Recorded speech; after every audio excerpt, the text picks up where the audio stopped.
And we are back for the Reclamation finale, Part 2, Electric Boogaloo. In the first part of the finale, Isaiah had gone to the Hellgate, down the River Trebs, on his nice little boat with his companion, Ion, as well as, did he go with anyone else of note or consequence? I think it was mostly just Ion, as the main side character. Just you two. Yeah.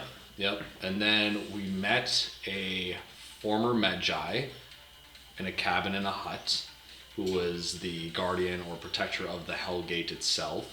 And then we had a Hellgate trial under which Isaiah had to basically mount this obelisk and give a piece of his soul over to the obelisk itself and tie himself to it, which turned out to be, in some sense, a sort of ruse.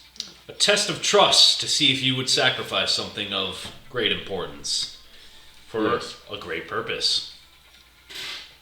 Yes, and in that moment, Isaiah had given up the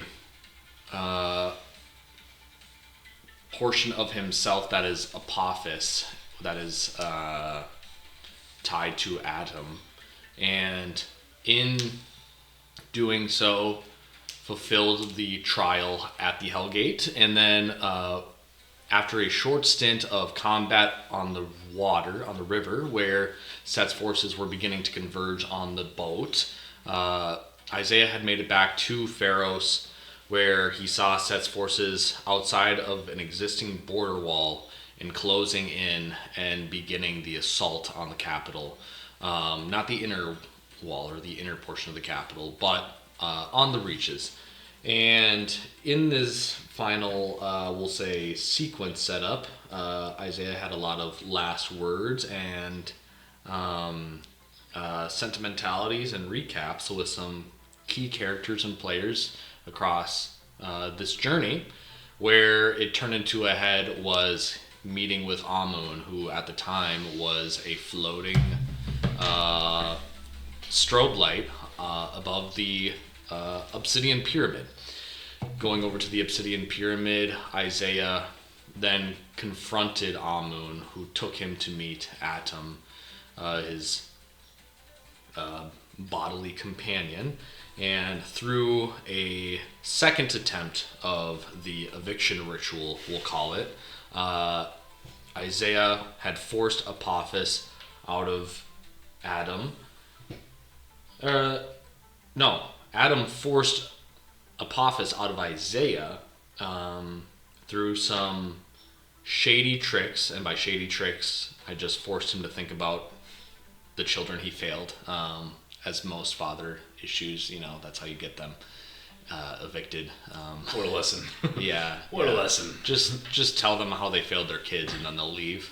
And then after this eviction, Isaiah started to see double, and at which point Amun attempted to lock up Isaiah in the pyramid for the purpose of a greater vision or a grander vision for Jabaxi. The idea being the ends justify the means. However, Isaiah and Adam insisted that they are not idle in this pyramid at this time. And that's where we are right now. So, Atom, the shocking turn of events were a soft betrayal from your trusted ally and somewhat mentor, Amun, shakes you a little bit, but changes nothing in the grand course of things. A lethal threat has come to Pharos, and it seeks to end your civilization as you know it. You are still inside of the obsidian pyramid. What are you going to do? You are accompanied by your previous and original body, Isaiah, who at this point in time is just kind of wearing a pair of tattered pants and has a strong, glowing chest wound-like scar that is emanating ancient Jabaxi energy from the old heart of Jabaxi, from a land that has been lost. Tentatively touching it with each individual finger to see which one burns first. Looks up at you. Oh, gosh. I look at myself and I say, what am I thinking right now? I don't know. What am I thinking right now? I do need clothes, though. Why is it so loud out there? So, I would make an intelligence check, a wisdom check. I want to understand, does Isaiah have a separate conscious and by extension a separate personality through which he still maintains a level of autonomy through compared to Adam? And yeah, kind of how that works. I don't know what type of check you would want for that. I'm going to give you a intelligence check. Okay. I will make... And that intelligence check is for Isaiah or Adam? It's going to be for Adam. Okay. It's going to be 18.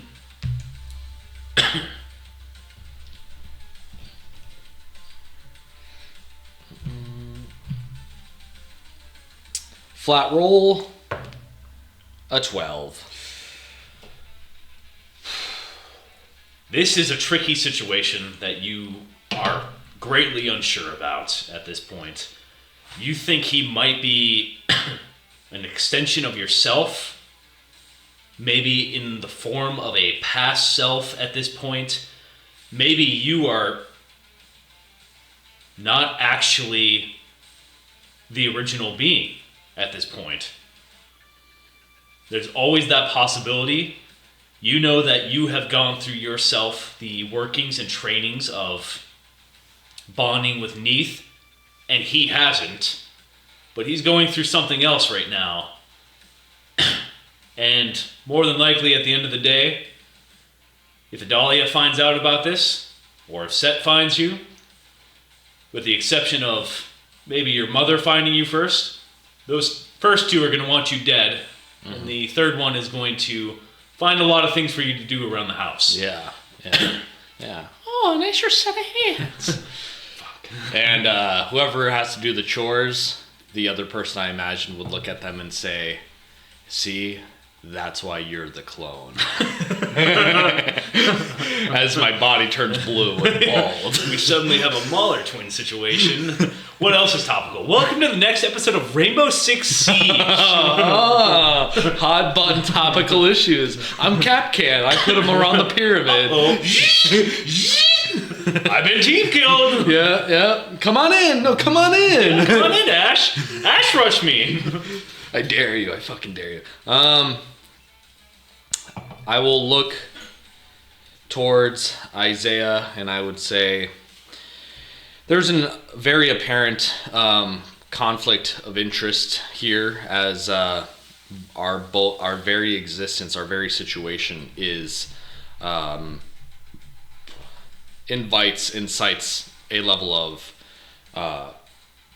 travesty. There's no way that this ends out ideal because it's not just Set that's concerned about the condition that we are currently in, but there may be other forces that are concerned as well. However, I will not pretend that I won't need you or your abilities out there just for the simple merit that I will need all the help that I can get. And an individual that's not an agent of Apophis is a great step, but however, an agent that could be directly by my side would also help out as well. And so in your current state, you're right, this is not satisfactory. So let me help out through this. And so I will basically like reach into the weave and kind of like pull out, kind of like almost like a seamstress. I'll pull out a large amount of thread around and I'll kind of like do a little swirling motion kind of around Isaiah as I will like bend the weave around him to give him a different sort of, I'll say, ceremonial garb that's fit to serve as armor. I would try to make a weave equivalent armor set for Isaiah to wear, and I would allow him the autonomy to make the armor set how he would like it to wish, because the weave in its purest form is just this light pink thread that I'm pulling out of nothingness. And so I'm wrapping that around him and kind of like shaping it into an armor for him to use.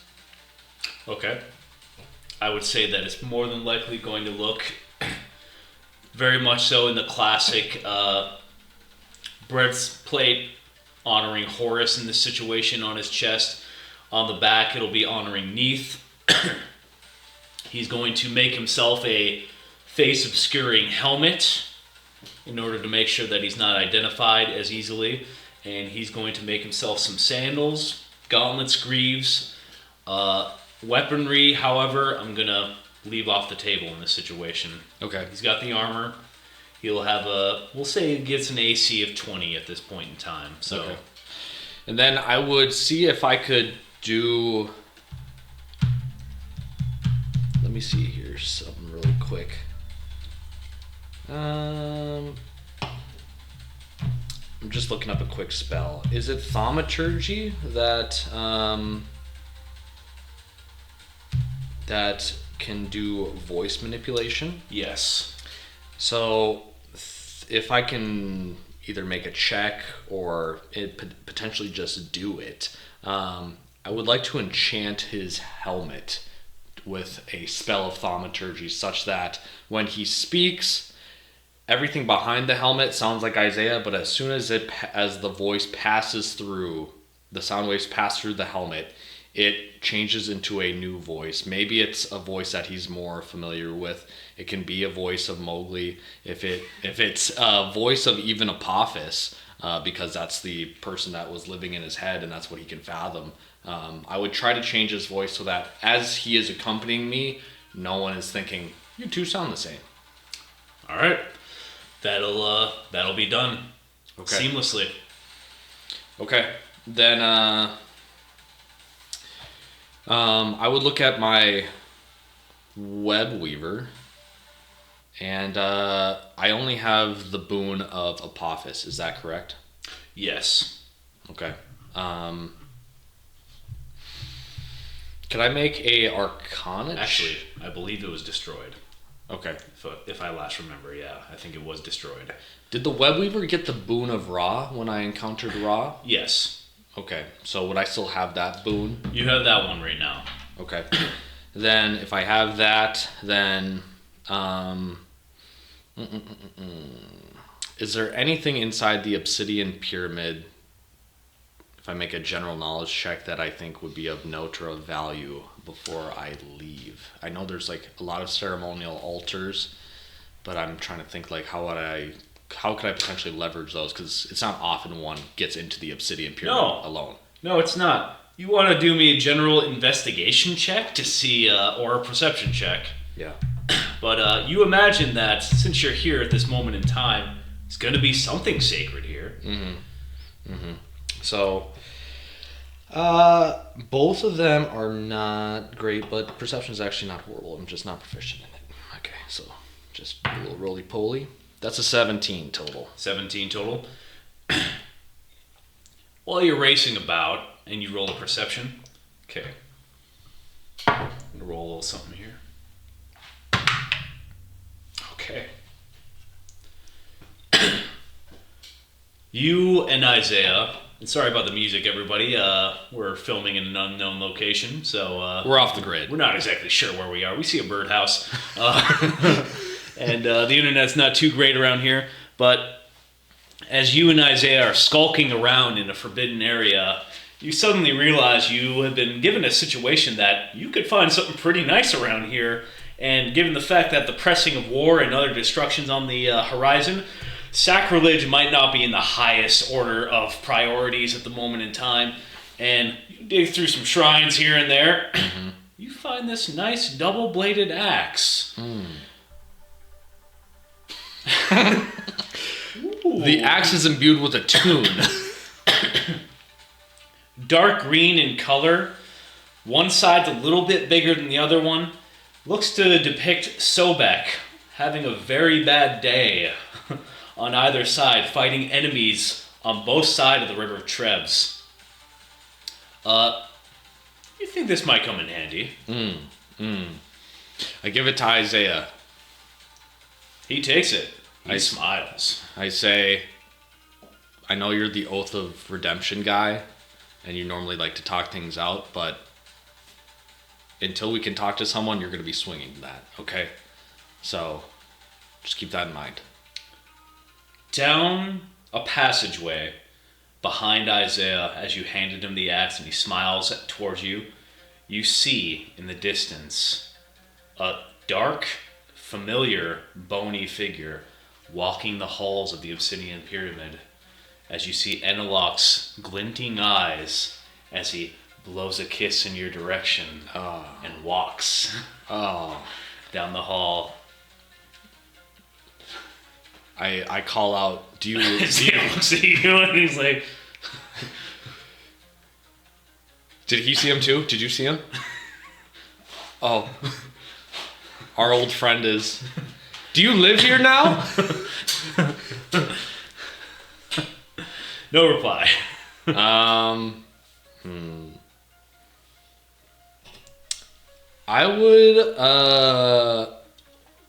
would try to find a scroll of scrying. Right now. Yeah, right now. Hey, there's a shit ton of shit in here. I don't know. You roll me an investigation check. And what do I have to beat? What do I have to beat? With Isaiah, you gotta beat it. I'll say you 17 again. Okay. You have advantage with Isaiah. Okay. You go looking. You're both gonna be looking because the moment you mention that to him, he's gonna be very concerned. Oh, dog shit. It's not even if I add up the numbers, I don't beat 17. Okay. Scroll of crying. Oh. The S is crossed out, sir. You find a scrying pool. You can't figure this shit out right now. Oh, gosh. You realize that the mirror back at your mom's house, that would be ideal right now, but okay. That's a ways away, a few miles in a certain direction, and you don't know where she is right now, so... Okay. Yeah. In this obsidian pyramid, can I find a shrine for Neith? Oh, yeah. Okay. You can find one. Not very big. I would find a shrine for Neith, and I would set the web weaver upon it, and I would say a small prayer, and I would probably give a small little glare to Isaiah of like, you're joining me in prayer too. This is our God, buddy. Technically, so just get here. So I would usher him over, and we would say a small prayer of like, Neith, please grant me and Isaiah strength as we enter this final stretch for what the fate of Jabaxi is to become. And so we do this through your blessing and through your strength, as well as the blessing and strength of Horus, Osiris, and technically Ra, because I would not have been able to have done any of this without Amun. So, yeah, I would say that prayer and nudge Isaiah to say a couple of words. Oh. Takes the elbow a little bit. Please, Great Weaver. Give refuge to our mother. Our mother? She gave birth to both of us, technically. And see to it that our weapon luck is true today. Mm-hmm. Hefts his axe and looks at you, starts making his way towards the entrance or exit. Mm-hmm. Gets lost a little bit, but you guys eventually find your way out. We'll take the web weaver off the altar and go, and then I make a mental note that Eneloc was in here. Food for thought. Yeah, it's food for thought. Yeah, it's not good. It could be good. It's not bad, but it's not good. That's what I know. Doesn't feel good. It doesn't feel warming to the heart and soul. But yes, I would do that. And then, yeah, I would begin to make my leave from the pyramid. And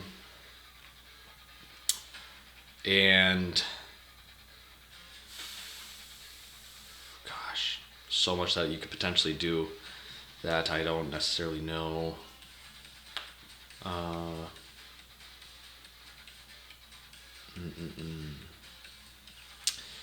I think I would do, very last thing is similar to what I did to Amun when I did the ritual to get Apophis out of Isaiah's body. I think I would take strands of the weave, and this time it would be like the single strand that I had seen from the doll from way back when that sent me to the Duat, or different parts of the Duat. And I would create that similar string, and I would tie it to a portion of my original wrist, that where my body grew out from. Mm-hmm. And I would tie that, or I would like seed it into the skin there, spiritually speaking. And then I would take the other end and I would connect it to the scar that's in Isaiah's chest. I would like feed it through the armor, and I would tie it to him so that we're tied to each other through this piece of the weave. Okay. And I would do that as my, I would say, last bit of preparation before I head out. From the obsidian pyramid, I would look up. Is Amun back up there? The first thing you notice as you exit is an eerie, effervescent, glowing light miles and miles off in the distance that you immediately identify from your familiarity with it. You see the essence of energy that crawled out of the mountain in Romy's Hill where you were contained, you and Maze. Mm-hmm. And you saw it again once you entered into the Duat, into the underworld with Amun and Ion, when you first encountered the hags and they were trying to capture it and tame it. And now you see it in its horror as it is tamed, and you see its eerie light shining down upon people in certain circles as their skin starts to eat away.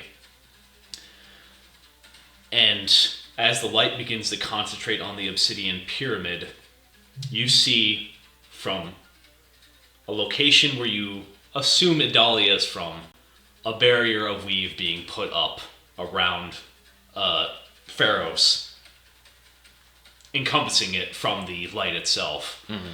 And it begins to strain and push the light back. Mm-hmm. You hear Malice, the geomancer, screaming at the top of his lungs, shaking the earth that is up around you, and you see from the ambient light some of the forces of Set sink into the ground and the ground harden over them. You see Joy striking from above, blades of wind going down in vertical motions, cleaving trolls, ogres, and other foot soldiers into pieces. And you still see Bayless off. You don't really see detail. You see clashes of lightning here and there. You don't see Amun anywhere. But you do feel that Idalia is in grave danger, and Malice is struggling as well at this point in time. Outside, not too far away, a lot of people have been brought here for triage, treating wounds and such. You see, very strangely, you see Kafiri working on the wounded, trying to plug holes, blood, anything, setting bones, doing whatever they can. You notice those eerie red plants that have been slowly leaching up from the ground from the use of the hags. As some individuals use magic, those wounds are immediately driven into by the plants. And some of the paladins are hacking away at the walls, at these plants that are growing through, and every wound that anyone's putting lay on hands or cure wounds to is immediately being injected with plants, and it's driving into their bodies. Problems are everywhere. Yeah. They're everywhere. You see Hatanzi, the apostate, the one who brought you on the boat. She's blindly working through trying to help people. She's still capable of doing medicine despite her blind fate at this point. She doesn't seem to notice you, but you see Isaiah like pointing out all these things to you, and not trying to draw a scene or anything like that. Points out Kafiri being like, "What the fuck is going on here?" Yeah. Clearly missed it, but You've been gone for a long time, buddy. yeah, remembers Hatanzi, and you see what looks to be a 16-year-old cadet running up to you, and comes to your side and says, "Are you the real one? Are you Atom?" I am him. There's a ton of you guys around here. I don't know why. Decoys? Miss Prescott told me to give you a message. She said that your mom's safe. She's got her. And, she's got the spear, too. Okay. I don't know what spear, but, you got the message, okay? I got the message. Where's Ion? I think she was up front in the middle. There are some giants that are trying to climb the walls. I'm not going back up there. Do you have any messages you want me to send? To my mom? Anybody. I don't want to go to the front, dude. I'll say we'll save last words if the last words are needed. I would say you're probably more valuable up here helping with the plants and the medicine. If you can take care of anyone, run trips for bandages and more herbs, anything to help anyone with their lay on hands. I'm sure we have some materials that could help boon some of our paladin strength. If you could just be runner for the medics out here, that would be enough. Okay. We don't need words. We need action right now. I don't know if you can tell. Immediately gets his hands filled with bloody, terrible bandages and everything. Oh! Dispose of these! Don't delegate. Get the fuck out there. Okay. What I did want to ask, though, was when Isaiah was saying his prayer to the Neath altar, what did his voice sound like? It sounded a lot like your father's voice. And then it sounded a little bit like Sylvan's voice. And then it sounded like your old buddy Zek's voice. And it seems to have settled on Zek at this point in time. Okay. Then in that case, I see that the most strained individuals on the field are Adalia and Malice. Is that correct? Yep. Okay. Then I would say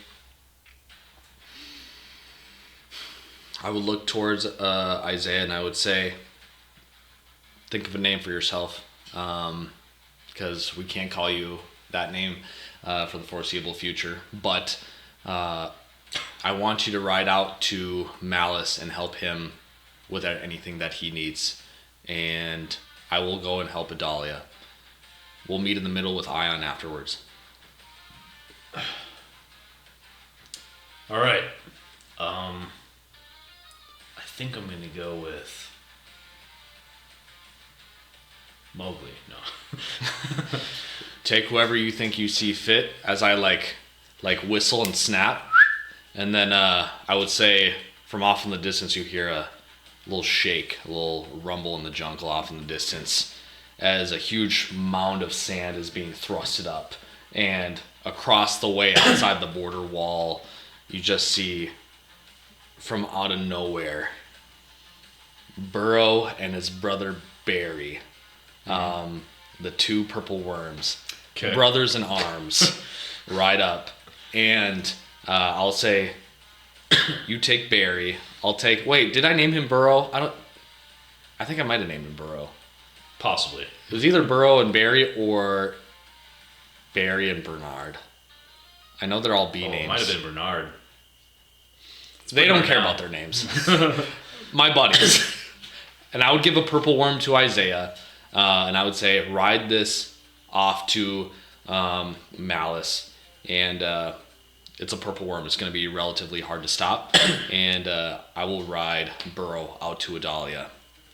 And with the weave, I'll thread the limits. I'll try to make a like decent carapace for both of the purple worms, so that if people were to try to like stab them or slash them on the sides on the way, that would be relatively hard to do. Yep. So I would bind the weave around them so that these worms are covered, you know. So I would try to do that, and then I'd mount the worms, and I would say,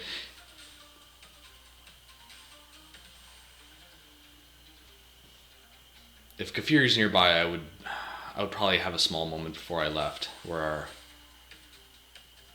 I would just say, thank you. I don't think she's in a space to talk. There's too much going on. And there is not really time to like, oh, let's bury the hatchet. But I would say, thank you for coming back. And then I would bid my leave. But I don't think there's anything else I would really want to talk to. In this moment, there's too much. So I would get going. I would ride Barry out to Adalia. You ride with Barry throughout.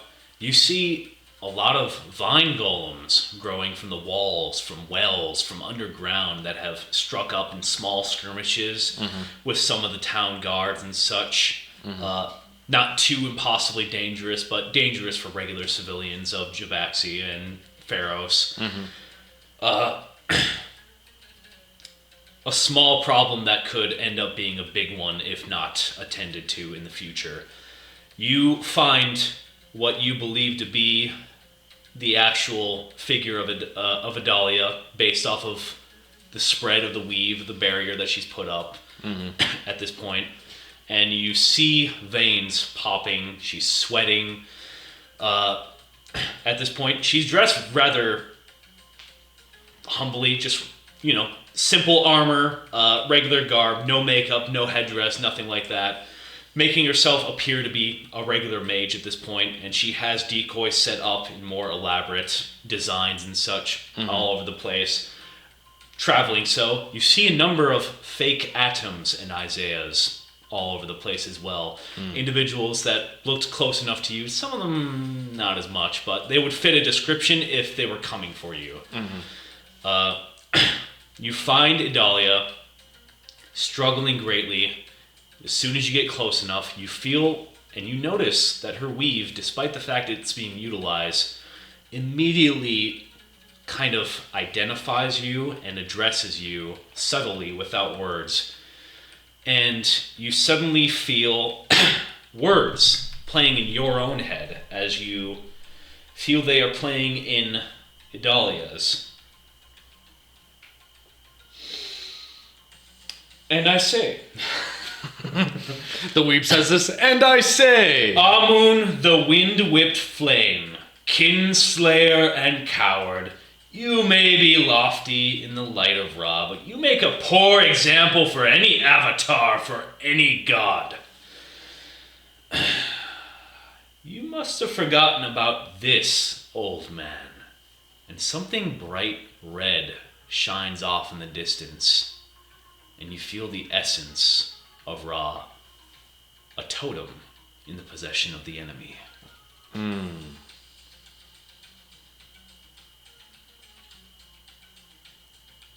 Another, Balis, moonlit savage, come to lose another war against another god with actual fangs again? A whole lot of mental shit-talking. You could always run north this time, see if Cindergrass has a god of war that you can lose against. And Idalia saying, Atom, I need you to kill the hags. This green figure thinks I am standing in the way with him, between him and his love. What can you do about this?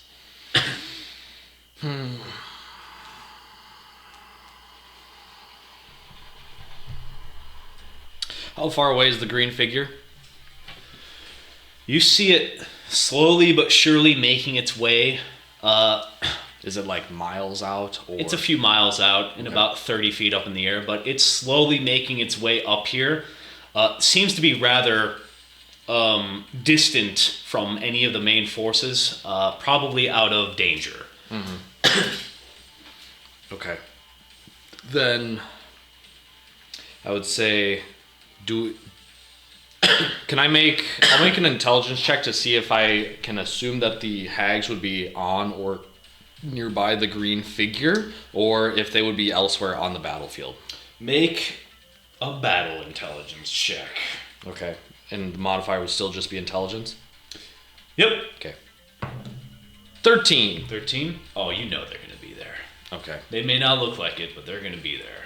Okay. If we're going to Big Green, then let me go to Big Green.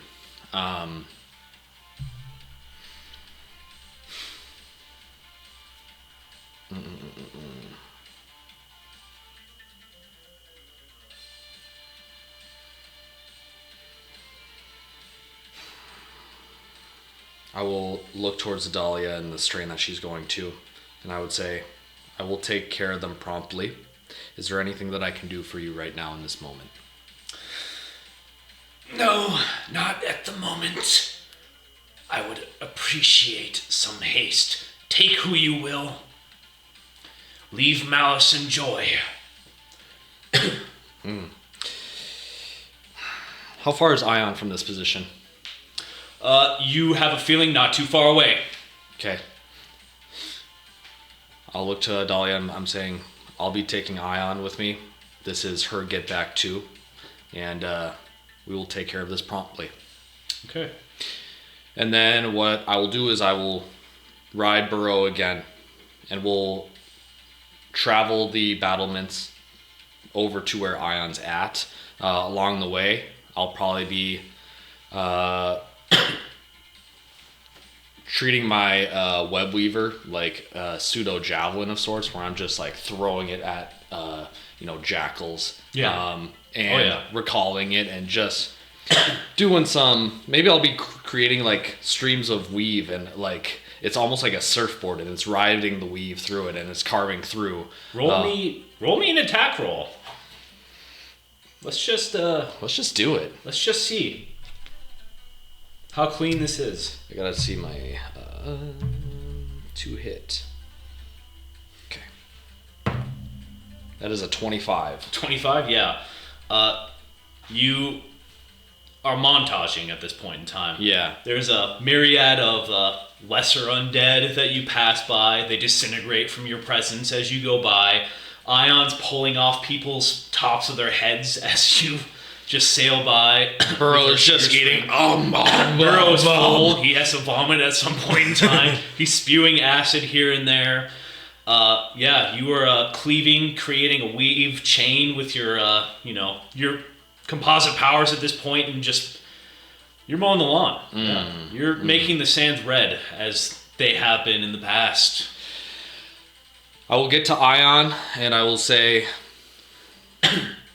Ion, our needs are over there, and I'll point towards the green figure off to the distance, and I'll say, it's time to make right what went wrong in the underworld. Okay. And I'll clasp hands, pull her on to Burrow. Yep. And I'll tell Burrow, take us underneath the ground. Oh.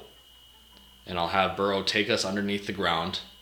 And as he takes us underneath the ground, before he starts approaching them, I'm going to do something that I don't even know if I can do. I didn't even run this by you, but I'm going to try to do it, and you can tell me if I cannot do this. Okay. What I'm going to do is, underneath, when we're underground, I will be grabbing. I'll go to the head of Burrow, and I will say, I will open up a hole into the weave, such that we go into this interplanar space where everything that binds the material realm, the Shadowfell, the Fey realm, and everything in between is bound through this unique orchestration of the weave. And what I'm going to try to do is I'm going to try to guide Barry through the weave to be right above the green figure in the air. Okay. So he is burrowing through this interplanar space, and I'm going to try to get us above. Okay. I want to try to get us above that green figure so that we're not navigating the battlefield to them. Okay. Straight to them. I'm going to let you try this. I'm going to let you do this. I'm going to tell you right now, it's going to be a charisma check. It's going to be DC 20. And depending on which spell slot you're going to give me, I'll let you have a much higher chance of doing so. You'll have another flat bonus to it. So what's the highest you got? I will give a 4th level spell slot. 4th level? You'll get a +5 to this. Okay. Then I will go back to my rolls, and it's just a flat charisma roll. Flat charisma roll with a +5 on it too. Okay. And we're going. Oh, is that enough? That is a +9 to be a 15. Not quite enough. It's not going to be quite enough. So, should I roll a D100 to see where I end up? Yes. So, I assume I still am going through, but I did not get the GPS coordinates correct. So, I'll roll a D100. I will say this as well. There is going to be danger in this because Malice is on the battlefield who is purposely sinking individuals into the ground and crushing them with rocks. Mm-hmm. So this is very dangerous, as it is. I was thinking we were already leaving the material realm to go into there. Yeah. Okay, so... Which wouldn't have been a problem if you made the 20 already. Yeah, that's a good point. All right, let's see how bad this D100 roll is. Is that just a flat 4? To be honest, is that just a flat 4? I think that's a...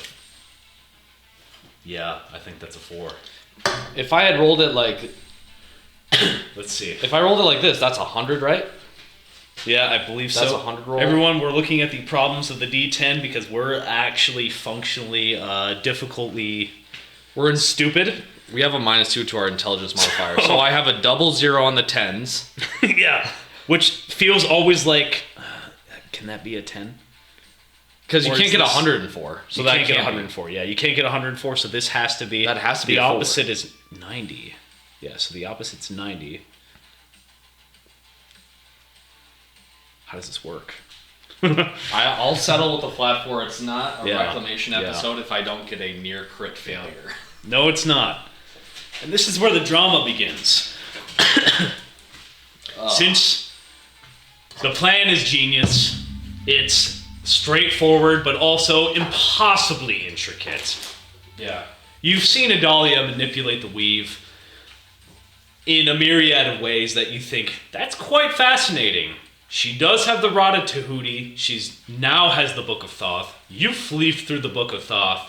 You've been given manuals by Amun to manipulate and figure out how to be an avatar of one of the Jabaxi gods. What you lack is experience. Yeah.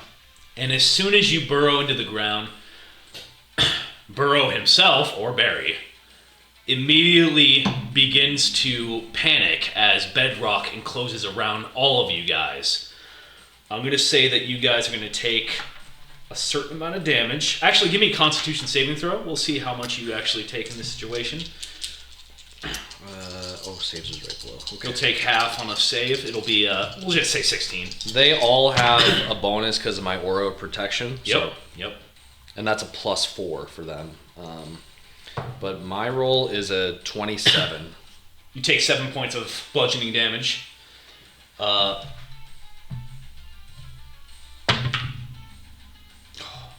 Ion takes it too. No, she takes 13.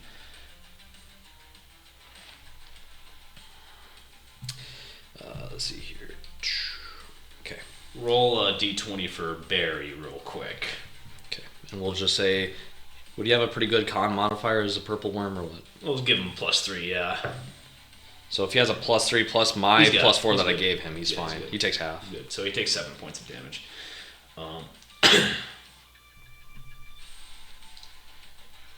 So we'll put him at that. So you teleport, and you immediately realize, as you do so, you're still underground. Mm-hmm. You're coming up underneath, and you realize that the reason why nobody... Underneath? Oh. Yeah. Oh, God. Oh, God. Impropriety. Oh, God. Oops. Get out of here. Oh, shit. You realize that the reason why there was no forces around this green glowing figure is because of the vast amounts of aura and radiation that are being given off by this thing. Yes. You feel your skin beginning to burn. Not being in the duat seems to have changed this thing, and it's picked up a bit of the essence of it. Mm-hmm. It's different from regular one, which wouldn't affect you, but this energy is emotional, it's volatile, and it's been manipulated. You feel that, and you know that this figure is not Maze itself. You know that it's his desire to be with his former love, and it's all the wild magic that he once had that no longer has at this point in time. And all it wants is what it cannot have, and it's in the wrong place, and it's being told the wrong things. You, Idalia, you're all responsible, and you suddenly realize that if you don't get the fuck out of here or take this thing down as soon as you can or seal it away, it's probably going to kill you, Ion, and Barry. And you feel like if Barry dies to this thing right now, he's not coming back.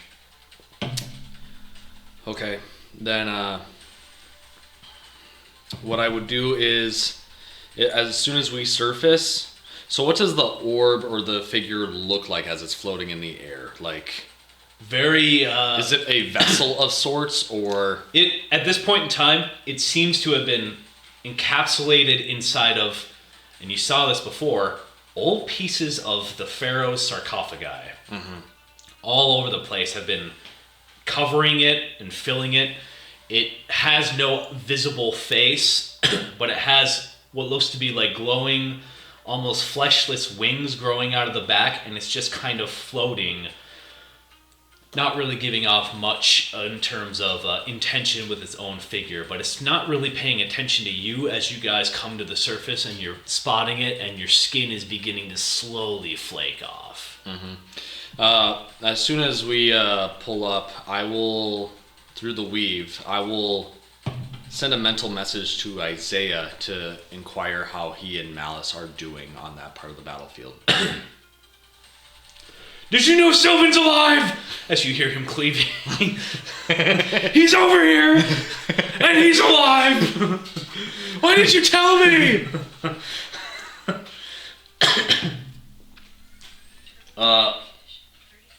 Seems like a standard battle as in normal. Malice was badly hurt. He's good now at this point. He knows about those red vines. Some of the hags are around in his area as well. He himself, remembering the one that kills with a look, has not been seen. And he's making sure not to try to make eye contact with that one. But he feels the one that's making the vines, the one that, you know, hugged you guys real coldly and nicely. Come here. She is around. I would send a mental note to him saying that him and Malice should be ignoring all of Set's forces for the sake of finding the hags. Because the hags are impeding and interfering with all of our forces through the vines and through other dark magics that they're employing. And so, while the ogres and the trolls are muscle, they aren't causing the sort of attrition that these hags are calling. So if him and Malice have the capacity to go over there and at least take one and take it all one at a time, be safe and smart. I obviously know that they can royally beat the dog shit out of us, but this time can, and it will be different because it has to be.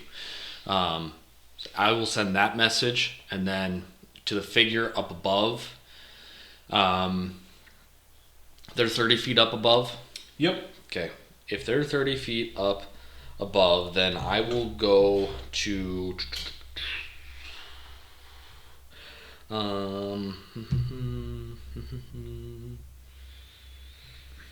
So.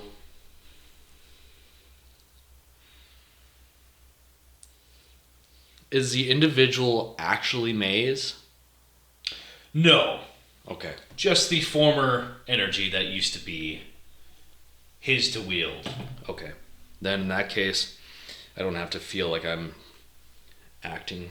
I'm not doing anything personal to him. I will. I'm gonna cast Holy Weapon, and using the web weaver itself, I'm going to clasp the blade with both hands, broadsword wide, and I'm going to use the web weaver as like we'll call it a harpoon, and I'm going to try to shoot a string of the weave itself out towards this floating figure, and I'm going to try to just get some sort of foothold on him or them and pull them to the ground. All right, roll to hit.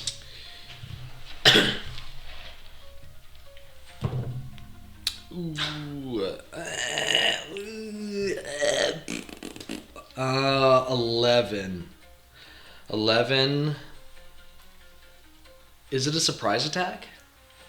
Sure. Sure. It's not paying attention to you, so it's not unaware of you. The second number's a lot better. Okay. It's a 25. 25? That will actually hit. So roll me a contested athletics check. Okay, let me check that save or that skill. I'll tell you right now, I did not roll well. Okay, so this is going to be... I'm trying to find an old D&D property that I... So this is a total of 24 on my athletics. I rolled a 4, which is a little bit more than yours. I'm like, you have plus 20 to athletics? That's just one stat. Yep. He's all athletics. He may look like a glowing mage. He's not. Yeah, he's just a walking muscle. That skin peel, that's his musk. Why did you say that name? I shouldn't have said that. Yeah, topical. Rainbow Six Siege. Rainbow Six Siege. Jinxie. Mute Jammer. Oh my god, I got some drones.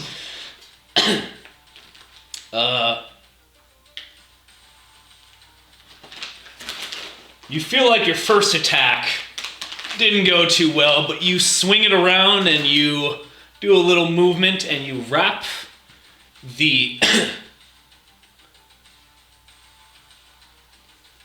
Kopesh. I couldn't remember the name. You wrap the Kopesh around its figure and you yank it to the ground as hard as you possibly can. It reacts. Surprisingly, it immediately falls to the ground and slams into the ground as hard as it possibly could, immediately turning the ground into glass, almost like burning it. Ion goes to curb stomp it and immediately hesitates as she feels the radiation is far more powerful than it was a second ago.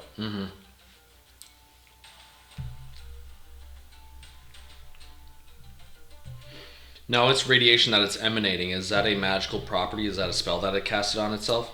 It is a magical property. Okay.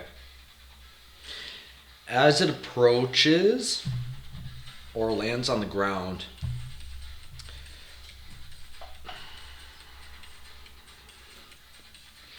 I would probably cast Dispel Magic at 4th level. Attempt to. Okay, what exactly are you attempting to dispel?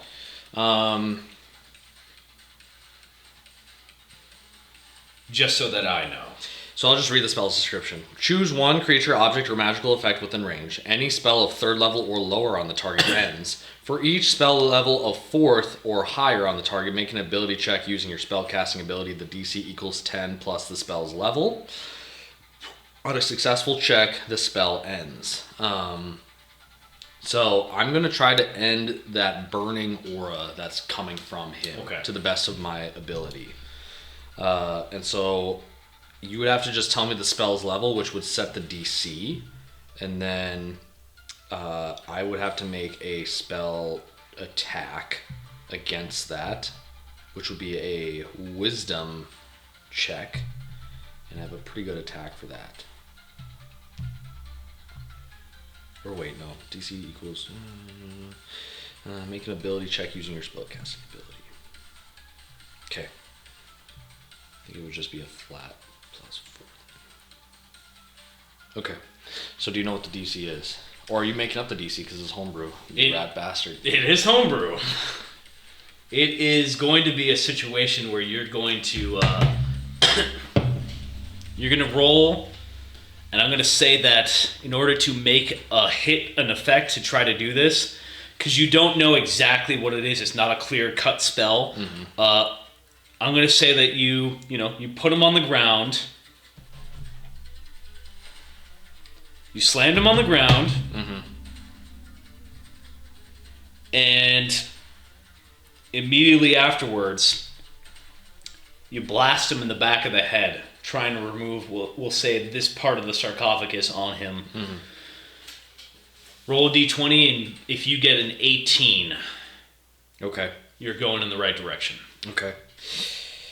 So it's effectively a spell attack, as far as I know. Okay, because my spell attack and my spell modifier are 2 different numbers, so if it's a spell attack, then I can do that. With hopefully a lot better luck. So let's just hope. That's a 24. Okay. That's a 24. You blast him. Kopesh. Ion holds him down, touches the parts that don't burn her nearly as bad. You can see it's not looking so great right now. She's going to start taking damage soon.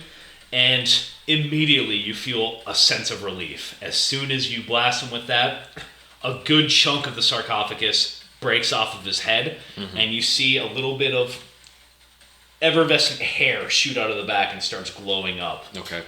And this person that was in the sarcophagus, I don't know who this was. This was a previous pharaoh? Oh, no, you don't know. You previously fought some individuals that seemed to be stealing some things like this when you were first riding Ion and such.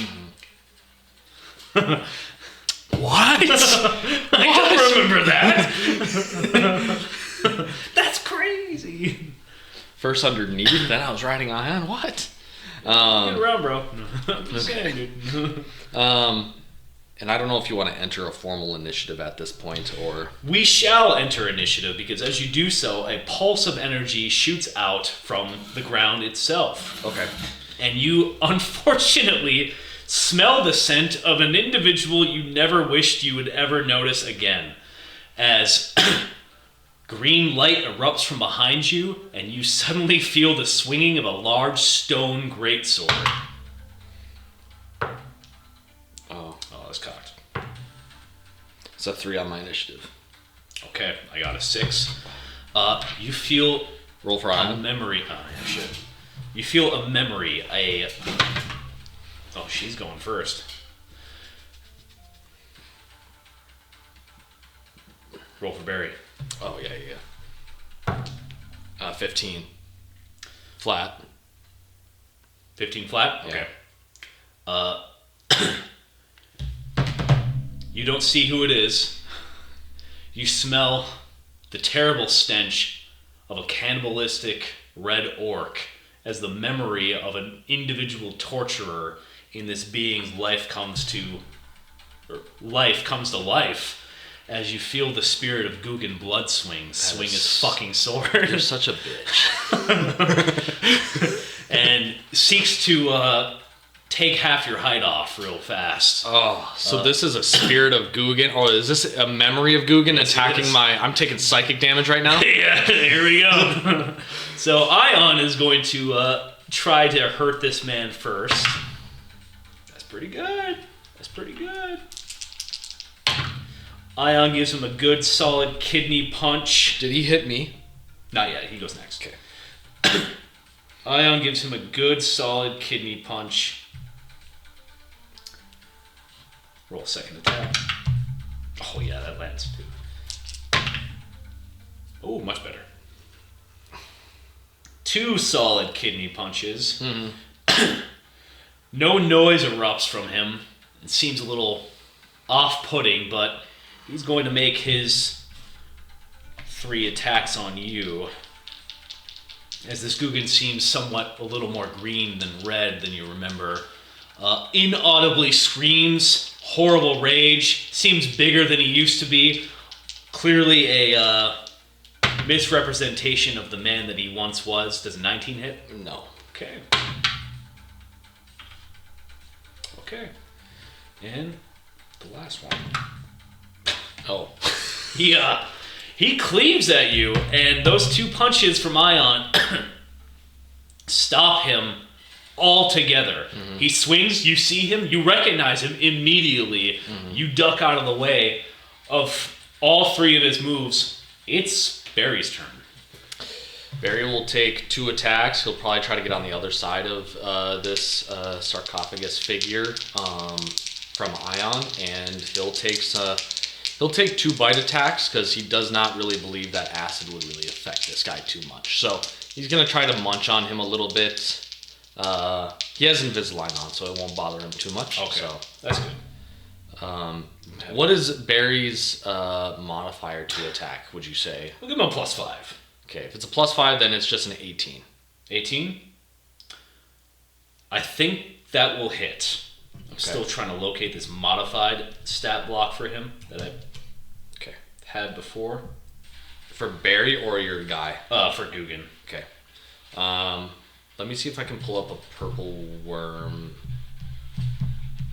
stat block. How much damage did Barry do? Are we gonna? Oh, you're gonna. I have to figure out if his bite is like a D6 or a D8 or a D12 or whatever. Lisa, edit this part. Wait! What? You name dropped the intern? Yeah.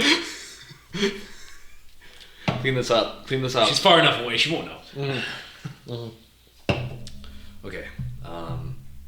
It's gonna take a little bit to load up purple worm because we're in a remote. Okay. Wait.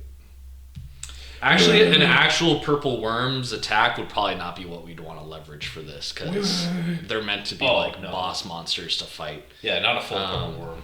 So, do you want to call it a D10, a D8 for a bite attack? We'll give him a D8, yeah. Okay, then I'll just throw a little D8. And his strength modifier is like a +3. Keep it flat. Yep. Okay. Then that's going to be 9 points of piercing damage for the first bite, and then his second bite is going to be a nat 1. So he broke a tooth. He caught a sarcophagus and he chipped a tooth. He did. And I think he only gets 2 attacks, and we'll call it there. All right. So 9 points of damage. 9 points is still not bad. I'm not going to lie to you. So that's going to put him down to there. All right. Isaiah. Atom. So you fought this man before.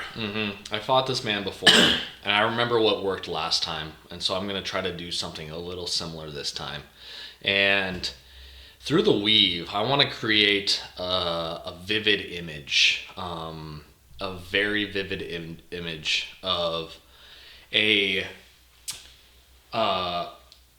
certain Leonin figure with Guggen Bloodswing's weapon, actually. But this Leonin figure is from a different world. This is a version of a Leonin that, after fighting Guggen and fighting the Ice Lock, ascended to a celestial form. Oh. And so I'm going to create an image of Tengith Toborn in celestial white gold clad armor, brilliant mane, almost Fabio-esque, but with a vicious and violent blood red sword.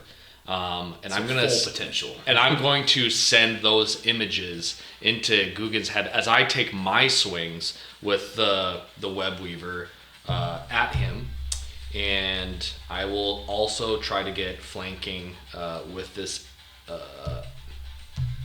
with my attack. Okay. And I will roll. So that's going to be a +8, so a 23. 23 to a hit? Yep. That'll hit.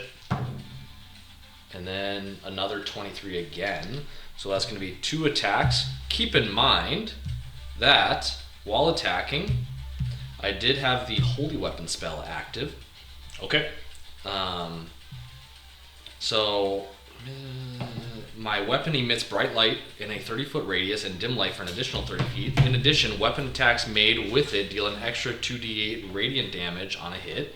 As a bonus action, I can dismiss this for extra damage, blah, blah, blah. So I will take 2d10, because I'm swinging with 2 hands, and I'll take some d8s, and I will be royally clapping this individual's cheeks. Setting up a small battle map. Sounds good. Sounds good. I'm gonna steal one of your d8s. Okay.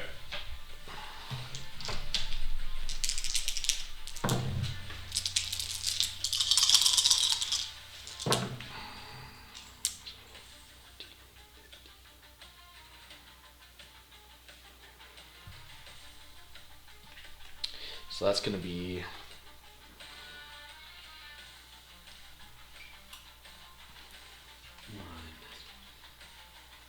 and then with my strength, that would add how much to each swing?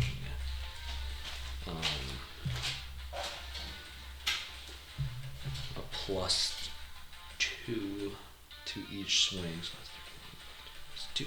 So that's going to be 35 points, most of which is going to be radiant damage. Technically radiant. Most of it's going to radiant slashing. Yeah, radiant and slashing damage. 35 points is a lot. That's a lot of damage. Is that one attack? That's both of the attacks. Oh, both. That's Okay. both of the attacks. All right. Yep, and no smites. But Could be on the menu. then I'll it could be on the menu. Could be coming up here soon. Who knows? And yeah, so I'm just sending images of Tangeth Toborn beating the absolute dog shit out of him, and seeing how that tickles his fancy. And I'll end my turn. Okay. It doesn't tickle his fancy, I'm going to be honest with you. You immediately see the pain flash on this manifested abomination's face. You don't get much of recognition, but more so anger, confusion, and fear from the visions you put in his head. But this Guggen, as soon as you hit him as hard as you can, he's going to use his reaction, and he's going to grab you by your shoulders, and he's going to go for a bite. Would like you to give me. Does he have to roll the hit to grab me? Yes, he's got to have to. It's part of the thing. He's going to, drop his weapon temporarily, slam it on the ground in between you, drag you, pull you over it, and try to bite your ear off.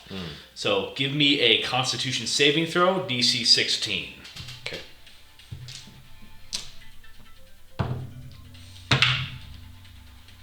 $19 for a 27. 19? Okay. He's going to just bite you, not necessarily on the ear, but on the neck a little bit. 8 points of damage. 8 points of damage. I'm not grappled. Not grappled. Spits a bit of your flesh on the ground. You got pulled over the stone sword a little bit. The winter sliver that Tangeth was using for a little bit, manifestation of it, and got you cut a little bit. But overall, you're fine. You didn't lose an ear. If that's his reaction, I'll say Ion, quick, grab the sword All right. that he dropped. All right. We're gonna fuck this guy over. All right. And then, yeah, I don't know who's top. Oh, is it Ion top of initiative? She is. She takes your lead. She goes for the blade. It's going to be a contested strength check between the two of them. Guggen, Ion. Oh my god. Oh my god. You want to tell the audience what you rolled there, buddy? So, there's a 2 on both dice, but one's got a 0 behind it. Ion rolled a natural 20, which I'm going to basically say that, I think it was a D12. That's going to give her a free hit on him immediately without any recourse. She's going to roll the damage here. +5 onto that. Oh. She's pissed So- at this guy. She's never met Guggen in her life. No, she hasn't. But now she has. I don't like this guy. Guggen loses his blade. It gets pulled from his grip. He takes a horrible slash over the abdomen. Natural armor cleaved onto the ground. He's screaming. At this point, ethereal, unlegible words. Just memories and manifestations through the roots of the mountain that this thing remembered from him doing terrible, terrible things. That being said, it's Ion's turn now. Mm-hmm. And Ion is going to take her 2 attacks with this blade. With advantage. With advantage. That one's cocked. Much better. I'm just going to roll both attacks. That'll hit 2. Okay. So, that's an 8 + 5. So 13. 5 + 5. 5 + 5, 10. So 23 points of damage. And then she got 17 on that first hit. So she just dealt 40 points of slashing damage off that weapon pickup. So Guggen immediately cleaved up 2 more times, an X across the chest, with 2 more horrible strikes upon him. Mm-hmm. At this point, he looks to be on his last legs. And that's when fucking Barry comes in. Yeah, I believe he's got 1 attack, or he's got his turn before Barry. Okay. Yeah. So Guggen, I think Barry had a 15 on his initiative. he did, but I Title think Ion. we did the opposite. Okay, that's in fine. the Go end. ahead. So we'll just go in the order. Yeah. A true production. Yeah. We really planned this out. Edit this part, Lisa. Edit this. Edit this. Make us look awesome. Add Call of Duty sniper noises. Just intervention. Across the map. Tactical nuke on standby. Guggen's gonna pull his chain on the sliver of winter. It dissolves from Ion's hand because it's not real. None of this is real, guys. Oh my god. At least I didn't put that out. It's less real than ours. It's less real for him. And he's going to make his 2 attacks on Ion, actually. 3 attacks. Because she is really pissed him off. So, I do remember one. He's going to use a sweeping attack. So I would like all 3 of you to give me a dexterity saving throw. If Barry's a worm, does he get that with advantage or disadvantage? He's just going to roll a dexterity saving throw. Okay. Ion passes. What do I have to beat? You have to beat a 14. Okay, so we'll just say this is Barry.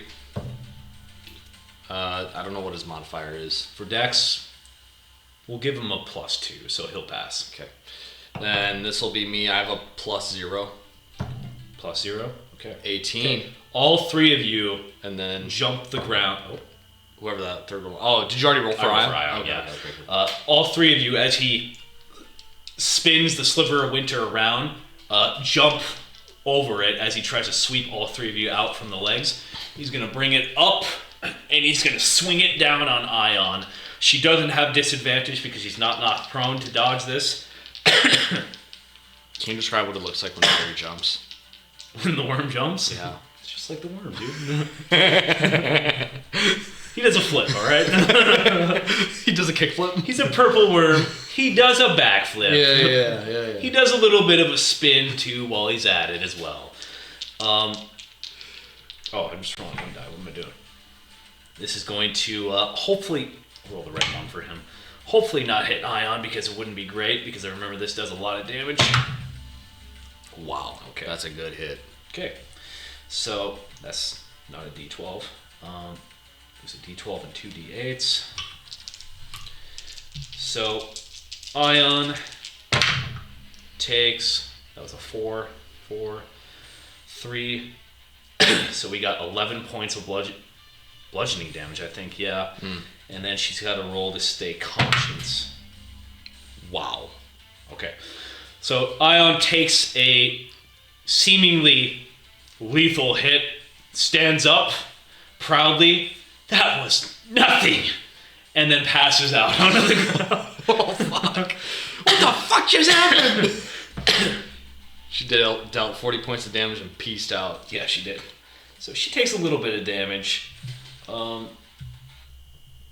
But she's still looking good. She's still okay. Okay. At this point in time, it's Burrow's turn. It's time to help. Am I giving Burrow advantage or no? I'm going to say Burrow's not martially trained as well, so No. we'll say no. If he has a +5, that's just an 11. That will probably miss. No, that's not going to do anything. Second attack, also a miss. Pushes. Get off me. Just gnawing on nothing. I'll tell Burrow to position himself so that Ion cannot hit or be hit by Guggen. Just shield the body. And then I'll take my turn. And same premise. I will attack. I don't believe I get advantage with Burrow, so I'll just... it's just you two. Yeah. And it's a back and forth. It's a fight to the death. First attack is a 19, unless you want to count that as cocked. I'll say that's cocked. I can see an angle right there. All right. Miss. Shit, doesn't matter. Yeah. And then a 23. 23 hits. So I will roll D10 plus 2D8.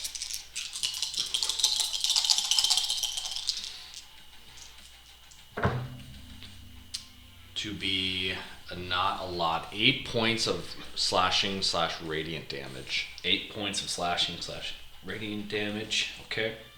And that Not great, but that doesn't do it. That does not do it, no. Okay, then I will bonus action. Actions. No. Spells.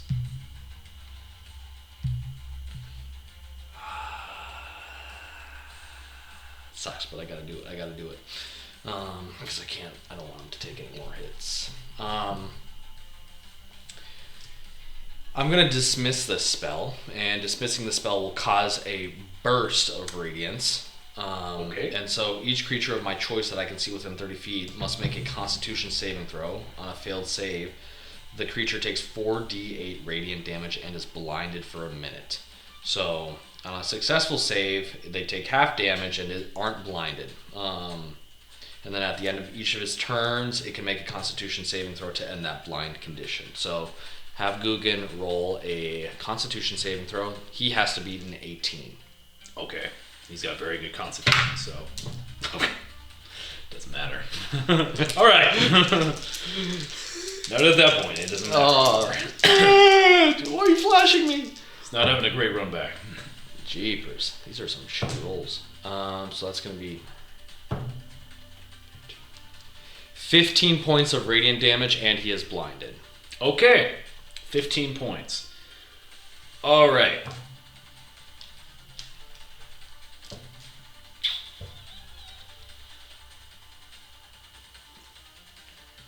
All right. You see cracks beginning to form inside of Guggen's energy-like vessel at this point, and he seems to be struggling to keep himself together. A climax of magic that is ready to burst is about to burst, quite frankly. That comes up to Ion for the turn. That's the end of the round. So what's going to happen is that down here, glowing green figure, you, Ion at this point sprawled out, Barry, guarding Ion, glowing green figure, going towards Pharos at this point, begins to aim in this direction. Gathers up both hands and starts getting ready to emit another burst of light. I would like you to give me a Constitution saving throw. We'll do this. What do I have to beat? You have to beat an 18. Okay. All right. 3, 2, 1. I fail. 13. Who's the guy behind me? Guggen. Okay. I must do math. My God. Who invented this foolish device? You take, what is this? 15 points of psychic damage. And you see as Guggen's form begins to mend a little bit as he's hit with the energy. Okay. As well. It being a constant sustaining laser shooting towards Idalia, you imagine at this point in time. You get out of the way before it hits you full on. But you just take a splash of it at this point. Does Ion doesn't have to roll death saves, right? Ion has to roll a Constitution save to wake up, which she's good at. What happened? That will be her turn, but she's up again. Yep. And She's like, what the fuck is this worm doing by me? yeah, the laser woke her up. That's too loud! Okay. Then I will... whose turn is it? It's Guggen's turn. Okay. Guggen looks at you. He doesn't like you. Big surprise. Wow. Yeah. Fascinating, to be honest. Guggen is going to look at you. I'm going to say, you moved off. Do you want to move this way or this way for the laser shooting by? I'll probably move to... Towards your allies? Towards Barry. Towards Barry, yeah. Okay, so you move towards your allies. Guggen walking through it. Going to walk up to you. He's going to grab you. And he's going to try to pull you into it. Because he likes you. Yeah. Oh. I changed my Things change mind. real fast. I changed my around here. mind. Things change real fast on the sands. So, Yes. just a contested athletics check. Roll to see if he hits you first. I don't think he actually hits you. 25 for my athletics. He's going to have to roll it in. He definitely doesn't hit you. Okay. Guggen can't.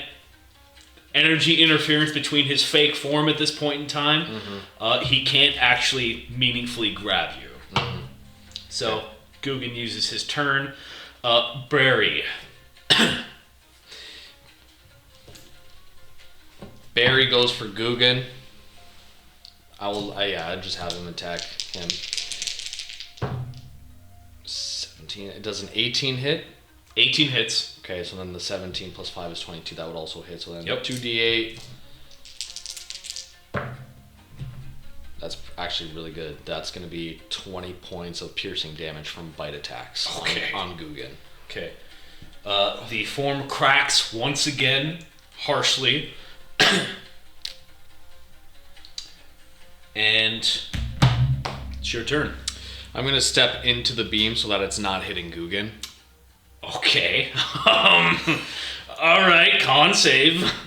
I'll take the Constitution save. Con save. That's a 19. 19, okay. You pass that.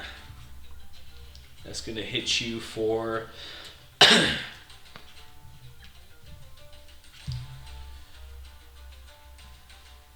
You'll get hit for 8 points of damage.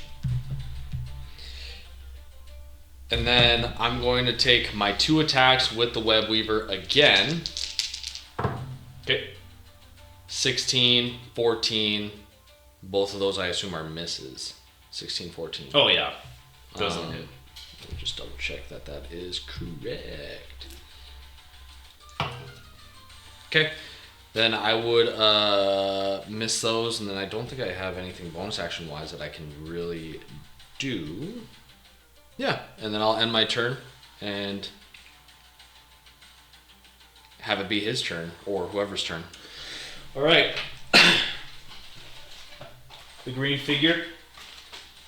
I'm in between him and Guggen now. Oh, yeah. You decided to go there. Guggen stops getting healed.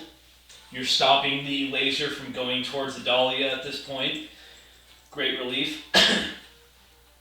You see another figure pop up behind Guggen from underneath the ground. You can't quite see who it is, but that leads it to Ion's turn. She's concentrated on Guggen at this point. And I think she's just going to punch him. Yeah, I think that's what she would do at this situation. She's petty. Half movement to stand up. She sees him, already knows that he sucks, and I'm going to say she goes for a flying knee. With a flying knee comes great responsibility and a need for physical contact, or you look stupid. So... And she's just like every other Captain Falcon player. Yeah. Flying knee misses horribly. Misses. Guggen's not a small guy. No, he's not. As she flies over his head as he ducks, she tries to bring the kick back. Ooh. She would have a +5. If Barry has a +5, she has a +5. Yeah, but that's not going to be enough. Oh no, that is enough because it's 18. Yeah. So I gave her 2 d6s. Okay. No, it was 1d6. No, it was 2 d6s. What am I saying? I'm consistent. Yeah. Hey, Lisa! What are you doing? Get out of Nebraska! Guggen had 6 HP after Barry annihilated him. As soon as she does so and kicks him, half his body explodes. She takes a decent amount of damage from that. Do I have to roll a save if 5 I'm right points there? of damage. Yeah. Should I roll or do I just take 5? Just 5 points of damage, yeah. Okay. As you're concentrating on holding the laser, Ion finally notices this second individual but doesn't know who it is. Does Guggen disappear then? Half of Guggen's body is on the ground, legs, energy legs, essence emanating from the torso, or where the torso was. Top part, gone. Still there, though. Would I be able to perceive the figure behind Guggen then? Do you want to make a perception check? For free, yeah. Well, you can use it to make the perception check behind you, or you can do something about this green figure in front of you.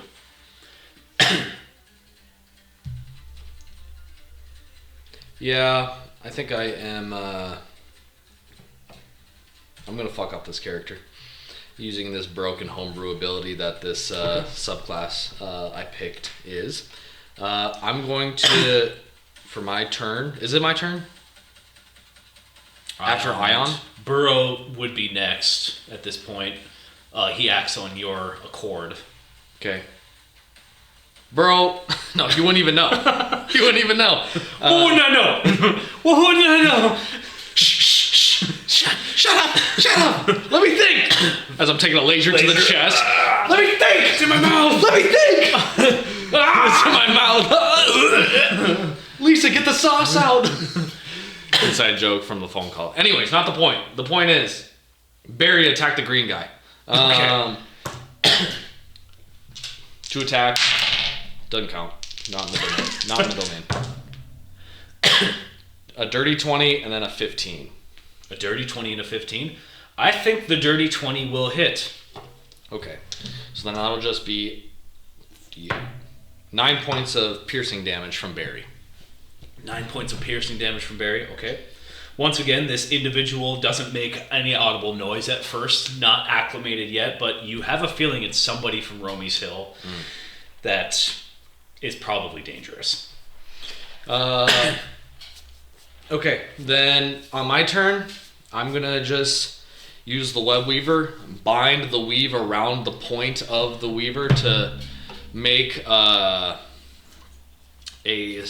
ceremonial dwarven warhammer. And I'm going to, with the weave around it, I'm going to imbue it, and I'm going to just send all of the weave's might along the way. And as I bring it down, you can see like the face of the hammer pulling more strands of the weave down with it, as almost like it's like taking it with it. And it cracks down, and on the ground you can see the earth begin to fracture, and even tendrils of the weave start to split out from the places where the earth is cracking as I use Earth Shatter. Okay, all right. Channel Divinity Earth Shatter. All right. So this creature in front of me must make a con saving throw of 18 or take 5d10 force damage and be knocked prone and stunned for a minute. We're talking about the green figure? Yep. Okay. I must make an 18. Roll a green die for this. Because it only makes If you roll a sense. nat 20, it's weighted. Yeah. And you said it's a Con save. Okay. Yep. That's not gonna pass. So I'm gonna go to town with 5d10s and beep beep beep beep beep beep beep beep beep beep. I'll just roll these. Not well.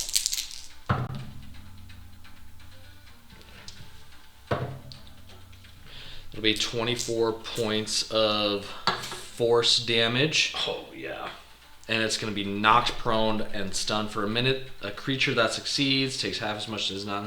The stunned target must make a con saving throw at the start of each of its turn. On a successful save, the stunning effect ends. Okay. And then I'll end my turn there as it lays limp. How much damage was that one more time? 24 points of what damage type? Force damage. Force damage, and is unconscious or stunned for a minute until someone fixes that, and then a con save. So that's your turn. Yep. Your turn is the end of the round. That meant it was going to go next, and it can't, so it's got to make a con save. 18. Wow. And just like that, Ray gets weighted dice.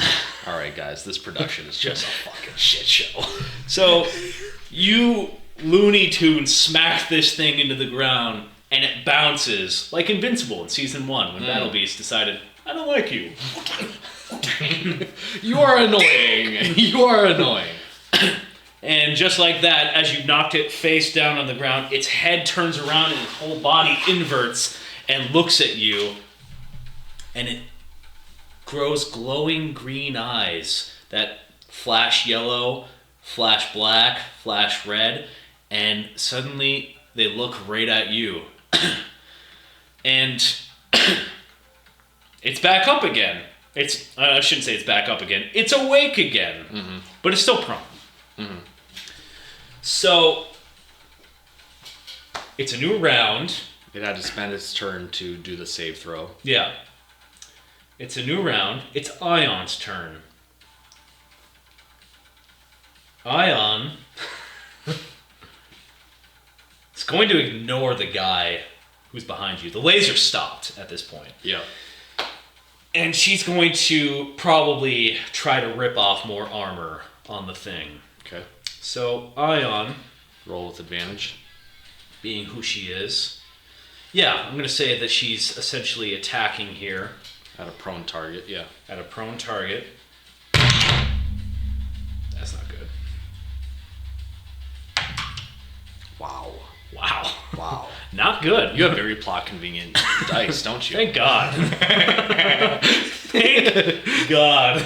And just like that, Ion rolled like dog shit. Yep. Thank God. We're going to have this guy take the place of Guggen in this situation as you suddenly take a minute to look and the figure that was there is suddenly gone. Just like that. The one that was prone? The one, not the green figure, but the one that one was behind. summoned behind Guggen's legs at this point. I like to think the legs are still standing, actually. Yeah. Yeah. Not even on the ground, they're just standing. And they're just posed. Yeah, it's just, oh my god. Gosh. That's Jeez, Barry. That's frightening. My god. So, that being said, this figure disappears and is going to make an attack on you, Isaiah. From invisibility that is immediately broken. Is it attacking Isaiah or is it attacking Adam? Oh, Adam, pardon me. So, My AC is 22. yeah. You feel a short sword jut underneath your armpit and then going out through your collarbone. And right to the right of your face, you see the pale complexion of the darkling Argyle stick his blade deep into your body in a way that he's always wanted to, never got to. And he's going to roll a sneak attack. Oh, wow. Unfortunately. Wow. After everything I've done for your family. Yep. Yep. Keep in mind, facsimiles. But another deviant individual from Rose Hill is going to do something really bad. Okay. The numbers are looking like what, Mason? The numbers, Mason. The numbers. The numbers.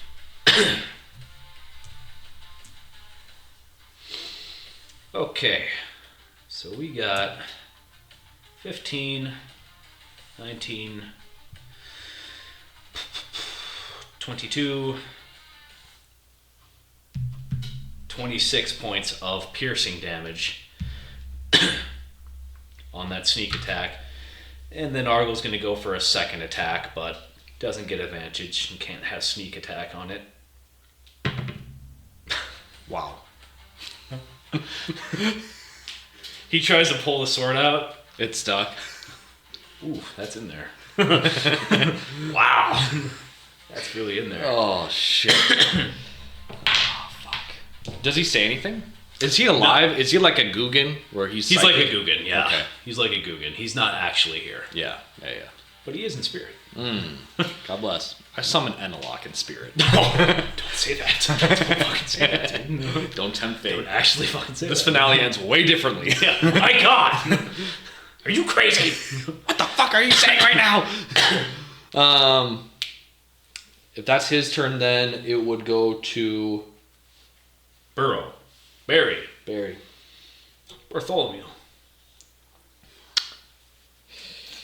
I look over to Barry, short sword popping out of the neck, and I just say, I'm done with these summons. Kill the fucking mage. Okay, alright. And so I'll have Barry take his 2 attacks once again on the green figure that's prone.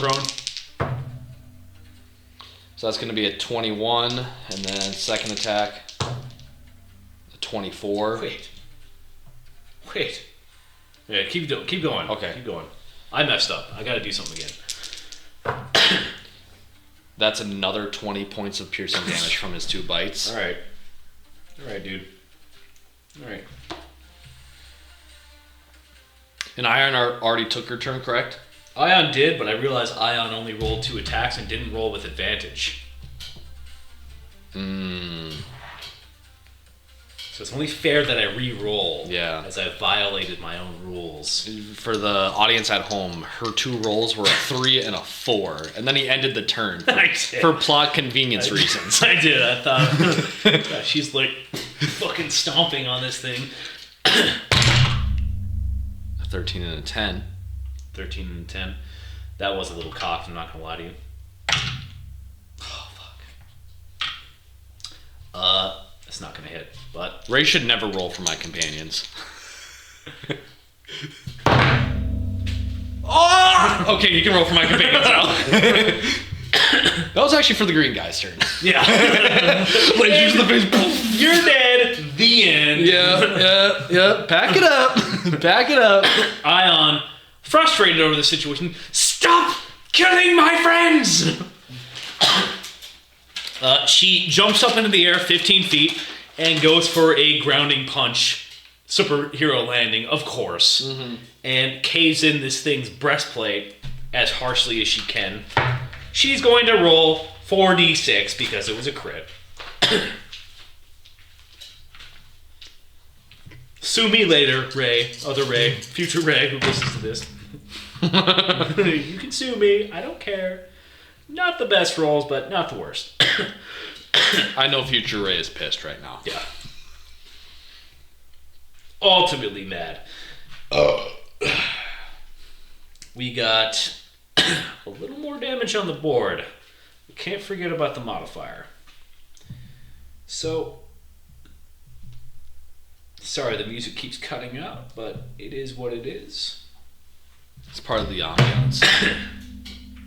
Anything's possible if Chris Chan can get married. That's what I found out. All right.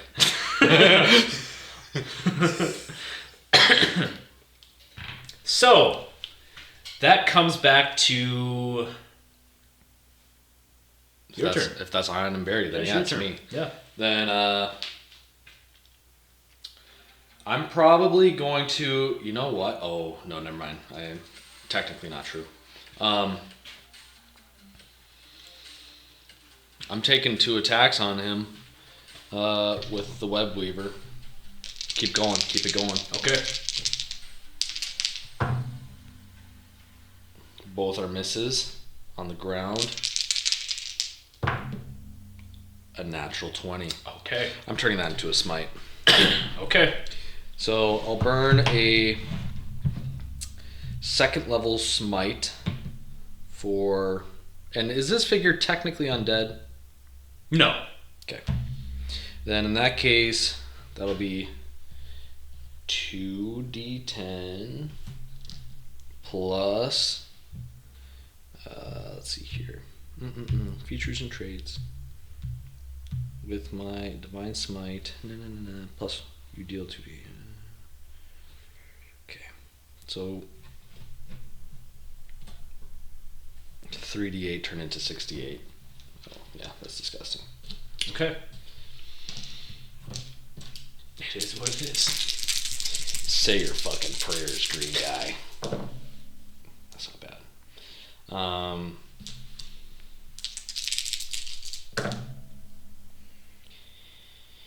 18 plus 10.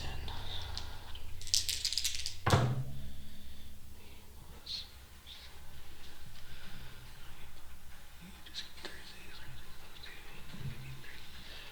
38 points of radiant damage / slashing damage for that crit, and that I will burn out a 2nd level spell slot. Go to my spells, 2nd level, boom. All right. Lots of the sarcophagus and armor just breaks out. The features that were grown before fluctuate between different individuals that you've seen before. You see Shepard's face, you see Briffy's face, you see Izza, you see suddenly your own. It's going through a myriad of emotions and confusion. It wants the pain to stop. You hear in your head, Isaiah, they're coming. The hags, they're coming. They're coming to you right now. Oh gosh. We're on the way. Me and Mouse are on the way. Oh fuck. And that's all.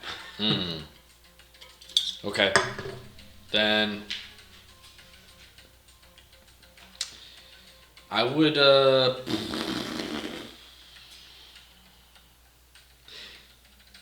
could I make with my passive perception, would I be able to see the hags incoming or no? Give me... No, not with passive perception. I would say give me a check if it's 18 or above you'll know exactly which direction they're coming from and how far away they are. If it's 16, you'll know which general direction they'll be coming from, but you won't know how far away they are. Okay. There's a lot going on, and you're... This is a perception? Yep.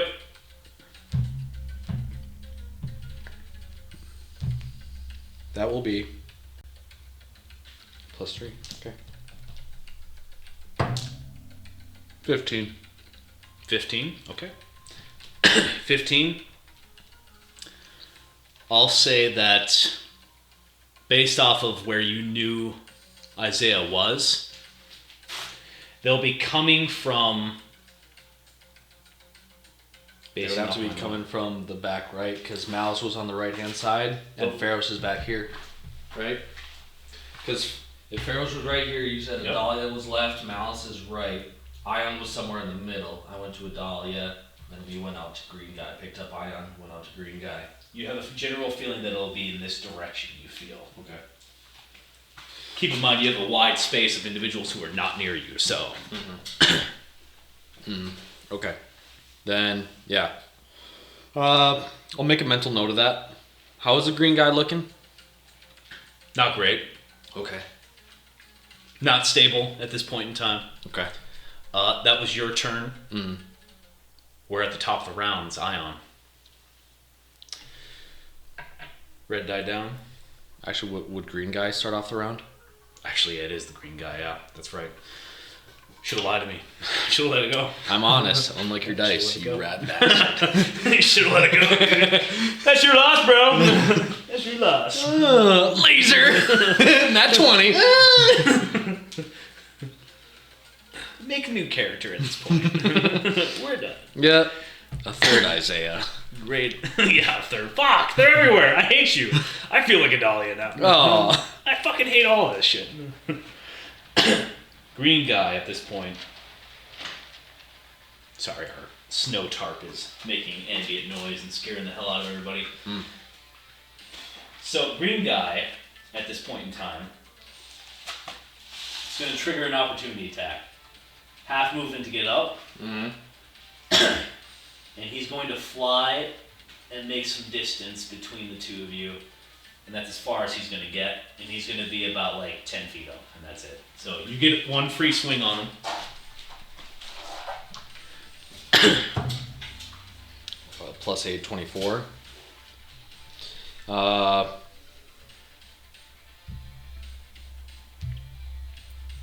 burn a first level smite to hit him. Okay. So that's going to be a D10 plus 2D8. It's going to be 8 plus 7, 15 points of slashing / radiant damage. Okay. That'll end my turn. And my opportunity attack round. And your reaction. So it is his turn at this point. He takes a decent amount of damage. Okay. What's he do on this turn? He keeps flying. So he looks at you and he puts a hand towards your direction, and you feel a pulse directly behind you as Guggen's legs explode. Yeah. So I would like you to give me a dexterity saving throw. Okay. What do I have to beat? You have to beat a 16. Okay. 16. Very good. Very good. We're talking big numbers now.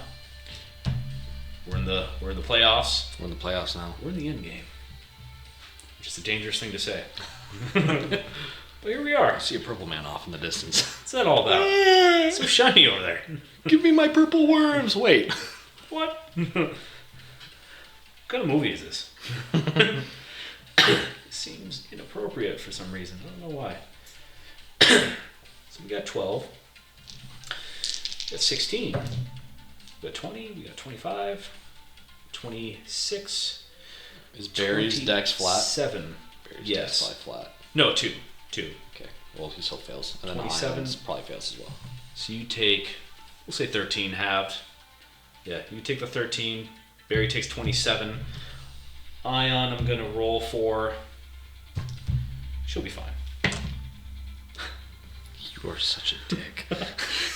It should be fine. Rolls a nat 1. I don't like your rolling technique. It's never in the middle. I don't know why, dude. I don't know why. It seems really weird. Takes too long of a second to realize the legs What's happening? Explode. Yeah, what the? He's coming back to life. Tries to stab it. Boom. Takes a good brunt of damage. Barry passed or failed? Failed. Failed? Ugh. Okay, Barry. Barry's not looking too good. But Barry will be surviving. He'll survive. He'll survive. So, top of the round, Ion. Ion's gonna look at this bastard who's got a short sword in your in your torso, and she's gonna give him a clobbering. It's clobbering time. Actually, we'll roll this one. This one rolled pretty good last time.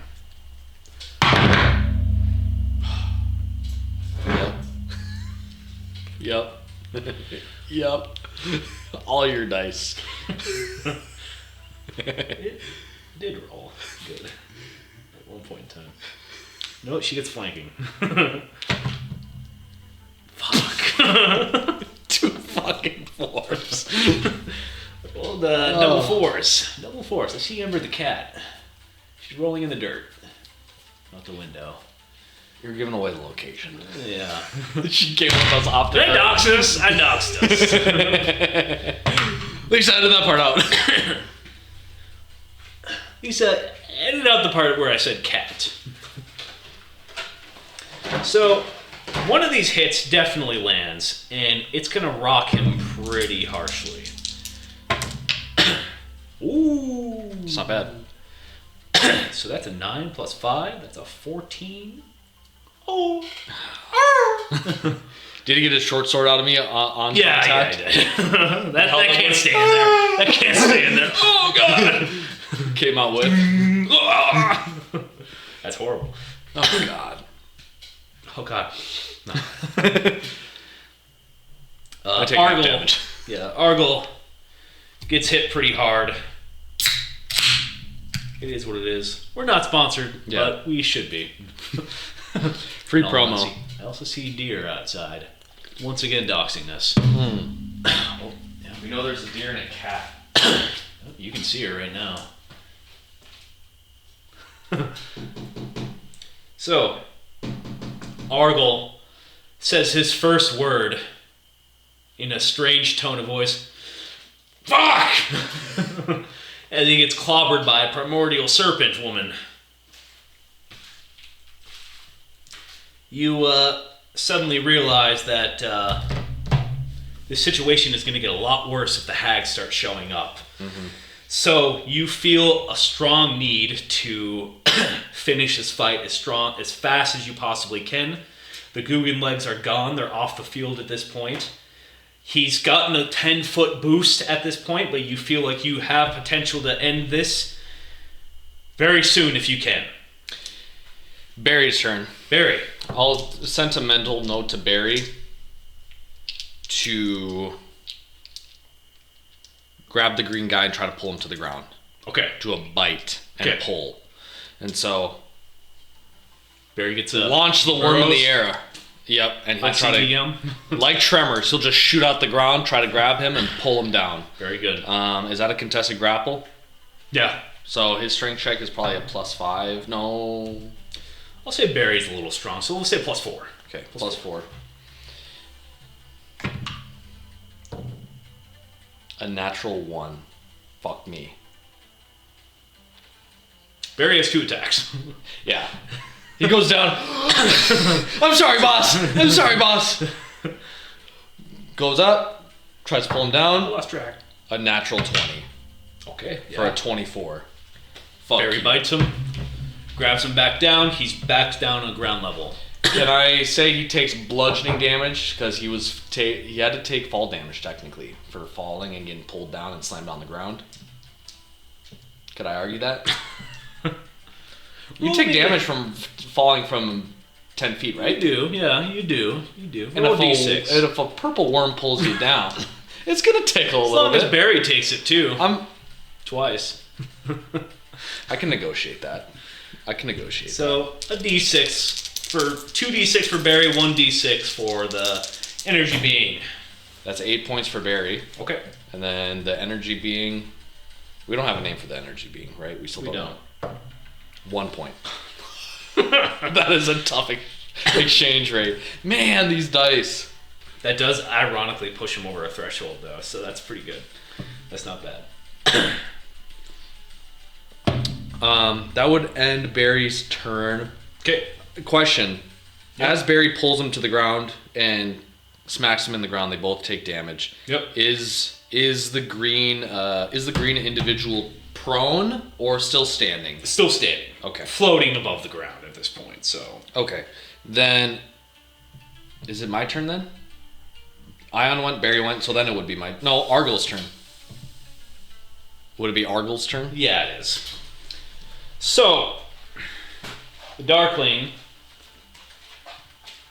knowing that you're up to no good, can't remember which one I had representing Barry. I think it was this one. So I'm gonna have Barry over here. He's pulled him to the ground, so he's down on floor level. This will. That was Ion, by the way. Barry's the purple one. Oh yeah, that's right. This was Legs. That's gone. And Legs is gone. This is Argyl. Yep. And this is Ion, so she's punching the shit out of him. He was attacking No. you. Barry's the purple dice. Ion's the flat piece. Okay. Ion's the flat piece. Edit this! No. Clean this up! Clean up all this! Alright. Alright. No. Other way around. There we go. There we go. So, Argyl at this point is pincered. Mm-hmm. Didn't like that. He thinks that's whack, actually. He hates that. On second thought, this is pretty mid. He pops another invisibility.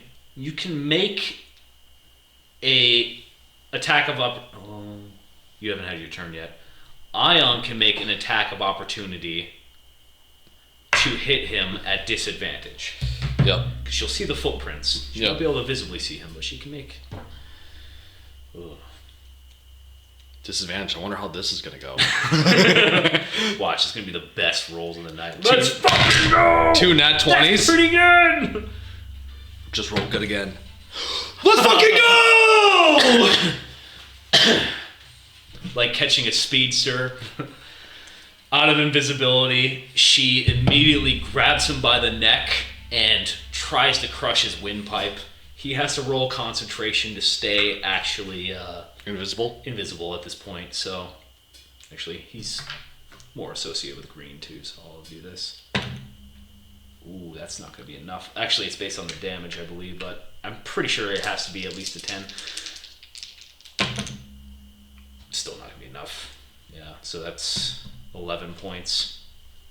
So, immediately pops out of invisibility, as he was clearly going to go for another stab on you. Is this a grapple then, technically, on him? No, it was just a little bit of flavor. Argyl, seeing this, takes out...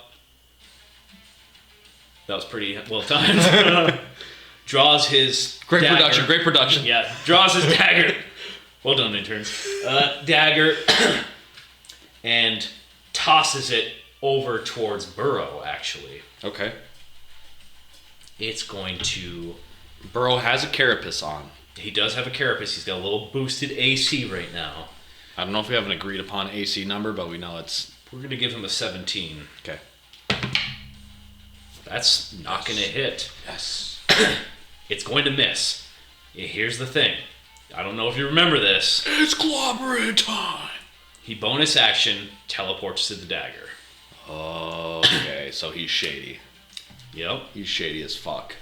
You see another character brewing in the green individual's eyes as a long white beard and a red cap emanates for a split second.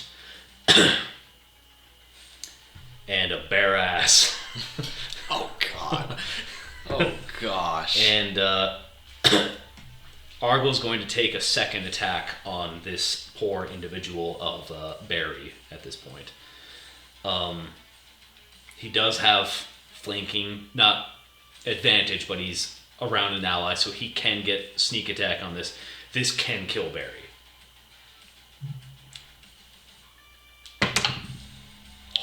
Wow. Fuck. Wow. Fuck. Because the plot said so. Let me see your fucking notes real quick. Let me see your notes real quick. And when Argle strikes Barry, roll a 20. As it was written, Saya. With sneak attack too. You're a bitch.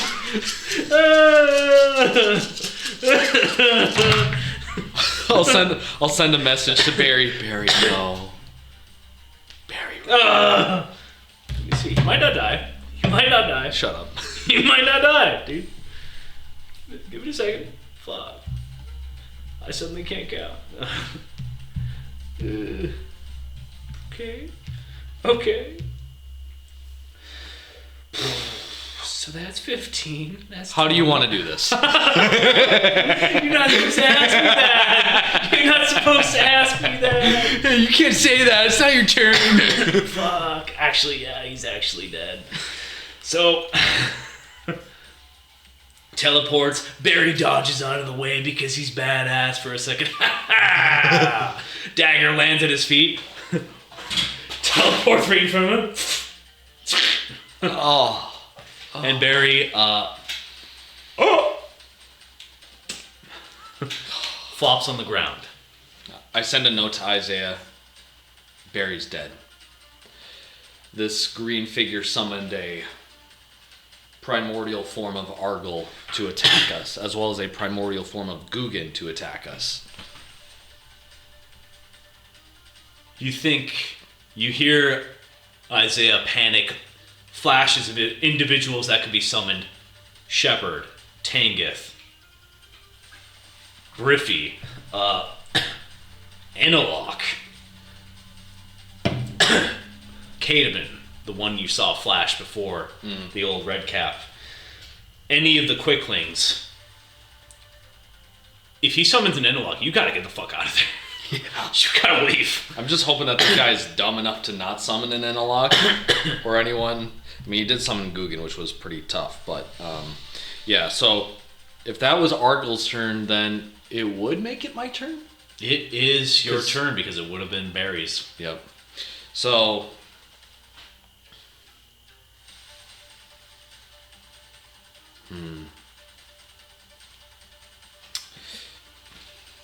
and just for my reference, Argle's over here. Yep. Just attacked Barry. Yep. And so I will move forward. Okay.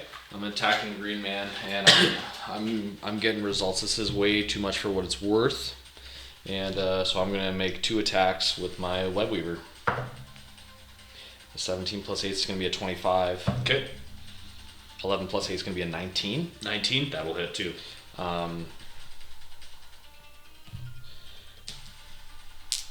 2d10 plus 4.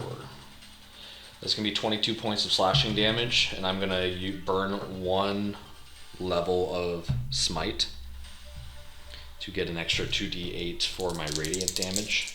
That's gonna be 8 points of radiant damage for a grand total of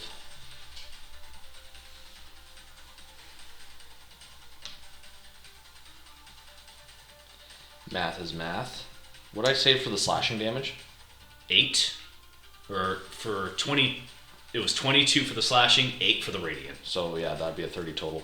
30 total, okay. It's very messed up. And I would just end my turn because I'm not trying to use all my big spell slots on him. And then, yeah, and then I'll have it be his turn. This green individual is going to summon another person above you. With my passive perception, would I be able to witness this? You look up and you see 2 iron boots coming straight for your head as we speak. As you see a Summon Cademan above me. green Cademan starts flying down at Mach speed. This is the shittiest family reunion ever. Give me a dex saving throw. Okay. You have to beat a 16. 13. 13. Okay. So, when it came to Cademan's kick, his drop kick, I think it was a d10 of damage. But this is also falling damage. So it's going to be 8 points total. And then I'll say he's dropping from 15 feet, so he's going to take this damage as well. 15 points of damage. So I said 23 points of bludgeoning damage in total, and he takes that amount. Once again, visually or audibly defunct, can't say anything as we speak. It's working around his new form and body. He's confused. He's looking around. He looks at Argyle. He doesn't understand. He looks at you. He hates you. He hates everything. Where does he land in the initiative order? I'm going to put him at the end. Okay. So he'll be after you. Okay. Damn this soundtrack. Nothing I can do about it. That's okay. Then in that case, will that end his turn? Yeah, that was the green guy's turn, actually. So that's going to go to Ion. Ion looks to you and... Ion, stop the green guy before the hags get here. Because they're on their way. And they killed Barry. So, I'm pissed. And they're bringing back people I don't want to see right now. She, just like family. Roll well this time. Oh, don't know what that means. Oh. I do not understand. But I shall do so. Do I give her advantage? How much movement speed does she have? Yeah, she'll get advantage. He's kind of in the way.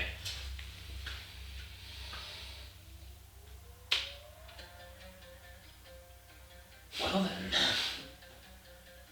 she can make it there. You know what? No, not yet. She is going to, she's just going to take a regular hit because he's taking up the flank spot. So, first one misses, but this one, a 2. She's off her game right now. Yeah. Iron, lock in. Lock in Off her Iron. game. You're losing allies, they're gaining allies. Yep. So then that would bring it back to Argyle.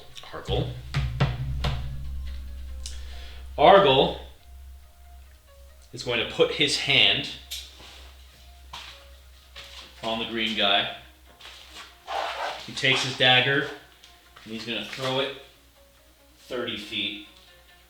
So 5, 10, 15, 20, 25, 30. Throws it. And they... Oh no, that's... Who is this? This is Burrow? That's Argyle. Oh, I could... Okay, yeah, I could have gotten it. This is Burrow's dead body. Yeah. He could have had that. Yeah, he's kind of big though. So no. He's going to grab him and they're going to go right here.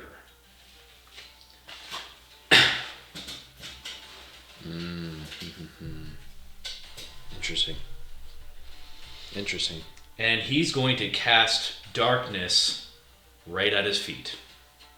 So there's going to be an orb of darkness. You know what? This is perfect. Right there.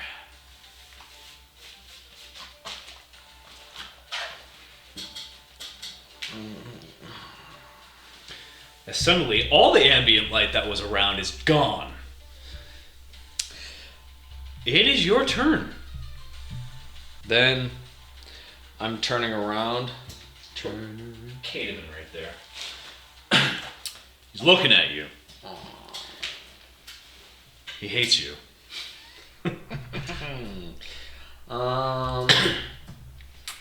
I'm I'm walking towards the darkness, and I'll provoke the opportunity attack from Kateman. Okay. So I'll move my D and what? Strangely enough, as you walk away, Caitman doesn't even attack you. Just looks at you, scowls. It's almost more insulting. Kind of is. Kind of is. I don't want to kill you. I just don't like you. I'm gonna channel Divinity Earth Shatter. I'm not gonna fight the darkness. I'm just gonna snap everything in there. Okay. So both of those individuals that are in there have to roll a 18 con save. Is this green guy? Okay. And Argle. That's acceptable. Yeah. So I will deal 5d10 to Argle, and that will be halved for the green guy. Okay. However, Argle's knocked and stunned, so he drops darkness automatically. Oh yeah, he does. Yeah. So, poof. All the lights back.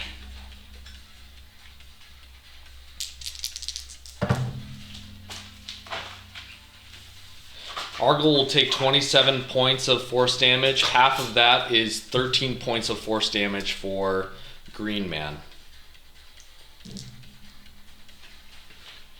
And I will continue my encroachment on the green gentleman. Gross. And call my turn there. All right. That's going to make this Cademan's turn. Oh man, I totally have not noticed that I have improved Divine Smite. Oh, you have another D8. So I've missed a couple of D8s along the way, but that's okay. Okay. Cademan looks at you. Mm-hmm. Since you made such a cool move, he doesn't like that either. He hates a lot of this. He hates most of things. He's going to make his drop kick on you. Okay. Which I hated in Baldur's Gate 3. Those red caps do a lot of damage in the woods, Yeah. in the swamp. Spoilers. They're not cheap. Intern, edit that out. Yeah. Edit out whatever part you want. I don't care. It doesn't matter. Yeah. It doesn't matter. It's not Misses. going to hit. It's not going to hit. Yeah. Cademan just fucking misses you, Yeah. goes right past you, stands up. It's pissed I off. still don't like you. Goes for a punch to the knee. Yeah. Yeah. Like that? And then brings it to the top of the round to Green Man. Not a great summon. Not gonna lie to you. Just for the funds. Yeah. So, Green Man, at this point, he's done, you've given him a lot of damage. I usually, at this point, I've seen the strategy to count up the damage all the way to the HP that they're at, which adding is a lot easier than subtracting in humans' minds for some reason, probably because, we're fear-based creatures and, we're afraid of everything. And, you've got him fairly low at this point, which you should be proud of. I'm shitting myself right now because I don't know if he can just keep spamming summons until we call it a day. So, Green Man is going to fly up, giving you an opportunity attack, Yep. and he's going to explode with magnificent radiance. And he's going to hit everybody with radiation. Okay. I'm going to try to strike him. Okay. Dirty 20. Dirty 20 hits.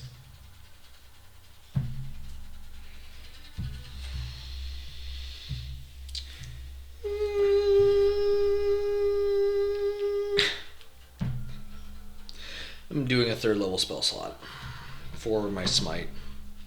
And I'm hoping that this just does it. But let me see here. So I just gotta have to read Improved Divine Smite real quick.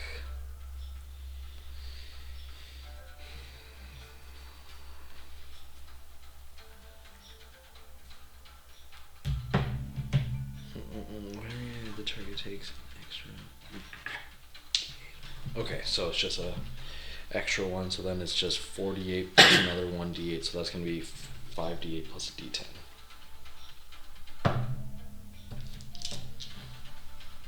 Six points slashing. Okay.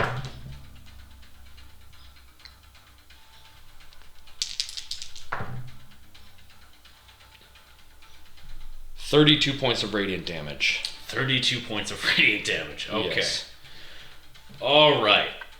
It is on its last legs at this point. Fuck!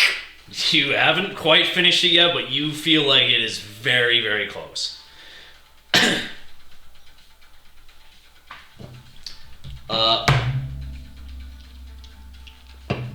I need you to give me a Constitution saving throw. I will do that. What do I have to beat? You have to beat an 18 this time. Gonna count that as cocked. That's cocked. Very convenient. In that. Where's it say in your notes? When Patrick beats the check, make him re-roll. Is that cocked? No, that's not cocked. That'd be a 22. 22. All right. Ion got a 4.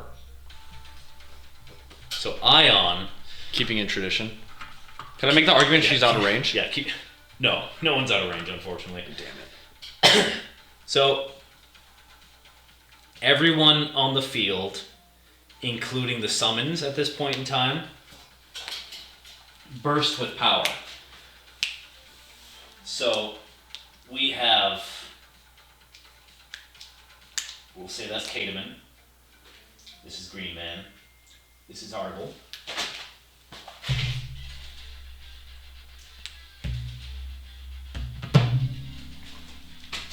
Ham and potatoes in 10 minutes. Okay.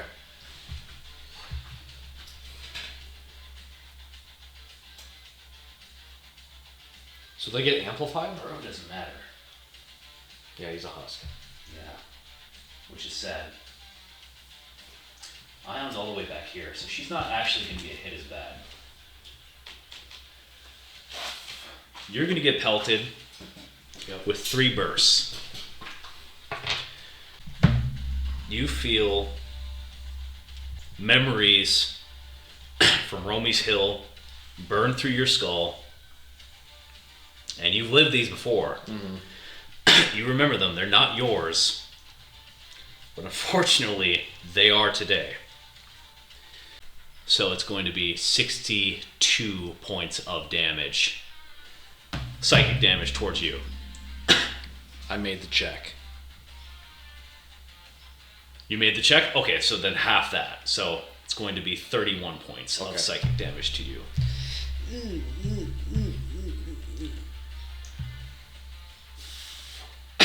That's a lot of damage.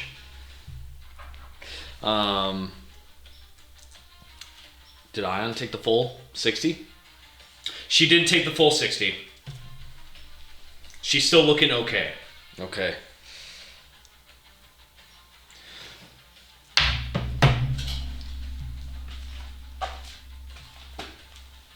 The bad part is the 2 hags that make their way to the battlefield. Yeah. Yeah. And they start singing your name. Long arms pull themselves out from underneath the sands as they squeal your name in exuberance and blasphemes. Isaiah, welcome home! It's Ion's turn. Ion, hit someone. Hit something. I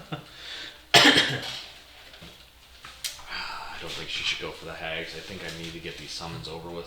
You recognize the large one. She's covered in vines at this point. More so red than actually gold. But this one you remember is the sea hag. Mm-hmm. Not to be stared at in the eye. Mm-hmm. She plays on her lyre. And they start making their way towards you. Taking their time. Yeah. Ion is going to, at this point... Closest person she can reach... Let's say 5, 10, 15, 20, 25. She doesn't really know what to do about this guy. 30, 35. He's 10 feet in the air. She's going to throw Cademan at him. That's what she's God gonna do. bless. Hey, that's a win in my book. She's going to throw Cademan at him. It's a contested strength check. He's a strong little bugger, but Ion's pretty strong.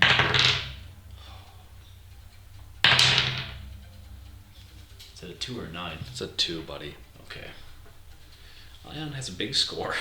Fuck, it's not big enough. Ion does have 2 attacks. She's been having a really, really, really long week. Yeah, she needs the big die. That's what she needs.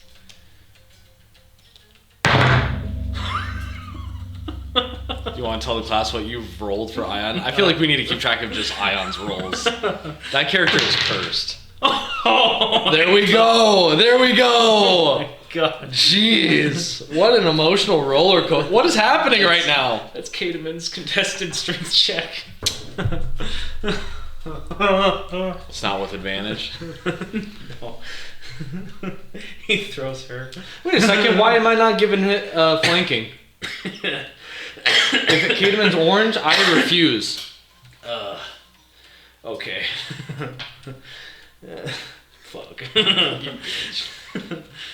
It's just a contested strength check, but yeah. Oh, that's better. That's much Who's better. nat 20's better? She's got a higher score. Yeah. So she picks up this red cap facsimile and chucks him towards the green figure. Boots first. I'm going to tell you what, she needs to do 13 points of damage in order to actually...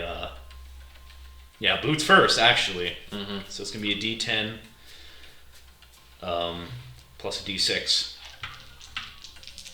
So if she does 13 points of damage, there's a plus 5 modifier here.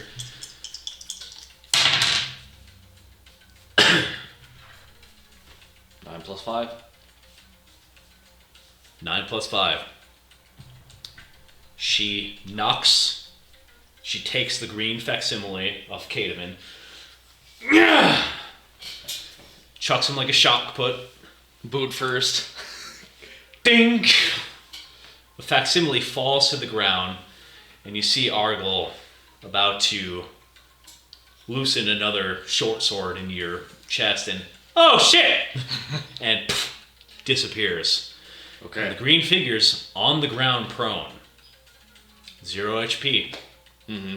Rolling death saves. Mm-hmm. That's Ion's turn. It would have been Would have been Argos. Argyl's turn. Would have been Cademan's away at the end. It's your turn. Okay. It's your turn at this point. I would. Making sure he's not coming back. So I'm taking 2 attacks. Okay. Those are auto crits. They are auto crits if you hit. So 14 plus 8, 22. That one's gonna hit. That's 2 death saves. 12 plus 8 is 20. That'll hit. 2 death saves. I just keep it simple. Just a quick through the chest. Through the chest again. And I'm looking at the hags watching this. Not the sea hag. Big arm bitch Sally herself. Big arm bitch Sally looks at you do that. And you see a drip of sweat as the release of energy as you stab with your Kopesh down on this green figure is enough to turn the surrounding area into just about nothingness. So almost everything disintegrates around you. Oh my god. Jeez. And that's what's what, there. What music do That's you what listen you to? become. That's That's what you become. I just clicked on this. Yeah. This is what you've become. Edit this out. You're better. You're better than you were. You take an enormous amount of damage. And I don't know if I have enough d10s. How much HP do you have? Not a lot, Not a lot? Okay. but I believe in myself. Okay. That's awesome, dude. So, it's a 4, 3, that's 110. I'm going to roll the easier ones. So these were 11. So 11, 22, 25. 25, that's going to be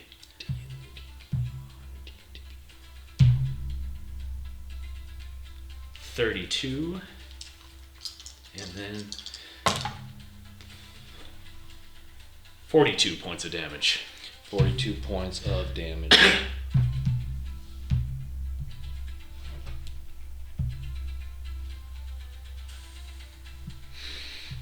Ooh. Lion's not looking great, but she's still good. She's below half, finally, as she's blasted with psychic energy. Yeah. As the wild magic just goes insane. I will make a note to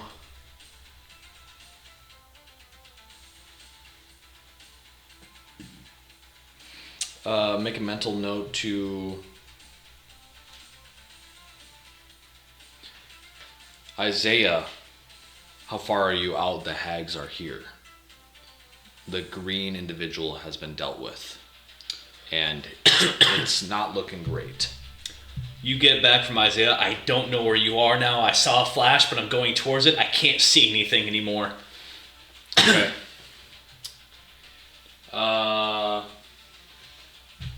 This is an action.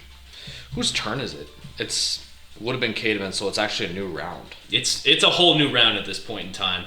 And we can take a minute right now to reset, Okay. as the hags also got hit by the damage. Not as much, they weren't as close, but they take half of that damage no matter what. Mm-hmm. We have returned.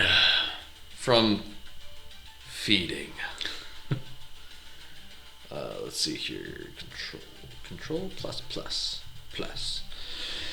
And hags have entered the battlefield. However, initiative reset, so rerolls have to occur. Rerolls have to occur. Some individuals have better dark sight than others in this situation. So, Before I roll my initiative, I will be pumping myself with lay on hands. sounds like a plan. As I reach into the weave with both my hands and I wrap myself up with these in gauze, in weave like gauze that melds into my arms and starts patching some wounds. As I give myself 100 HP. 100 HP. That's quite a bit of HP. Your boy was down to 28. Very good. Very good. So, that being said,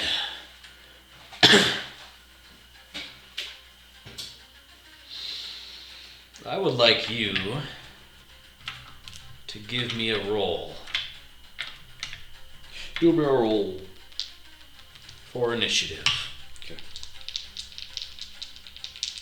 I'll let you roll for Ion this time. No roll for the two opponents. Are we technically factoring in Isaiah and Malice's initiative order? Once they arrive. Let's sort this out. Ion will be light blue. I'll be dark blue for initiative. Does she have anything to her modifier? She has a +3. Dirty 20, natural 9. You were dark blue? Yep. So, same order for you two. Alright, we have the Sea Hag. 16 on the die. Mm-hmm. We have the Anise Hag. Wow.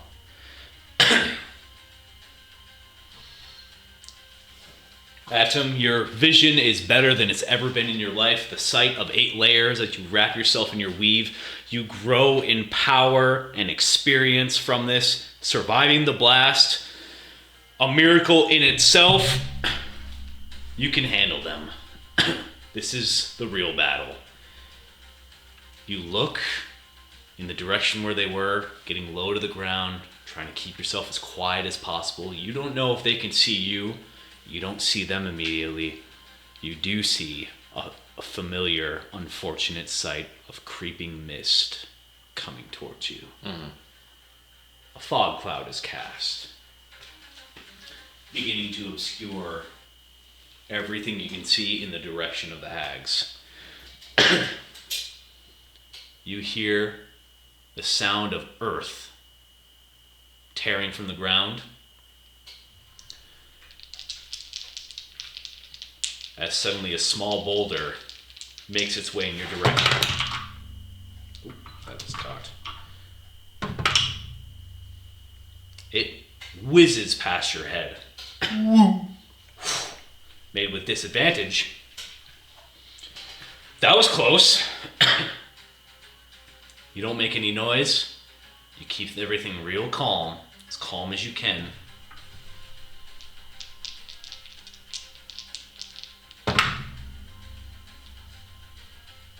Another one off in the distance. You hear movement off to your right quarter, Mm-hmm. and that's it. So that was both their attacks? That was the first one. Okay. Second one. And then Ion.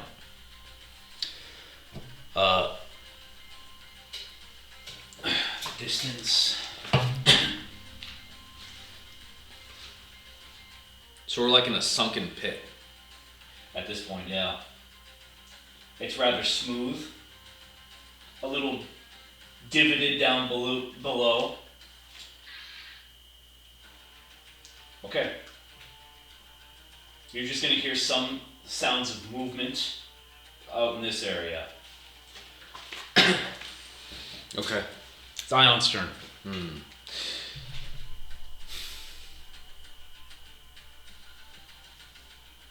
She looks at you. I do not like this, Isaiah. We should leave. I look towards her and I say, we failed the first time. We have to make it right the second time. Especially for Isaiah.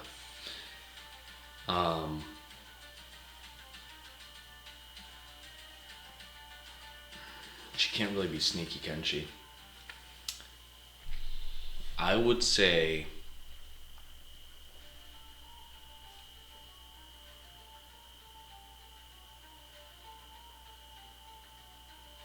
I would tell her to run into the fog and wait for my signal. Okay. And so You signal which direction to go. straight into the fog. Okay. So she'll 5, 10, 15, 20, 25, 30. As far as you know, you don't know if these are the last known locations. Mm-hmm. And she, I'll say, holds an attack action. Okay. And for my turn, I will also run in there. And at 4th level, I will cast Dispel Magic. Okay. And I'm going to try to drop the fog. Okay. Is the fog cloud that they cast 4th level or higher? It is 4th level. Okay. If it's 4th level, then I have to just roll and beat a 14, I believe. That's the DC. Let me just double check. When you cast the spell slot, no. The DC, okay. For each spell of 4th level or higher on the target, make an ability check. Using your spellcasting ability, DC equals 10 plus the spell's level. Okay. Plus 10. 17. 17. Yep. You shoot. Which direction do you shoot off in? I'm running into the fog. Okay, so you're going into it. So you leave. I would say you do it. Alright. I would probably go into the similar direction of Ion. Probably be in the middle, right? Like, I would probably be like right here, just to see if I can find any hags, but not be right on top of Ion, just in case she didn't run into any. Okay.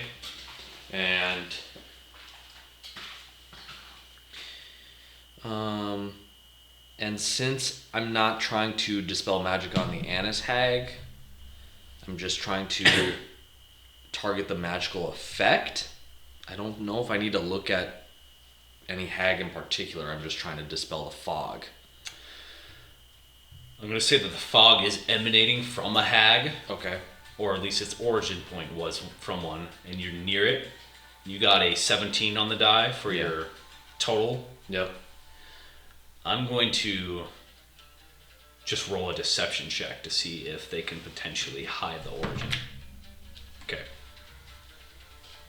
You sort out where you think the Annis hag is hiding, and you blast off a dispel magic in the direction, and it dispels and reveals the Annis hag. At this point in time, she's almost down to her shoulders in the sand and emanating the fog from her mouth, just in a wide gape as she's staring straight up in the air. And she looks over at you as soon as you spot her out, her eyes glowing red at this point in time. And she smiles. And as soon as she smiles, she opens her mouth again, and a gigantic eyeball comes out of her mouth and stares at you again. Is that like a reaction? That's just what she does? It just does it. Yeah. Alright. Well... You got anything else? Yeah. Okay. Bonus action. Holy weapon. Okay. Rearm yourself. Rearming myself, and Gotcha. the web weaver is now glowing brighter than ever. Okay. 30 feet of light plus an additional 30 of dim light. And I'll hold it up to see, and I'll say, Isaiah, you should be able to see a guiding light in the distance. And I'll say that mentally in my head, but as I'm holding up my sword like this, with the Kopesh, I'll look over to Ion and I'll say, strike now. And I'll trigger her attack action on the Annis hag in the dirt. Okay. She's not exactly in range of the Annis hag, unfortunately. How dare you? We reveal that the Annis hag is right here. Oh. You don't know where this one is. Yeah, that's true. But you call out to Isaiah, and he says, I see something. And you have a feeling he's on the way. Mm-hmm. Is that the end of your turn? That'll be at the end of my turn. Okay. So, I need you. I'll tell him to ride Barry, or Burrow, or Bernard. You. I don't know if he has a purple worm with him. He did. You don't know what he's traveling on, but you know he's on the way. Yeah, okay, continue. I would like you to give me a strength saving throw. Okay. What'll I have to beat? You have to beat a 16. Okay. 14. 14? Yep. Total? Yep. Okay. Red vines shoot out from behind you, underneath. As you hold up your Kopesh, they wrap around your arm, go all the way down you, and they anchor you in place. As the Annis hag's eyeball slowly starts to drag its way out of her maw altogether and begins to step out in the form of a vine golem. Ew. With a nasty, nasty eyeball that just is concentrated on you. Mm-hmm. That's going to be her turn. Okay. Now, you can't make this save, I don't think, because you're technically restrained. The sea hag makes her presence known behind you in this direction. And she's going to cast Call Lightning right on you. And you're perfect because you're holding up Yeah, a, that's absolutely. receiver. No, actually. yeah, it's perfectly planned, actually. Yeah. I'm glad. Let's see here. No. 3d10 should be a blast for you to handle. That's 15 points of lightning damage struck on you. Okay. Wow, that music is real picky. Finicky.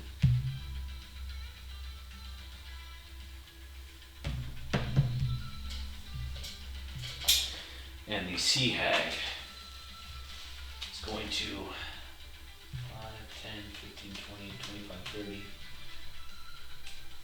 piece up, post up right there. It is Ion's turn. Ion does remember that the little blue hag is dangerous in her own right, so she's not going to make the mistake of purposely looking at her, but if she doesn't look at her, she can't make full straight-on attacks, so she'll roll with disadvantage if she goes on her, or would you like her to go on the other one? I think the Annis hag probably, for the purposes of the vine. She will make her way in that direction, and from there, Ion is going to punch the Annis hag's head in as hard as she possibly can. Fuck yeah. Fuck yeah. That's a win. That's a natural 20. Ion, you're winning me back. Oh, That's a lot of damage. That's Holy kind of shit. juicy. That's kind of juicy. So that's 12, that's 10, so that's 22. That's 27 points of bludgeoning damage on this hag, and that's the first attack. Dirty. And that's 10 more points of damage right off the bat. So Ion's making up for her lack of effectiveness from earlier and bringing it all together right now. Stomping the hag into the dirt. She's off to a great start. You're up. I'm going up on this Annis hag. I'm getting flanking. You are restrained at this moment in time by these red vines that are trying to sap away at the healing energy that's coursing through your body that you pushed. Oh, what's the source of them? It's the Annis hag, or at least something far below that the Annis hag is controlling, you feel. Okay. I am going to use my Fey Touched feature Oh. to slip out of the vines themselves as they squeeze and constrict me until they're only holding on to themselves as I misty step behind the Annis hag. Okay. And I reform with as if the weave is just recreating itself. And yeah, maybe that's the flair, is that instead of it's a misty step, I'll just say I just like dissipate into the weave itself. I turn into just all these different strings and I acclimate to a space probably, so it's 30 feet. So I'm going to take 2 attacks. 17 plus 8, 25. Hits. Natural 20. Natural 20. Okay. Hits. So the first one is going to be, and for the sake of it, that natural 20 is going to be with a Divine Smite. But I'll do the regular hit first. The regular hit is going to be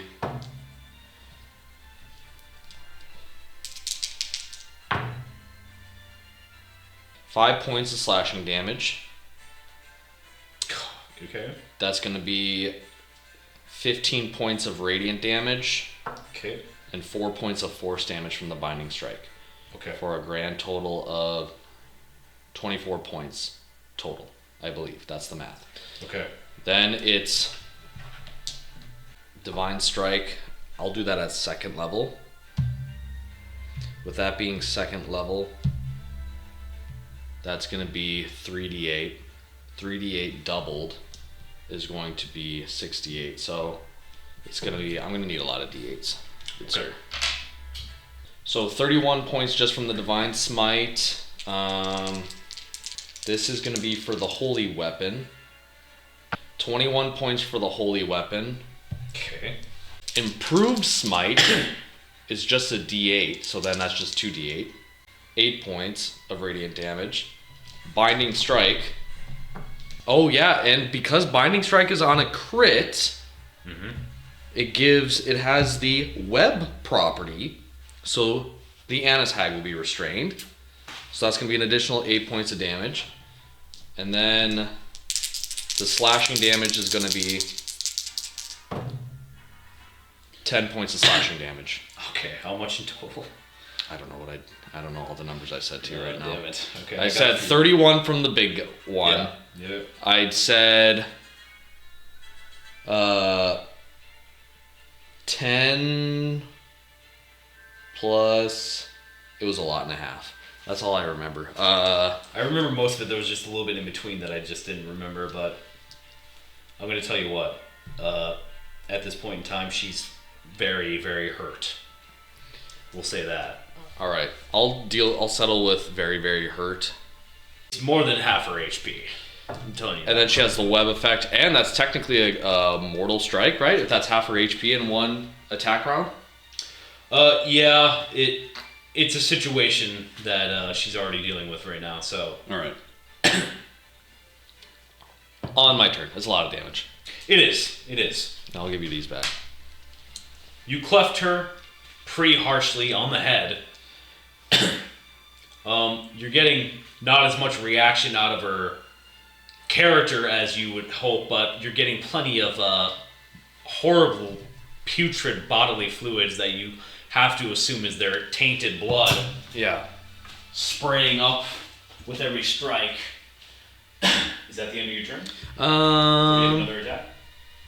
I think it was Isaiah, not this character, who had the slasher feat. Otherwise, I was going to be cashing in on the slasher feat. But that'll be the end of my turn because I already used the bonus action to Misty Step. So. Okay. Then that is going to be the Vine Golem up next.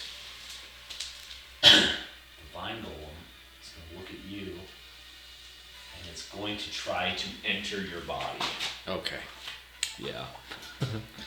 This is what he planned for the finale, guys. Violating my rights.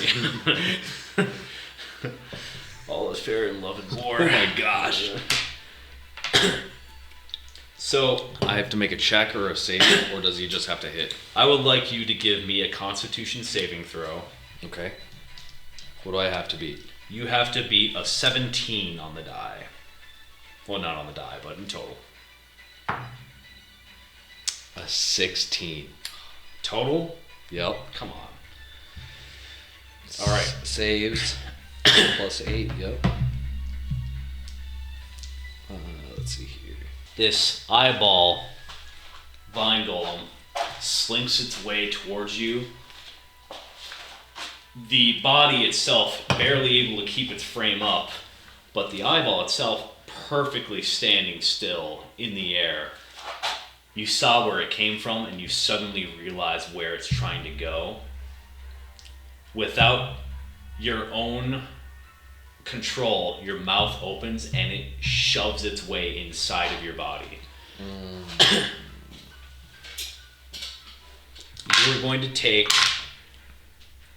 an unfortunate amount of damage. This thing was made specifically for you, actually, in their tainted minds. Okay. You know how many things have been in Isaiah's body over this course of this campaign? Too many. Too many things. Too many things. And he has not had any kinky scenes in this whole series. It hasn't. It's very odd. It's very unfortunate. 33 points of necrotic damage. As this thing forms its way inside and then wraps around your body, trying to immobilize you. You can still operate, but you know this thing's inside of you, and it's horrible. The Annis Hag, what condition is she in right now? Is she restrained? She has the web property, and I believe web is restrained. Let me just see if I can pull up this spell quick. So just... Is the Vine Golem, is that a magical effect, or... No. No, it's not. It's essentially leaking a type of acid inside of your body. So the individual is restrained as long as it remains in the Okay. web until it breaks free. A creature restrained by the webs can use this action to make a strength check against your spell save DC. If it succeeds, it is no longer restrained. It has to be a strength check. It has to be a strength check. Otherwise, technically, the webs will break away because they are flammable. That probably won't help in this situation, but she's got a great strength score. They got big, meaty arms, unfortunately, so she's just going to try to break free. So that my will be the DC whole is action. an 18. Okay. That's a 2 on the die. For not enough. Is that enough? So, in the cutthroat nature of the hags, unfortunately, this is going to lead to the Annis Hag realizing that she's used her action for nothing at this point, and she's going to spend her time Thinking about what she's done. she's going to talk shit, and she's going to say, "You're in for a surprise, boy. We had Ion for quite the while. Wait until you see what we saved for you." And Ion's like, "What?" And the Sea Hag is going to call lightning on all of you. Mm-hmm. So, At the risk of setting the webs on fire? yep. Alright. Well, she's not going to be able to pass the save, so Yeah. she fails automatically. She takes 3d10. Give me a dex saving throw. I have to beat a 17? Or 17. Okay. Oh, and he was on the road. Oh my god. it's a fail. Okay. It is 14 points of lightning damage to you. It is, I'm gonna roll for Ion. Oh, I threw my die. Ion passes. She takes 7. She takes 7 points of damage. She's not looking great, but she's still there. She set the webs on fire? It does. So the web's on fire. I have to check that HP actually because I said 14 points. 14 points, and then do you want to call that a d6 of fire damage or what? It's doable. It's doable. It's in the budget. It's in the budget. Fuck. It's gonna burn the webs away. Like it's lightning. It's 3d10, so Yeah. it's gonna cause enough damage. I'll give it like half of 3d10. So that's a 10, an 8, no, a 6. So 3, 8, and that was a 3. So half of 3. I'm gonna say that's 9 points. Is there a health limit to the webs? No. No. It does actually give us a stat. If once her fire burns away in one round, dealing 2d4 fire damage to any creature that starts its turn in the fire. Okay. So, That makes it Ion's turn. So she's going to take the 2 attacks. Okay. natural 20. That's probably going to do it, if I'm being honest with you. That was a natural 20. She's very low. But she has another attack. And Ion's going to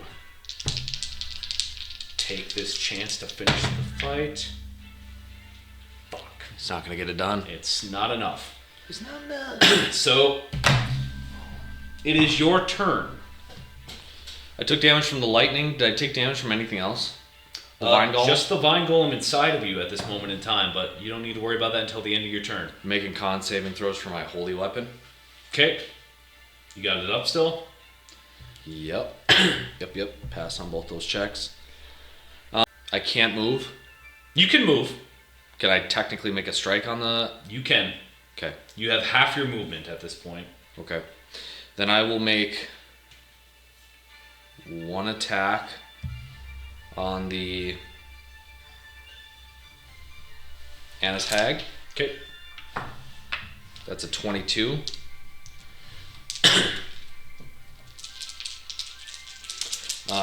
So for Binding Strike, 2 points of force damage. I'll just add that up all separately. So then, Okay. across force, radiant, and slashing damage, that's going to be 20 points of damage. She's very dead. And how I do it?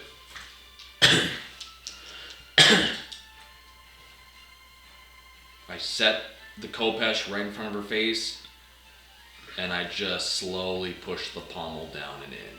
Okay. And I will say, we've had enough. We've had enough. Okay. The Vine Golem's still up, though. The vine golem is still up, and it's going to hit you with a little bit of necrotic damage right now. Because I moved? I mean, it's the end of your turn is why. So that is... I can still technically hit it, right? You can take your action to remove it from your body. It's inside of you. So unless you want to hit yourself. Yeah, it's inside of me. Yeah. Because I get a second attack, that's all I'm thinking. Yeah. And I can't use part of my attack action to remove it from my body because it's not like a strike. No. Yeah. So I'm just ignoring it, I guess. Okay. So then I just have to... And I'm going to try to hit this other hag because, yeah, I don't want to waste the action economy. Okay. I'll just take one single strike. It'll be a disadvantage unless you look at her and you have to make a wisdom saving throw. Ooh. Yeah. Choices. Yeah. Do I remember what happens if I look at her? Or do I not know the property that happens if I were to look at her? You saw it have an eye on, and you saw that it dropped her immediately. What's the check? Do I know the check? It's wisdom. I don't know the DC. You don't know the DC. I'm doing it. Okay. Fuck, alright. I'm doing it. I will roll it, Okay. and you just tell me if it beats it. Okay, I will. You'll know.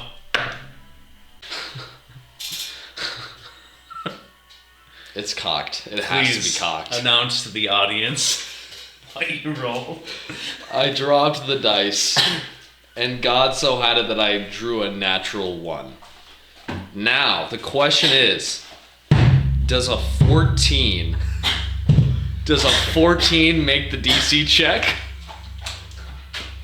No. Oh, my wisdom is so good, Ray. Mm-hmm. It is. I look at the Annis Hag. It's dead. Oh, the Sea Hag. My bad. Yeah. My bad. I look at the Sea Hag that I was about to strike with the Vine Golem in me. You Describe are what happens. betrayed by the vine golem. It, for a moment, was only restraining your movement ever so slightly. And the moment you go in for the strike, you're confident in the fact that you can cleave this thing before you ever make eye contact with it. Mm-hmm. And you feel it jerk your head in a direction you did not expect. And you look down straight into the piercing yellow eyes of this sea hag, and you feel your soul burn on the inside, and you drop to 0 HP, and then you take 29 points of necrotic damage, failing 2 death saving throws at the same time. Alright, well, let me just move my HP to 0 then. And let me say I have 2 failures. And, oh guys, we're going to finish up this finale here pretty quickly. That will be the end of my turn. Jeez. That will be the end of my turn. Yeah. The initiative order is such that I don't know who goes first. It's the sea hag's turn. The sea hag smiles for the sake of her sister and the grudge she held against you. She gently strokes your cheek as the necrotic essence made from the venom they stole from Ion to create this golem leaks its way through you, and she gently releases the golem from your mouth. It wraps around her body and creates her own carapace. She bonus action calls lightning down on Ion and her sister's corpse. Ion's calling out to Isaiah, or Atom. She unfortunately does not pass. She takes 11 points of lightning damage. And the sea hag goes over to you, pulls out a dagger, and just hovers over your neck and says, "Surrender, please." And she's going to drop Call Lightning, and she's going to cast Charm Monster on Ion. She gets to roll this with advantage because she's in the middle of combat. You don't get the benefits of my aura if I'm down. I think you might have to be alive for that. While you are conscious. Yep. And I'm not conscious. So she wants Ion to not fight it, but she's going to. So with advantage. Okay. Ion resists the Charm Monster. Mm-hmm. The knife is hovering over. Ion has to make a decision at this point. In your fading vision, Atom, you didn't notice it before, but now that you're out of the crater, with the dispersal of the heart of the mountain of Romy's Hill being gone, slowly but surely, forces from all around have been slowly coming towards you. Some of them faster than others. And you realize that you are going to probably be surrounded before your other half and before Joy and Malice could possibly get here, you think. Now is the time for you to roll a d20. Oh. I'm really good at those. Horrifying, I know. I'm really good at those. Don't make me do it. Don't make me do it. And I have to beat a save. Finalize the bond between you and Neith. You did train and you made your first bond before. Now is more important than it's ever been. So please roll this, add your charisma modifier, and use advantage. And don't roll 2 ones. If you do, tell the audience what happens when I roll 2 ones. If you do, tell us how long the epilogue is. It's not gonna be that long.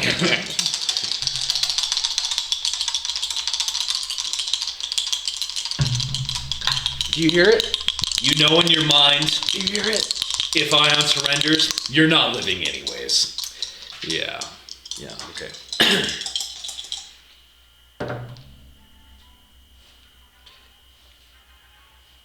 A 15 for a 19. 19.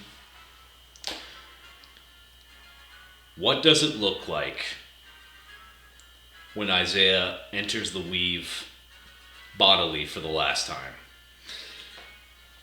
and comes out as something new? I think on the ground,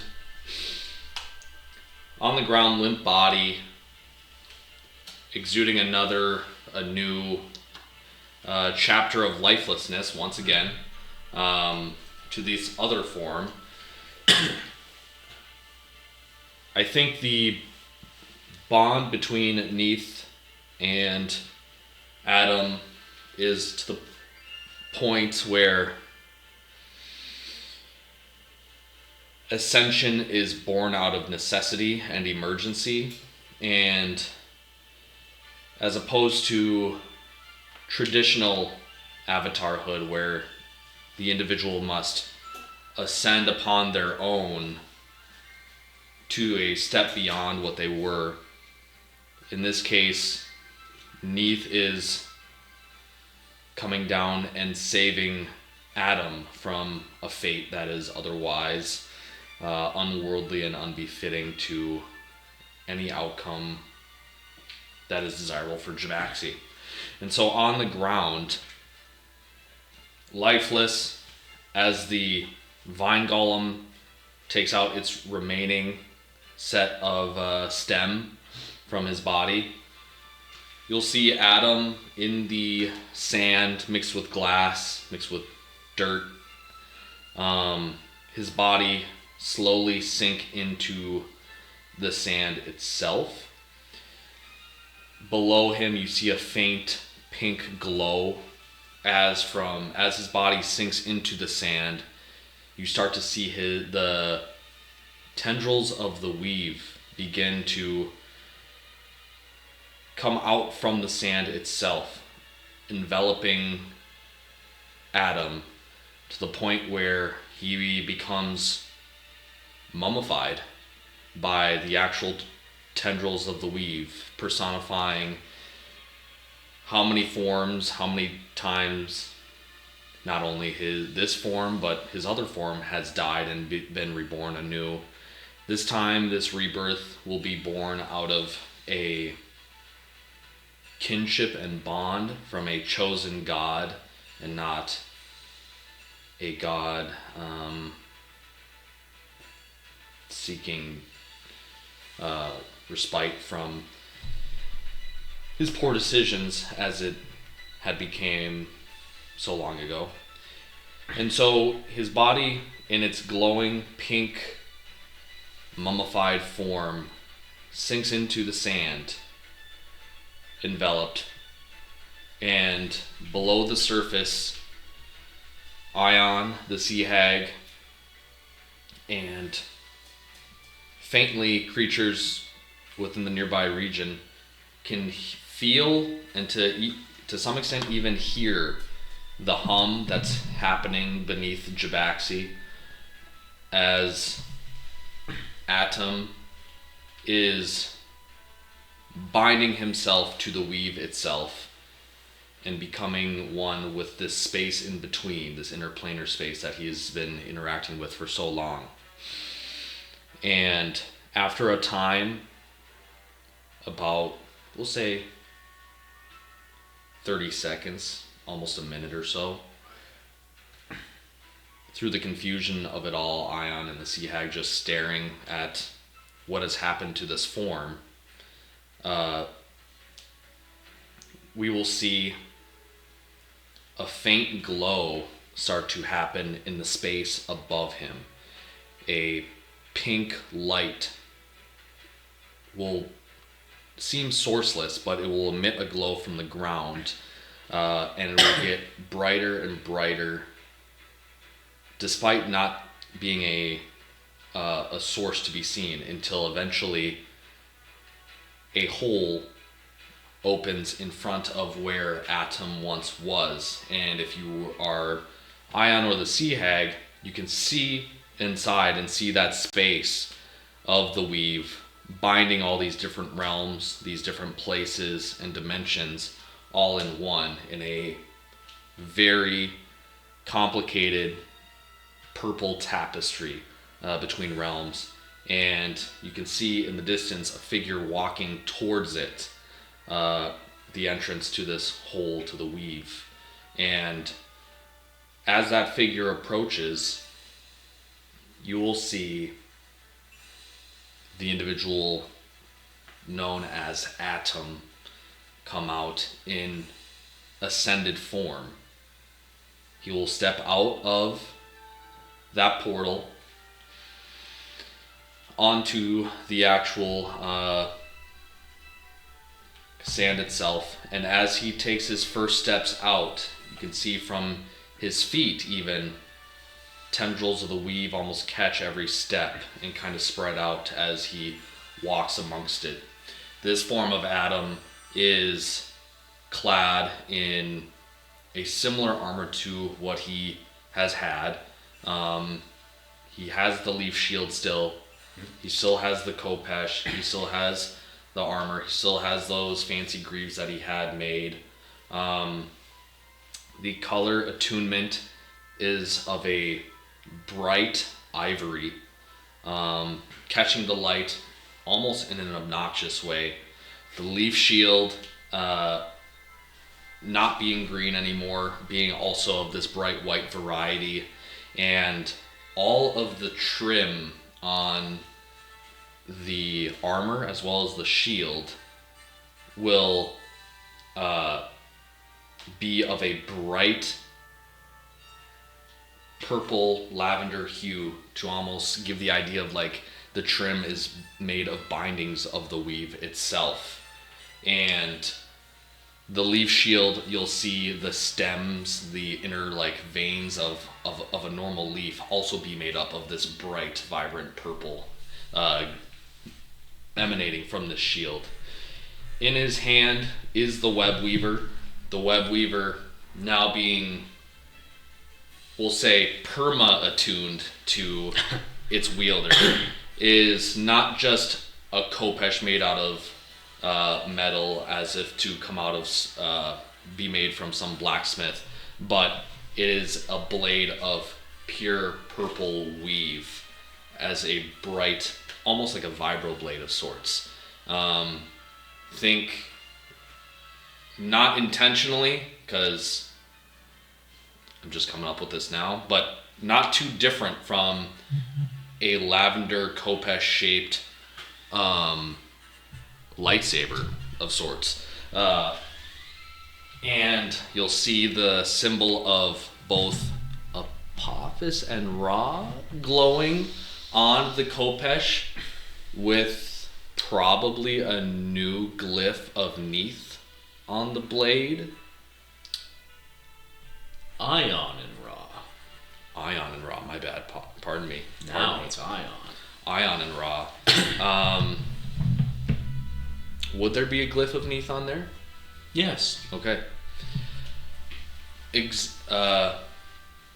Almost representing and dignifying the first family of Javaxi with Neith, Ra, and Ion. This bright purple Kopesh and this bright ivory armor is brand spanking new, and how Atom looks differently. I would say his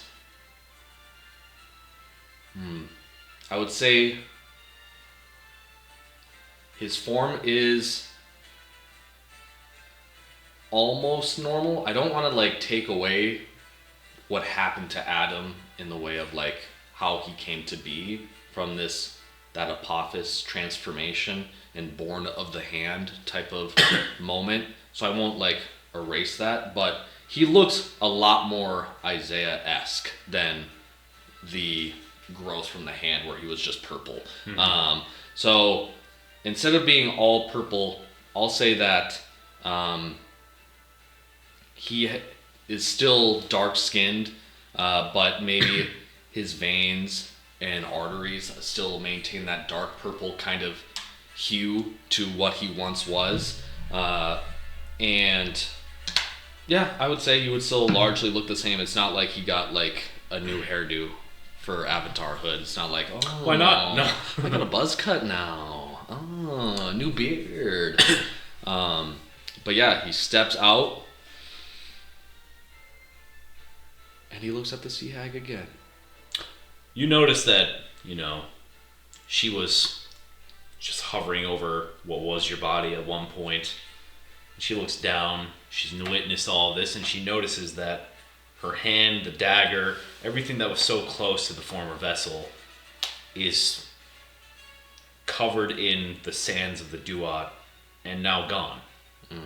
And doesn't feel anything, grabs the stump, looks up at you again, and tries to kill you with the vision And I don't roll an at one this time. It's a 6. She goes blind. 6 plus 13, that's a 19. I break the save, and I'm not dead. The vine golems sprout all together, spreading out, and the forces of Set close in on all of you. And a tiny little silver spider just hops up on your Kopesh. You have a feeling that no one else can really see it unless you deem it so. And you have many actions that they don't. What do?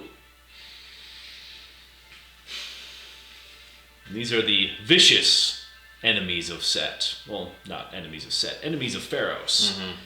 Many jackals, many undead, couple liches. They tentatively make their way towards this new unknown opponent. And they're confused. And with my Kopesh, I'll hold it up. And now it being like pure weave, I'm going to use the Kopesh with my layers of 8 seeing. 8 layers seeing? Sight of 8 layers. Sight of 8 layers. And I'm going to look at all of these individuals, and with my layers of 8, sight of 8 layers. Jeez, I'm just going to fucking tweak out. I need to write these. I need more note cards. I need more note cards. I'm going to actually shoot a light out from the tip of the Kopesh, and that light is going to actually be like a...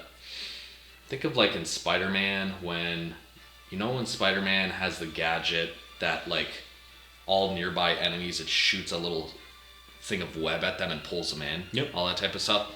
I'm going to shoot out a web similar to what I saw in the Duat to everyone in the nearby area around me.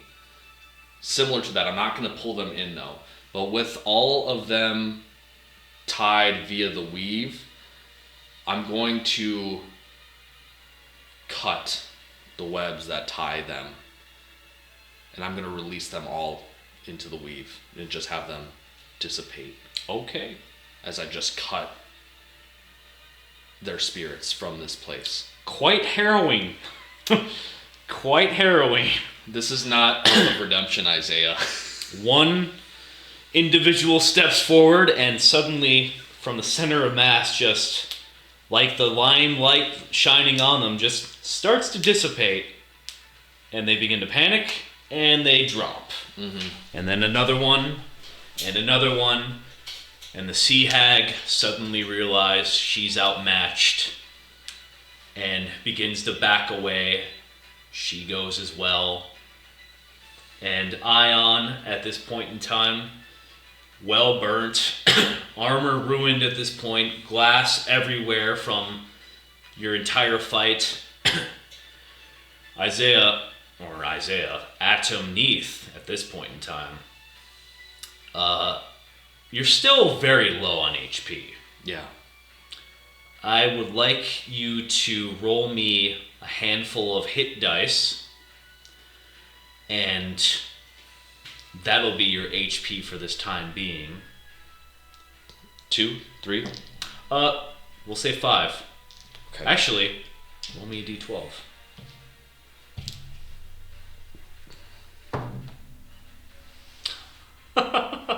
Roll me a hit die. All right. Would we say I get a larger lay on hands pool? You, so add that plus your constitution modifier. So it that's is 15. your first time doing this. So, unexpectedly, I would try to cast lay on hands to Ion if I can. you take a hand. Which hand do you use? Left or right? I'll use the right hand. Right hand. You put a hand on Ion. How many HP do you try to give her? I would try to give her. You said she's not looking good, right? She's not. She's okay, but she's not looking great. She's not. Is she a level 20 entity or? She- I know I am, so More or I think less, of that yeah. HP. Okay. More or less. I would just do 100 if I can. You feel like you give her a solid 50. Okay. Yeah. I can deal with that. I will give her that solid 50, and I would look at her and I would say, they almost got us again. You see, Almost got me again. Ion looks at you, and she's mystified, horrified at what you've done, also jealous to a degree. And she says, I think you look better every time you die. I'm hoping that at some point I will get to the point where I can just stop dying. Just call it quits. And you feel the wind blow very harshly as very quickly, within a minute, on this very strange contraption made from, looks like earth, hollowed out tubes of earth that are being propelled by winds from Joy, you see Malice, you see Isaiah, you see Captain Sylvan. Oh god! And Isaiah's just like pissed. He's like, "What the fuck is Yeah, this he guy?" is, but Sylvan doesn't know. Yeah. He just thinks he's a great soldier. He doesn't know any better. Yeah. And Joy and Malice see you, and Joy puts out a hand for you to grab. I will grab the hand.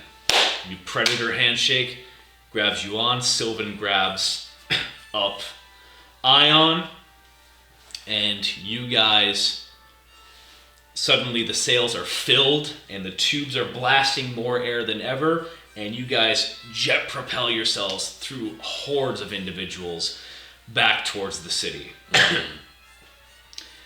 And to the city you go, and as soon as you get within a certain limited range, and it seems like both enemies are closing in on you guys, and your ally soldiers are retreating, you see a number of mages placing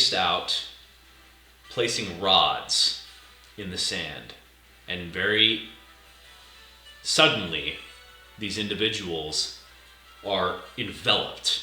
The ground opens up and cuts off Pharos in a gigantic canyon of duat. Just portals of duat all around. Yeah. The enemies are flooding in, and they stop as many, many rows fall in all together. And those mages sacrifice themselves. Oh wow. Not being able to handle it the same way that many of you and your peers can, they meet their end in very sad fashion. If this is the case, then I will also try to aid with the sail helping me. I will use the web weaver to try to basically shoot webs at hordes of the army of Set, and I'm going to just try to have them get pulled into the duat. Okay. So I'm not like standing there doing nothing on the ship waiting for my Uber to arrive. I'm going to try to like smack things and pull things in along the way and try to get quick fodder without trying to expose myself too much. Roll me an attack, if you would be so kind. A 15. 15. Not bad. I'm going to say you get a majority of large targets inside without much effort, thankfully enough. Unfortunately, some of the indentured thralls towards Set, who were led here on their journey, also fall in and meet their untimely doom. But an end to the war seems to have come for now. And you begin to realize that these valleys, or this valley, may be a little more difficult to deal with in the future. You make your way within the city's perimeter, and everyone's kind of looking at you like, What the fuck is that? and people are coming up to you and touching you and welcoming you back. Isaiah gives you lay on hands, everything he has left over, which at this point is about 25 HP. Malice lost an arm. But still in good spirits for the most part. Rather pale on his scales, and is talking to Ion about the battle that had commenced. Where's Mowgli? You see Mowgli carrying some of the wounded soldiers on his shield, the same way that Baelish used to. And he looks at you and he says, "Oh, Isaiah, I see you took a word out of my book and got a remodel. Oh, God. You look closer to me than you ever have." I look at Mowgli and I say, every act of leadership that you exhibit is a step in a path that I only try to follow.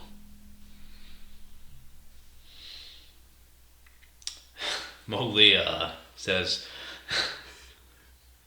"You have grown in wisdom at such a young age as well." How old are you? Like 400 years old? Yeah. And I'm just going to pretend the fact that I wasn't a fully grown adult when he was just a rock. Yeah. He's the wise and old man. It's not wise to battle with your elders.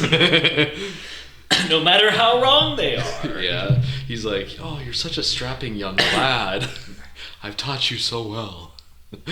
My wisdom grows with you. Mowgli gives you a recap on him battling the hags as well. And doing his best to defend Idalia. But when it came to it, a number of assassins breached the wall and had injured Idalia in a way that seems more permanent than simple healing magic can provide. Where is she? It's not long before you find the chambers that she's been laid into, and you pass by Sylvan, you pass by Kafiri, and you pass eventually by your father, who pats you on the shoulder and says, "I was worried, and I felt your presence fade for a moment, but I saw what you've become, and you did what I could not do. We're going to need you for the future." Do you know what happened with Amun? I know that he tried to keep me out of the battle in the pyramid, and once I had exited the pyramid, he was already returning to Avatar duties elsewhere, but I had not seen him since. This battle is taking a toll on us, and Idalia did something that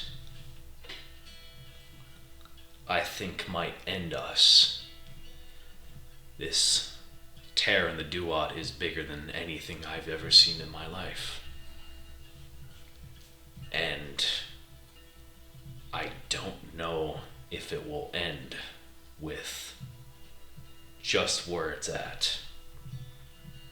So I'm going to gather the mages, and we're going to attempt to, at the very least, push it in the direction of outside of the city. If you need me, just find me at the gates. Pushing it out of the city doesn't mean you're sacrificing your life for it, right? No, I don't plan on taking another trip through any Duat ever again. As long as I can help it. But for the sake of your mother and the rest of our family, I would not like them to risk it. So I will be sealing what I can.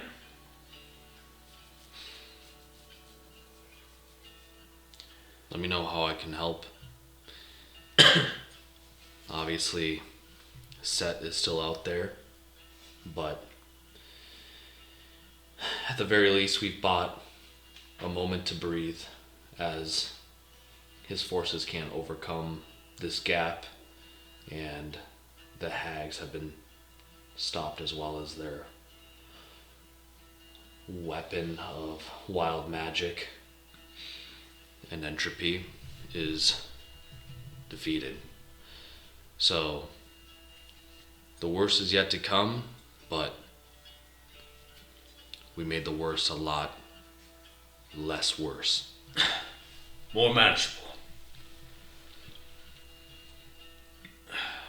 This war is not over, neither are we.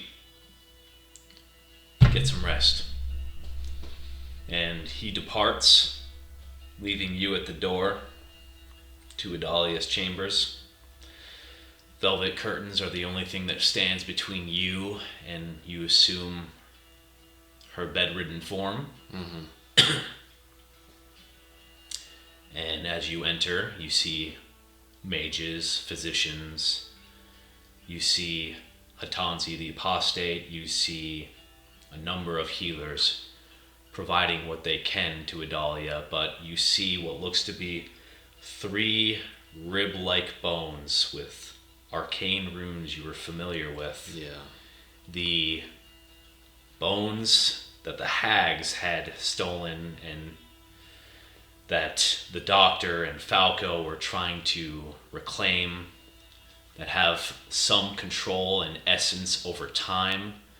And you see Adalia's form slowly breathing, steadily, but you can tell that whatever is happening with these bones is causing her issue that's cutting her off from the weave. And you see that the only part that's still connected, as the barrier came down, the valley was made, the only thing that connects it is the small little thread leading to the obsidian pyramid that you saw before.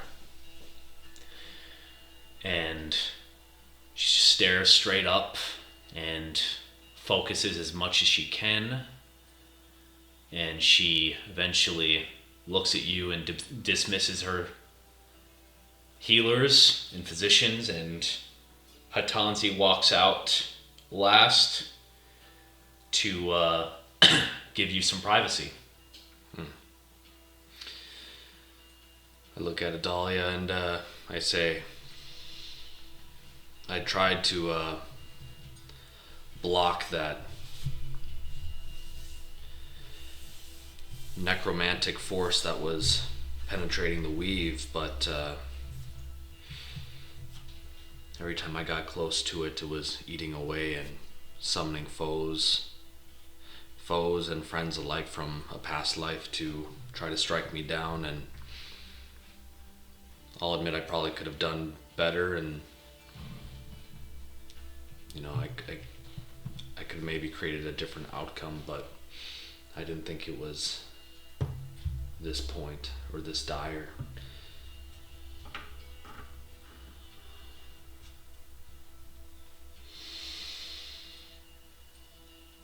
I killed Kafiri's grandfather. I killed many of her family that came after us. I should have let Malice die when I saw he was restrained, but it appears I'm not quite the heartless leader that I'm used to being. I want you to take the Book of Thoth. She points off in the direction of a chest And I want you to take the Rod of Tahuti deep within the temple. You'll know where to bring it. You see the little silver spider hop off your person and hop up to her face, just kind of like stare in her eye. So you are the new age. I felt you. I can't do it anymore, and you'll see why soon enough. But I think that you are our best hope for now. I want you to understand that Amun cannot be the new face. And I would love for your father to be accepted again, but I find that to be harsh amongst the old mages that are still left. Not to count your mother into that.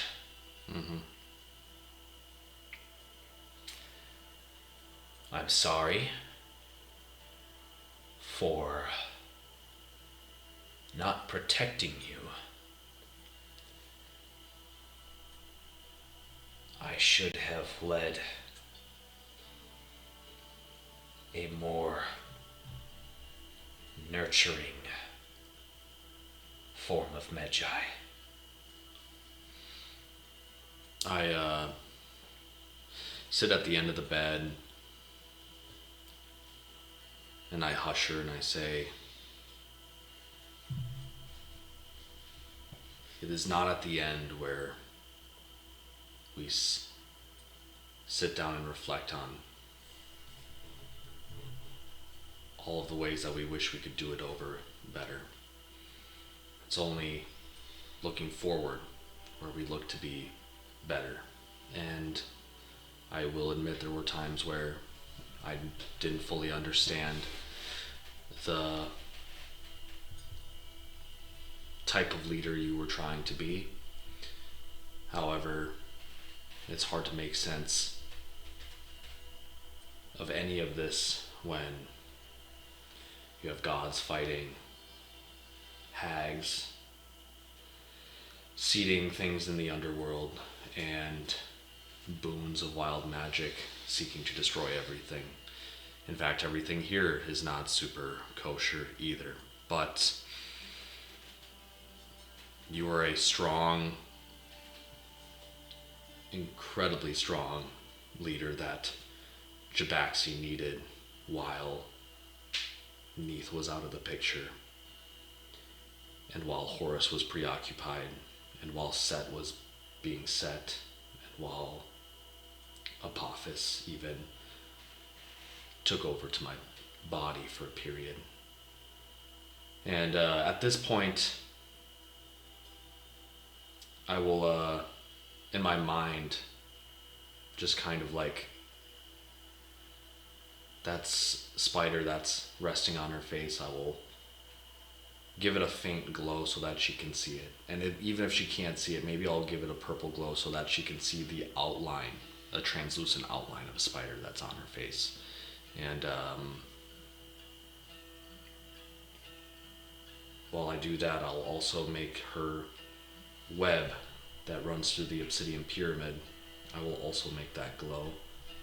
And I will say, we may not be perfect, we may be very different, but you were the leader that Jabaxi needed for the longest time, and you did your best with what you had. In the beginning, I thought you were someone who needed redemption for things that I thought were transgressions, but really you were just trying to keep this ship together while it was navigating a very complicated space and time. So I don't think you need redemption. I think you need and you deserve rest.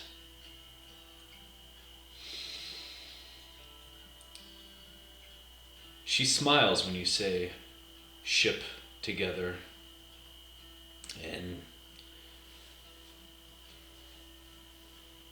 giving you a knowing smile. Those are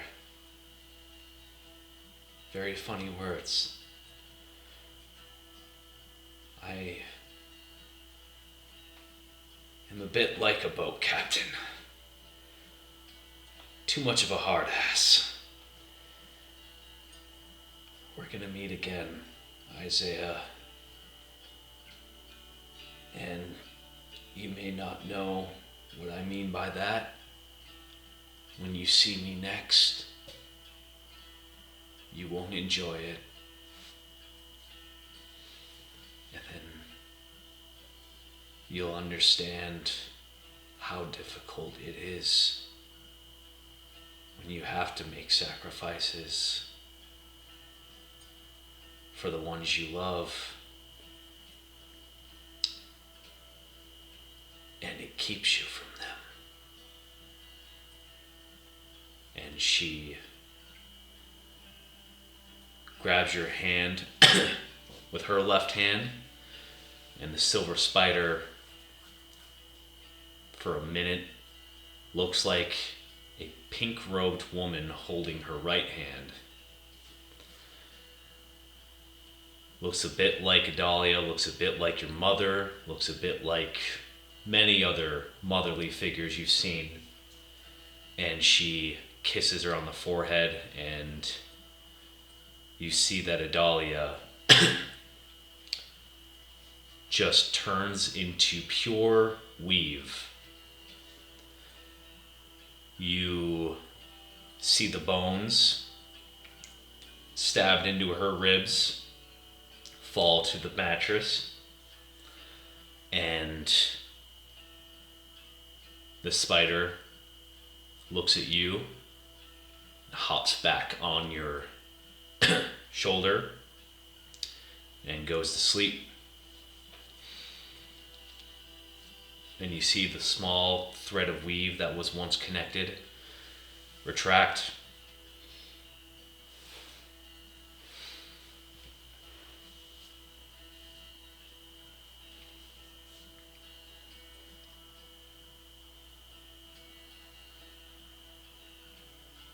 I will take that weave that was once attached to Adalia, and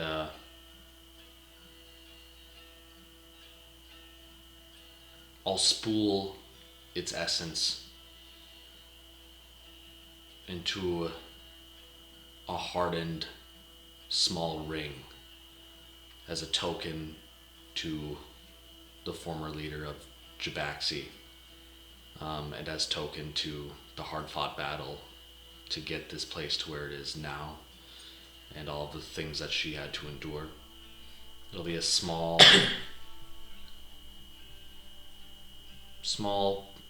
very faint pink, almost white, little signet ring. I will then take the bones and I will bind the weave around them to dispel them of the runes that were enchanted on them, and turn those bones into dust, not to be wielded again. And then I will take the Book of Thoth and the Rod of Tahuti, and for the time being, I will keep them in the obsidian pyramid to be wielded once I can guarantee this war is over.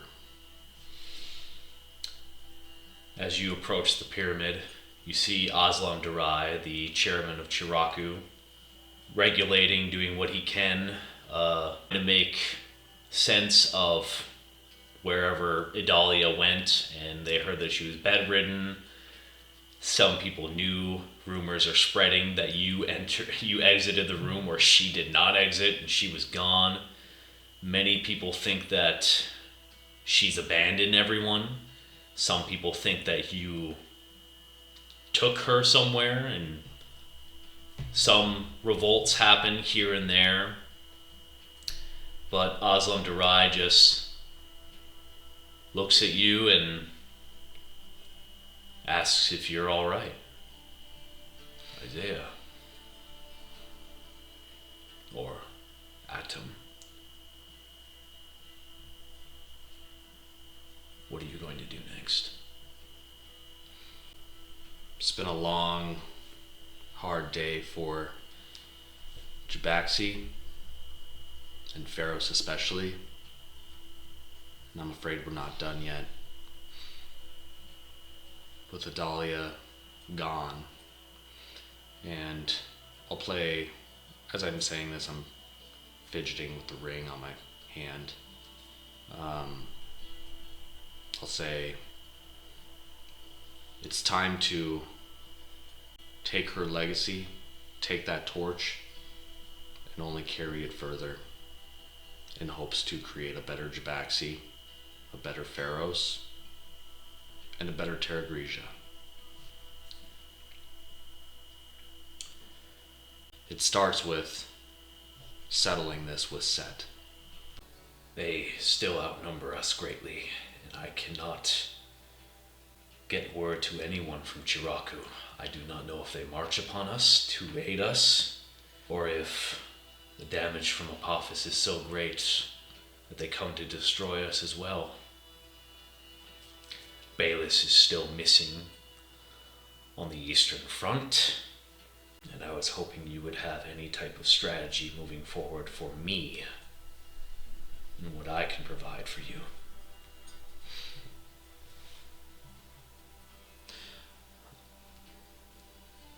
Aslam, at this time, the people need spirit, they need healing, and they need all of the things that I cannot simply snap my fingers and grant them at this moment.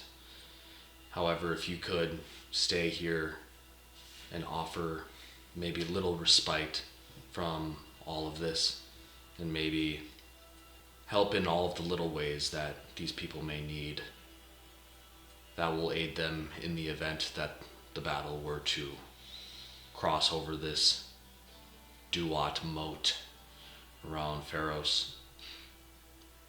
And in that instance, Pharos can take its last stand.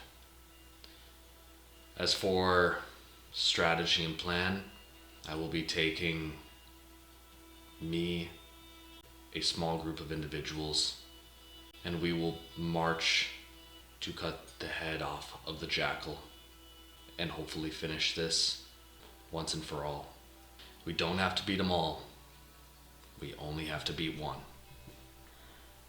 Then let me know when you strike, so that I may send the Divine General your way. I can only use her once. It's about time she wets her claws.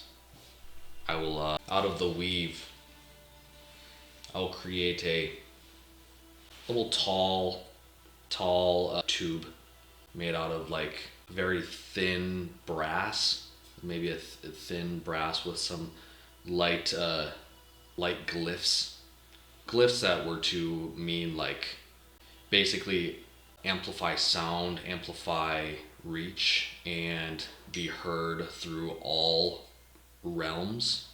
And I will look at Aslam and I will say, I will wield this device, and once I open it, that will be your sign to summon the Divine General. What's the name of the Divine General? Do I know? It's just the Divine General. All right. Then I would put hieroglyphs that would clearly indicate that this is for the Divine General. Okay.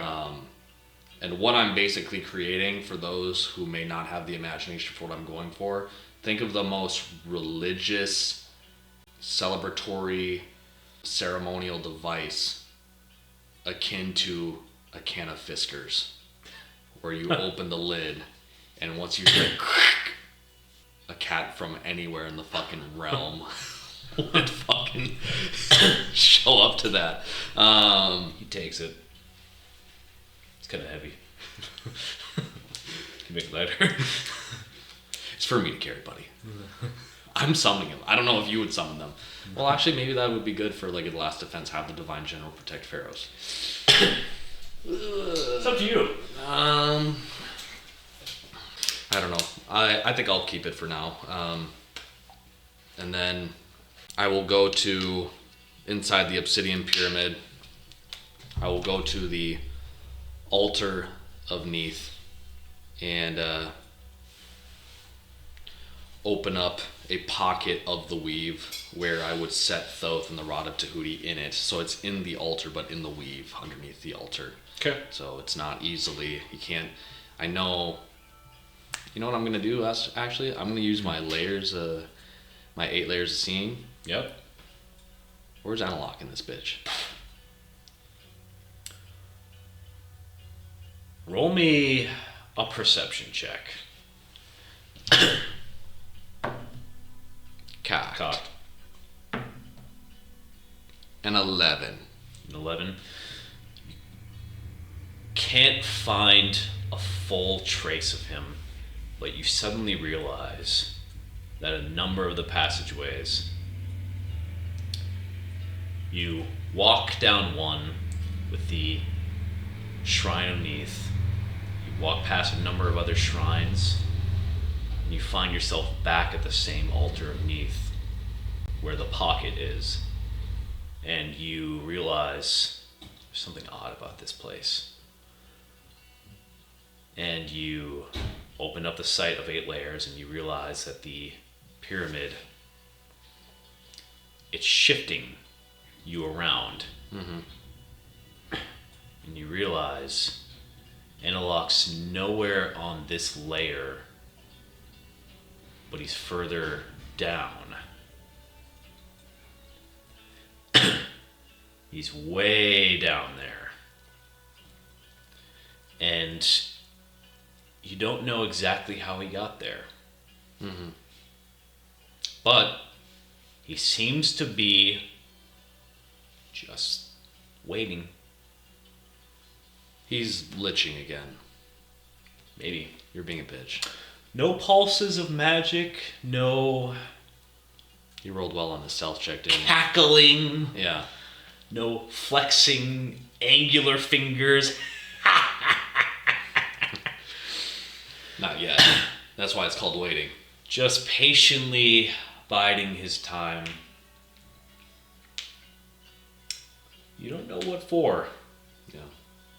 but you knew that Adalia said to bring the rod here, and you would know where to bring it when you had it. And you don't feel like it's told you yet. So where it is now, it's good enough. Mm-hmm. Rada Tahuti is another god of magic.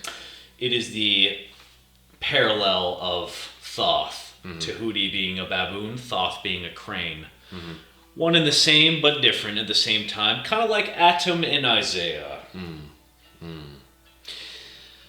I'll keep that in mind. Then in that case, I will leave the Book of Thoth and the Rada Tahuti there. And like all avatars,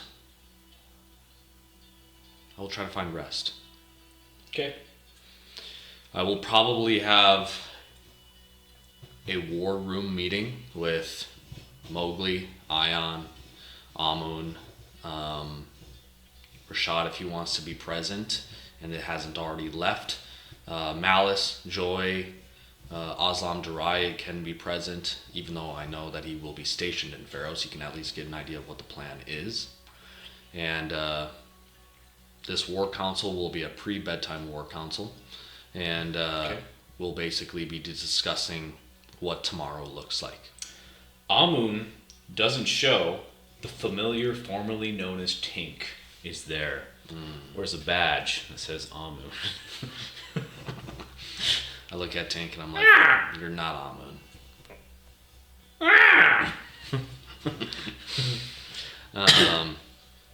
And I would look at everyone around the room. We have a big map of Pharos, as well as a map of the outer lands on the outskirts of Pharos.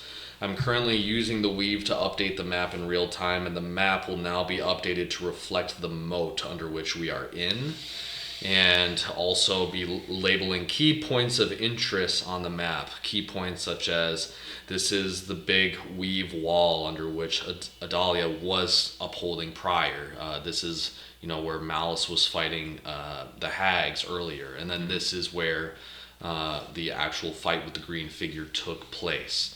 Beyond the other reaches, I'd have key points of the last known location of Shifo Bayless. I would also keep tabs on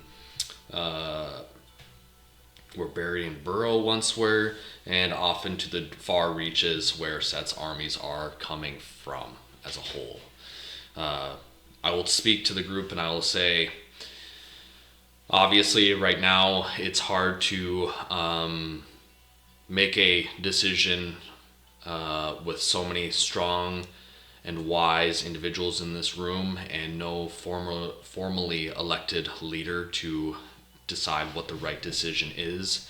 And so I wanted to establish this council to discuss what the best course of action is in a healthy back and forth way.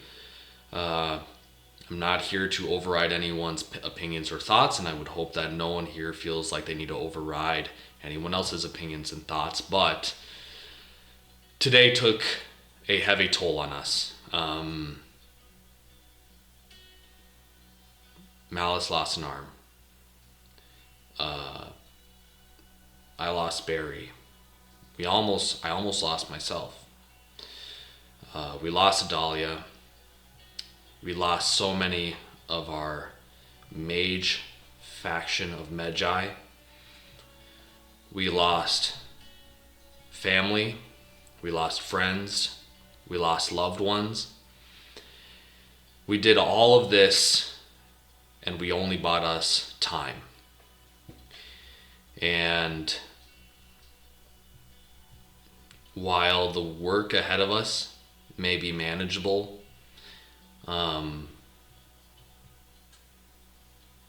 it's still not going to be easy, and it still won't extract a heavy toll on us. Tomorrow, I think we need to take the battle to Set, because we cannot hope that some sort of attrition is going to yield an outcome under which he is alone and we just have all of our forces ready to go. The reality is that he has the numbers, both in an army standpoint, and he is also a god that can summon just more forces at will. He has many boons. He has a totem of Ra, and we are not entirely certain whether Horus will even be a factor or present in the fight yet to come. So I called upon this council once again with the understanding that there will have to be more sacrifices to make. But the sacrifice that we need to make have to be just and sensible and minimized for the most efficient course of action. Malice looks over at Joy, kind of squints his eyes. Are you going to tell him? She looks over at him. We have hostages. A number of them were falling, and I pulled them to safety. Mm-hmm. They are talking peace. They want peace. They came here under the thought and lies that they were coming to reclaim the land from non-believers, people who worship blood on the wing, what they call Horus, the one-eyed god, and Amun and Abek. She looks over at Abek the Northhawk, who's like Fuck you looking at me for? Yeah. The former, undercover agent of Adalia, are trying to keep peace talks from happening. But I say that we try for peace talks. I saw Amun up in the sky shooting his bow at anybody who got close. That seems really bad of an idea for peace talks, but... And then Abek interrupts. I think you are right. Strike Force. I know what Faithbreaker looks like. If we can take out the Avatar of Set firsthand, it's almost a guarantee that we win at least the battle of attrition. There are still assassins in the city, and some of the vines are still acting up, but I think Atom is right. I think with all of us, or at least half of us, we could take them down. Faithbreaker is not as strong as he looks. He's a coward. As for who has that totem, I could not tell you.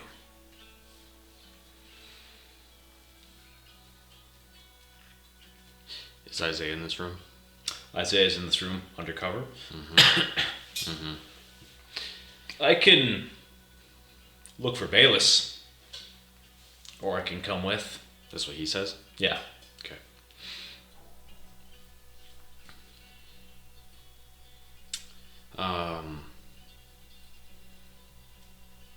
I will look towards him and I will say,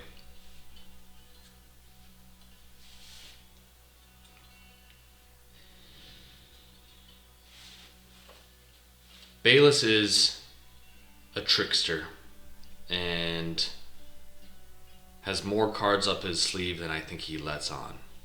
I think, like some of us here already know.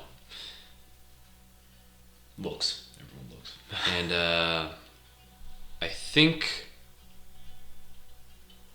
we should be fine with the...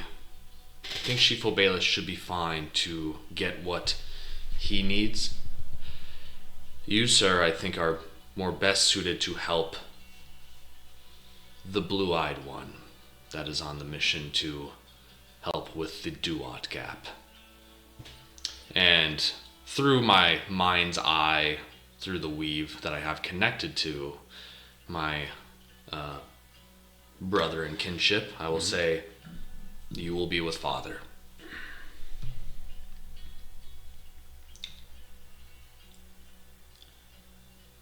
And he shares back, that's good and all, but I don't know what I can do besides be there with him.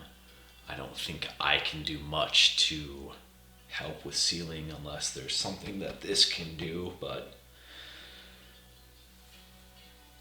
You sure you don't want me with you?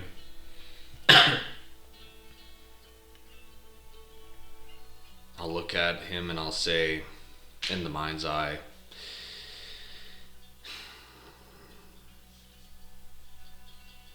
if there are assassins in this city, then there are assassins looking to make it easier to grant Set's forces passage here. And our Father is a very clear target for that. He may not think he needs protection, but I think you and I both know it's probably better to be safe than sorry. So while maybe you're not sealing the holes, you can at least help snuff out and identify those that which don't truly seek redemption.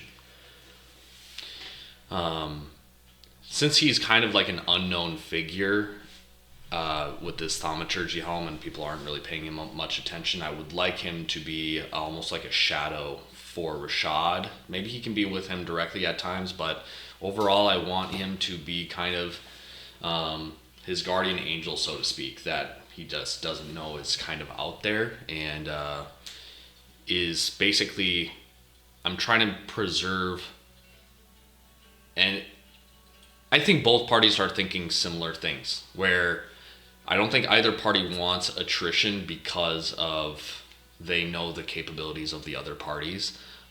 We know that we're both dealing with avatars, armies, and powerful individuals that aren't that are somewhat beyond normal people's comprehension. So I'm anticipating that to some extent we're both planning to have a strike force into the heart of the other's domain, and I don't want to have a strategy and approach that is all in on their domain and we leave nothing within Pharos. So that's going to be the active choice, to leave some powerful individuals back here at the cost of potentially having a weaker strike force out there. You see a figure you didn't remember or expect. It's the ostrich. Not the ostrich, damn it. Although, little head looks in. Huh? But a little head does look in, and is the drow figure of Siggy, the illusionary mage. Oh, I can defend the city. I can make it hell if they try to come in. Look at you coming at the 9th hour. I was in town for the trial.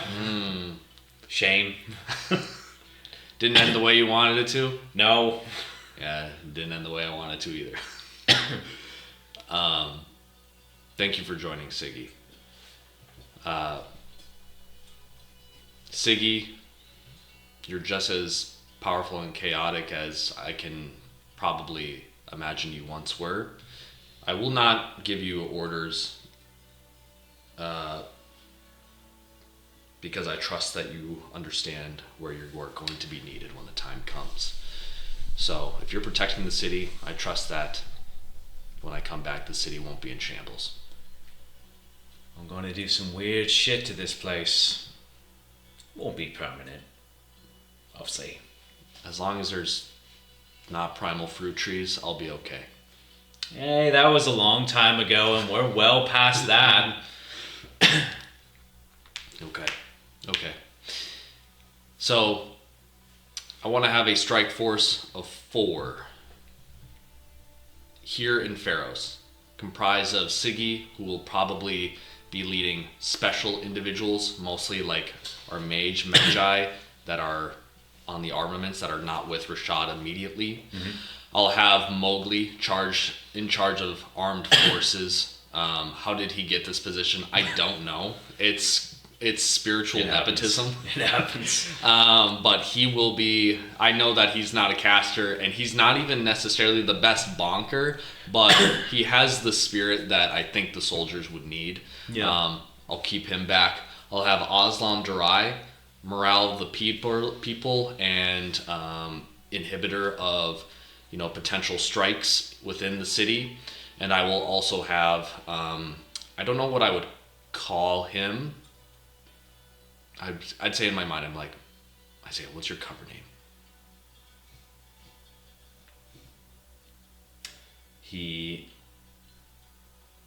gives you the name. Let's see if I have one. Because he's picked so many voices. Yeah. And I think he settled with like Rashad's voice, but I don't know if he picked Rashad's name. He settled with Zek's voice. Okay. Oh, Zek's voice. Yeah, that's right. Call me Zeltis. Zeltis. I'll say Zeltis. Give me high rank. Give me high rank. Give me high rank. Lieutenant. Yes. Lieutenant Zeltis. I will give you you and a team of your choosing, small team, will be on inhibiting any internal strikes that would be done from Set's forces inside the walls. That is your only role. Keep the people safe. If you see something that is out of order, of suspect, investigate, snuff, keep the peace, keep Pharos while the war wages on outside the walls. A large head looms in. Is that a war council? As Sylvan Yes. walks in. And I look and I He say, walks in and he's really mad. Are you having a war council without me? you were invited, but I heard you got caught up brushing your mane. I was not brushing my mane. I was combing it. I would not brush it this time. Sylvan, you will accompany Zeltis on this small strike force to keep the peace inside Pharos while this happens. And I look at Zeltis in the eyes through the helm, and I know it bothers him. And I say in my mind's eye, you and I both had to get over this. So it's you gotta step up to this. He rests a hand on Zeltis' shoulder and he says, I shall go with my former student who carries the same scent he once did. Let us go, Zeltis, friend of Zek. And he gives you a knowing look. I say thank you, Sylvan. They're fucking here at 9 p.m. I just saw them fall off. I cannot fucking... You're breaking production. You're breaking production. Lisa, edit out my family. Lisa, edit out my family. And put a filter on my tone so I don't seem as fucking pissed. But ad snipers. For the strike force, going inside to conquer Faithbreaker, it will be me, Ion, Malice, Joy. Abek's gonna demand to go because he knows the personas and who they are. Okay. He can give you information. So, Joy, Malice, Ion. And you want to bring Abek because it's your choice at the end of the day. yeah, I'd probably bring Abek, and it's I think also a token of respect to Adalia and her legacy to have her, I'll say, top agent accompany me on this. I would say, is Amun in this war meeting? He's not. He Okay, has that's not right. made an appearance. Yeah, it's the Tink, familiar known as Tink. Is there any other key individuals that I'd be missing for or not accounting for? Lyman the Bat pops out from under the table. Lyman, your job is of key import. You must taunt the enemies from above as they wage war outside the walls. He goes back under the table and shocks you with static electricity. Do that to them from up above. Is there any other questions, concerns, dissenting opinions, or other comments? Ion, still dressed in her old armor. When do we leave? I would say we leave tomorrow at dawn. We get rest. Our strike force team must go first. We cannot be reactive in our approach. The most proactive we can be, the better the outcome. Less death toll. Is Kafiri here? Yeah. I will nod in her direction. You and Aslam, please take care of the people to the best of your ability. And if you need any support, please let Zeltis or Sylvan know.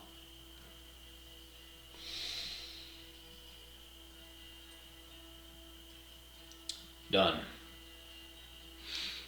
I'll nod, and People begin to depart to slumber. Outside, you see a number of shadow dancers waiting for you. One particular Leonin one that was close to Adalia looks at you, and he pulls his mask off, reveals a dark brown fur. Leonin, classically. Not very assuming, just looks like a Leonin, the way that an agent should be. We will be watching your people. Our people. Thank you. I want to be with your strike force. I work better in the light with harder shadows. So keep that Kopek shining. I will do so. You come to the strike force. Your objective is one objective only, and that's to find that totem of Ra and return it to us. I shall return it. Then in that case, you will be brought with. If anyone asks you questions or gives you fuss, they can talk to me. The other two shadows depart, and he sinks into the shadows right in front of you. He's gone. But you can see him in the dim shadows about. If there's not an essence of light, he's kind of visible. You know he's not in a physical form, but this is his one and only shtick, and it is what it is. The night is very dark. There's occasional flashes of a paragon of Ra shooting his bow, causing sleeplessness to strike the enemy as best he can. And the night is rather peaceful. Take a look at the moon. The first night of natural born night in a while.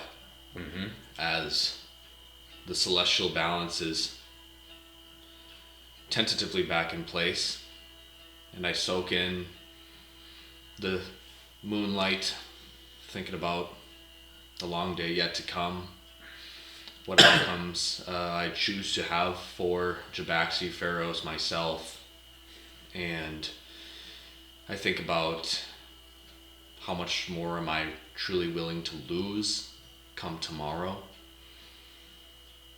It all sounds good in a war room meeting, but when it comes down to hard decisions in the moment, who am I willing to say goodbye with unexpectedly? And I try to not work myself up too much as I take a look out and do something that helps calm me down, which is returning back to my quarters and entering prayer. And I'll enter my quarter room, and the cool thing about being an avatar for Neath, it means altar setup is super easy. Oh yeah. As I could just manifest tendrils of the weave around me to make hieroglyphs and sigils of all of the pantheon of the gods, inclusive of everyone. Most notably, I would have sigils of Apophis and Ra, Horus and Set, Eset, Thoth, Tahuti, I think I said Eset, Sobek, among others. And in this room, with all of my glyphs and my trinkets out representing the different gods, I would say a prayer saying, almost like an out loud conversation, almost like think of like a group therapy session that I'm leading, and I'm talking out loud, and I'd say, I know a lot of us in this room have prolonged lifespans and have seen different eras of Jabaxi and Pharaohs, leaders come and go, Magi come and go, avatars come and go. I know that relationships between us, the Pantheon, have also fluctuated from favorability to disfavorability, to friend to foe, from lover to knife wielder.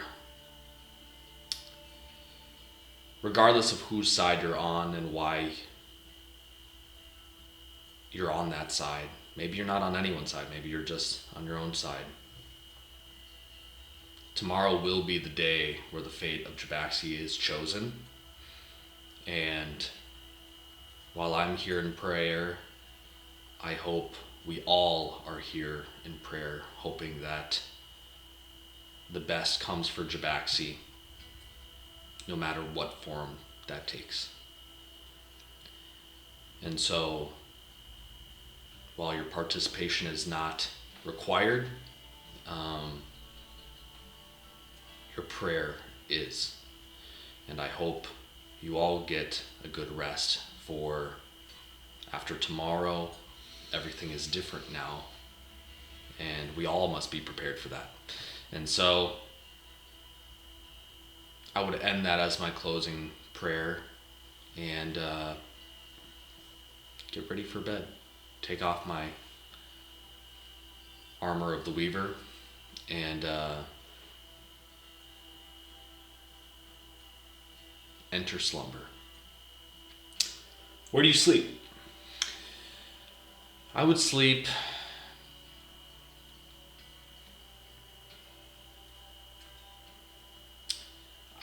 in the room. It's too far to walk out and go home. I wouldn't sleep in the Obsidian Pyramid. I don't necessarily have a room in Pharos. I think I would sleep amongst the people. I would probably be in the triage tent where people are getting healed and are getting their... I'll be where the wounded are as a boon to them.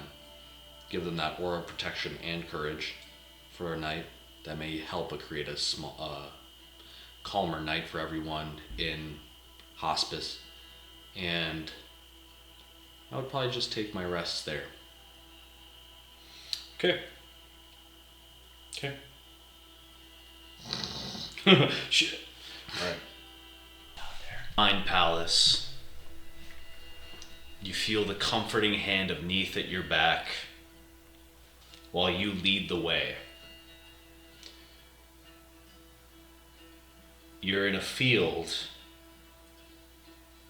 grassy, sandy, and full of life, with everyone at your side and behind you.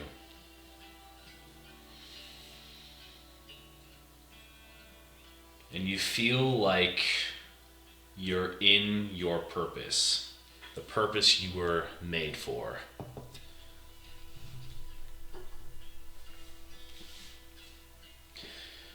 You're awoken in the night to a number of the triage specialists coming to rest themselves.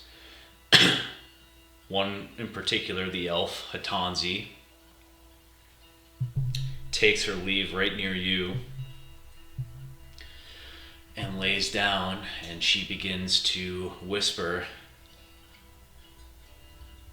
"I'm not sure if I have what it takes for tomorrow.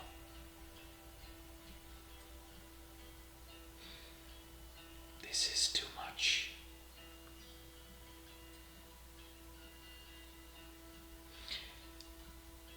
I'll turn my body towards the Tanzi. And just to clarify, Tanzi is the one that I did the... we went like sand dune riding so long ago in the Duat. She came here through precarious means through the Duat, Yeah. under the guise of losing her faith in Ati after her brother's death due to those hags. Mm-hmm. The very hags, some of the hags that you had demolished. Mm-hmm. And she wanted a means to get revenge. And part of that has been satisfied, and you feel that from her. She heard about your exploits, and she came to your tent, and she's resting herself by you. And you filled her with a bit of faith before you were parted abruptly when Set had pulled you through space. You rode the sand dunes with Zek's old lance and had a moment of just joy. Yeah, where things felt normal in the way of there wasn't looming character growth that needed to happen or plot progression that was going to traumatize me or anything like that. Stuff that made me feel like I was escaping from worries. I'll look towards Atanzi and I'll say tomorrow is more than any of us could even barter for. I feel in some sense it's even too much for me, and I'm supposed to be the avatar here and supposed to be the face for the web weaver and all this important mumbo jumbo, but I still feel like the same almost dead idiot that landed in the Duat so long ago. But through these difficult journeys, like falling through the Duat, there is strife, no doubt, but there is beauty in that strife when you can find people bound to similar causes, like when I ran into you in the Duat. And while this is not going to be as fun as riding those sand dunes, the dividends in the afterlife will pay out immensely for fighting for a cause that ultimately brought the best for people that you knew, loved, and cared about. And if we all happen to make it to the other side, then take pride, joy, and excitement that you will be able to enjoy the fruits that you bore out through incredible hardship and incredible bravery. It doesn't make tomorrow any easier, but I hope it gives you clarity on how much you have to look forward in just 2 days.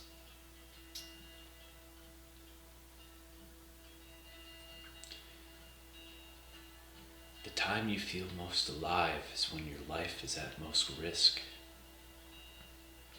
Don't I know it? And she...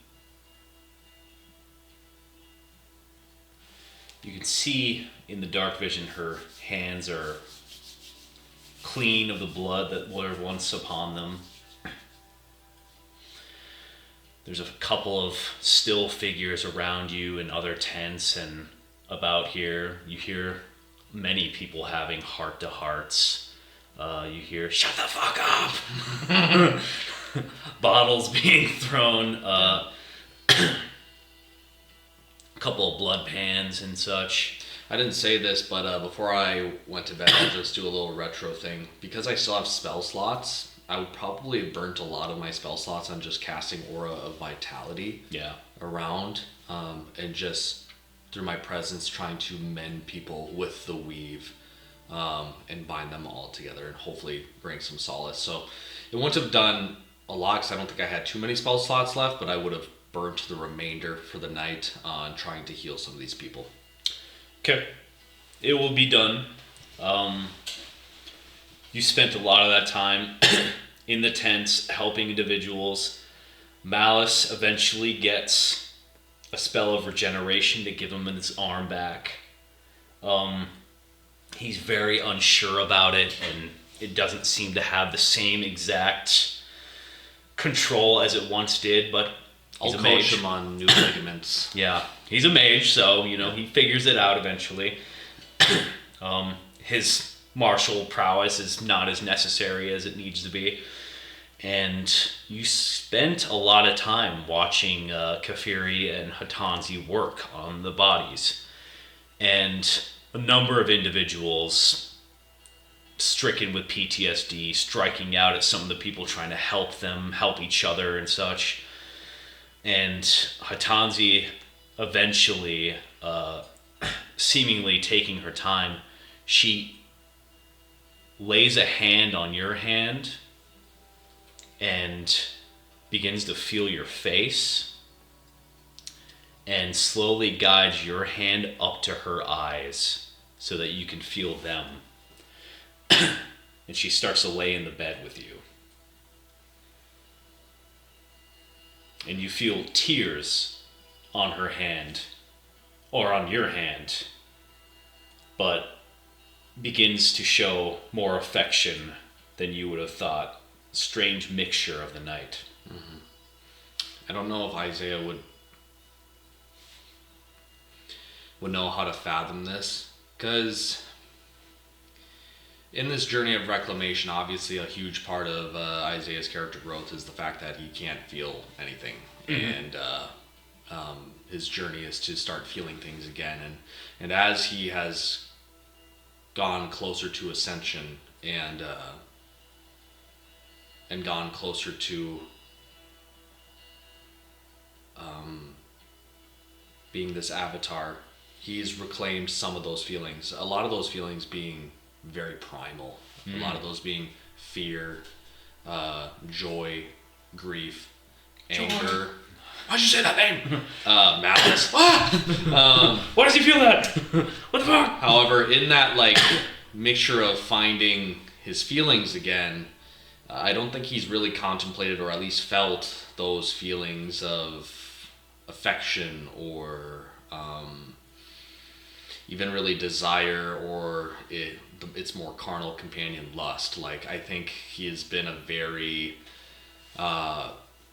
asexual creature in terms of just mindset and emotional faculty. Mm-hmm. And so this is like a different world for him. I think he would try to leverage his aura of courage to give comfort to Hatanzi.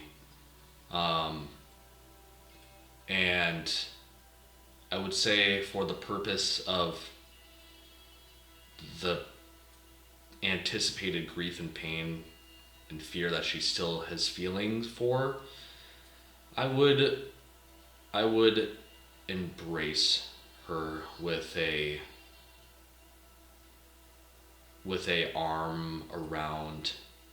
my arms around her. I would I think the closest way Isaiah would or Adam would do this, or it would look like, think of how in the beginning how Isaiah used to wear Mowgli and how that brought a level of comfort and shielding to Isaiah in the way of like, I'm glad that he's here. And I think Adam would try to replicate that feeling. Obviously he's not a bear, but he would be the larger figure around her, providing a level of warmth and a level of, I acknowledge what you're feeling, and in spite of what you're feeling, I want you to know you're not alone. You embrace, and whatever happens between the two of you stays with the two of you. Isaiah, in your mind, like, what the fuck is going on over there? I'm coming over there. Hey, what is that? What is that? Bottles at your tent. Molotovs? Yeah. What the fuck? Apophis in my body for fucking months, and this is the shit you're pulling? Yeah. Multiple tears spill from Hatanzi, but she finds comfort in your embrace. And you eventually wake up, and Abek is already outside your tent. He's ready to go. He clearly has not slept He could not.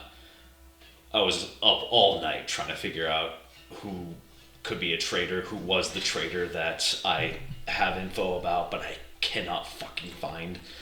I don't know who it is, or if they're even real. But we should fucking go. It's nearly dawn, I think. It's hard to tell. Everyone's waiting near the pyramid. Let's go then, Abek. And with regards to that traitor, let the day take its course, and I'm positive along the way we will see a familiar face. Good. I'll pat him on the back. Let's go.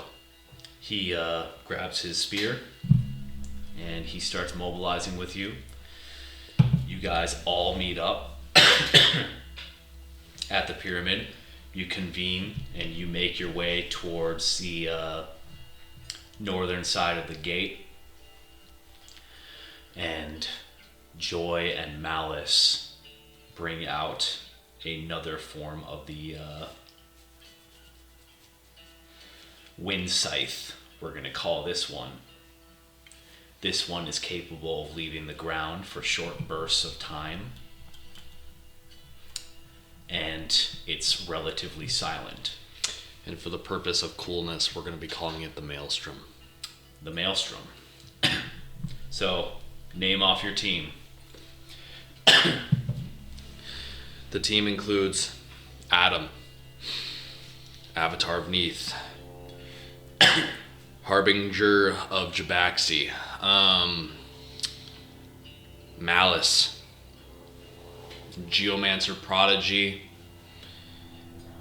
Redeemer to his name, Joy. She's Joy. She is. Aeromancer. Yeah, Aeromancer.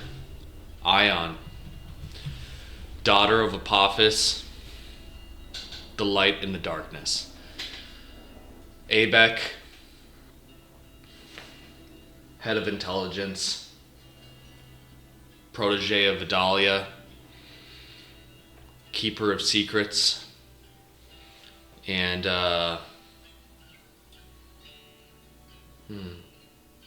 Amun. Still no Amun? No Amun.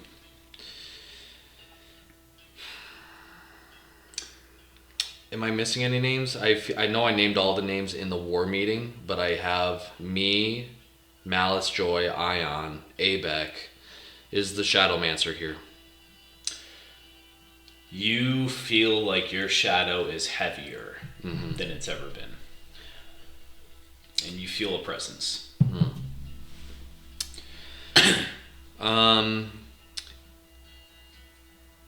No, Siggy was not coming with us. She's watching the city. Oslam Darais in the city. Oslam Darais in the city. Mowgli's in the city. Sylvan's in the city. Zeltis is in the city. Zeltis, yep. Lyman is overwatching the He's above. people, the army. Kafiri is back.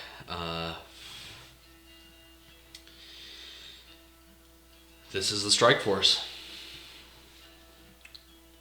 You strike before dawn. We ride out on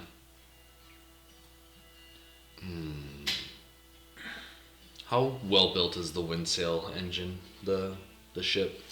The Maelstrom, the wind scythe, it is formed through, at this point, limestone. But that's not what's powering the machine, is it? No, it's essentially, think of it almost like, kind of like how... I'm thinking almost like the sandbenders in Avatar. Yeah, think of it like, we'll say like horn objects that generate air and sails that are also being pushed with air. But almost like, you know how some boats are just like really just two floating things with like cage in between? That's essentially what this deal is. It's very slick. It's about like 20 feet long, only about, I would say, maybe 10 feet wide. And with the two of them, There are other aeromancers and other geomancers, but these two are the best, and it's only two that are necessary to get this thing going. You make your way scything through ramparts. You go past factions and factions. A number of watchmen catch glimpses of you guys, but you're gone before they can even know what happens or what it was. And there's a myriad of strange things that crawl their way from the Duat and crawl into the Duat and out on these plains. You guys are a supernatural force at this point. Before we leave, I would like to do a little retro thing. I would Okay. like to have seen or met Zeltis prior to the departure. Yep. And I would like to establish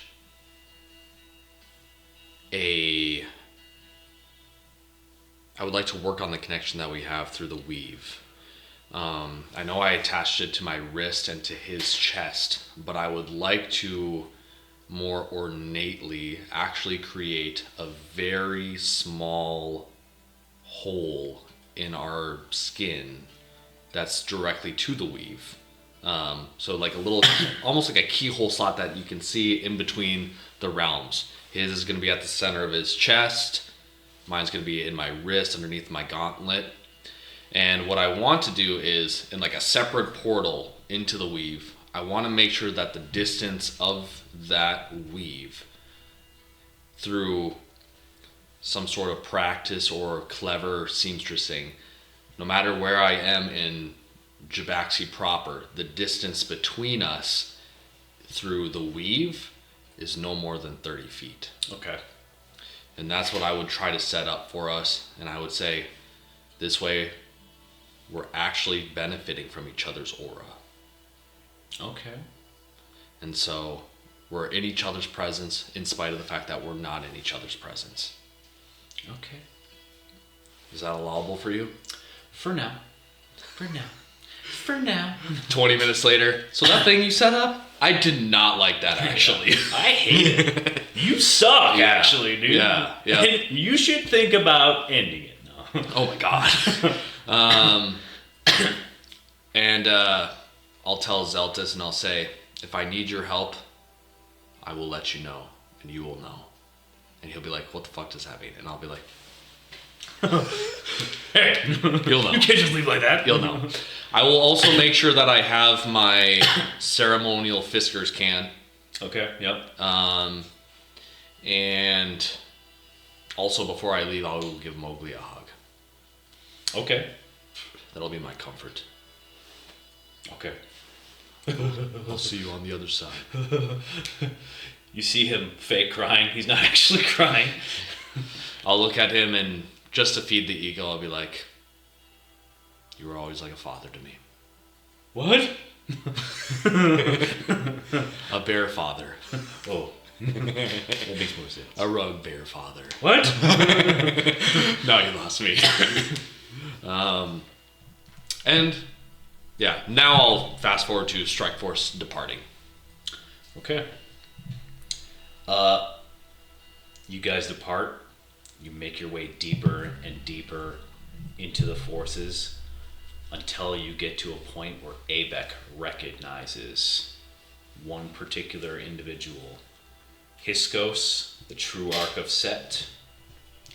This guy is considered a military leader amongst some of the individuals. If there's anybody who would have been a Captain Sylvan for this side, this would be the guy. Sounds like a bitch. Commonly butts heads with Faithbreaker in the past, being another military leader. They've never seen eye to eye, but finally unified in this moment in time. Abek gives you information that this man, being a dwarf, rather honorable, but still working for the wrong side, and He's a lawful evil individual. he's very lawful evil. Still has to go. If he gets into a fight, you're going to be necessary. Okay. He has a certain thing he's capable of doing to any type of paladin and Medjai. And Goon. yeah, Oh my god. it's terrible. He's more powerful than I've ever fathomed. He's very terrifying. In the same way that Faithbreaker has an effect on certain Medjai as well. You guys come across and you begin reconning and surveilling. And eventually you locate what you believe to be Faithbreaker's tent. Very large, about 60 feet in diameter. You guys cleave a couple guards on the way. A couple of Abex stabs, pretending to be the same trader that he once was in the past. You guys enter his tent. And you find him, a number of slaves chained to the ground, stakes, chains tied around their neck, keeping them in each corner, unable to move more than 5 feet, all just sleeping. And you see Faithbreaker, this pale, elven-like figure, skinny, has the classic Pharaoh's type fake beard on his chin, sleeping with a woman in his embrace and children off onto the side, sleeping on the ground on their own little cushions. And Abek begins to sweat ever more so. And he looks towards you for your lead. I want to make it just an insight or an arcana check for traps or glyphs of any sort, and then I want to make a general insight to see if this is an illusion. It'll be an investigation check for illusions. Okay. Then I will investigate, and I will pull up my skill real quick. Not really good. An 8. And then an arcana check for glyphs. I'll just get that roll out of the way. Yep. 14. He does have a glyph of alarm behind him on his bed. All he needs to do, you assume, is either activate it himself or to touch it. You're not sure exactly what the activation would be, but you are so deep in enemy lines at this point in time. It seems rather lighter in terms of security besides this, but you don't see any other traps off the bat besides that. That one seems to be not very well hidden at all. Do I know what level of spell alarm is? It is rather low level. Okay. Then I would use I'll use a 3rd level spell slot to dispel magic on the alarm itself for the glyph. Okay. You use Dispel Magic. Yep. You voluntarily use magic, revealing everything. You guys are out in the open now at this point, and you see Faithbreaker's eyes open. A number of the slaves get up for a second. They see all of you guys. The wife, about to scream, Abek rushes to her, covers her mouth immediately. Knife to the eye. Ion, panicking at this point, rushes towards Faithbreaker, and you have Malice and Joy. Malice himself grabs one of the kids by the neck and holds claws over him. Joy just kind of stays with you. She doesn't want to hurt anybody that she doesn't have to. You see her pull out this rather 2-foot long handled fan and opens up what looks to be one of the moons inside of it and is ready to use whatever blades of wind she needs to do. Mm-hmm. And Faithbreaker looks at you and he... Wow. I am... Well done.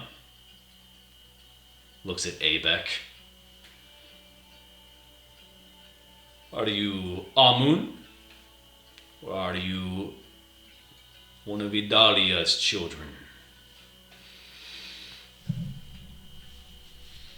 I'm neither. My name is Adam. You feel your shadow slink away. It goes off. And where one side of the coin is found to have broken faith, I am the side that restores it. And as I'm talking to Faithbreaker, I will use the weave to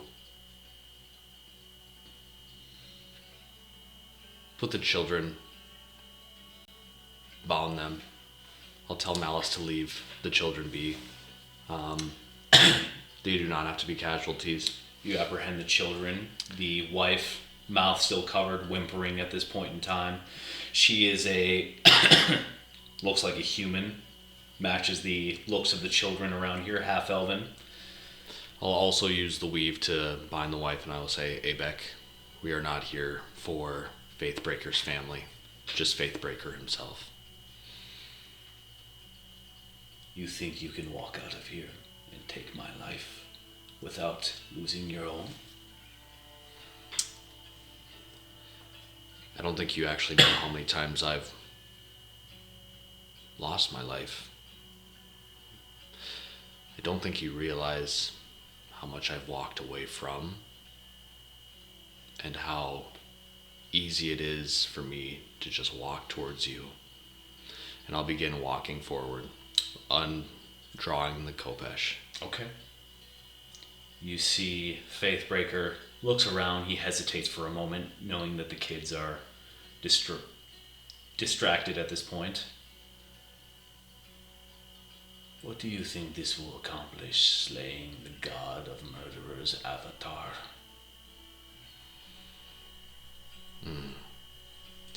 It sullies up the ranks a little bit, knowing that their mascot was made an example of. And trust me, on the way here, I deeply contemplated redemption. But unfortunately, your name speaks for itself. There's no changing your mind. So I didn't come here to change it. Lisa, erase this from production. Lisa, erase this. The whole session. Lisa, erase this part quick. Quick. Bonus action, holy weapon. Okay. I'll say, pick up your weapon and let's end this with honor. Ah, like Hiskos. You are a foolish man. You will let my children go? I have no interest in your family or, by extension, the rest of the army of Set. I think their mind is not as easily made up as yours.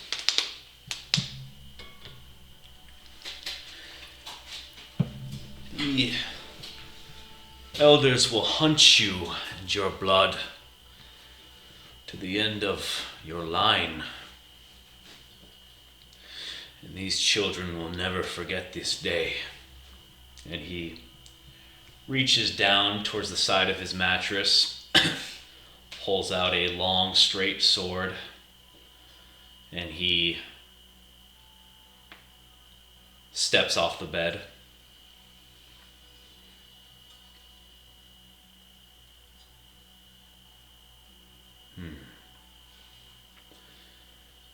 You seek to send me to my master.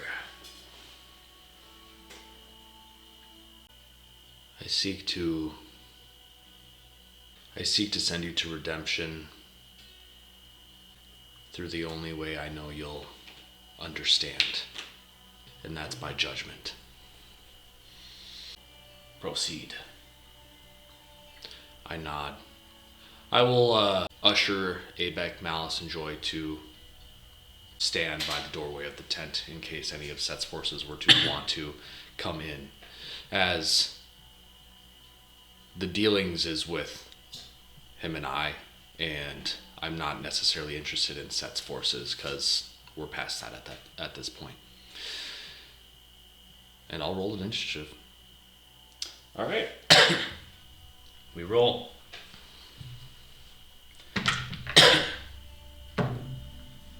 A 9.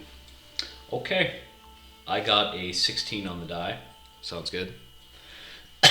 This sword that he has is questionable.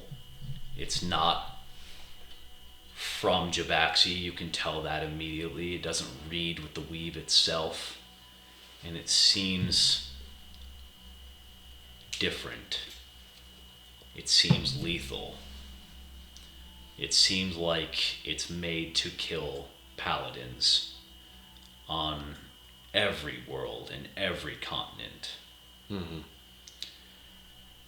Faithbreaker takes an attack. That's cocked.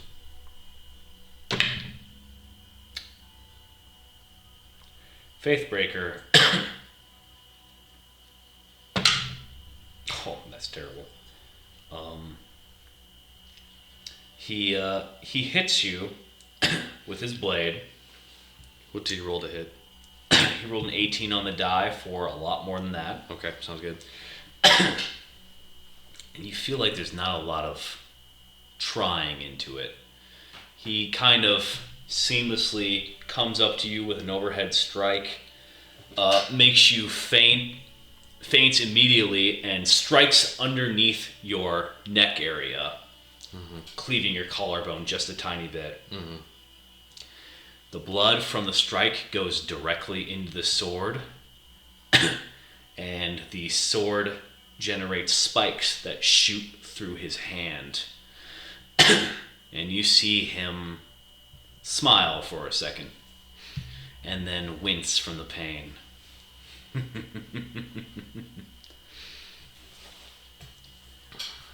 We've already won. Then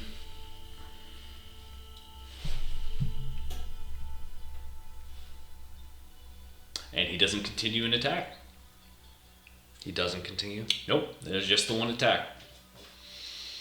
Okay. Then I will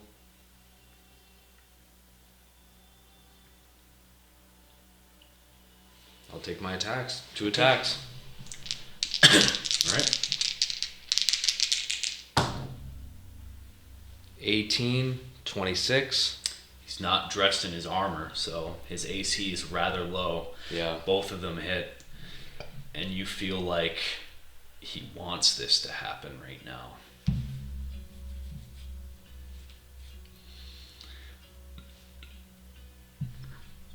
Then I will grant him the fate he so desires. I'm not petty. I'm not picky.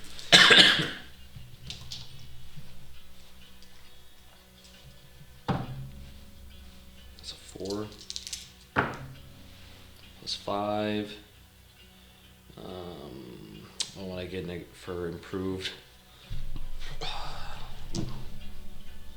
radiant strike, so not for a lot. And then the force damage. So, and I have to roll a save for his little bit of damage he dealt to me. Oh yeah. Nat 1 plus 8. Yeah, that's gonna actually drop it. So then in that case, actually, I don't deal these 2d8. So then in that case, if the focus is dropped, actually, then it blows up because Okay. it drops. So then that's just 4d8. So this was like a 2 and a 4, plus another 2 and a 3. So that would be 6 plus 5, 11 points of radiant damage, 12 points of radiant damage, 6 points of slashing damage for the one hit, and then this would just be 8 plus 2 plus 2, so 12 plus 11, so 23 points of damage. 23 points of damage. He looks horribly wounded at this point in time. As Abex said, he's not as strong as he looks, or as he pretends to be. Is that both your attacks? Yep. All right. He's going to take one more attack on you.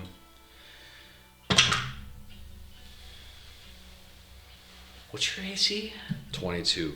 Yeah, he holding, his shoulder. His form is immediately, at this point, plummeting. He was flashy before, and maybe in his armor he would have been a much harsher threat, but at this point in time, he strikes at you again. The pain in his hand and his body betray him, and he falls down for a second and rights himself back up, still smiling, blood oozing from his mouth, and you see your blood pulsing through his own hand from his sword. You don't know why, but this seems wrong. I'm going to... Is it my turn? Is it my turn then? It's your turn. Okay.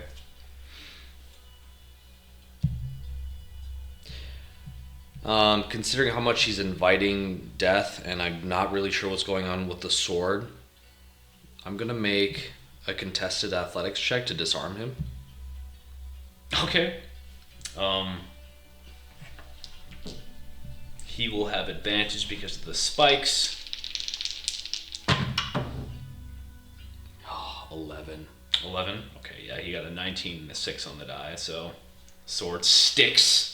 You cause him great pain. The slaves are cheering you on at this point. I would, does that count as my whole action? Yeah, that probably would. I believe it's an attack, so you do have one more attack. If I can't disarm him, then what I'm gonna do is,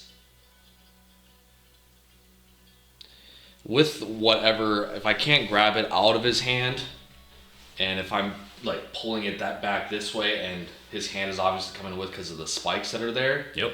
I'm gonna use the rest of my turn and maybe make another contested athletics check to try to, like, put my arm underneath his, put my hand on top of his hand, and cork the sword around to stab him with it. His own sword? Yes. Okay. We'll consider this just a regular contested athletics check. 10. Natural 1. Okay. It doesn't quite work out the way that you want. Seems like he wants to stick you with a sword at least one last time. And that was your turn, right? That's it. Okay. Natural 1. There's been way too many ones in this finale, unfortunately.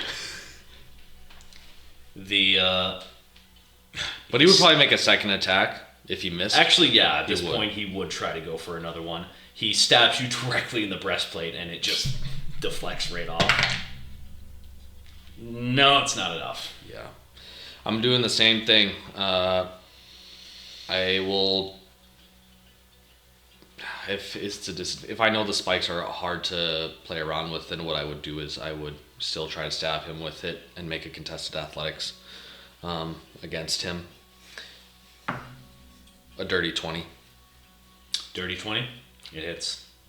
It's a contested strength check. To try to stab him with it? Yeah.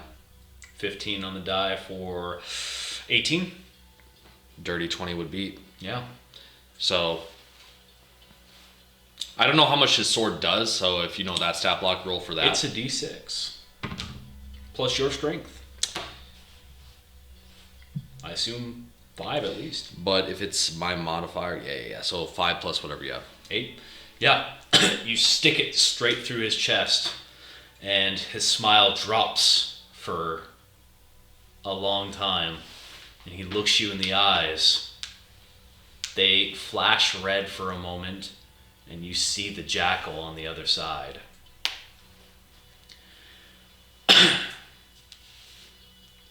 And through his own skin, you feel the terrible grin of Set. You don't know why he's smiling.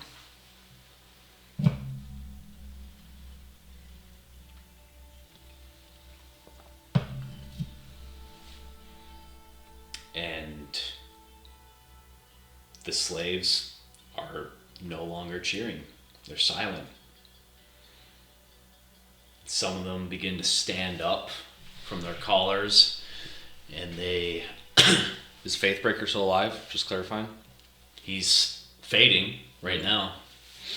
Just kind of looking you in the eye as the sword, his own sword, is in his chest. I would say to him,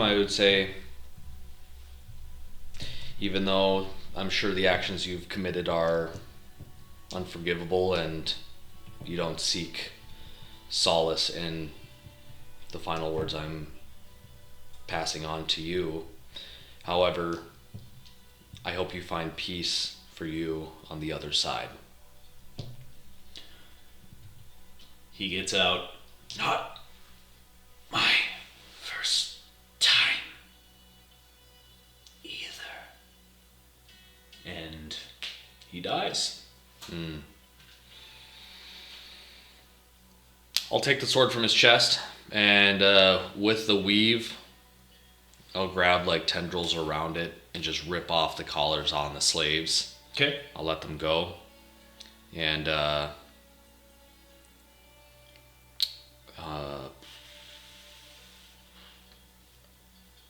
let I'll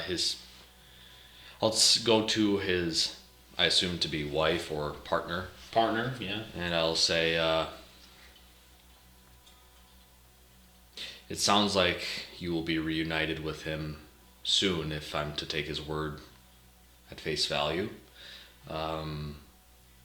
However, in the meantime, it may be in your best interest to leave. She is out of control. She's, fully mourning at this point in time.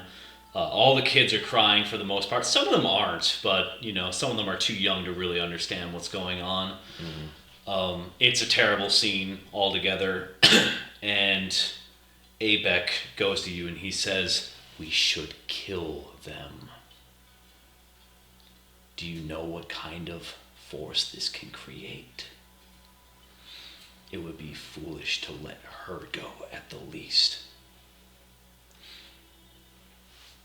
You don't know what she did with these slaves."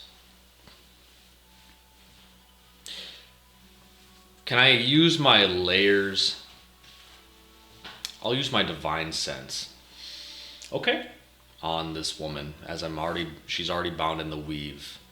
I will go into her mind, and I will almost like a divine sense, or not. I'll do like detect thoughts in a way of like, I want to know what she would know. Right now, at this point in time, this was a scenario that was a slim possibility that Faithbreaker could die again. And what she knows that she has to do is she has to get the sword into Pharos. And that's all she's concentrating on. She's thinking about getting the sword to Hyksos, and then Hyksos getting the sword to their agent inside of the walls. And Hyksos is far out. He's doing reconnaissance. Is that correct? Yeah, he's active, as we know. Yep. Then, if I know that the linchpin for what they're trying to accomplish is the sword, then I will say, how much can you let me, with my avatar hood, I don't know how much I can push the boundary.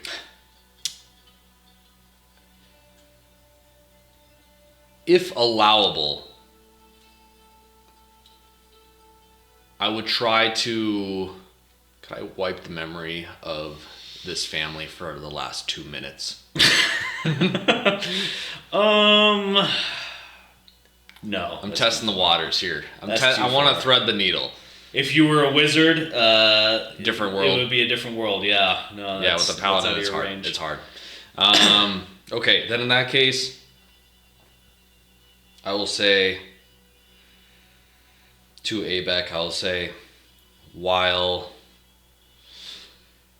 she's definitely not on our side and she's definitely an asset to them, the body dies if we cut off the head. So take that sword with and their plan is futile. He looks at the sword attached to Faithbreaker's hand. The blood slowly liquefying again. And he looks at her. And he considers it. Where do you want this sword to be? Exactly. Is this plugged in? It's saying my PC battery's low. It's not getting a charge. Uh-oh. Has it not been getting a charge this whole time? That's unfortunate.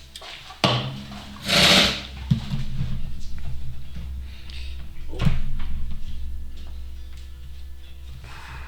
Maybe it wasn't plugged in. Seems like it is. Is the power outlet on? Maybe this particular wire is not working. Edit this! Abek looks at you, looks at her, looks at the sword. Where do I bring this blade? Well,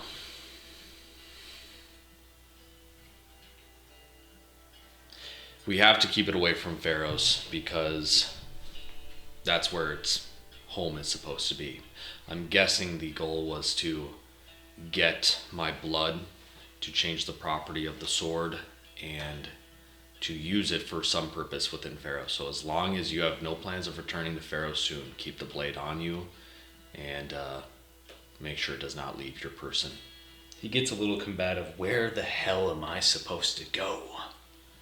We're only going further in.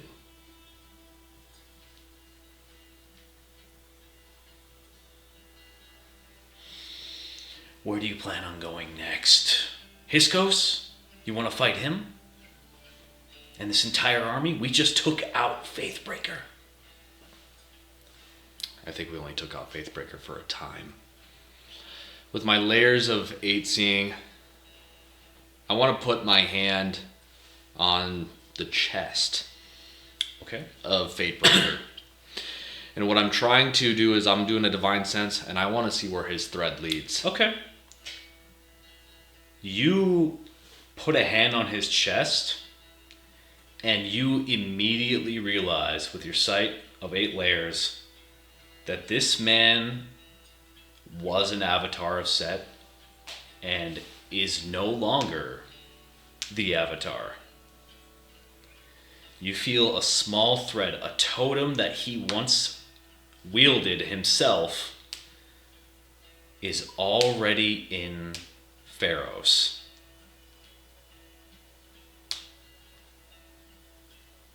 But you don't know exactly where.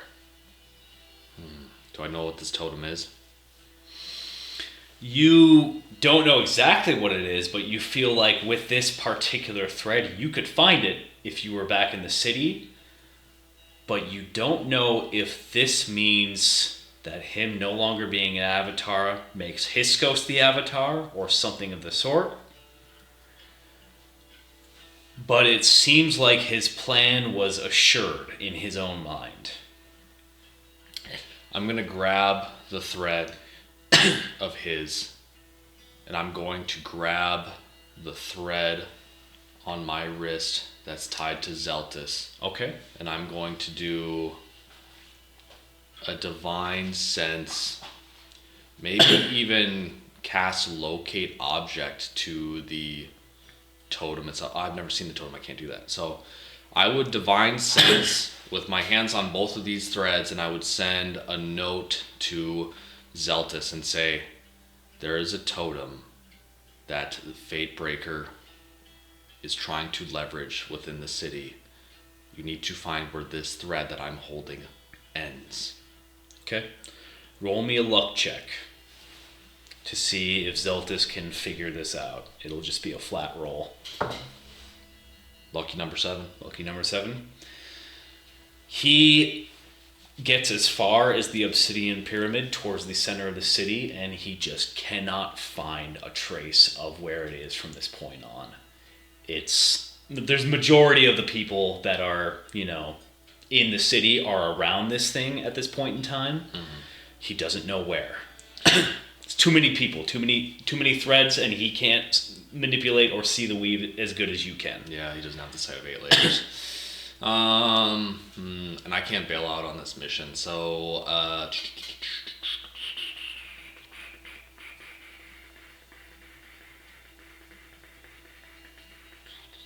do I know that if the totem is bound to Fatebreaker? Not anymore. It was. It was at one point. Yeah, it was. Okay. Then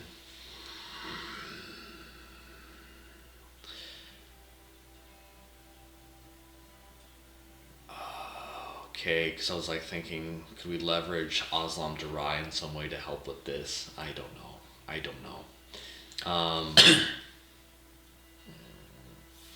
Someone enters the tent. It's the Shadow Dancer.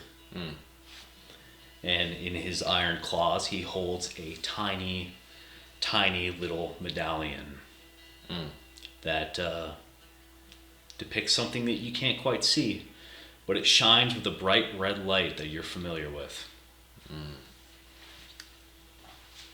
The Totem of Ra. Amun's totem, to be particular. Amun's totem. Stolen. How did he find Amun? He didn't. He found his totem. Oh, okay. It was taken from Amun. Okay. Then, in that case, I would still tell Zeltis there's another totem out there in the city. Keep an eye out. I don't think this is over. Even if Fatebreaker is dead, I think there's something bigger picture that I'm just not seeing yet.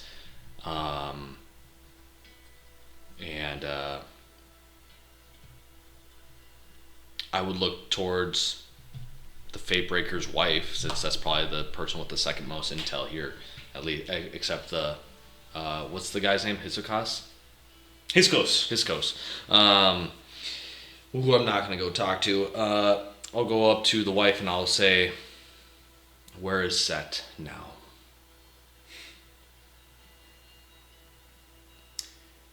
He's in your city, taking back the Ark. And she smiles at her children. Don't worry. We've almost won. We only need one more day. And these heretics and apostates will finally know what it's like to be stuck in the dark.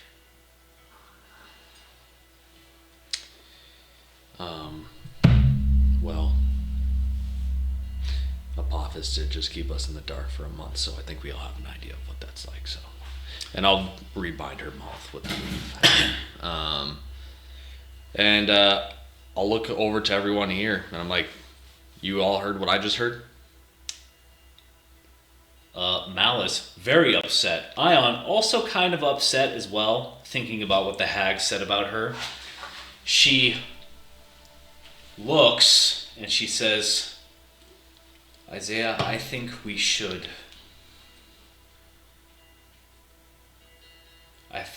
do something terrible to this woman and take her with us. And we should leave the children here.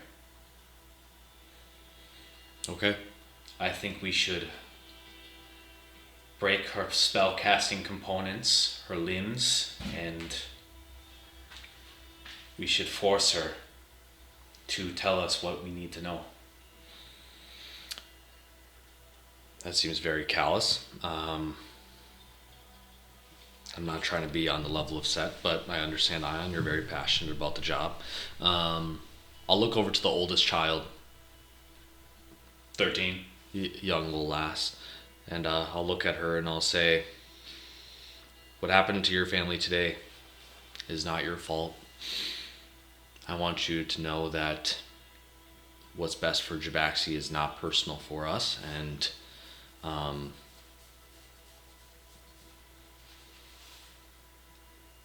take your siblings and set yourselves on a better path than the choices that your parents here have made. Redemption sometimes is hard to see and sometimes hard to believe in terms of whether you're deserving of it. But if you choose to denounce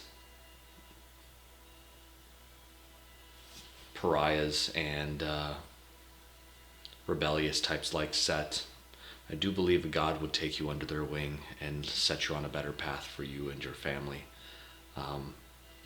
You are the leader of the household now, and to keep that in mind.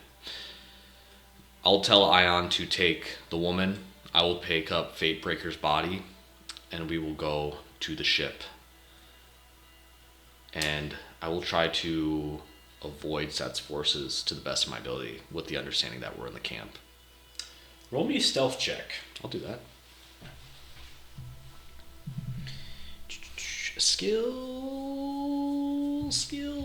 stealth, not good. In fact, I have disadvantage. Oof.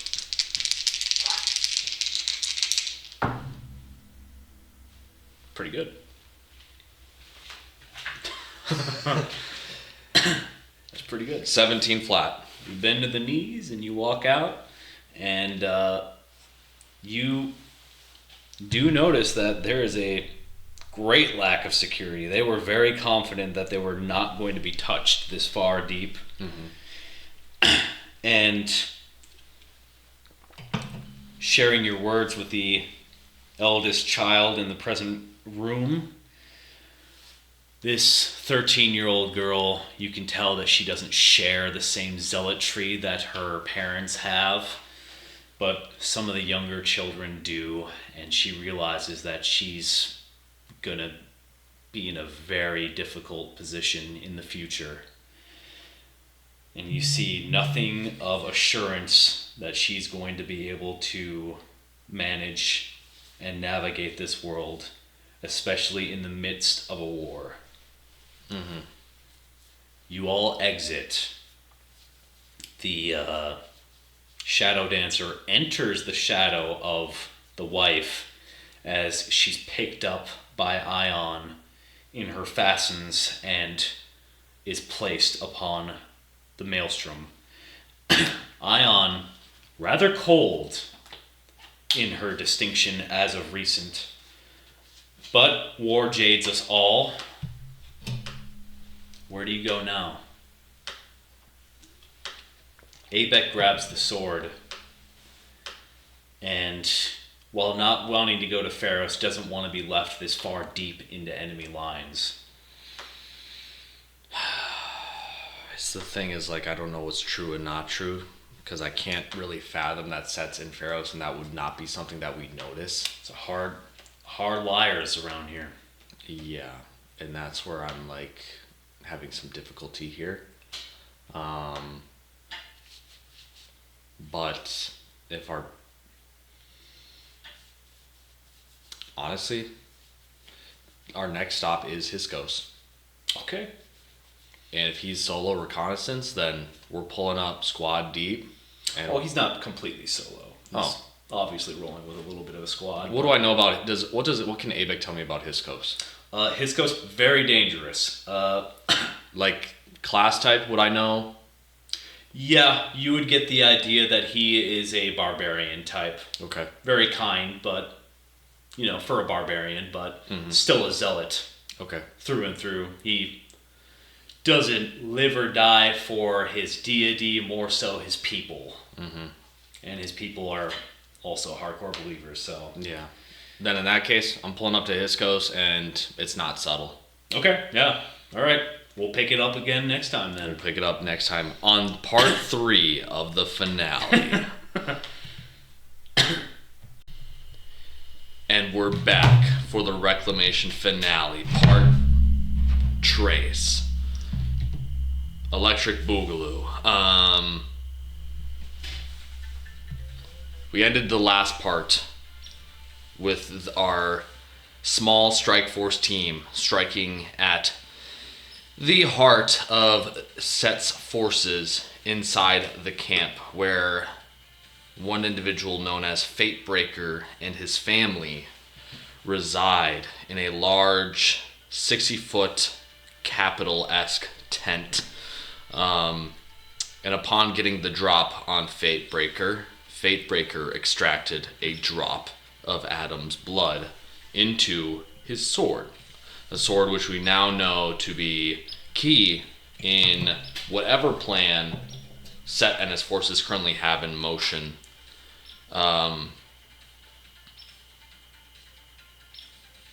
Back in Pharos. With only part of the puzzle somewhat solved, the strike force is moving out of Set's camp for the purpose and intent of finding Hiskos, a dwarven general, sworn to help and aid his people of, as we've referred to them as zealots and misguided individuals alike. Hiskos is currently ahead of Set's forces, currently on a reconnaissance mission, while our band of troops are currently boarding the Maelstrom, inbound to Hiskos' last known location. You guys make your way there within about 10 to 15 minutes or so. You are worried that the sun might make an appearance this morning. Hasn't been a problem for a while, but that was more of the problem of its absence before. Mm-hmm. Now, you only worry about anyone who might be guarding with dark vision at this point. Pushing closer into the center of camp, you find yourselves wavering a little more towards the east. Things become more sparse as you leave behind the encamped foot soldiers and undead that were placed within cages and fences, reacting to your presence in loud and extravagant ways, but not drawing any more attention than they normally do on a regular basis from their handlers. You eventually find the trail that Hiskos and his troop have left behind, causing Joy and Malice to stop forwarding motion on the Maelstrom, only for a short amount of time for you guys to track, particularly Abek, who knows enough about the troop and these people to make assumptions. And I want you to roll me a survival check and add a +3 to it. Okay, this roll will be getting this. Didn't have the stat sheet pulled up because I'm a failure.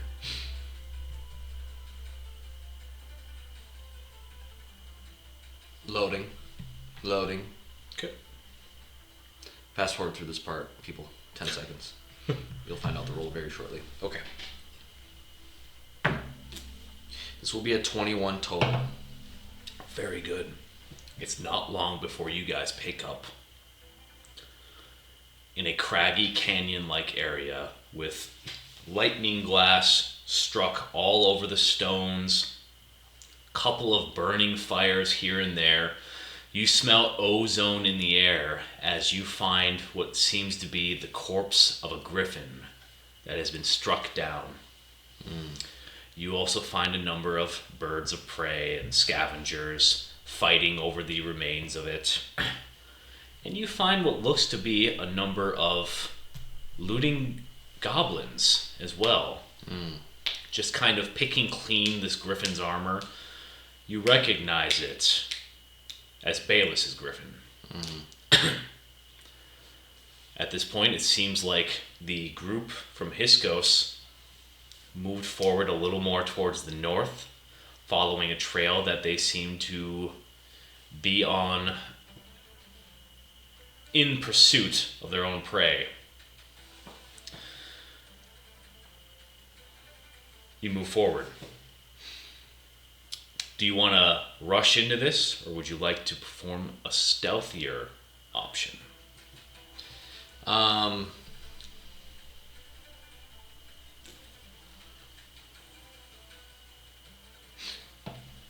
a strike force, and we're gonna strike. Okay. We're barreling in straight towards Okay. East Coast. Not a Alright. stealth approach. We don't have a luxury of time. Okay. You push forward, and it's not long before you see a troop of individuals. You see about 2 or 3 scouts way ahead of the main force. You see a couple of individuals that you see to be armed foot soldiers. Hiskos, this little unit of a dwarf, his mostly bare skin, pale from a lack of sunlight for majority of his life. Craggy looking older skin on his face. Is he more of a Druagar than a dwarf? You get the idea that he doesn't have the white beard or the white hair, or sometimes red hair as well. It's more so just dark, but well scarred up. Seems to be wielding what looks to be 2 warhammers, one placed across the back, other one in his hand. He seems to have a multitude of mages amongst them as well. Some of them looking more like clergy, some of them looking like actual wizards. And you guys, I assume, are going to barrel straight into them. Barrel straight in. All right. I am going to roll I'm going to say an athletics check for Hiskos.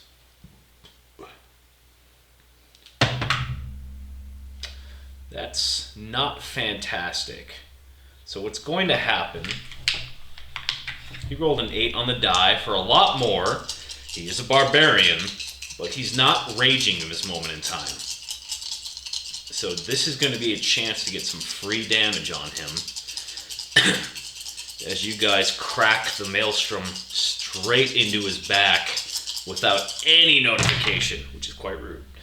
I'd like that. That's not appropriate. Quite rude. Quite rude indeed. So we got about 15 points of damage straight into the back, and he's going to be knocked prone on the ground. We're going to have to roll some initiative. I would say, how far in advance would I have noticed like his immediate troop around him? I would say a good minute. Okay. I would probably communicate to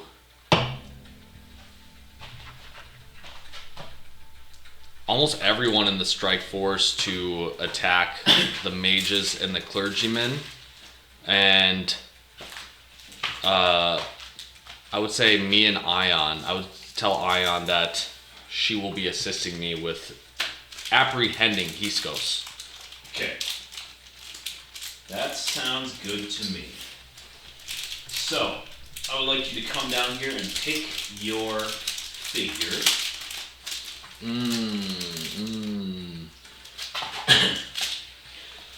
I'll keep it with what it was yesterday.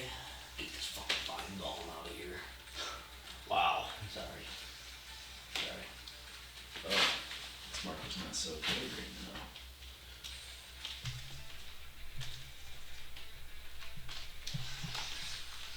now. Or the big man in this situation, he is a barbarian, so he gets advantage, unfortunately. This is for after the surprise round. Surprise round, yeah. It's cocked. Okay, so it's 13 on the die. Put him at the bottom here. Hiskos. He got a 15 total.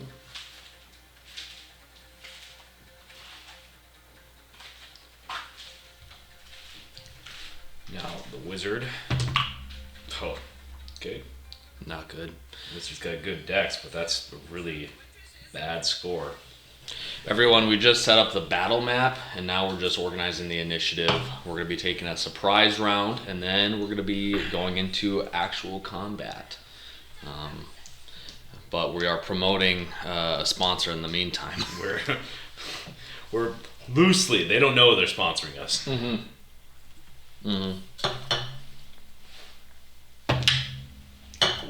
Whoa. It's pretty nice. That's pretty good. That's pretty good.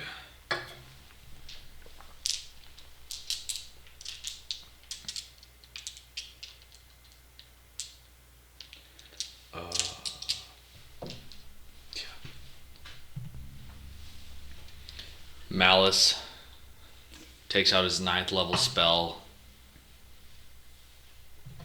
Meteor storm the canyon.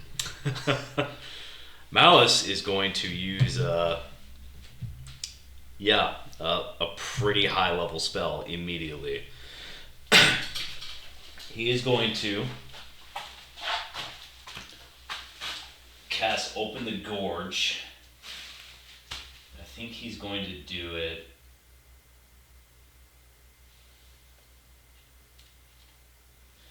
Yeah, he's going to do it to these 3 individuals in this line. Okay, and what does it do? They have to pass a Dex saving throw. Is it at disadvantage if it's a surprise round? Sadly, no. How dare you? That is an arcane trickster supplement right there. But once you crashed into Hiscos, it was kind of a little bit of a uh-oh. Sorry, the music stopped, everyone. This is very unfortunate. So we're going to start with the wizard right there in that yellow die. Hey, that's pretty good. Fails. We're going to start with that cleric next. That's pretty bad. It's going to pass. Yeah. And we're going to go with the scout. It's got the best Dex saving throw out of all of them. He passes as well. So, there is a valley that is made 10, 25, 30, 35, 40, 45, 50, 55. It goes into the mountains 60. And I think it was 15 feet wide.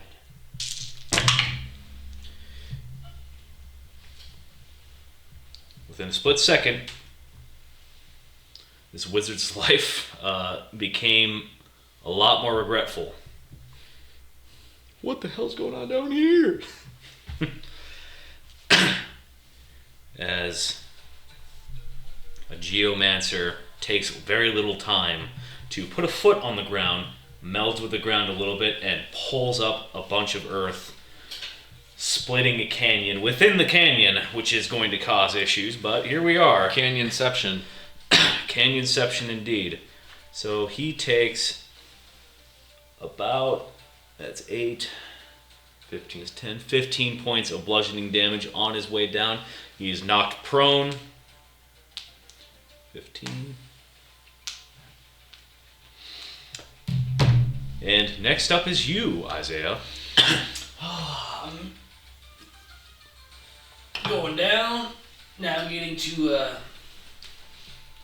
this guy. Who's this guy? That's another mage. Okay. Sounds good.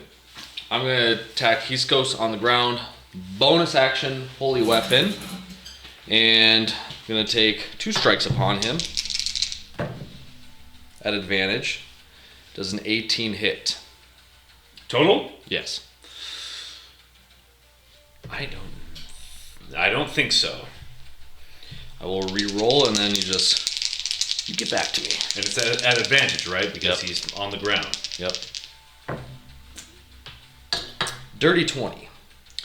20 hits. That is his AC. Okay. Then I will hit him with D8, D8, D8.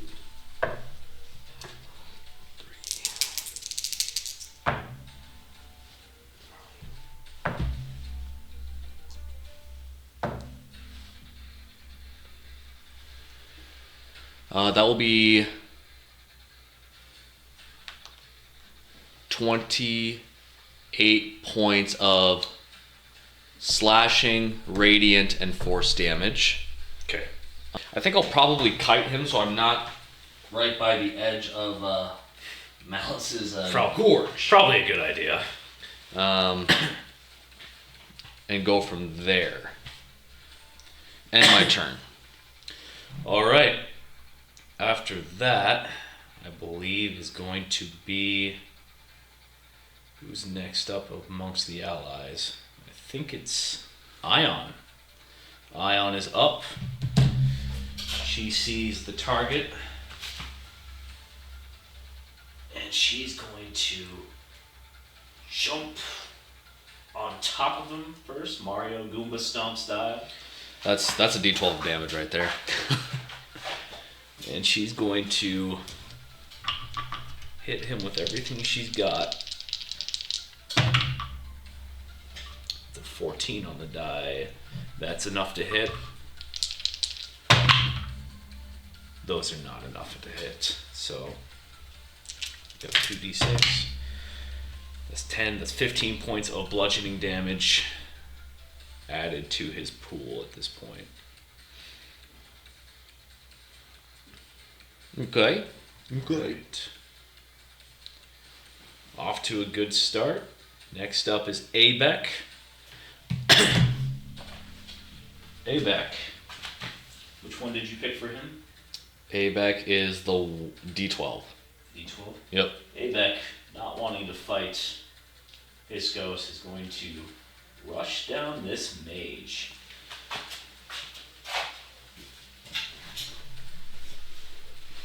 He's going to hit this guy with a tripping attack right off the bat. That's not good.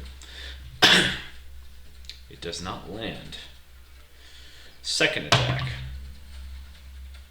That one is going to land. So the mage has to make an athletics check not to fall. He's on the ground. Oh, I gotta roll a d8 for that damage on the trip attack. Where are my D8s? I raged for a second. I'm good. I'm good. I'm chill. I chill, bro. I'm fine. I chill, dude. And the wizard takes 13 points of damage right off the bat.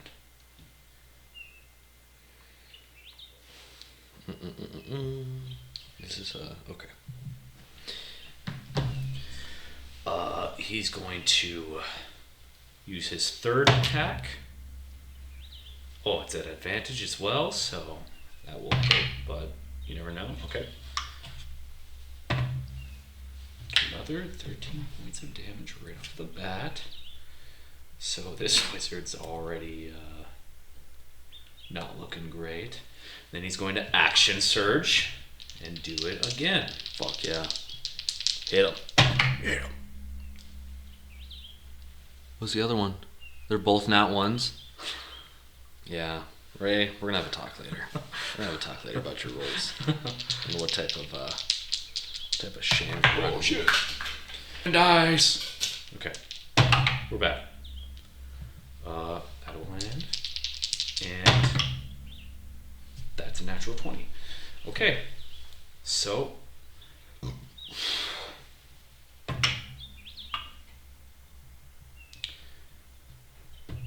eight, 13, and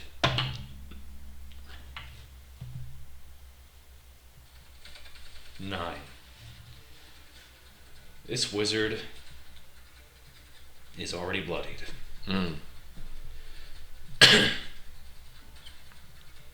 Which is great. Next up is Joy. Joy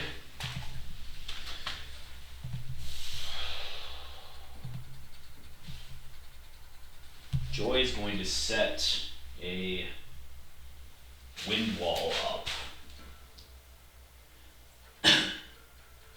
It's going to be 5, 10, 50. Pushing wind that pushes off up and in this direction. So no projectiles will be able to hit you guys while she's concentrated on that. Okay. And now, How much weight can that wind support? Like, if I were to jump into it, am I still falling down? you're going to fall slower, but yeah, you're going to be falling down. Okay. So, top of the round. Hiskos. Shadow Dancer doesn't do anything. Oh, I suppose I forgot about him. I didn't record his initiative, but I feel like he rolled rather low. But It was a natural 8, but yeah. Yeah, he had a great initiative in general. Shadow Dancer.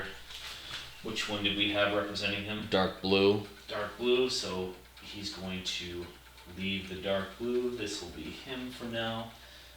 He's going to 5, 10, 15, 20, 25, 30. Oh, no. I'm going to pretend he's on this wall. He's going to climb up, and actually, he's going to use his action to dash. So, he's a rogue, so he's going to have more than that. He's going to bonus action dash as well. So, he's going to make it all the way up the wall and be about right there in shadowy form. He's at the top of the canyon, overlooking the fight, Making his way towards the scout. making his way towards. Is that the high initiative scout? It's one of them. All right. You never know. Who could know? Who could know? I think the DM. They don't know anything, Oh, okay. actually. That's what I've heard. Regardless, though. Yeah, that beef jerky's a little strange. I don't know if you want it. You can try Anchor it. grass-fed beef jerky. Yeah. All right. I got it on discount. I'm not sold on it. I don't hate it, but I'm not sold on it.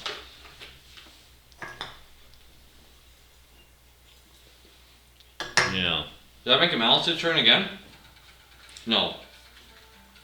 That is going to make it the scout's turn, and then it will be Malice. Oh, no, it's going to be the cleric's turn first.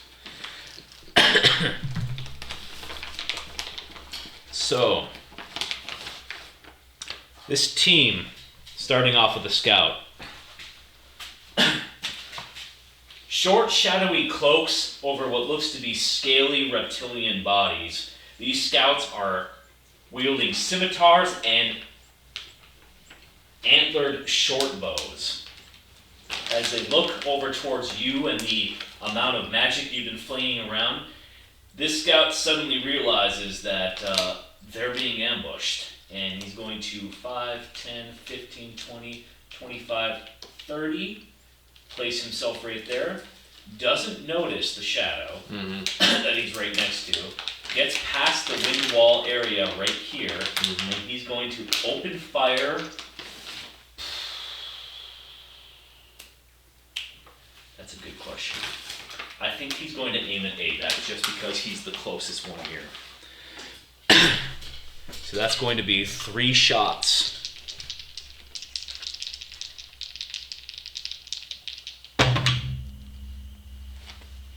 One of them definitely hits. One of them does not hit. And one of them definitely hits. Wow. Wow. So, Do those rolls to Ion. We're gonna start a banking mechanic. Every nat 20 your guys roll, we have to give a guaranteed hit to Ion. We have to keep this balanced. I'm sorry. yep, 3 arrows are loosed. 2 of them land. 1 of them lands with a nat 20 crit. That's not too bad, though. So he takes 7 points of damage. And for a crit, this is not anything great to actually look at. So he takes 7 points of damage, and then he takes 7 points of damage. So 14 points in total on Abek is not bad to begin with. However, Abek does have to make a Constitution saving throw. Whoa. You have to make a Constitution saving throw. Abek passes the Constitution saving throw easily. Where do you get on? But he shouts out as he's struck with them, as he feels the effect, "Poison!" When the music starts started perfectly. Right then. So, Abek, taking a little bit of damage. Next up in this initiative, Cleric. This Cleric, unsure what's... No, that's... Now I'm confused. No, there's two wizards, that's right. This one's the Cleric. Cleric, unknowing what's going on. 5, 10, 15, 20, 25 is going to dispel magic or try to dispel magic the wind wall. The wind wall is a, what, 6th level spell? 5th level spell? I believe it's And what fairly level is the cleric casting it at? He's gonna have to roll no matter what. You know the DC. Oh, it passes anyways. It passes. It passes anyways. Wind wall dropped. That's too bad. But it's a good attempt. It was a good attempt. It's not gonna be that easy. It's not gonna be that easy. So how most exciting this is. At this point in time, it's going to be, I believe, Malice's turn next. Okay. Malice is going to have his chance to close the gorge on the wizard where he is, causing him horrible, horrible pain. So the wizard has to make a Constitution saving throw. I think the connection's worse. Oh. Getting gorged. What? What was it? What? That's a little weird. So, Constitution saving throw. That's a 12 on the die for, I believe, a 16. It's not going to be enough for the wizard. So the wizard is going to take a number of d12 worth of damage. 52 points of bludgeoning damage. 52 points of bludgeoning damage on top of the 15 from falling? 15 that he already took. For 77 in 12 seconds.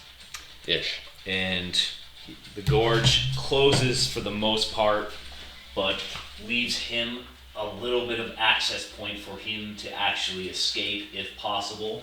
But he is at this point in time incapacitated and cannot move, cannot cast spells with somatic components, and is in grave danger, actually. Yeah. You're up. Okay. I'm striking East Coast while he's still on the ground. Okay. Taking 2 attacks on him. Natural 18 for a 26. Okay, that'll hit. A 16 total. 16 will not hit. I will burn a 2nd level spell slot to do a Divine Smite. Okay. So this is going to be 1 round of radiant damage. Not too bad. 43 points of radiant slashing and force damage. Okay.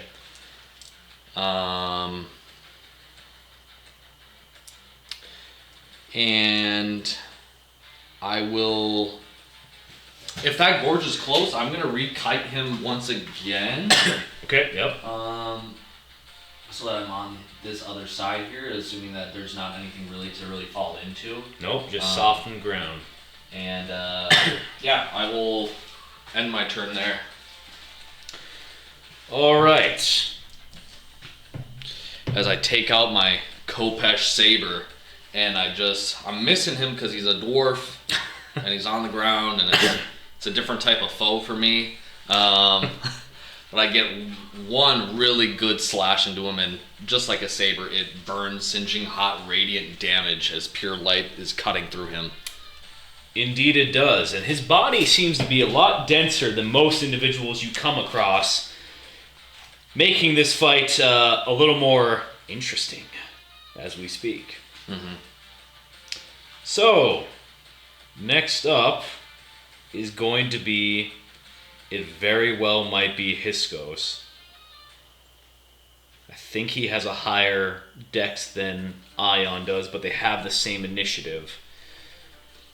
And I'm going to say... Rollies. Yeah, we'll decide right now.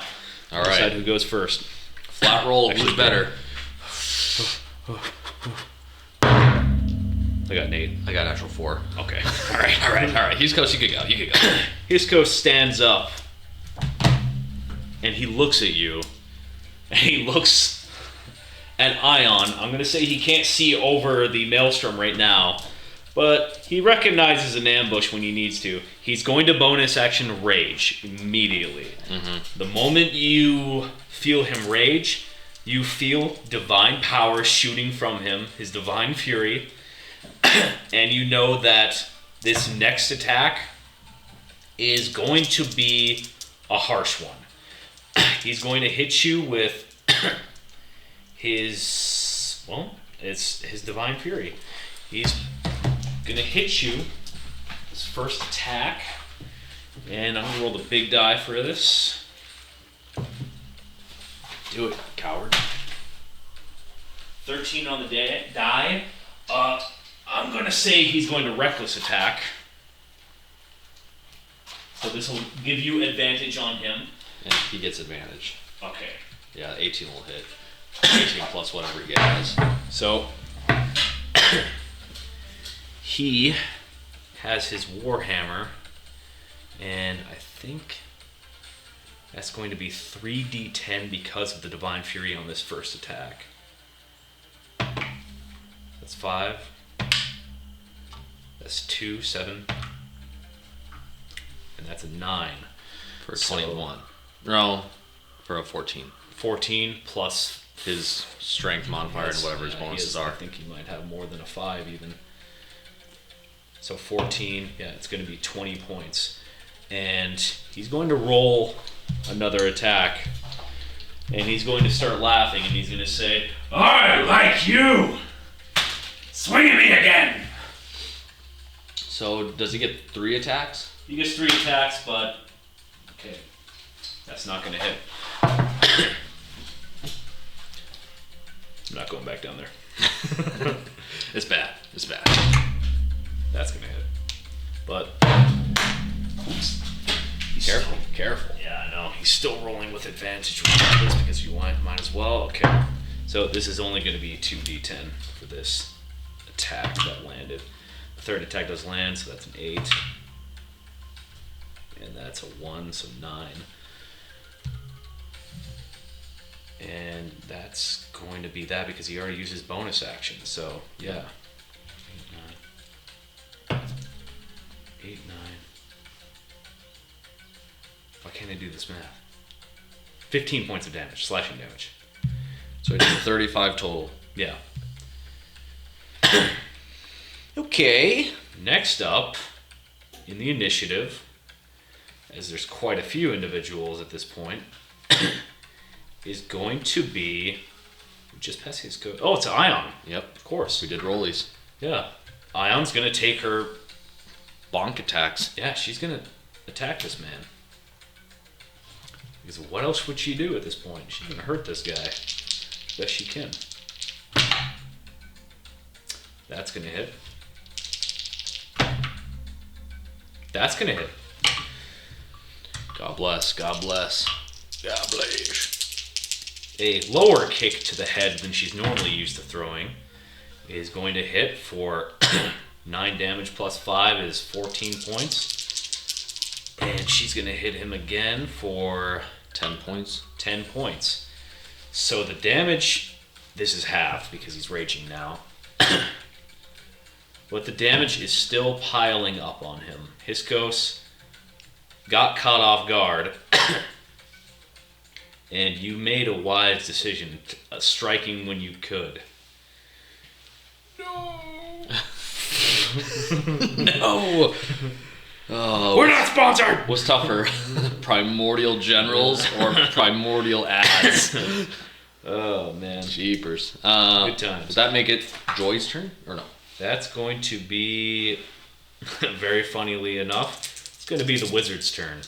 The one that Avex's attacking? The one who's stuck inside of the canyon right now. So Oh. he's going to have to make an athletics check to get out. And Is he incapacitated? he is. Yeah. He's not getting out. Yeah. So next up is going to be the other wizard's turn. Roll for claustrophobia. Yeah. So the wizard that Abek is attacking right now Okay. is going to... Yeah, he's going to see this situation, and he's going to know that this sucks immediately. Not really dressed in anything particular regalia-wise, affiliating him with anything. Seems to be dressed in a brown robe with, looks like yellow robes underneath for the most part. Seems like just a fuzzy-headed guy who doesn't want to be here anymore. Is wielding a staff. Bringing his staff down onto the ground, he is going to take his time to, oh boy. Yeah. He's going to Dimension Door. Yeah, I'm not even rolling anything. He's going to Dimension Door, Up to the scout. and he's going to go all the way, I think right here, so 30 feet up on this canyon ridge. He's going to be looking down on you guys, because he's already stabbed up a few times by Abek. Oh.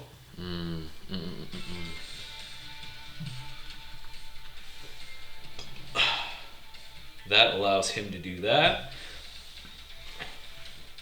Next up is going to be the other scout. That scout is going to see you attacking his general, You can get angry. and he doesn't like that. All 3 attacks. None of these are going to hit. He looses 3 arrows in between your strikes on each other. All 3 of them deflected by Kopesh, armor piece, leaf shield. And the scout realizes that this is not what he fucking signed up for. So he's going to 5, 10, 15, 20, 25, 30 run right there. Get a little closer to you guys. Now, Joy's turn. They lined up pretty nicely for her. So she's going to hit them with a wind scythe. She takes her fan out, peacock feathers. She unleashes one little moon on there, and she's going to underhandedly swing up towards them. This is going to force the wizard and the... Actually, you know what? I'm going to say that it's going to trigger a counterspell from the wizard. He's not going to be able to kill it immediately, but we'll let him try. He's within range. Actually, no, he's 30 feet up. Yeah. Yeah, he's not actually close enough for counterspell. 30 feet up and 25 feet out. Yeah, and 25 feet out. So he's not in range for counterspell. That's okay. He's just gonna have to die then. That was cocked. Okay. Feral beast! A feral cat is rolling in the dirt like she's not supposed to be doing. But we allow it. You're grounded! I don't look grounded. You're grounded in your own way. Other wizard Gets smacked up. is in terror. You know, he's dead. Yeah. He looks, staff, falls in half. The scout brings us back to the top of the round, I believe. It does not. Doesn't? We still have the Shadow Dancer, Oh, that's right. who's right by a scout. Well, I'm going to roll an attack at advantage as the Shadow Dancer's claw shoots out of guess where? The shadows. That's not the best, but you know, it is a scout and they don't have the best AC. Let me check. It will hit. So that's going to be I don't have a D4. It's fine. Do you need D6s? I do need some D6. Do you have a D4? I do. I need a D4 for the claw. Fuck you, pyramids. You're hard to grab. Alright. So the claw, it's a 2. That's fine. It's a lot of sixes, actually. Wow, yeah, that's a lot more than I thought.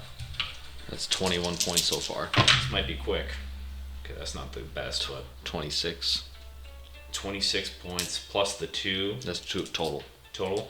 So 26 points plus 5 because Dex, 31. 31 points of damage, and the claw shoots through this guy's liver and leaves him near death immediately. As these scouts are not built for Shadow dancers. sustained combat. We are Fun fact. supposed to make perception checks. They were not focused on you guys. So, Bring it back to the top. Malice. He's going to perceive this situation. Malice is going to cast Hold Person on Hiskos.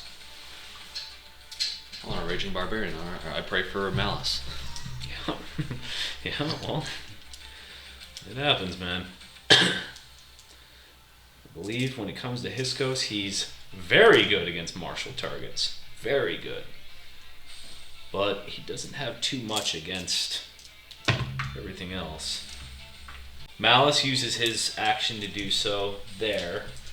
Hiskos acknowledges him as Earth comes up and tries to encase him, and he flexes out of it in the midst of exchanging blows between you and Ion. I think that's going to make Malice get a little bit of distance between him and Hiskos, so he's going to move 5 feet right there. Does that provoke an opportunity attack?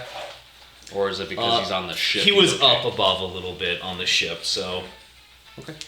he's fine for now. That comes to you. Okay. Then I'll take 2 strikes against him again. Okay. Both are misses. Okay. A natural 20. Okay. Now, your physical damage will be halved. Oh, that's all that's halved is on when you're raging is only physical attacks, but slashing, radiant damage. piercing, and bludgeoning damage of the physical kind. But my radiant damage is not. Radiant damage is not halved. Okay. Well then, if that's the case, then we're fucking going to town on another divine smite. Okay. I'm doing it at 4th level, which means that gonna be 2, 3, 4, 5 d8. Give me some time here. 5d8. 20. 33. Okay.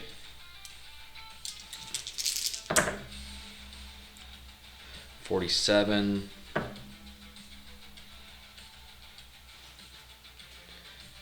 54. Then there's the holy weapon. Holy weapon is an additional 2d8 double. Okay. Make sure you're recording these numbers, or you're at least hearing them. I'm hearing them, yeah. That's 21 from the holy weapon. Yeah. Then there's force damage, which is just 2d8. That's going to be at 11 points of damage. He also, it's binding strike, so he gets the web property. Okay. Yeah. Another chance to encase him. And then there's just the physical damage, which is just going to be 2d8 halved. So 6 plus 3 is 9. 9 divided by 2 will round down to 4. So 4 points of slashing damage. And an additional 10 points of radiant damage from improved Divine smite. Okay. Improved smite. So And you can tell us the total, because I don't know. It's upwards of a lot. It's well, at this point, you've already done well over 100 points of damage to him. It's a lot. I will look at him in the eyes and I will say, yield, and maybe the rest of your troop can survive. Roll a persuasion check. 22. The look on Hiskos' face as his zealotry rage flashes in his eyes. You catch a moment of humanity or dwarvanity. Whoa. As Hiskos We're wrapping this up. Yeah, as Hiskos realizes losing one ally could mean losing even more at this point. And you see the smoldering rage and you feel this emanating fear aura that's coming from him, not affecting your allies because of your presence as a Magi or a Paladin. You feel his rage subside, and Hiskos drops the hammer. I will put the Kopesh back in its scabbard. I don't even know if you can put a Kopesh in a scabbard. Don't think you can. Yeah, We'll say it's a. We'll just lean into It's- the saber thing harder. it's something you attach on. It's essentially. just attached on. Yeah. And I hit my button and the Kopesh disappears. I will look towards, before I acknowledge Hiskos, I will look towards the remaining scout, cleric. I know the wizard's still in the ground, but he can't obviously give a sign of submission. But I will look towards the scout and cleric. And I don't know if there's two scouts actually. No, one of them died. This scout, not quite dead yet. Okay. This scout, horribly maimed. This scout up here, Hasn't been. fully. No, he did get touched. He got Okay. really hurt by the wind scythe. This scout is gonna hightail it. Okay. You Okay. see him run off. Okay. Cleric is still there. Cleric is still there. Oh, Promotion! Oh my god. Wipe this. I look towards Hiskos and the cleric, and I will say, "It is my understanding that Set is already in Pharos. Is this the case?" Hiskos dropping the hammer. Not the one he saves for the ladies. But Oh my gosh! Oh my that's a gosh! different hammer altogether. Yeah. I told you I was going to surrender in one way, but not Yeah. another. Get over here. Oh my god! my gosh, Sicario? What's going on? Oh no! Ion, stop getting excited. Yeah. Hiskos. Oh. Cracks open a cold one. And simply says, I don't know where Pharos was hiding you, but I can tell when I am bested. I would not like to lose any more people than I already have. Who shares with you that the jackal is in the city? The one that you call Fatebreaker. Faithbreaker. And as I'm acknowledging this, I will kind of gesture towards the ship, because Hiskos probably didn't get a chance to even look or get a proper chance to like notice the scene itself, because he got too busy getting bonked in the back. Yeah. But I'll gesture towards Faithbreaker's wife, who is on the vessel as of right now. Yeah, at this point he's still bound by the webs, and you angle it towards the lady that he was with, and he immediately realizes the situation at this point, and he says, has Faithbreaker been slain? And was it by your hand? He has been slain, and it was by my hand, but his sword.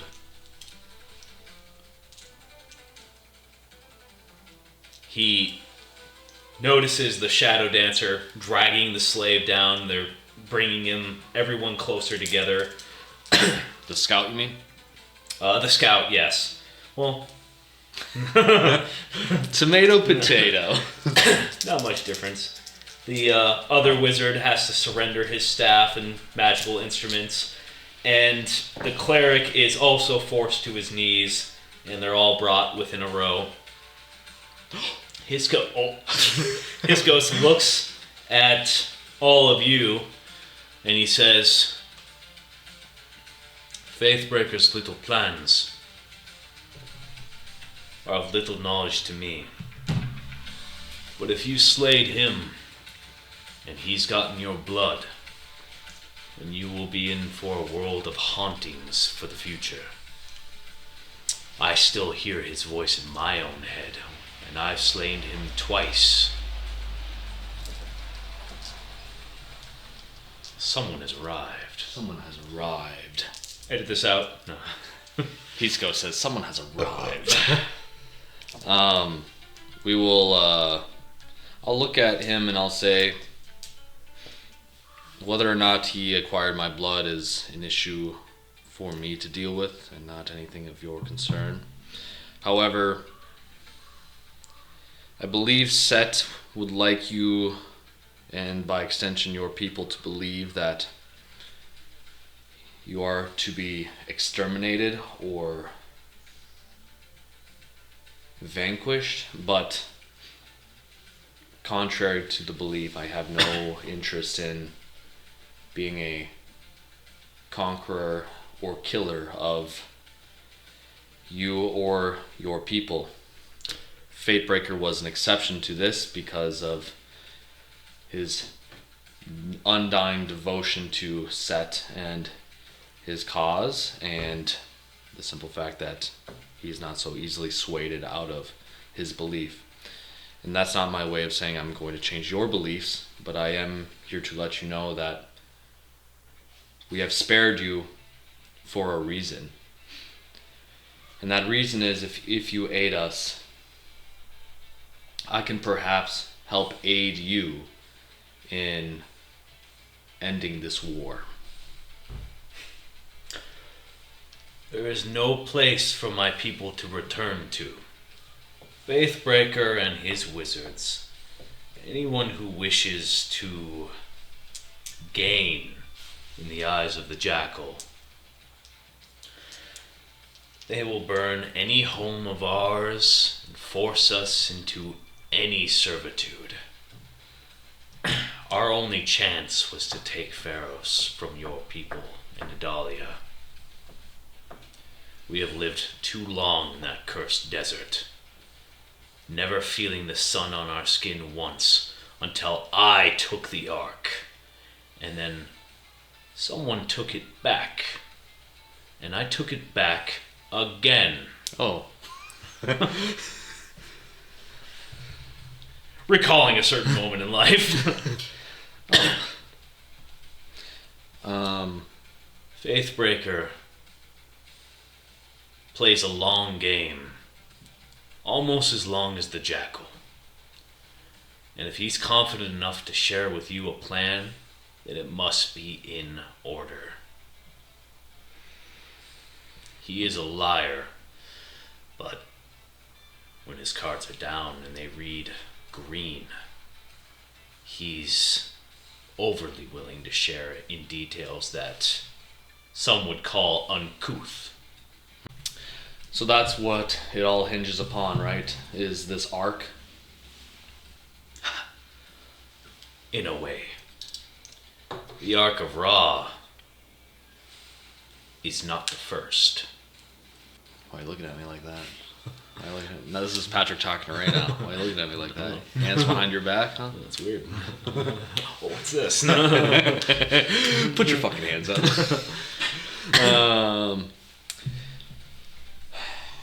In-person gags. Inside check. Inside check, okay. I'm gonna make an inside check, especially when he says it's not the first. A 19. 19 total? Yep. It's not the first arc. He's playing somewhat coy with you, but you get the idea it's because he wants something. And if he can hold back information and possibly get it still, he'll do so. You remember what Adalia said. Kind of like a ship captain. Mm. And how running the ship was funny to her. You're beginning to think that there might be another arc, but you're not positive what that means and what it could possibly be for. You know the Ark of Ra, made of glass, fried by the sun itself, is meant to represent and drag the sun across the Jubaxi skyscape. The velvet blue sky hasn't been seen for a number of days, and almost on a cue, with the small red medallion of Ra that you have as his totem, you realize you can feel his presence in the same way that you could feel Isaiah through the connection that you've made. And you find out just by feeling it and manipulating it that very subtly the mood of Ra is being changed. He feels just as inquisitive as you do, and he doesn't know it. And you feel like a number of actions that he might have been partaking in recently, and maybe over the past time that he's been wandering with you guys, depending on when they got the totem, his mood might have been subtly changed here and there to fit certain needs. He's been preparing for something and you don't know exactly what, and you feel like that preparation might not have been purposeful, or at least oriented towards his own side. And you realize Ra might have been preparing things for the jackal without knowing it.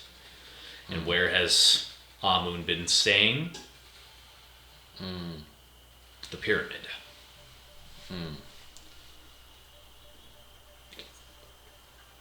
And what is the pyramid made out of? I'm not going to say anything, but if what I'm thinking is what's going to happen, I will be having a strongly worded conversation with you later. Obsidian. I'm looking at Hiskos, and a look that doesn't really come up, has never really came across Isaiah, and rarely has ever came across Adam's face, starts to take form now. And that look is spite. And I look at Hiskos and I would say, you and I don't have the luxury for time, and I especially do not have the time for games. I think the ramifications and changes that your so-called glorious leader is going to create a reality way more dangerous than I think you've been promised. I don't think you deserve to be in the desert, and I do believe your people should be free and welcome back in some sense. However, this support of Set will not get you any closer to that, not as long as I still am taking and drawing breath. So, if we want to play this game, then we can play this game, but I'll just play faster and harder. I will stand on the ship and go into the ship. I will dig into the compartment to grab Fatebreaker's sword. Okay. And I will walk up to Hiskos and I will say, the more you withhold, the more that this is going to hurt. And I will start by grabbing through the webs his arm. Okay. And I will take small cuts with Fatebreaker's sword into Hiskos' arm. And I will say, how long can you do this? Okay. You make a cut on his arm. The blood from Hiskos shoots into the handle and it shoots through your own hand. So, the moment you do that, you go blind. You can't see anything, and suddenly you realize you're in the darkness with Faithbreaker and with a certain jackal-headed man crossing their arms and just waiting for you. And they say, he actually did it. The boy cut Hiskos. And Set slowly walks towards you, disapparating his jackal-headed form into a younger-looking man not too dissimilar from you. Very exaggeratedly beautiful features. One arm dissolves away as it was cut away so many years ago. He's only wearing a soft loincloth. And he walks up to you and he says, "You have failed, boy. I want you to understand that I gave you a clue last night. You should have taken her tears as a much clearer sign. And now that you've killed my most loyal subject," smiling at Faithbreaker, "I have all the fuel that I need to wake the Ark up." And murder is the particular covenant that he is most appropriated. You see Faithbreaker, "That's not what you said." Lies as well. Faithbreaker dissolves into an animation of a new arm upon his body, screaming as he does so, and you see reflected in the eyes of the jackal as he smiles and looks at you, the blind eyes of an elven woman. And reflected in her eyes is a triage tent in Kafiri. And you now know that reflected in any pool of water, in anyone else's eyes, had you been looking inside of them through any type of light, you would see the jackal at this point has inhabited Hatanzi the Apostate, slowly, blindly making her way down the obsidian pyramid. We have someone incoming. Oh my goodness. Give me a second while I kill Ray. Perfect. We have returned from a short break. Ranger Rick had to grab some accoutrements. We used a restroom break, and I gave Ray 17 extra bruises. Okay. Yeah. And I don't like how he played me like a fiddle, even though I was none the wiser. I should have caught on, but Ray knows I'm at a 7 intelligence score in real life, and so he knows he can get things past me pretty easily. It's hard to recall a character that you met in the very beginning of the campaign, and well, not campaign, but special, I suppose. Special saga campaign. It's a campaign, buddy. I'm sorry. Is this your D12? Yeah. Okay. If it's dark blue and gold, yeah, that's me. So I'm trapped in this like vision. Am I trapped in this visionscape, or is it just like a slight vision and it just automatically ends? It ends. Okay. Yeah. Okay. You still feel the jackal's presence whispering in the back of your mind. But now I'm like unblinded. You're back. Okay. So I see East Coast in front of me, and I would say, can I make a performance check to see if I can pretend that that didn't happen and I didn't just absolutely tweak out? Yeah. Okay. Then I think I don't have a horrible performance check. It's charisma, so let's see here. It's not great, but it's not bad. Got a 16 total. 16 total. You perform rather well. You feel the sword spikes from its handle inside of your hand. Hurts painfully, and it's covering the blood, or the ring from Adalia that you made from her lasting weave in blood at this point.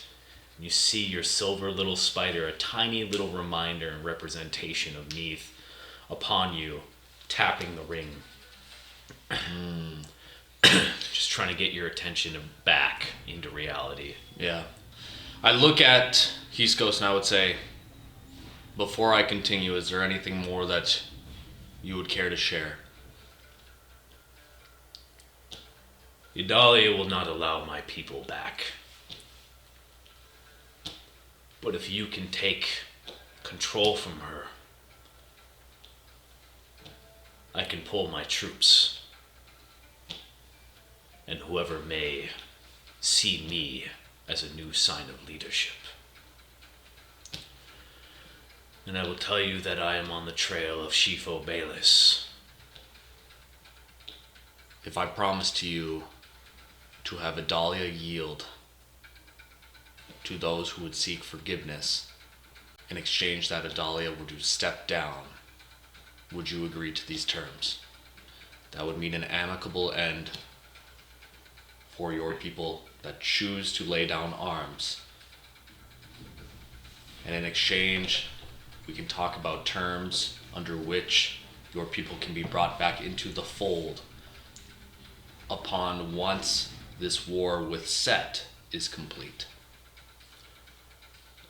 Hiskos, at this point, does his best to flex with inside of the webs and pops up on one knee, kind of forming himself into a prayer position, and he says, I will be the first in millennia to bring my people to the light if you do this. If you allow my people back in, I will help you fight the jackal with all the strength I have. Swear it. And I will extend my forearm, and now with my avatar hood, as I turn my wrist to make a handshake, portions of the weave come out in a spiral set of tendrils, and once he grasps hold onto my hand, the tendrils wrap around him and he is bound, and we both have symbols of Neath on our back of our hands that once fade and disappear, and I would say this will be our oath. The spider Charlotte's web that webs it. Yeah. Some pig. Yeah, there's a pig off there. What was that? I will look towards Malice and Joy, and I will say, Malice, Joy, help Hiskos and the remaining members of this troop find Shifo Bayless and return him here, or return to Pharos. I will look towards Ion, Abek, and the Shadow Dancer, wherever he is. Yeah. I will say, He's visible now. take Fatebreaker's weapon, return to Pharos, but leave the Fatebreaker weapon. I won't actually say it so loud. I'm actually going to go back to Abek, and I will say, and I'll whisper to him, and I'll say, once you return to Pharos, if there are any open gouges into the Duat, please drop the Fatebreaker's weapon in there. He takes the weapon. It must be discarded. Do you say Abek out loud? I'm talking to him, Yeah. I'm whispering to him. Okay. Yep. Okay. Yep. And then I will look towards Ion, and I will say, unfortunately, I think we're already a little late. I was given a vision. Return to Pharos as soon as you are allowed to. I will look towards Hiskos and I will say, find Shifo Bayless, return to Pharos, see that Shifo is unharmed. I don't think he's going to listen to me. He is if Malice and Joy are with, and you are in these webs. He looks at I don't think I can move from this position. He flexes out of the webs. Anyways, he may not listen to you, but he can be rationalized with. Tell him, Atom. Actually, no, I would say show him the mark on your hand that you are sworn to the Avatar to Neath, and that you are bound to help us in our cause with the promise that your people will be brought back. Joy pushes him from behind. We'll take care of it. Let's go. Okay. And Malice is like, okay. I'll look towards Ion, Abek, the Shadow Dancer, air quotes. And I will say, take the Maelstrom and return to Pharos. Well, they can't. Why? Only Joy and Malice can pilot the Maelstrom. Really? Yeah. It's a combination. Under what pretense? They can't generate wind. They can, try. Okay, hang on. I didn't think this through. Try the other direction. Ion's gonna transform. Okay, that makes sense. I don't feel good telling Ion to transform. Seems like very controlling of her body. Tell a woman to do something. Oh my god. And that's where you failed. You are no longer the avatar beneath. You have failed. Oh shit. Dies. Level 1. Dies immediately. Demoted. And I will look to them and I will say, I will see you all very shortly. And as I do this, I'm going to take off my greave. And in my greave, I will reveal the hole into the weave that I have created. And while looking through the keyhole, and seeing the other side to where Zeltis currently is, wherever in Pharos that he is. Go ahead. Zeltis is walking in the dark, believe it or not. Hand along the wall. Hasn't said anything for quite the long time. You see the axe in his one hand, but he's following trails of blood. I will send him a mental note and say, we're already too late. I'm incoming. And I will, through the keyhole, misty step through the weave to his location. Okay. All right, buddy. All right, buddy. I want you to make me an Arcana check. 30 feet. I want you to 30 feet. make me an 30 Arcana feet. check. Sight line. I did the morning prep, buddy. Okay. I did the morning prep. All right, buddy. Oh, now do an All right. Arcana check. Yeah, it's because All right, my fucker. intelligence is a +0, All right, you fucking bitch. All right, fucker. Trying some shit like this. Did you say I get advantage because I did prep? I don't want to get a nat 1 and then end up in Chiraku. You're back in Romy's Hill, dude. Oh, God. Fuck! All right, here we go. Roly-poly. A 6. Where do I end up? You end up outside of the Black Pyramid. You don't exactly make it all the way, but you're outside the Black Pyramid. Okay. Sun's rising. I'll send a perception check. Does the sun appear any different? No. Okay. It's rising. Okay. That's the only thing that's different because Yeah. that wasn't a thing before. I'll make a mental note to Zeltis and I'll say, I'm outside the pyramid. I'm on my way. If Hatanzi was working with Enelok, your vehicle's getting keyed. If this was an elaborate plot, oh, That would be really wild, but Enelok was in the witness stand. And she's like... He's like...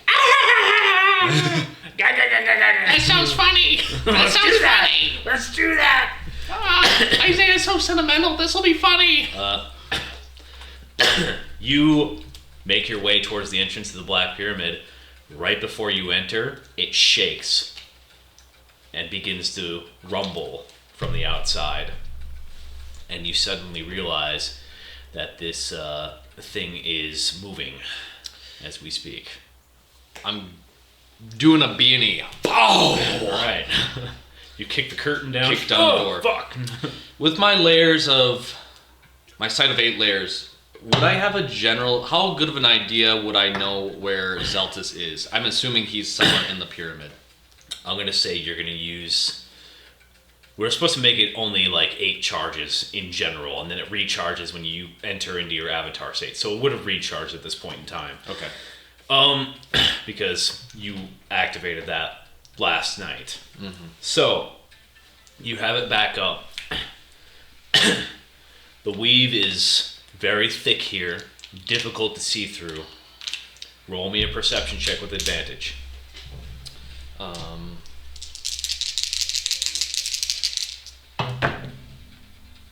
That's a 12. 12. You immediately perceive the essence of Lyman the Bat, Mowgli, Oh god. Amun, Oh god. Tomb Maker, the Dragonborn, afflicted with Apophysis, enhanced magics. Obviously Hatanzi, Kafiri. You don't need the sight of 8 layers to see the graffiti from Enlock. Yeah. Graffiti. Graffiti. Okay. All right. There's ass. There's tits. Yeah. There's dongs. Yeah, I'm King Analog's card too. There's smiley faces. Is not very good. Siggy nearby? You don't see Siggy in the pyramid, but Siggy has, you assume, put up hallucinations all over the city, but you guys acted so fast. No one has made it over the gorge as of yet. You don't see any trace of Rashad. You do feel a trace of Diver Prescott. God. There's a lot going on here.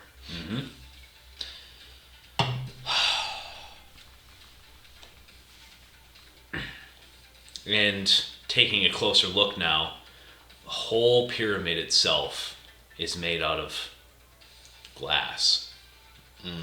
And it expands far further down than you would have assumed before.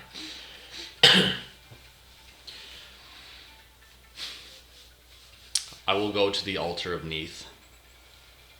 Smashed. Defaced. I will open up the weave around where the altar is, and I will reach in to grab the Book of Thoth and the Rod of Tahuti. Okay. You have the Book of Thoth and Rod of Tahuti once again. I will... I don't suppose I could attune to the items per se. It would take an hour, and technically you would have to be a wizard in order to attune to them. But they do have some properties in the first place. Your ring, being the final piece of the weave of Idalia left over, lights a certain guiding path. Hieroglyphs that were inside of the wall, not previously seen before, depicting the old wars of Jabaxi before it was called Jabaxi in the old world, showing off the old heart. Many depictions of the war between Odin's brothers and the gods of Jabaxi, the death of Geb by Anhur's hands, the imprisonment of Anhur, the betrayal of Osiris by Set, a whole history, and something not seen before. Neath herself gliding the cosmos on a gigantic arc. At the very head of it is one of 3 pyramids landing on Terra Grigia. And the eye of Neath lights up bright, and you see the little silver spider hop up and starts pointing at the eye.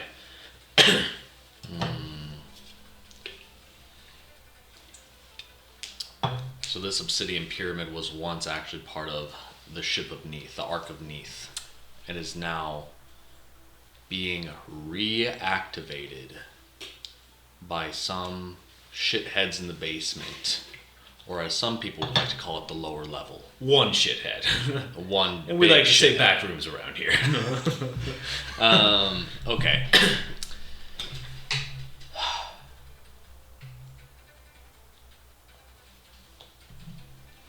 You see the little silver spider running laps around the eye, depicting Neath's figure. Yeah. I'll look into the spider. I'm like, this would all have been helpful. Fortnite dancing. It would have been a lot helpful a couple of weeks ago. You could have drawn this picture out. I don't know where you just got some gusto out of nowhere. Yeah, all right. Get back on the gauntlet. I go to proceed deeper into the pyramid. Okay. You go deeper inside of the pyramid. You see a shrine you didn't notice before. and it depicts a crane-like figure standing American Gothic style with a rod that's missing from its insert.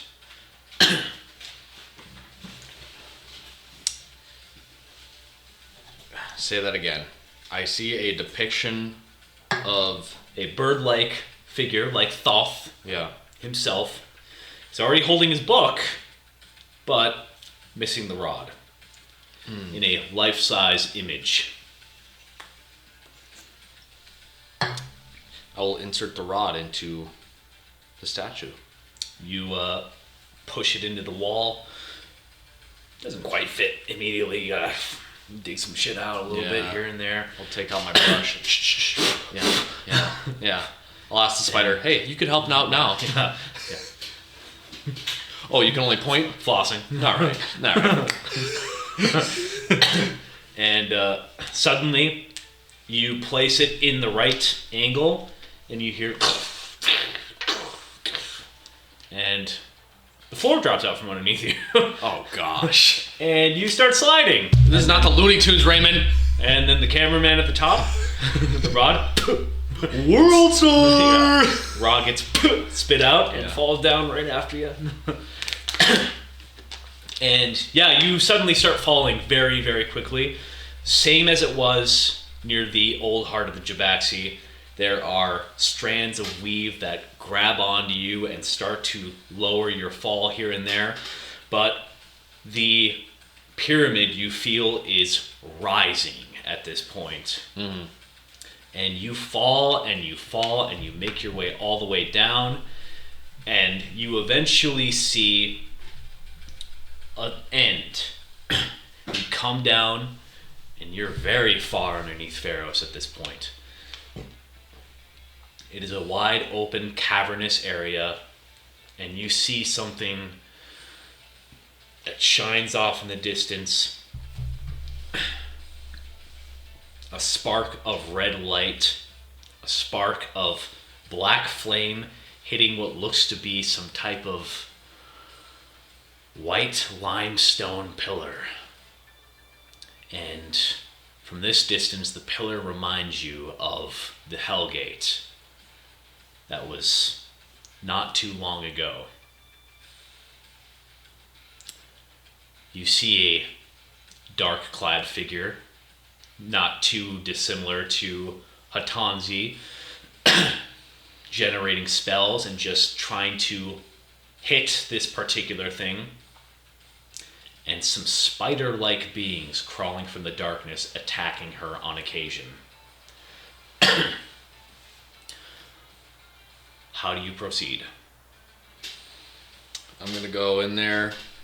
Can I identify the spells that are being cast by the individual? It looks like simple, you would say, based off of what you saw from Joy and Malice, some type of magical flares. So not necessarily tied to an element itself, but it looks to be like third or fourth level slots being used on these spider-like beings that are coming out of the woodwork to attack the apostate. I'm going to, first of all, do a divine sense. Okay, alright. You divine sense. Your shit is lit up everywhere you are. Yeah. Enelok, very far off in the distance, making his way towards the white pillar. You feel Amun off in the distance as well, making his way towards the white pillar. You feel what's her name? Kafiri, already in the general area of the pillar itself. And you feel, I'll say, Diver Prescott in that general vicinity as well, but not as close. There's a myriad of forces coming together. But Amun's navigating things far faster than anybody else at this point. Okay.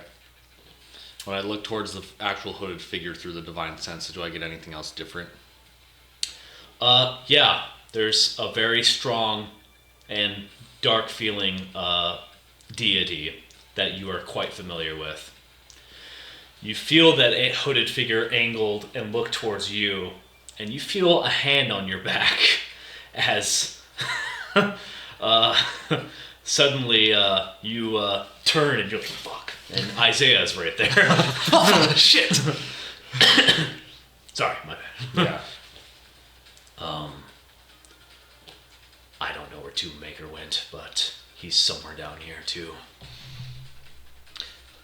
I didn't give you enough information, but the mole / trader is standing in front of us, and it is one Hatanzi that we know. I figured when she and Kafiri left abruptly and left a number of individuals unattended. Diver brought the last drop.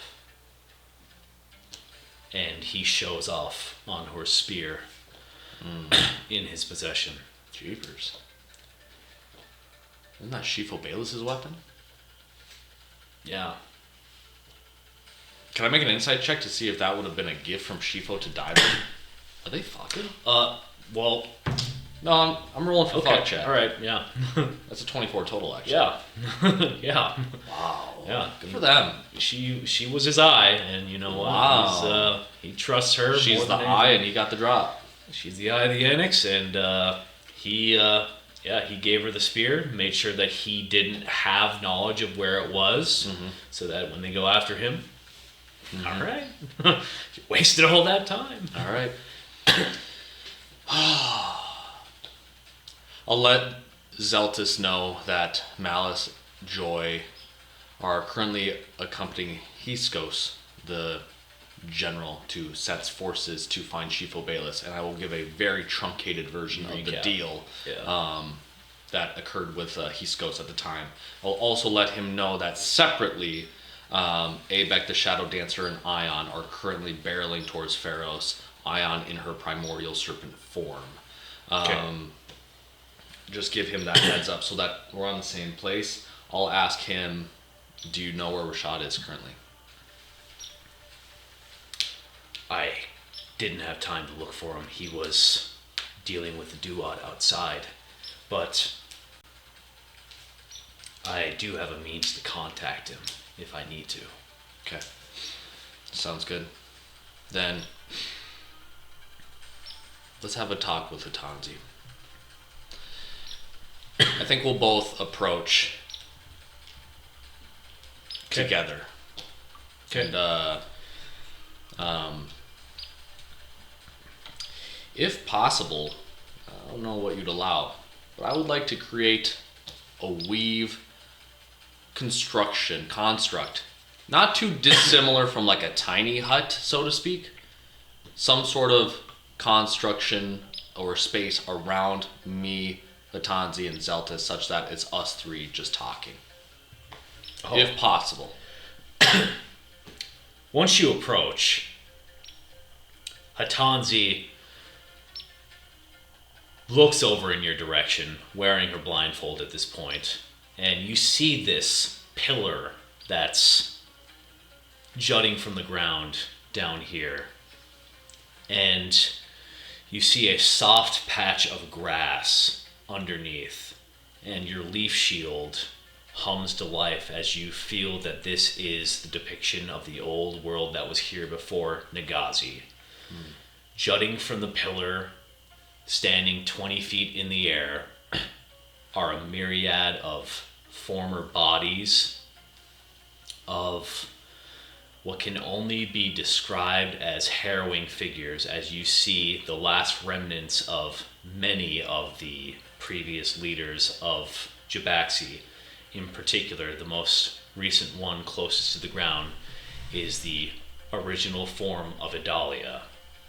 You see the remaining string, this thread that you took from her body, and you realize that the shell that you had seen your whole life, and that has been alive for 200 years, was simply a projection from this thing down here.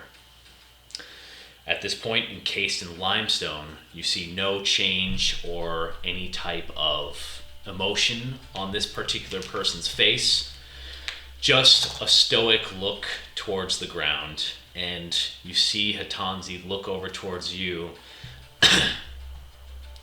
slowly putting in cracks into the pillar itself. A number of former avatars and failed avatars of Neath on the ground, nowhere near as powerful as they once were, have been slain with magical means. And slowly but surely you guys gain until you get about within 90 feet. And Hatanzi begins to flare up with magic, generates a trident in her hand once again, and points it in your direction and says, "No closer."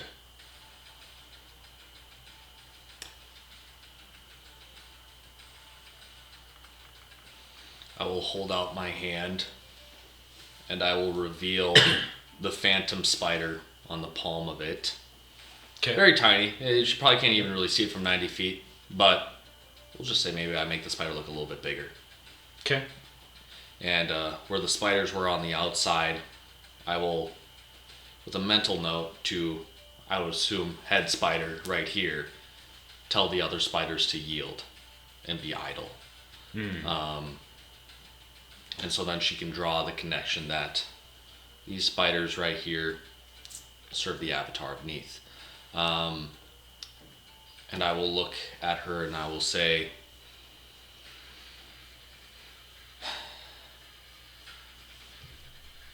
the good news is that I'm actually proud that you were able to find faith again. The bad news is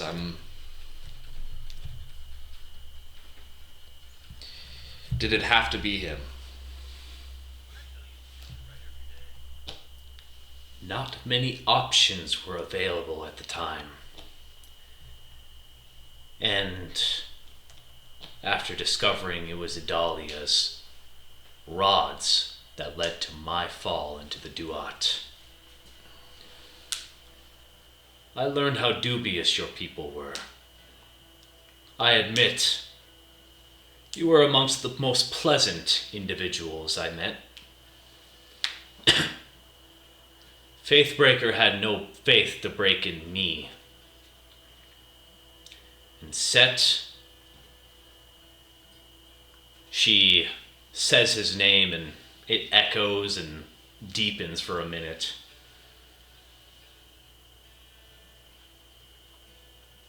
He made me a promise. I'm sure he'll go back on if he could. But I made sure he was in a position he couldn't resist. He destroys the witches of the Morrigan, and I help him find the new heart of Jabaxi. He takes everything from there. What happens when Set's end of the deal is fulfilled, but it's only because it was the people of Pharos out there fighting the witches of the Morrigan? I told you I made sure that it would be done. But there are many hags left. And the only way to get rid of them is to get rid of Nagazi. And the only way to do that is to make sure that this arc is pushed even further into Salia. You should be blessed. You're going to see a lot more Jabaxi than you thought before.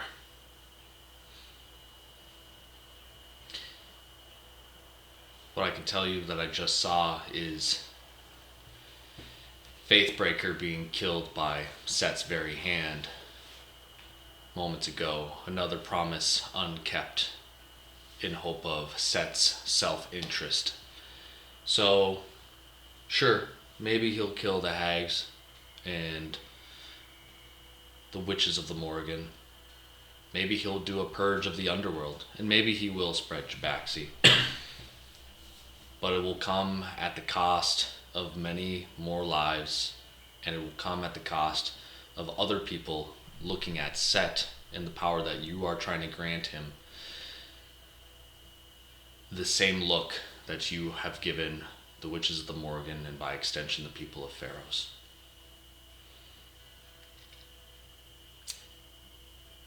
And Adalia, well, you see her right there. She no longer represents Jabaxi, its people, or its choices. And the harm that she had caused, that is a figment of the past. But what is new and what is true is how Jabaxi can be so much better if you were to just give it a chance with people that you know you can trust. And as I say trust, I'll reach behind to remove Zeltus's helm and reveal Isaiah to her. She looks at this with a bit of confusion. So you aim to trick me with your own image? What are you? Some copy? Or do you wear illusions? Like many of the Morrigans?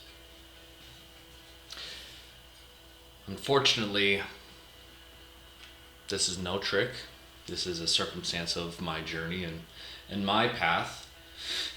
I am the one that you embraced yesterday, and this is the individual you traveled along those sand dunes seemingly so long ago.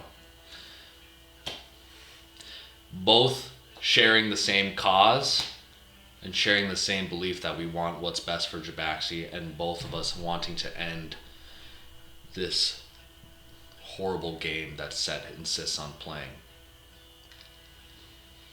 He wields promises like a callous hammer, and that's what happened to Kafiri. And I don't think you believe truly that you are any different.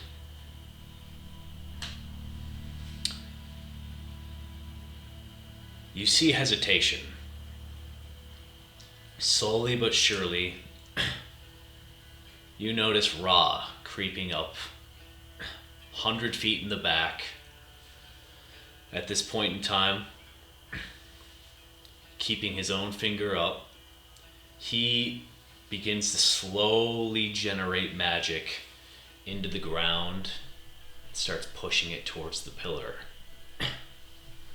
While her back is turned away from it, keeping her concentration on you, you notice Kafiri also creeping up. She looks ragged. She's not slept. She's been overworked at this point in time. She has a short sword in hand. Looks unsure of what she can do, but is ready to strike when she needs to. Your little silver spider has been slowly creeping its way down your person after being revealed, and is making its way towards the pillar, inch by inch. Mm-hmm. And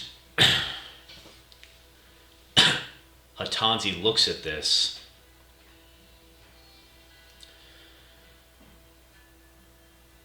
You know better than to allow those hags even a chance to survive. You struck them down. They can come back. They have come back multiple times. No one enjoys their presence. They are abominations. And you, I don't know how you are doing this. I see the way you move your world. This relationship with the gods in your land is too much. It's too close. And it's not fair. It's not even. They don't have to pay for things the same way that mortals do. They just use people like us.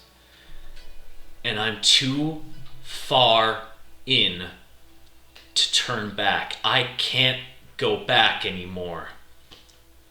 I made an oath again, and I have to see it through.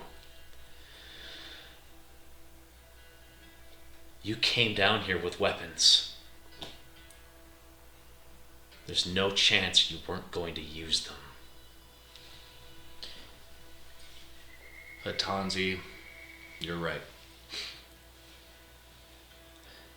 These weapons were always going to be used, but you know very well that even until last night and this morning, I had never even given it a thought to use them on you. I had my trust in you, and I had placed faith in you. And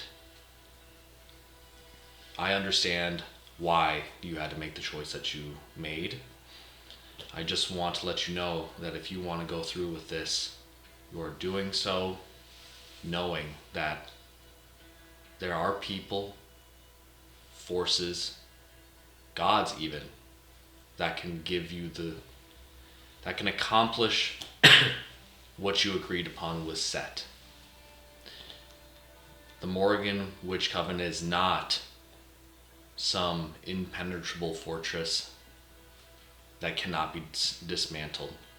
And we proved that yesterday, even if that was just but a first step. But what I do know to be true is that your faith in Set is born out of a feeling of hopelessness. And you could always find redemption in putting your faith in some things that you believe in more. And I know you believe more in people like Isaiah, not even me specifically. I know you believe more in the good people of Pharos, not people like Adalia. And I know that you believe in people like yourself, who, as you've proven time and again, when backed into a corner, will still find a way to come out on top.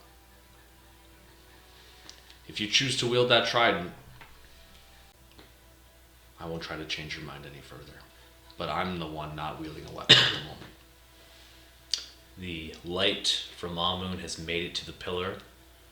Slowly the cracks inside of it begin to glow with a soft red light as he attempts to repair it. But the spider's got a good long ways to go until it actually moves Yeah, up it's over just there. a little guy. It's just a Yeah, little it guy. is. So you get 5 feet per dash. Yeah, it's tough. It's tough. Roll a persuasion check. A 25. 25. You see her bottom lip begins to quiver. Small splots of tears showing through her blindfold as she angles the trident up and pulls off the blindfold, revealing jackal-shaped eyes. The eyes that you're familiar with the higher-ups. You saw in Faithbreaker's eyes a number of jackal-headed individuals, true believers, as the eyes begin to fade and a shadow from behind her steps up from the ground and grabs the trident from her. And you see Set in his mortal form. "We're not done yet," whispers in her ear, and her eyes glaze over, and the jackal sets in once again. "Did you think I was gonna let you be the Redeemer again? I've been fucked so many times by that silver tongue of yours, I'm starting to think we're married. Why Why can't you just kill your enemies like us? Adalia got it. You can't get it. Although, you did with Faithbreaker. I was a fan. This is Horus's last stand. And after he's gone, well, Neith can't stand in my way. I see her making her way over here. She's not very subtle. Silver's not a good color for the covert ops. Neither is red, he shouts back towards Almoon. I will admit this was a very clever scheme, but I suppose I wouldn't expect anything less from the man who sent Osiris to the underworld. I may have a silver tongue, but you have silver thoughts, and you have definitely played me like a well-tuned instrument for the better part of the majority of this journey. However, if what you so desire is for me to stop my silver tongue, then by all means, Set, show yourself, and I don't have to withhold. And I'll take out the Singer of the Webweaver and its glowing purple image, and Isaiah will probably brandish that double-headed axe. Yeah. And I will say, if you want the new heart of Jabaxi, then come get him. You see Set pull something from Hatanzi's robe.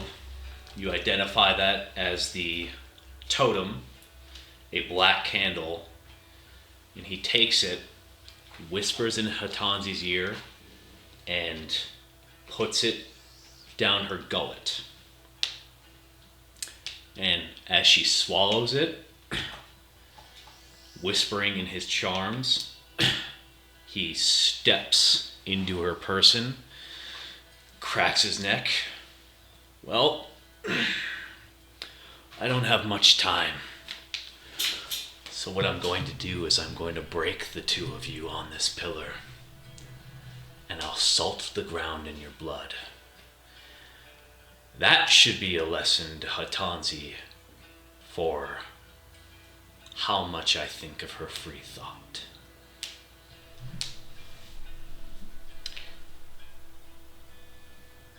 Before I take a step forward, I'll reach behind my back and with the slightest sleight of hand, even though it will not be subtle, but I don't think he will know what it means. Okay. Yep. I will crack the ceremonial Fisker's can. Okay.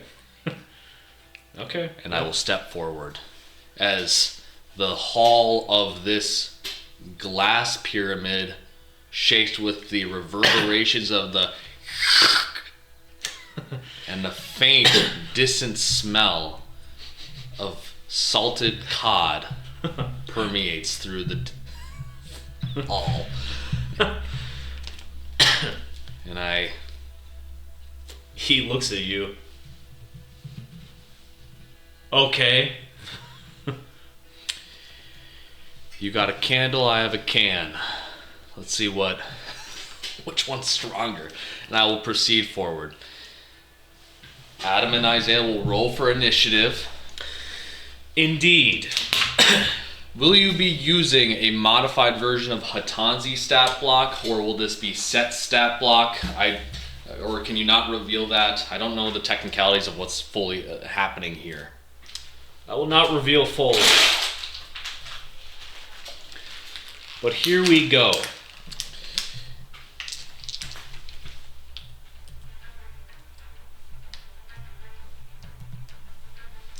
Let's go! Okay, well that was abrupt. But we got the initiative order set. What? Oh God, he already won. He's in the initiative order. He's always here. He's always been there. He takes his first turn, his second turn, his third turn, his last turn. That's not initiative order. You guys are cooked. We figure out the map layout, and Raymond, who goes first? You go first. Actum actually goes first, believe it or not. Okay, with 90 feet.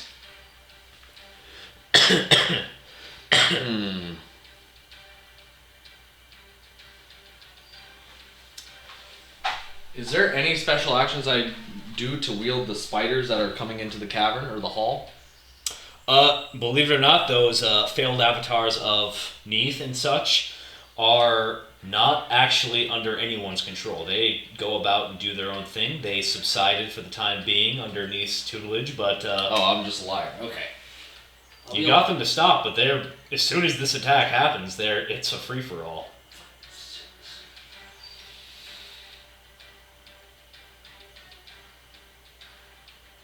I'll hold my shield up like this, the leaf shield up like this, Okay. and I'll take the dodge action. Okay. And my turn. Oh! Bonus action, holy weapon, dodge action. Okay.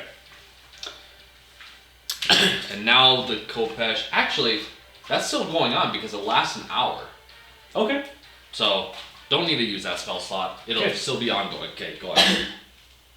In that case, at the end of your turn, legendary action. Alright, here we go. Yeah. Here we go. Well, who would have thought? Kinda Wait until I weird. get my legendary action. Kind of weird, dude. Legendary action. The eyes Phantom flash. Yeah, as Hatanzi's eyes are no longer her own, you see Set staring into your soul. You see the blood from the sword he gained from Faithbreaker in his own hand. He is going to crush his own hand, and he's going to try and cause you to have a soul tear. Do I have to make a check? That's not going to be enough. You feel him grip you.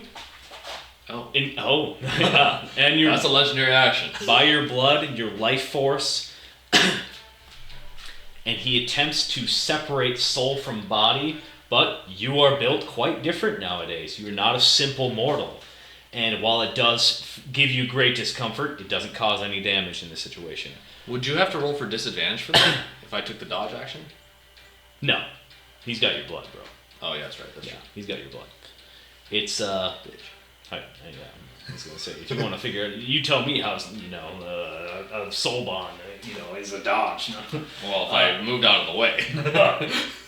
That being said, while Set is existing as a stand in JoJo's Bizarre Adventure outside of Hatanzi's body, Yeah. Hatanzi herself turns around and points the trident right at the pillar.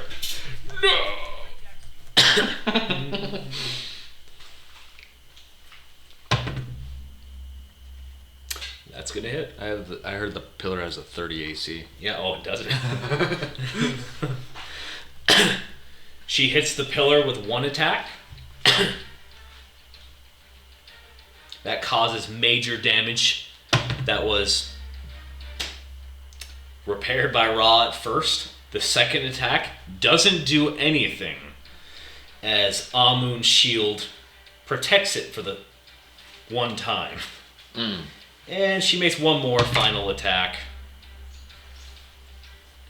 The third attack breaks the shield of light around it and strikes at Idalia's form once again. That brings us to the homie Amun. Okay. Amun is up. He 5, 10, 15, 20 gets a sight line on Hatanzi. Stops operating on the defense. Generates his bow of light from the arc. And he takes a shot at Hatanzi's form. Seeking to end this in one shot, If he rolls a 20, it is a kill shot. Wow. He's tickling the balls of a 20. That was close. Hatanzi, him rolling a 19 on the die, takes a golden arrow harshly into her chest.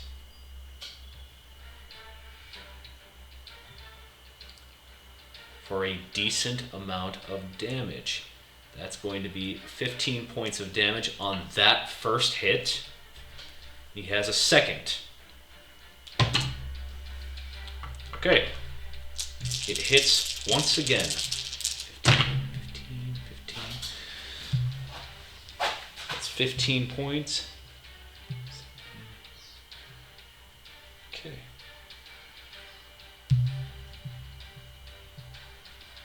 Tanzi's already feeling some big damage. She takes 22 points of radiant damage. And Amun is going to use the rest of his movement to go back into cover behind the pillar. Because that would be silly otherwise. Kafiri is up next. She's going to roll for stealth. That's very high.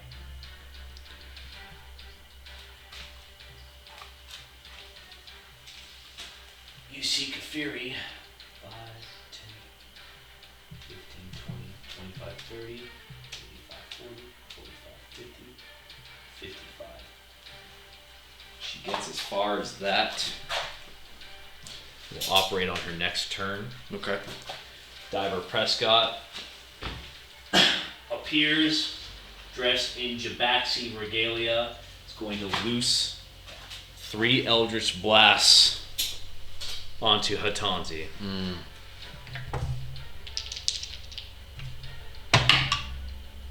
That's not gonna hit. That's not gonna hit. Oh, that's an 8. No, none of them hit.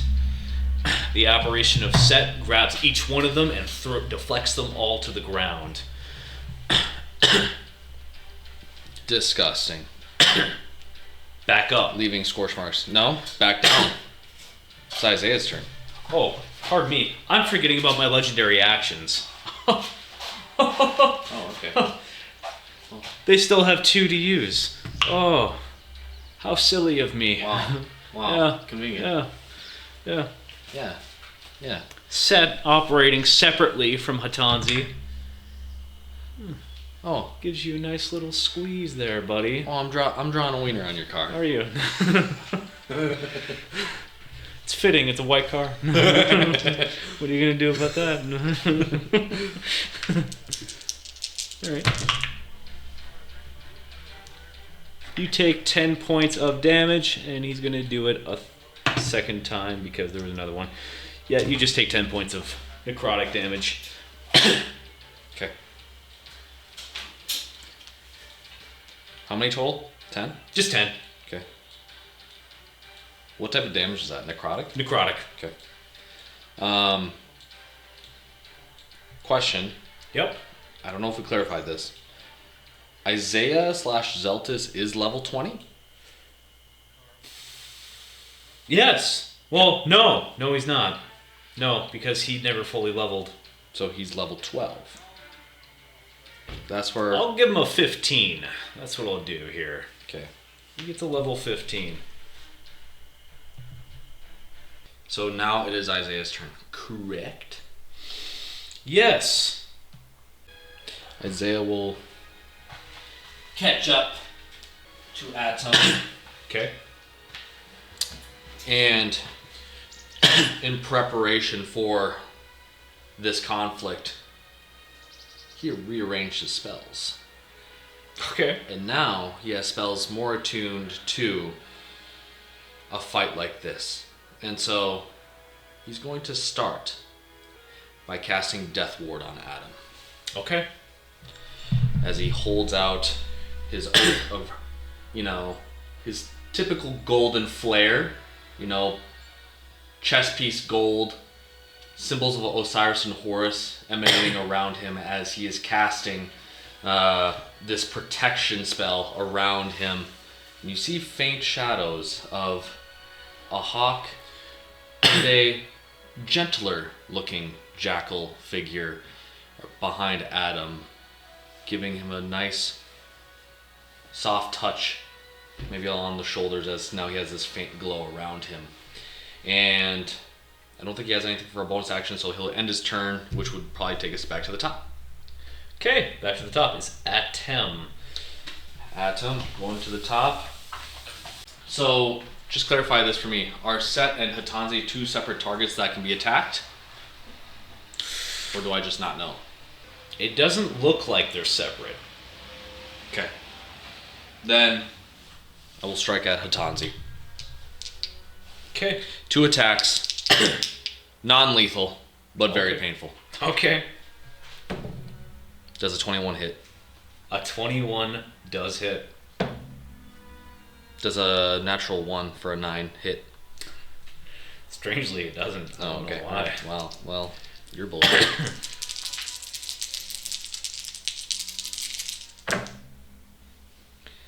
That's going to be 21 points of radiant damage. Let me do the math here. 24, and then this is going to be 29 points total of damage across radiant, slashing, and force damage as I 29. cleave into her back as she's poking up the pillar. All right. You cleave Tanzi harshly, and it hurts. Very clearly. She's taken a decent amount of damage at this point in time. Yeah. Set could not care. Yeah. It's not an issue right now. We're back, and that's the end of your turn. That'll be the end of my turn, yep. Okay, no bonus action, nothing. No. All right. So, what's going to happen is that Set is going to make a roll real quick.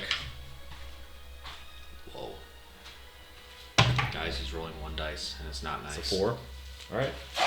You see him at this point facing you directly in his spectral form, arms crossed, and he, for a second, transforms back into the jackal, back into a mortal, and swirling his hands around, pushes out a spell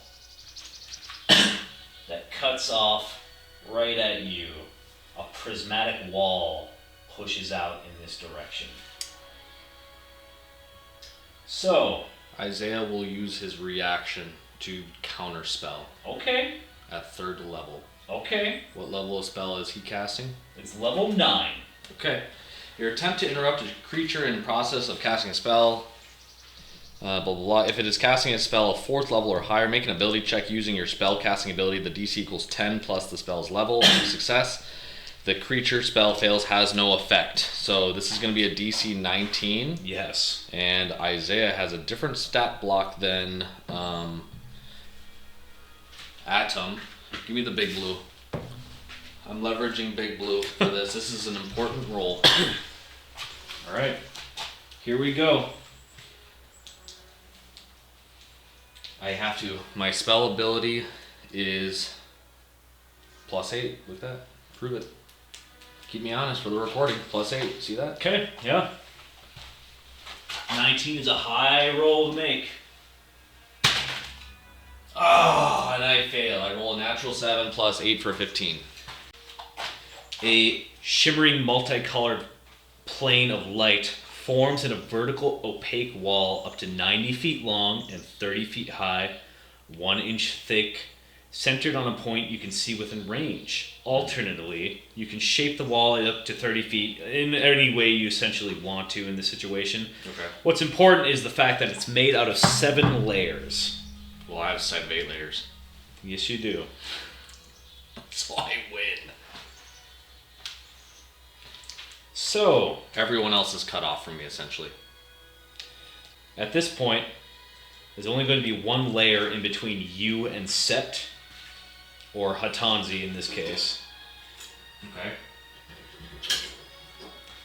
And it is possible to destroy these particular layers and walls But just trying to make sure I know how much space is in between all of them. I don't think there's much at all. I think it might just be the whole wall in general is going to be between the two of you. Just pushed close enough. But your knowledge of the spell is that it is highly dangerous, especially to go in between any of the layers in general. Each one of them has a particular effect, which includes incredible damage, if not teleportation to another plane of existence. And is place where again? Can you draw it on the map for me? A wonderful prismatic wall. It's gonna start right between you guys. Now.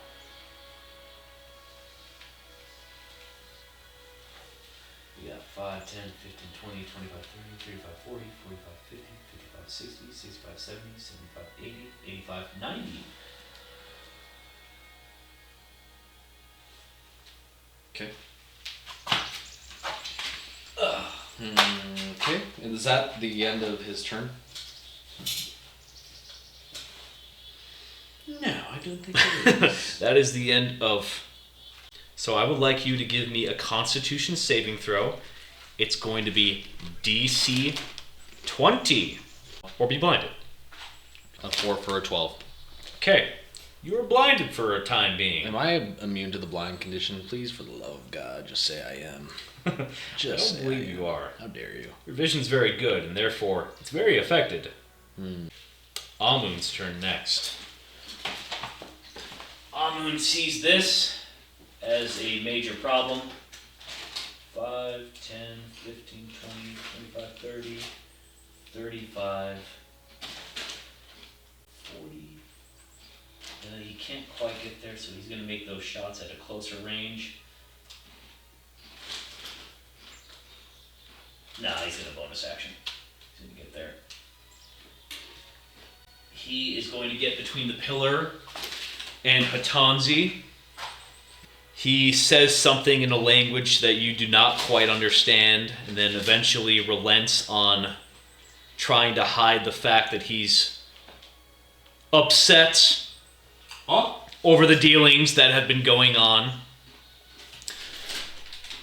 And you see him actually try to appeal to Set, bringing up the stories of the Ark and how he was supposed to man it after Ra's retirement.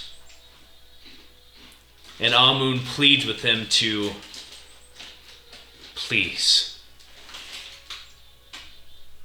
you can be a deity for the people that no longer uses them. I'm begging you. And Set guffaws. And in response, Amun takes his shots.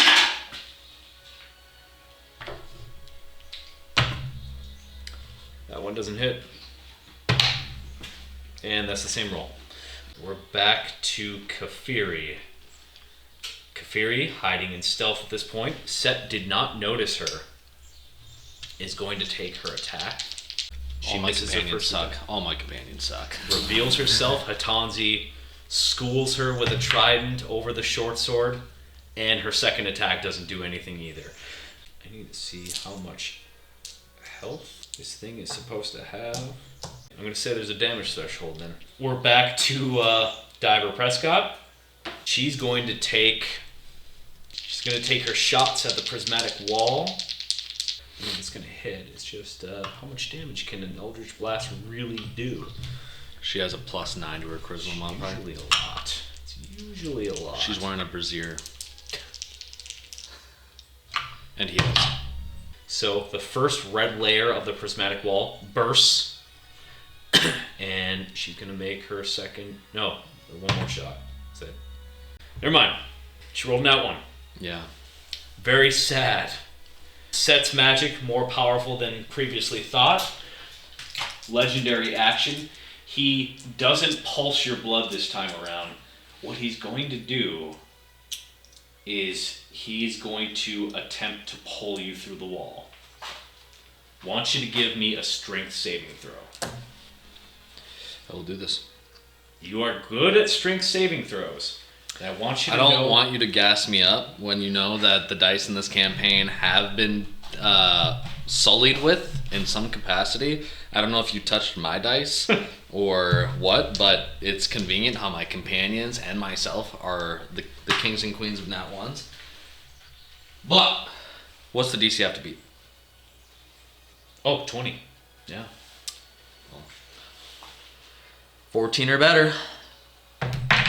Doesn't count. It's not in the tray. Okay. Doesn't count. Not in the tray. Oh, third one counts.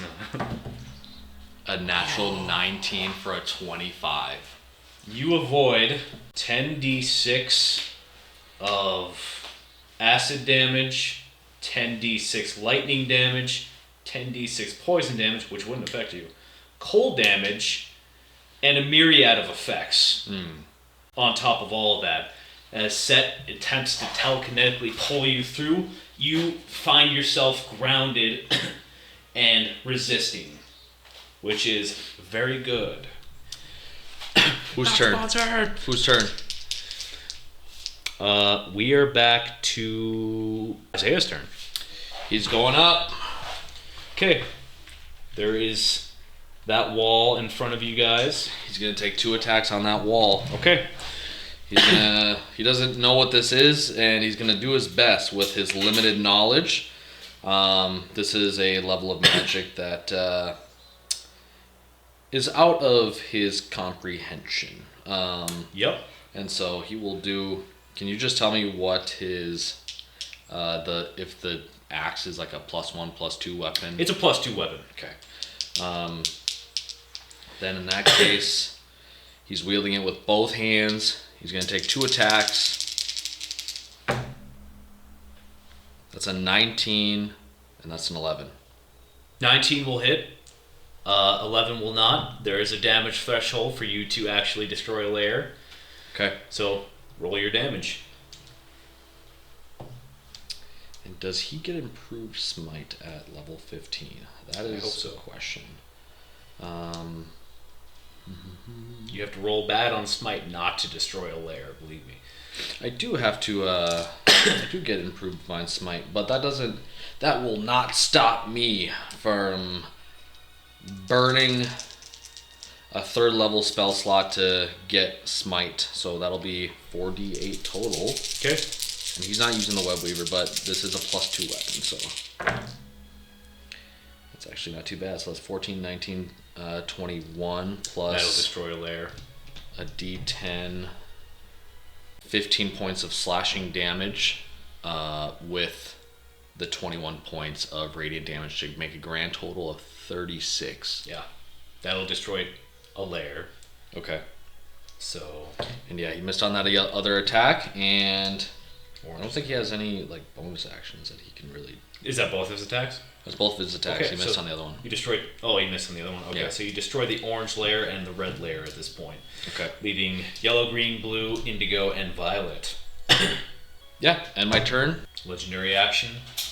Set lowers his fingers of his remaining arm towards the ground. The talons shoot in, and they shoot underneath into Diver Prescott's person. Does she have to make a save? It's a to hit in this situation. Oh. Oh, yeah. Yep. People, we call this plot dice. It's where Ray decides when the dice are good and bad. Yeah. Yeah, that's it. That's it. So Diver Prescott is going to take All of the damage. quite a bit of damage. 9, 13, that's going to be 22. And Diver Prescott is going to give me a Constitution saving throw. Yeah, she passes. Oh. That's good. Set acknowledges that she's the main cause for losing his wall at this point in time. And he just simply looks back at you, and you see Hatanzi trying to resist, and he says, "Obedience now." And Hatanzi snaps back to what she's supposed to be doing in his eyes. Mm-hmm. So, top of the round. Atom. Okay. You don't want to do a legendary action, layer action. Nope. You don't want to. No layer actions yet. All right. Yeah. All right. Then 2 attacks on this wall. Both of them miss. I don't think a 15 hits. 15. No, 15 does hit the wall. Yes. Okay. You just have to do a certain amount of damage. 15 will hit. Then that will be 19 points of radiant slashing and force damage. All right. Yellow's gone. I'll end my turn. Okay. This situation, getting a little hairy, is going to force the issue at this point. You see, He's going to take a step right here. Hatanzi is. And it's going to make direct contact with the pillar.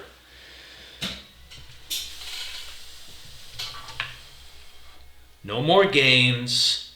You can't win a fight with a god like me. No one's more relevant in this land than someone like me. She's going to make her attack now. 2 19s on the die. Third hit on the pillar. Bursts it. And suddenly, the seal, the landing point of Jabaxi upon Nagazi, the land that once was here, is exposed. And you feel a distinguished change in the environment around you. The whole weave itself almost freezes up and stops. And Atom, the only people who can move at this point are you, Isaiah, and Amun. And of course, yours truly, the Jackal himself. As he wrestles down and pulls up Jabaxi and takes the handle for himself. And you feel Jabaxi is now in his control. Ion, hurry up. I need extra action economy. Okay. Whose turn is it? There's no one's turn if it's just 4 now. It's Amun's turn at this point in time. Amun. Is Hatanzi able to move? Hatanzi is able to move in this situation. Amun, we'll use this to mark. Actually, we'll use this nice purple one to mark the hold of Jabaxi. And Amun is going to, at this point, I think he's going to try to wrestle it from the Jackal. A contest of strength, D20s. That's a 2. Fuck. It's a stalemate.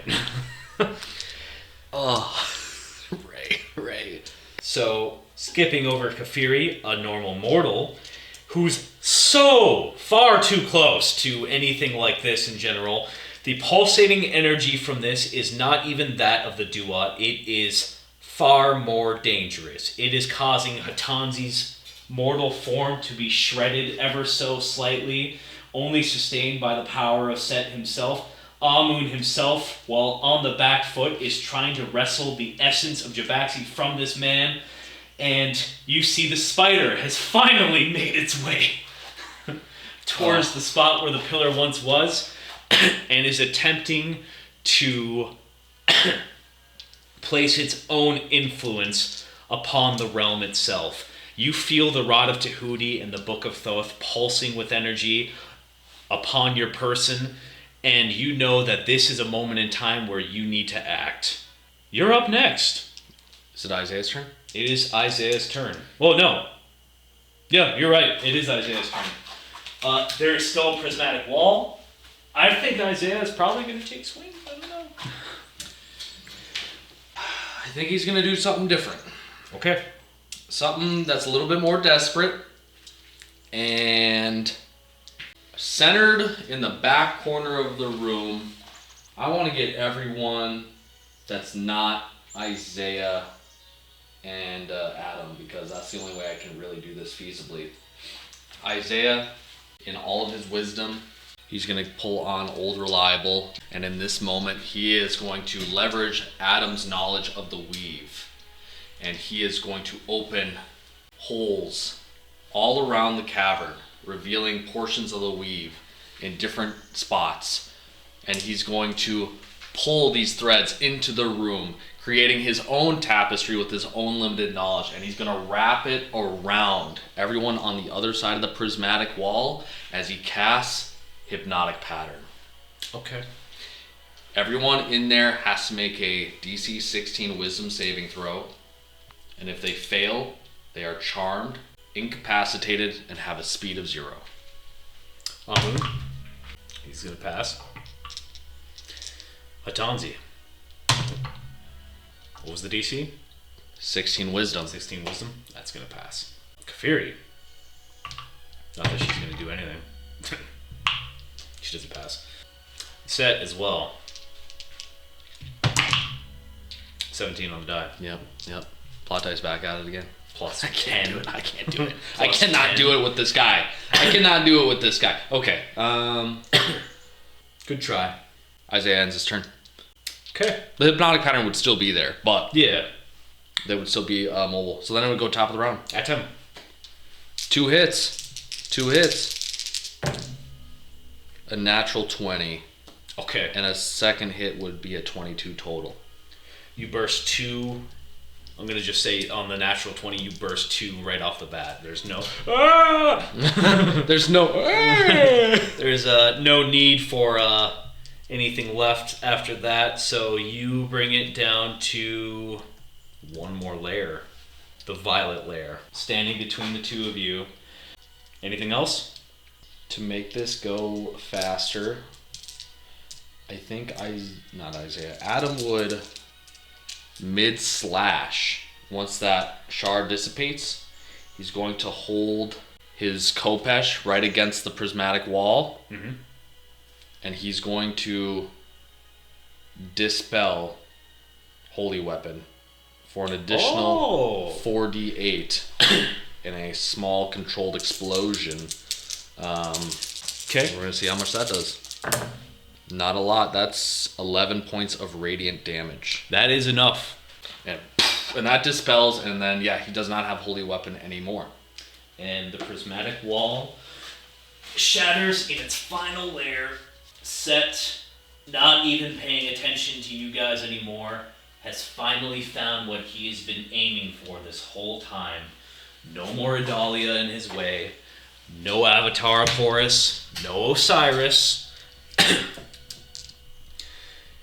He is going to floss. Yeah, he's going to Fortnite dance. And everyone in the world is going to see it in their head, and they're going to clap. Wow. Because that's how evil he is.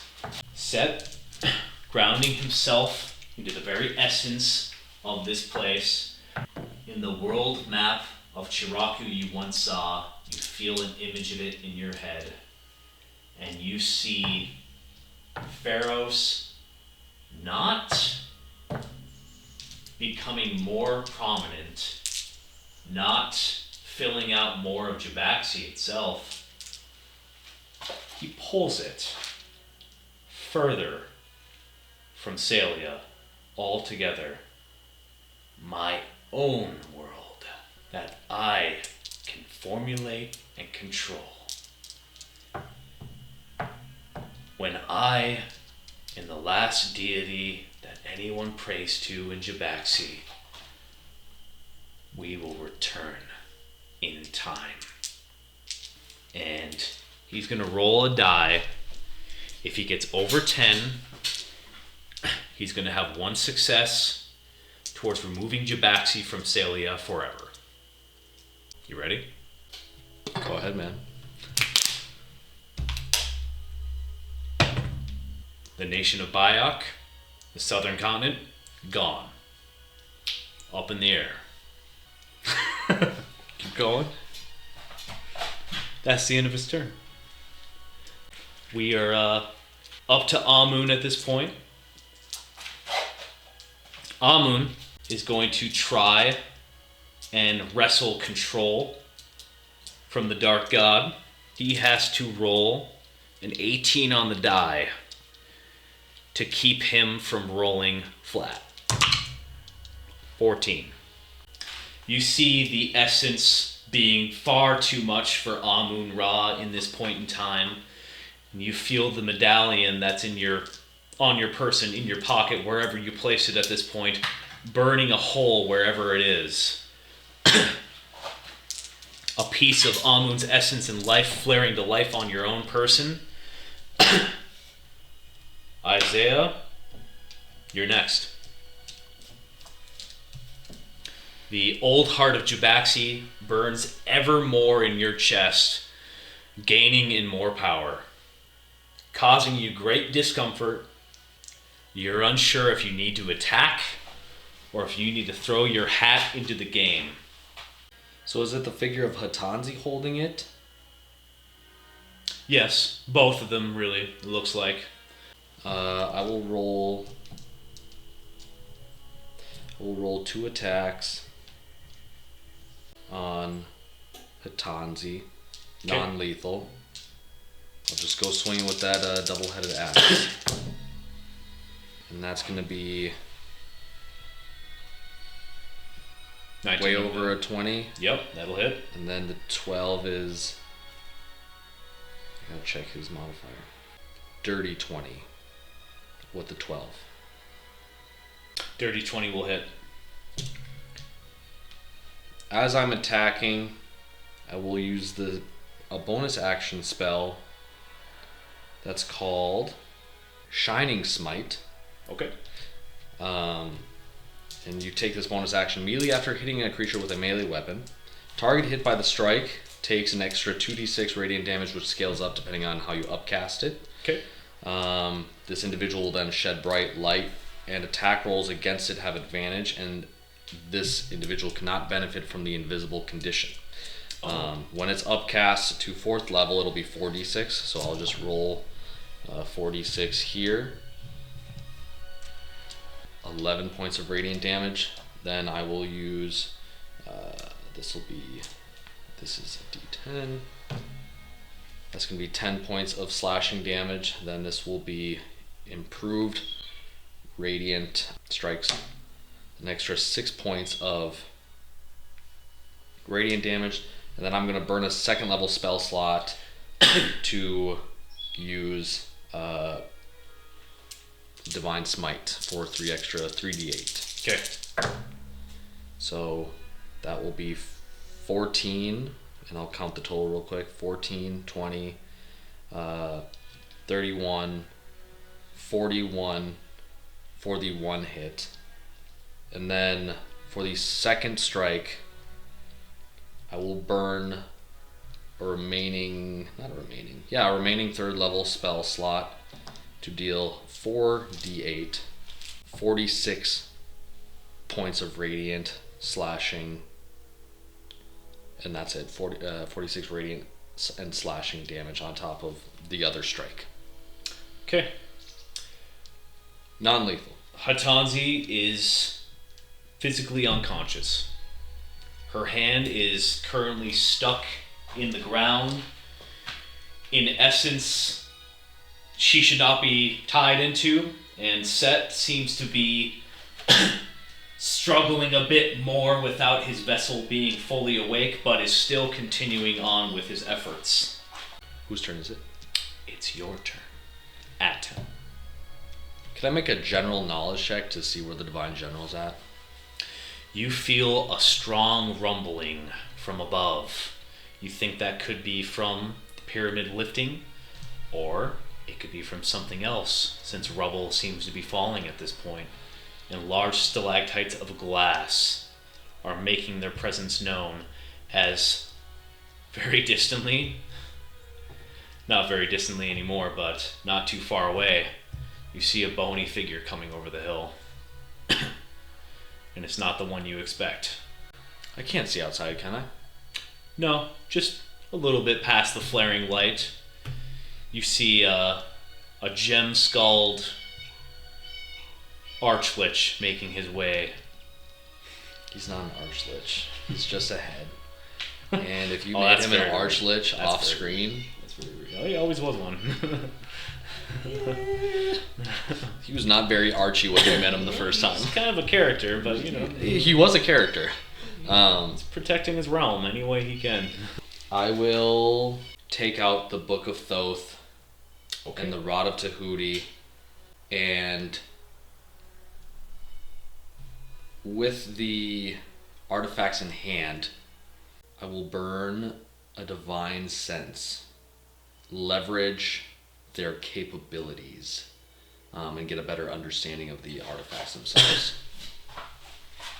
The Rod of Tahuti, the other half of Thoth, the god of knowledge and secrets, is meant to be wielded by someone who would be considered an advisor of Javaxi, not necessarily its pharaoh or its leader or anything of its sort. The Rod of Tahuti is meant to signify the proper path.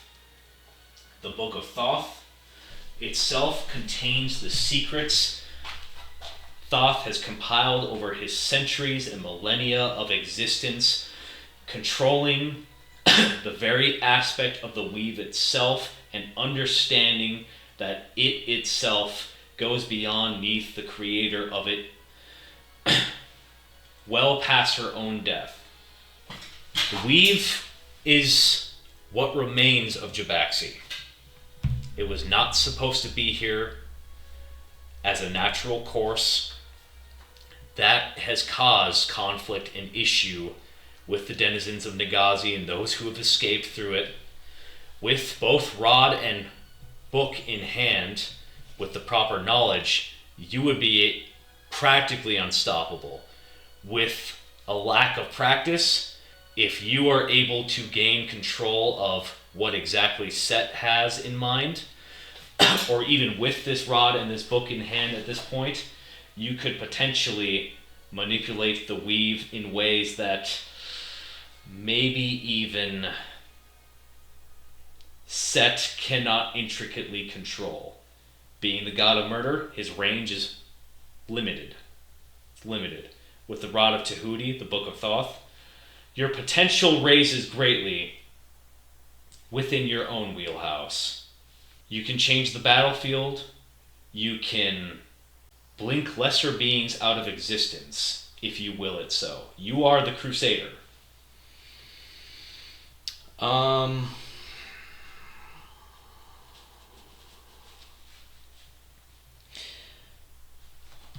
I would,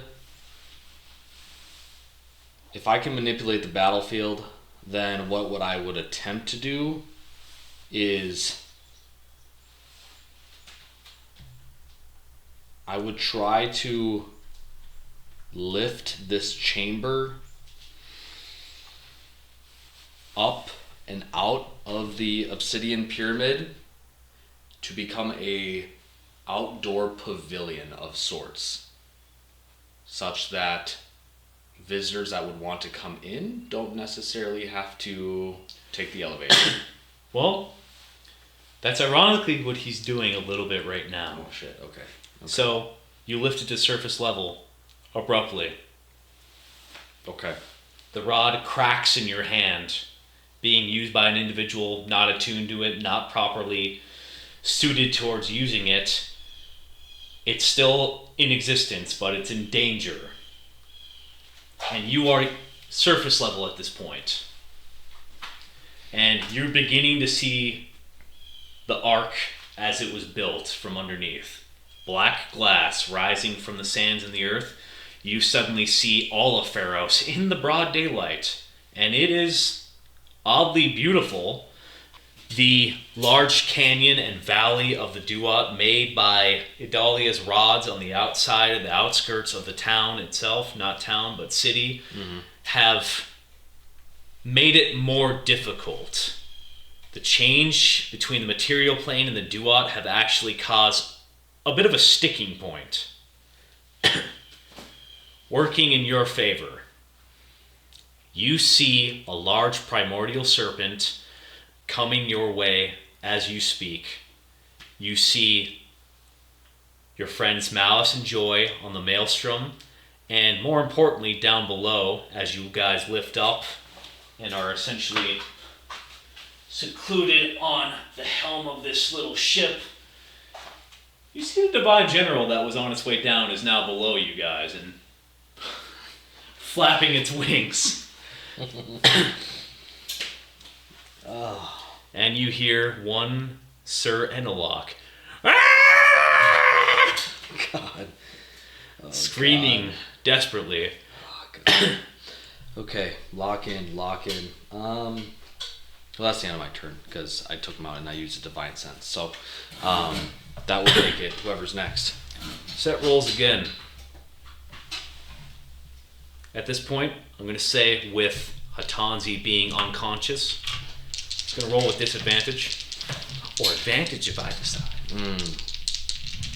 Because that bitch isn't getting its way anymore. Yeah. He has to roll a 10 on the die in order to be successful. Again.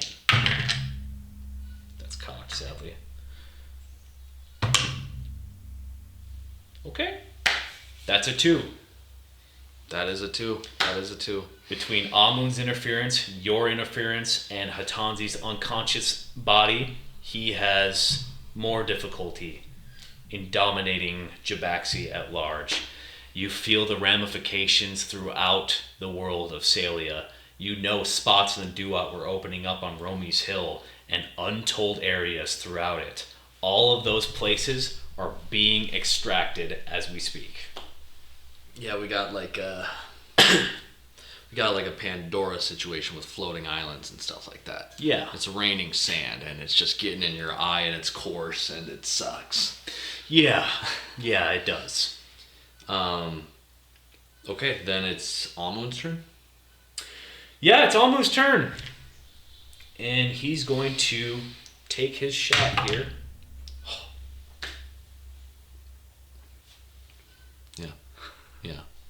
Yeah. You want to tell the audience? You want to tell the audience? There's no such thing as action economy. There's no such thing as action economy if everyone's rolling a 1. Amun looks Oh, fuck my life. in your direction, looks you directly in the eyes through this effervescing wellspring of magical power, and you see sorrow and apologies in his eyes as he's swept away.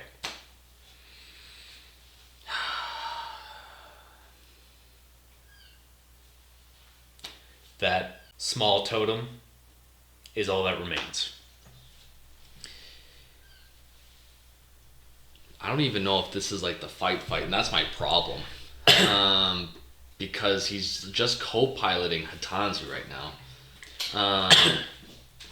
So, okay, then it would make it Isaiah's turn. He's the only one that can move. It does. It makes it Isaiah's turn. Technically, a Divine General can move. But I don't know if they're in initiative. They'll be here soon. Isaiah will engage this man one-on-one. Individual one-on-one. All right. And he will try to wrestle the artifact out of Set's hands with his, to the best of his ability. I think I still have the ogre gauntlets on Isaiah from way back when, so that tells you how long ago that is. And I don't think he has those technically anymore. I think they technically belong to Tomb Maker right now. Yeah, so let me just not override that score to be 19, whatever it was. I think it was just like a +2 or a +1. It wasn't really great. Is this an athletics check or just a contested strength check? It's going to be athletics check, and it's going to be with advantage because the moment Isaiah makes his move for the essence, the old heart of Jabaxi suddenly goes into overdrive and he needs to move. He needs to move so badly. And Okay. he needs to use every ounce of strength to use as much energy as he can. Okay. Tony Stark struck by lightning.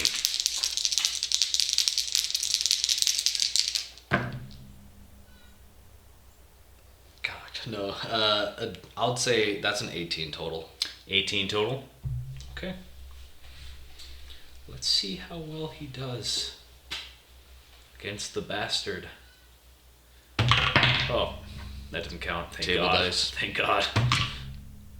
Oh, What's his mod? You know his mod? You got the stat block? doesn't go to 19. I'll tell you that much. 18. 18. Pardon me. Isaiah wrestles control from Set for the time being. And if he's right there, Jubaxi stops right where it is. Best case scenario. Isaiah would try to run away. He's gonna try to run. Is he? He's just trying to leave Set's immediate presence. Okay. So he's here. So he moves 5 feet. And then he's going to 5, 10, 15, 20, 25. Pulling as much essence as he possibly can in his own direction. Does he provoke an opportunity attack? No. Okay. No. It's too much to provoke a reaction at this point. He doesn't have a current physical body, so that can move. Okay. It's at Tem. Oh yeah. The Divine General makes her presence known and flies up to the Ark. Not a great initiative, Yeah. but this will represent her. Can I make a general knowledge check to see what the black candle was for that Hatanzi had consumed?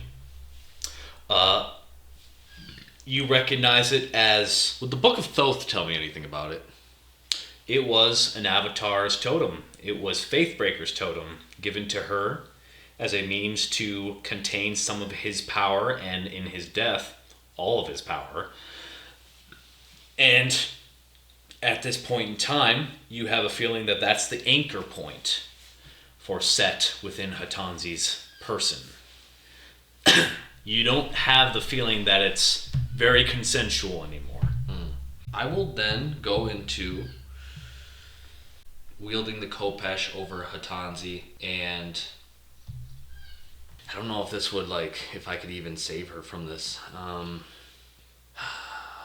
put away the Book of Thoth and the Rod of Tahuti for this. I will say, if I can save you, I will try. But I have to get rid of him. And I will plunge the Kopesh where I would think the black candle is inside of Hatanzi.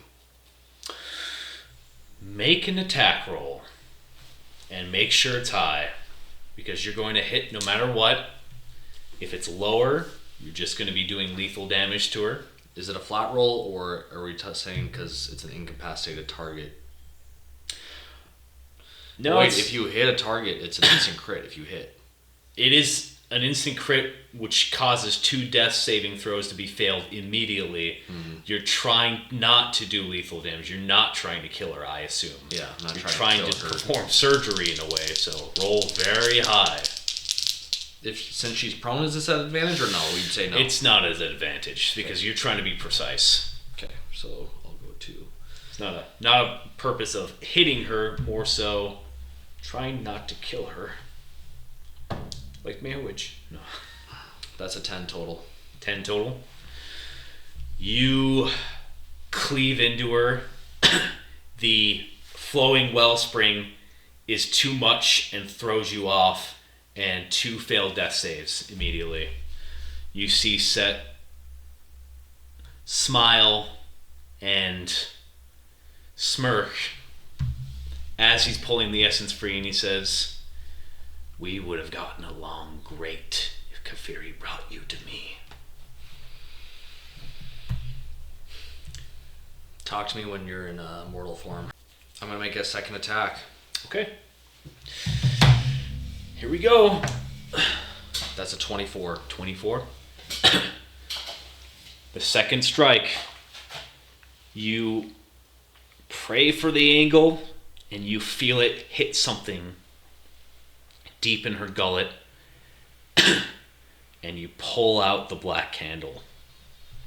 You see, for the first time, a small moment of fear on Set's face. Okay. You do need to go. And he's still here? He's still here. Yeah. Okay. I'll end my turn. Yeah, that's 2 attacks. All right. Sadly, the music's not working out. Ember the cat is walking around, showing off, chasing the deer. And it comes down to a final roll where Amun is gone. The Divine General's coming to destroy whoever is up here at this point in time, aiming towards the Jackal God himself. You don't know if they'll take Hatanzi with it. You cannot be sure. And Isaiah stopped him. It's going to be at disadvantage. Here we go. That's 14. And that's a 7. The pulse from the black candle being fractured, not completely destroyed, causes Set to lose his grip fully on the essence as Isaiah pulls as much of it as he possibly can, screaming his head off. His arms are burning, his hands are burning, his chest is burning, his eyes, you see blood leaking from them. He can't do this for much longer. Set does not succeed yet, and it is Isaiah's turn. What does he do? With the old heart in hand, does he technically have possession of some of the floating islands that are out there? You feel like, at this point in time... Like, what can he do with this thing in his hand? He's currently running. He doesn't really know what's happening. He is running. He's going to lose his half his HP in a second. And as he's holding and floating this thing, roll me an Arcana check. The possibilities are flowing between Atom and Isaiah. You had the Book of Thoth. You had the Rod of Tahuti in your hand. You're sharing knowledge. You're losing knowledge. Memories are flowing between the two of you. A 21. 21. Within your range of power, you feel that you could have control over any spot of Duat that was once a piece of Salia in the lands. You are familiar with Romy's Hill. You're not familiar with the battlefield in the south. You don't know anything else about that, but any place that there was once Duat, you have dominion over for this moment in time. I don't even know what I would... What... This is so big brain. It is.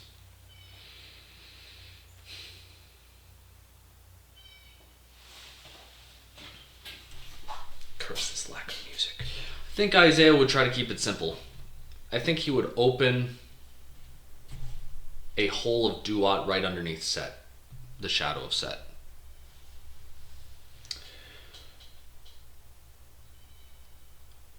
Okay. I think that would stop him for a moment, but the very place that he's standing is even more tied to the essence of Jabaxi than the Duat is. So it won't have the effect of sweeping him away into a godly plane that he's not really affected by. But I will say that it will give him disadvantage for one more round, as Isaiah feels everything burning away in his person. We would... Yeah, then that would end his turn. Okay. It's Atem's turn. You have the Kopesh inside of Hatanzi at this point. The black handle has been pierced. It's not completely destroyed. You have a feeling that the Web Weaver could do this. And you remember, Isaiah has the last drop. But I don't know if killing the... If I snuff out the black candle, that's going to kill Set. Nope, you don't. More than likely, it definitely won't, but Yeah. you know he doesn't have much time as it is. I would, with the candle still on the end of the Kopesh, I would walk towards the visage of Set and out on this pavilion look at all of Pharos and Jabaxi alike. And I would make two key points to him as I would just say some small words. And I would say, even if you had the path to the Hold Heart, today proved, if anything, that the way you rule, the way you instill faith, and the way that you guide your followers is a path where you will always see dissent. And I'll point to the limp body of Hatanzi first. And I would say, you promised Hatanzi vengeance for her entire family. And you could, with this old heart, you would be able to grant it. However, in one brief conversation, her faith had wavered. And if you don't think that was enough, look off into the distance of the land you so desire to rule. And I'll aim the Kopesh with the black candle at the very end of it out to the Maelstrom, where Hiscos is on board with Malice and Joy, and I would presume a Shifo Bayless if he's alive. Don't know. But I would assume that he would be able to see it, and I would say, your general was promised redemption and salvation for him and his people if he were to join a cause that's more fruitful, trustworthy, and kinder than yours. And if you were to gain dominion of all this, I think this would only continue for you in the rest of time. I think you enjoy the game of trying to conquer everything more than I think you would actually like the idea of conquering everything. But if this is the path you so desire to choose, then I will see you soon. And I will stomp the candle into the ground with the Kopesh. Mash it twice, 2 attacks. Okay. You destroy the candle. It's chopped up. You see the link between Hatanzi and Set vanish, sustained by the sheer essence of Jabaxi itself. He is a floating form of a deity with no good intention. Flashing into your mind, while he still has the essence of your blood, you see all of those he has killed, all of those he's betrayed, everyone who's been killed in his name. They are just a means to an end. The Set that once was upon the ark is gone. He was murdered by this new one. This Set is a jealous monster, and it would not sit in any other way for him to be looked down upon by anyone else on this ark. In his heart of hearts, he looks at you and he thinks, woe be the conquered, and continues what he's doing. Atom, is that the end of your turn? Yeah, I took 2 strikes on that candle. You cleave that candle. And had a long conversation in 6 seconds. Yeah, you did, strangely. Yeah. But that's kind of how D&D works. And we take one last roll into history as Set tries one last time, with disadvantage, to claim Jabaxi for his own, to rewrite it in the way that he sees fit. 11 on the die. You want to tell the class what you got? a 10 on the die. Tell the class what happens. Jabaxi is pulled from Salia, root and stem, and Nagazi is once again. As you ascend into the cosmos, Isaiah, it's beautiful. You see everything without comprehension. You see the knot of serpents around this world that separate it and protect it, and wonder how it got there. And the spider that has made its way into the essence, slowly feeding its own influence into the world itself, as Set finds himself in a fleeting victory, floating up into the air. He takes a full physical form and he looks at you, Atom. With a wave of his hand, Divine General, coming close enough, banished as an undead, turned to dust, covering all of you. Isaiah lets go of the essence, hand horribly burnt and crippled. Ion, floating above, making her way here, lands on the battlefield.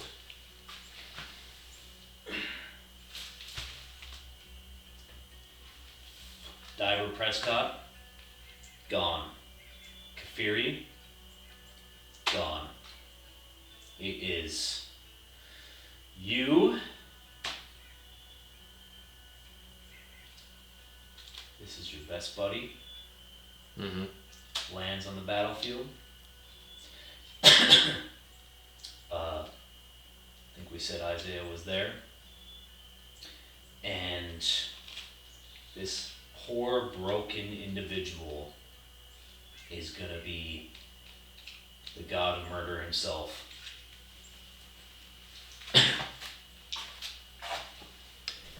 His arm falls apart, going into the essence of Jabaxi, this floating, beautiful arc of obsidian glass with sand all over its deck. All the islands floating about. He looks at you and he says, "One last obstacle." And he flicks something unseen and it strikes you straight through the heart.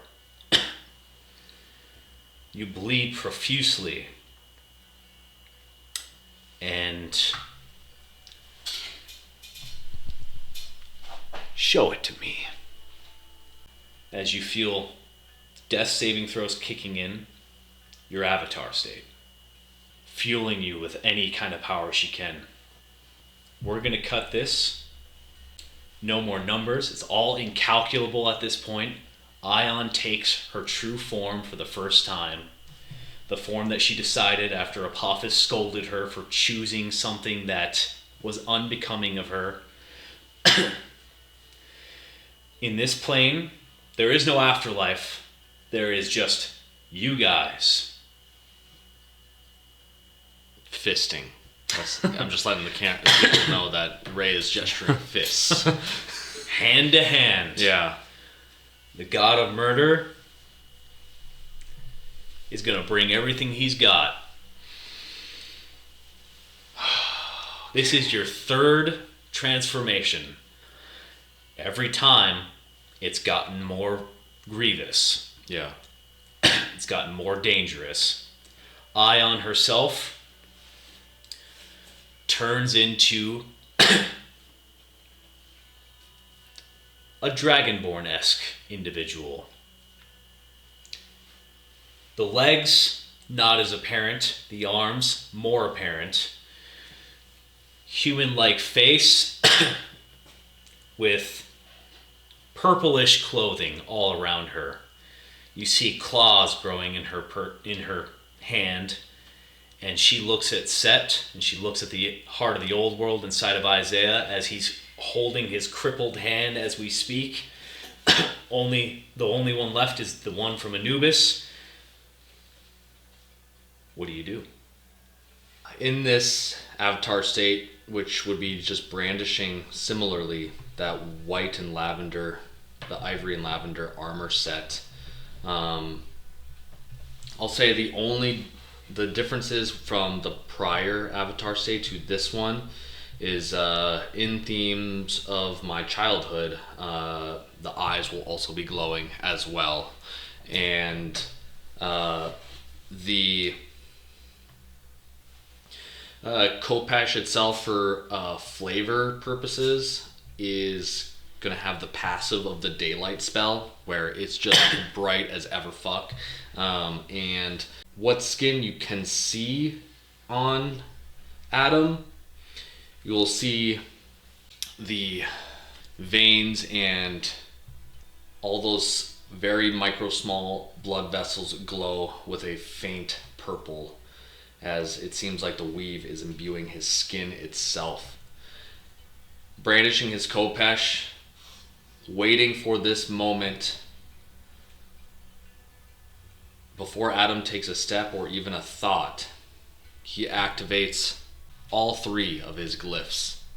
The glyph of Ra, the glyph of Ion, and the glyph of Neath, to reveal, we'll say, Echo Knight avatar copies. Okay. With spins based upon the different gods that they're based upon. The Neath one being very similar to his current state. The only difference is that these are figures of almost all light. And then so the Neath copy of Atom is bright white with the purple hue. The Ion copy will be a version of Atom where his armor is imbued with dark reptilian scales and has a very faint dark black fog around him. And instead of wielding a Kopesh, it is a very large, almost the length of his forearm, fang-like dagger.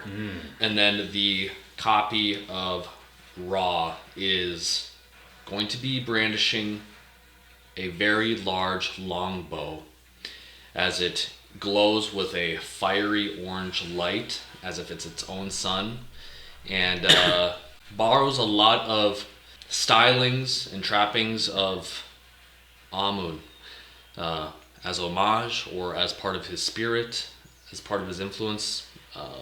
These three individuals step out from behind Atom all at once, and they beckon him. These individuals are going to operate as legendary actions for you. As you see Set take a couple steps forward, and he spreads out some threads, and he summons some of his own disciples here and there. A number of many different faith breakers, as they all begin to swarm you. Mm-hmm. And a melee begins. Roll initiative. Pew, pew, pew, pew. Ion screams in a primordial serpent voice, "What have you done, Jackal?" He's been really mean to me.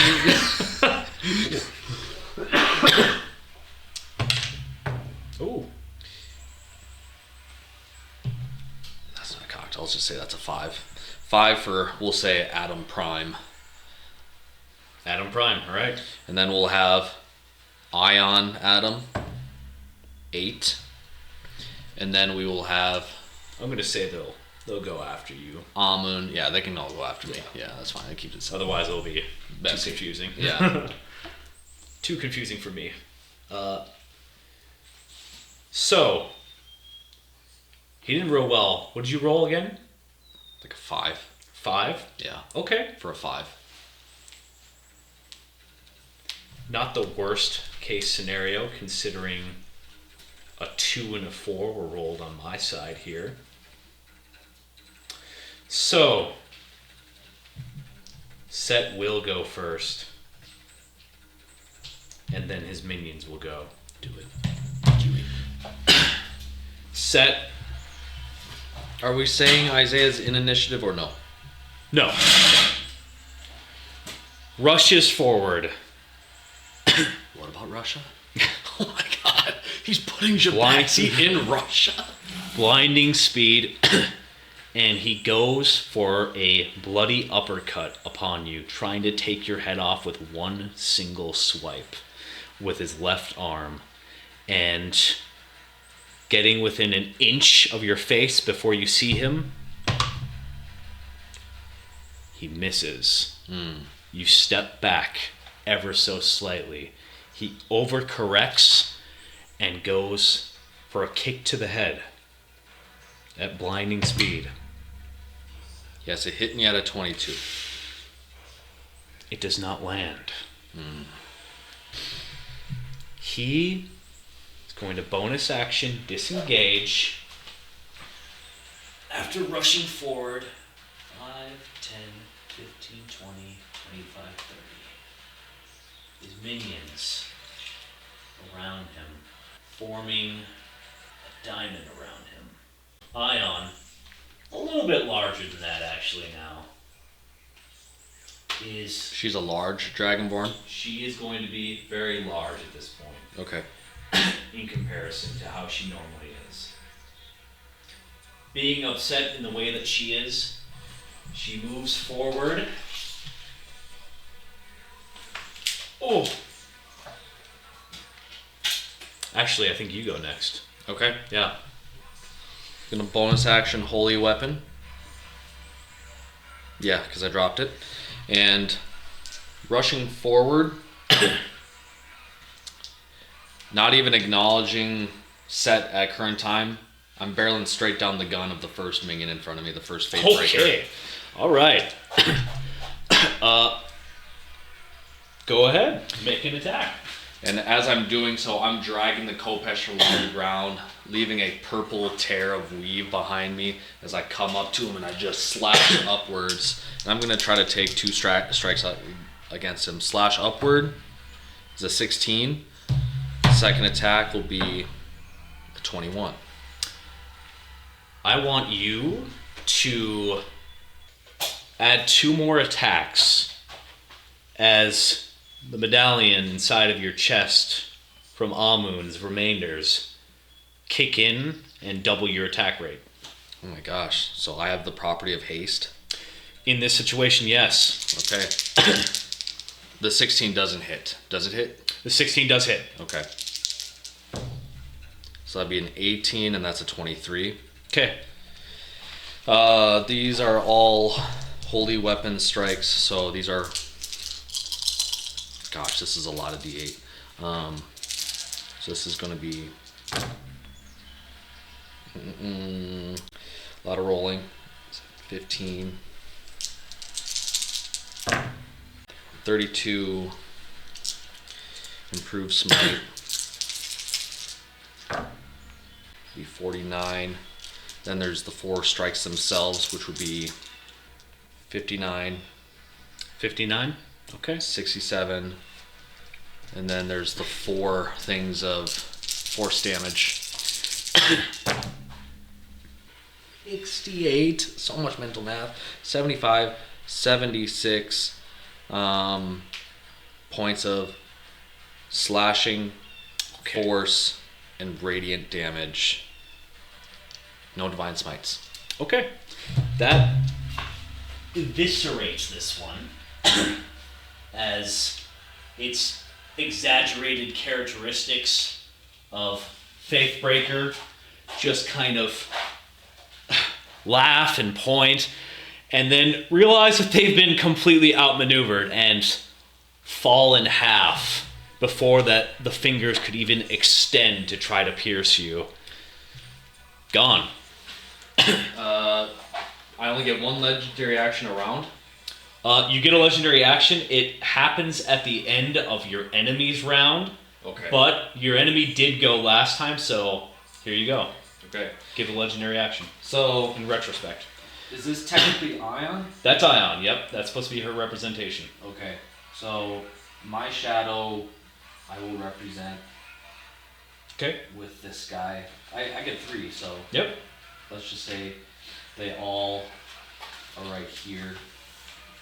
I'll put them on squares behind me. Alright.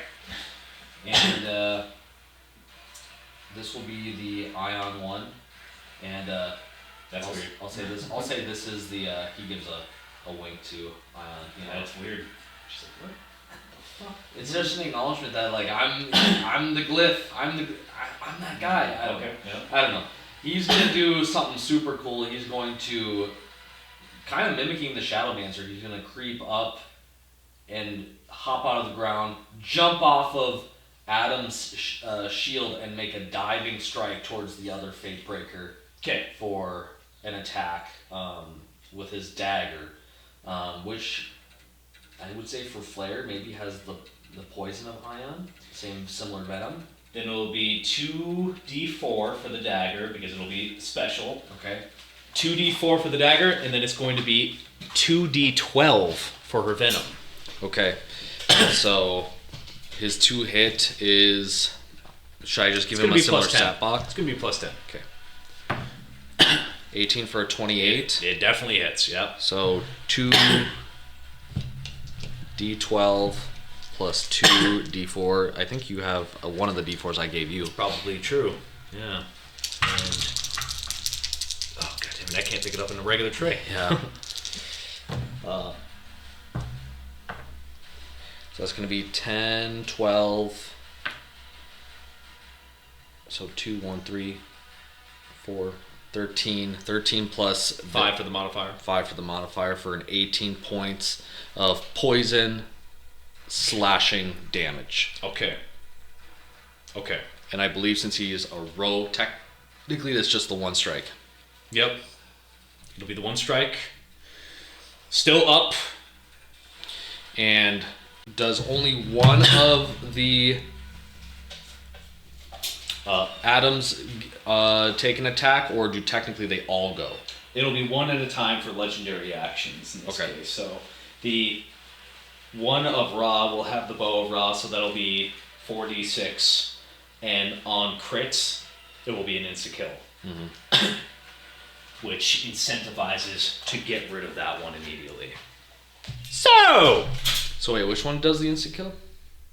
whichever one you have as the representation of Ra. Okay. It'll probably be the bright gold one. It just makes sense. Seems right, yeah. That seems right. So, next up is going to be this one.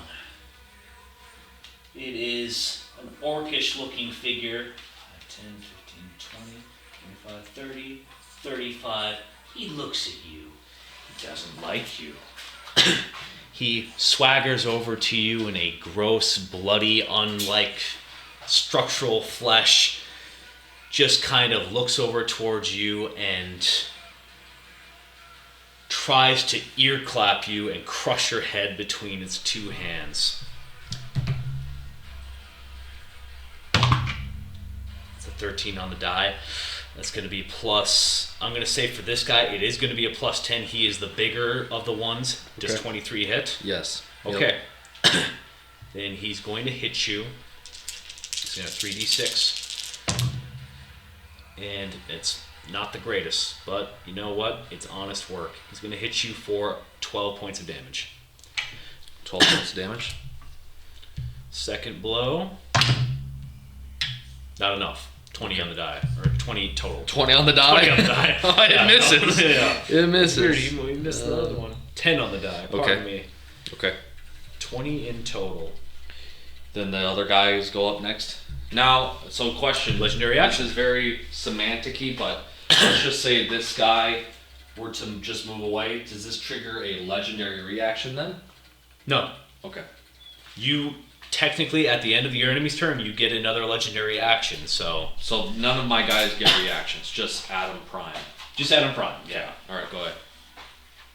Oh, it's you. Oh, Yeah. okay. Whichever one you wish to act next. with just blind, ignorant speed, I'm walking past this guy. Okay. I'll trigger an opportunity attack. Okay. And I'm mumbling under my breath as I'm navigating past that. I'm gonna say, even if I have to take all of your followers, I will prove the point. And I will strike against the one that the Ion Shadow was striking with my Kopesh. Okay. So one of them definitely misses. That's a natural 2. Does a 16 hit this figure? Oh wait, you said I have a plus 10 for the purposes of this. No, that's for the other guy. So mine is still a 16. For this figure, ooh, which one is that? It's not the orc. It's not the orc.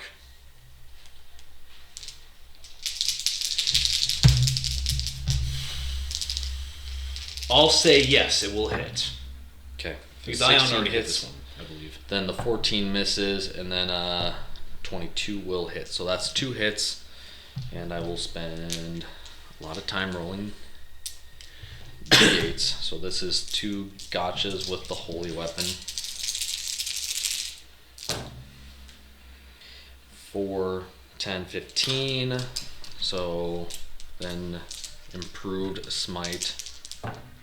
15, 26. Then there is 2 instances of force damage. 39, and then 2 instances of the actual slash itself, which is 49 plus 4.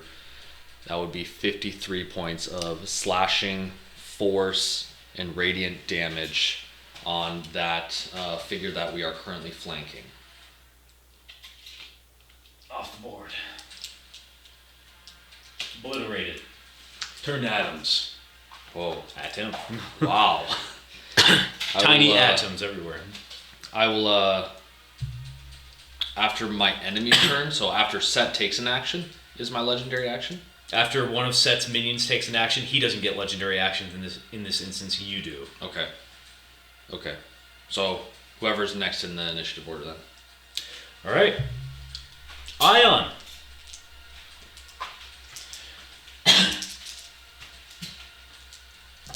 She moves towards Set.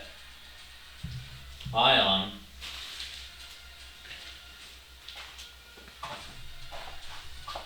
is going to show off her primordial strikes, which will be 2d12s at a time. Oh, you're not even rolling the hit, you're just doing it. No, I'm You're rolling a hit. Okay, I thought that was 13. It's going to be enough. One more attack. That one's not going to be enough. But one instance of 2d12s, that's not bad. Okay. And that's a 12. So 14 total plus, not 14 total, but 14. It's going to be 20. I'm going to give her a plus 6 at this point. And then you're going to see a surprise. Set laughing in this situation. What have I done? I've won. I've freed us from the clutches of the angel eyes, the gods of Salia. And then she claws him.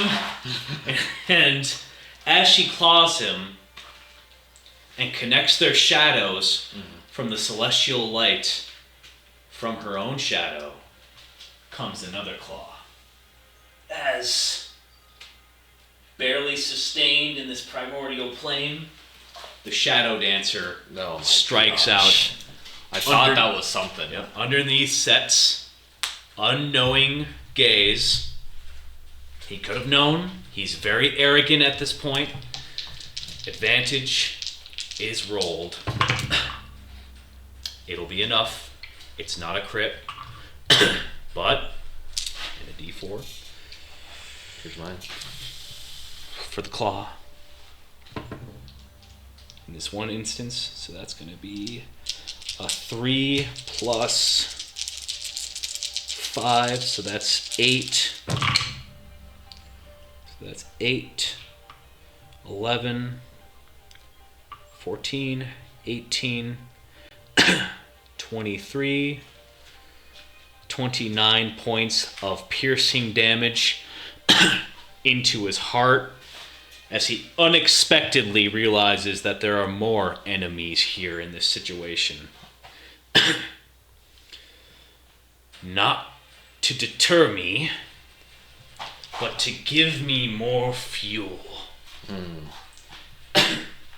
And Set, feeling pain at this point in time, this Shadow Mancer starts to succumb to the primordial plane that you guys are in. Can't, being a mortal individual, fueled by some divinity, not quite able to sustain himself, is going to collapse onto the ground. That is going to lead to... Is this one of Set's? Yeah. Stuff? Yes. So this will be this one, and he really is going to just concentrate on you for the most part. Okay. Oh, he's gonna go here to try to hit you with advantage. This one, very sadly, is a kobold. Damn. Damn. This kobold Now you're being an asshole. turns into a ball, rolls its Yeah. way over towards you, and he begins to boil and bursts in a kobold bomb explosion of gravy. Oh Or god. whatever you want. Roll me a dex saving throw. Okay. And my DC? Your DC is going to be 18. It's gonna be a 16. 16 total. Do you have Shieldmaster on Atom, or was that just Isaiah? No, I do not have Shield Master on a 10. Okay. And this would also impact the Ion Shadow. However, if this is poison damage or acid damage. It is necrotic. Oh, yeah. So that's 5, 10, 22, 26 points of damage for those who failed. How much do you want to say the shadows, the glyphs of Adam have HP pool wise? I'm going to say they each have 50. Okay. Then 26. Oh, I guess I didn't roll for his deck save. What would Yeah. his save be? Pretty decent if you had a pretty good Yeah. attack modifier. Yeah. It probably wouldn't pass. It's a 4 on the die. 26. Yeah, so 26. Okay. And if that's his turn, then I will take a legendary action Yep. To move my Amun inspired, Ra inspired copy of Atem, and I'm behind. I guess it'd be. I don't think she's this long, but We'll just is she pretend. that? Is she this long? Actually? We'll say she's that long for now. Okay. Yeah. Because what I'm gonna try to do is get flanking on this guy How inappropriate.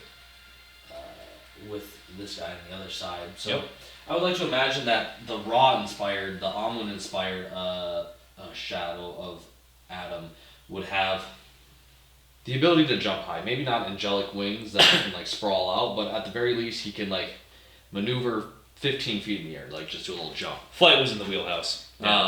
So he will jump up, take 2 attacks from his bow, and All right. try to knock them into the kobold. Wait, if the kobold exploded, did it die? He didn't die. Okay, okay. He just comes back because it's cartoonish.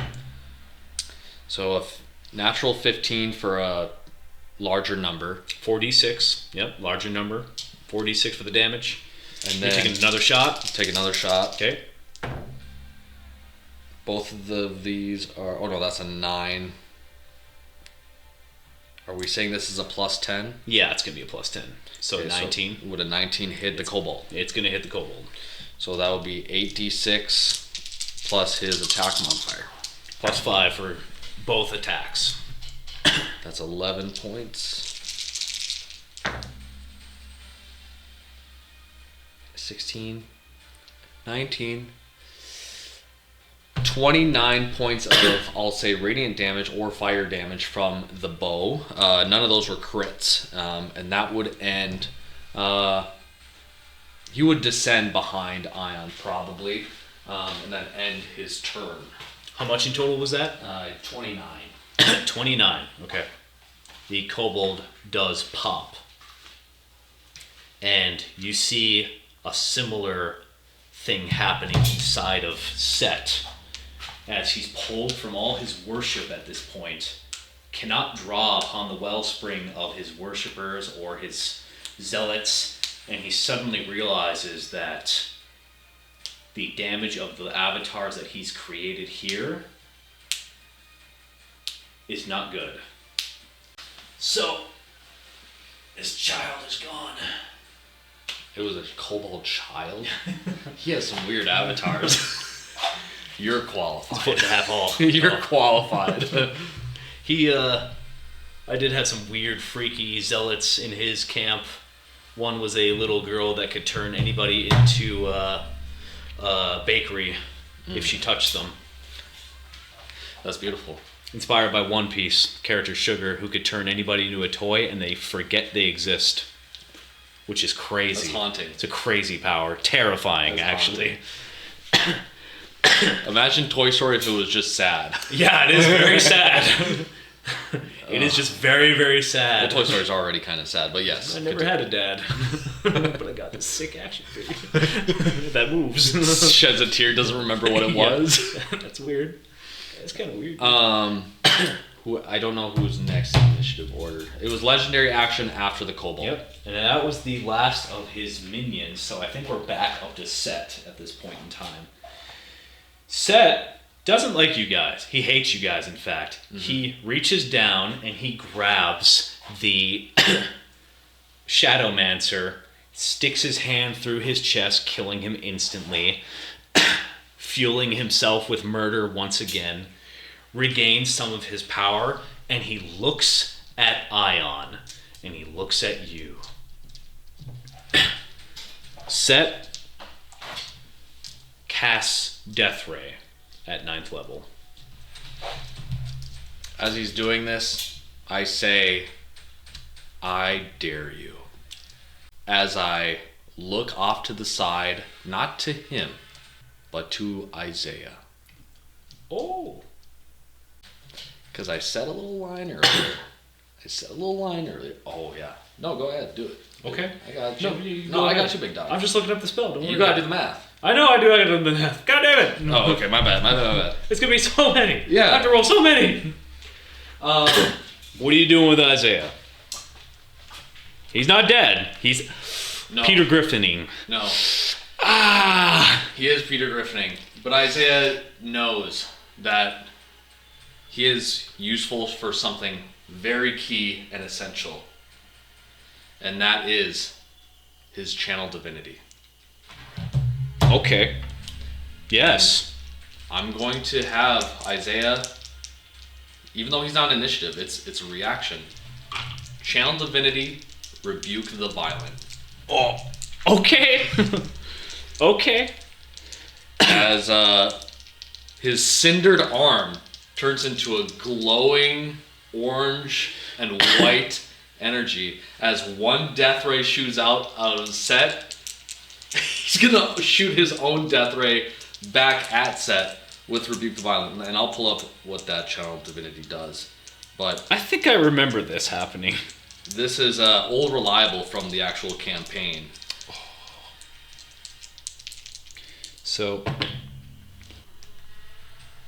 10, 22, 30, 46, 53. Okay, that works. Oh my god. 69, nice. Whoa. Alright. And the last pair. 78 plus 30 necrotic damage makes it 108 necrotic damage. Immediately after an attacker, rebuke the violent. Immediately after an attacker within 30 feet deals damage with an attack against a creature other than you, you can use your reaction to force the attacker to make a wisdom saving throw. Okay. DC 16 wisdom. On a failure, the attacker takes radiant damage equal to the damage it just dealt, or half on success. Okay. Wisdom? Wisdom 16. You want to use Big Blue? Kind of. We'll roll on the field. Oh my gosh. We'll roll on the field. I'm going that way.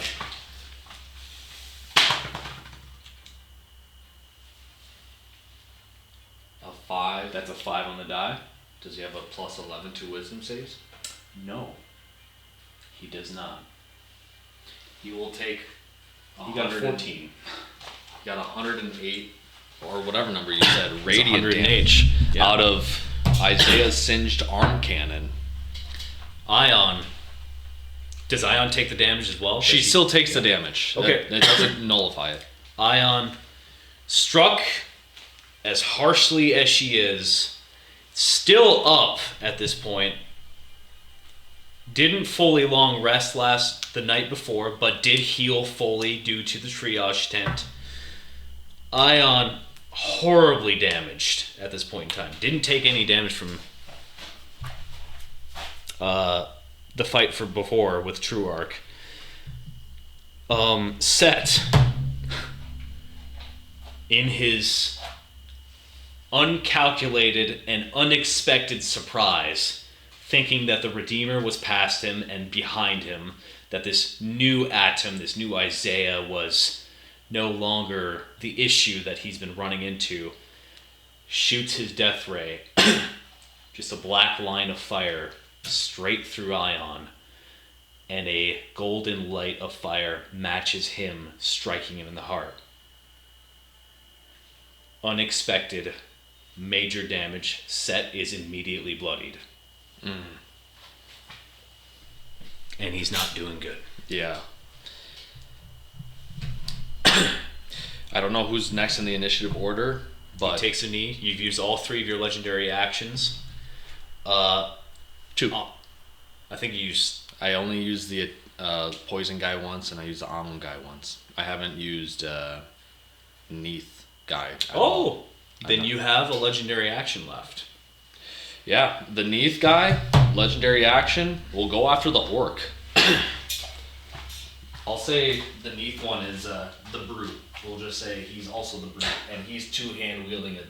We'll just say a larger Kopesh, just because it's Singer the Web Weaver, yeah. yeah, Singer the Web Weaver. It's a dick measuring contest for him. Yep. And there's no way he would just get advantage, so he'll just take his 2 attacks. Similar thing of plus 10. This is the big one. It's going to be a plus 12 for him to hit. Okay. 18, 17. 18, 17. Neither hit. Not enough. He would make his 2 swings and just clud into the ground next to the orc. And end his turn in self-defeat and hatred. Okay. And then whoever's next. I'm so sorry. After Set, I believe it was a Faithbreaker minion. Did you kill that? You already killed that guy. It's just the orc. Oh, God. It's just the orc. Yep. He's going to... And this is representing the orc right now. The gentleman is gone, Shadowmancer's gone, yeah. demolished. He's going to rush towards you. This will provoke an opportunity attack. And he's going to put himself in danger to do so. I thought the minions don't get legendary. They don't get opportunity attacks or reactions. Oh, you're right. Yeah, yours don't because they're legendary. They represent your legendary actions. Yep. I'll take a legendary reaction. Yeah, I know. He's going to attack you. He's Okay. going to try to squish you with his big hands again. So he's doing a grapple? He's maybe trying to eat you.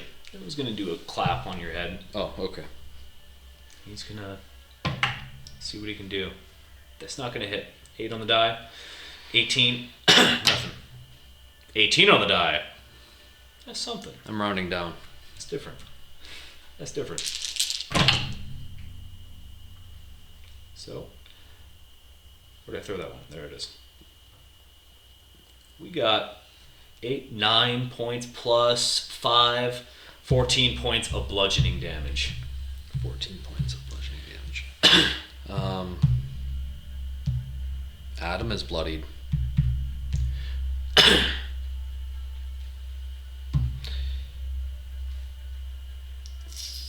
The orc gets 2 attacks? He did. Oh, he did Yeah, take he missed a one. second. Okay. That ends his turn? That ends his turn. Okay. Whose turn is it? We are, at this point in time, I believe, Are we at the bottom? I think we're on to you. Okay. Then It's your turn, and then it's Ion's turn. I'm taking, I'll say 1 attack at a time on the orc. Okay. 19 total. 19 total. On the orc? Yep. That'll hit. And that'll be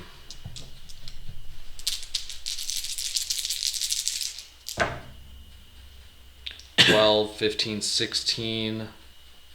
So that's for holy weapon, improved smite, force damage, and then And you're using a smite on this?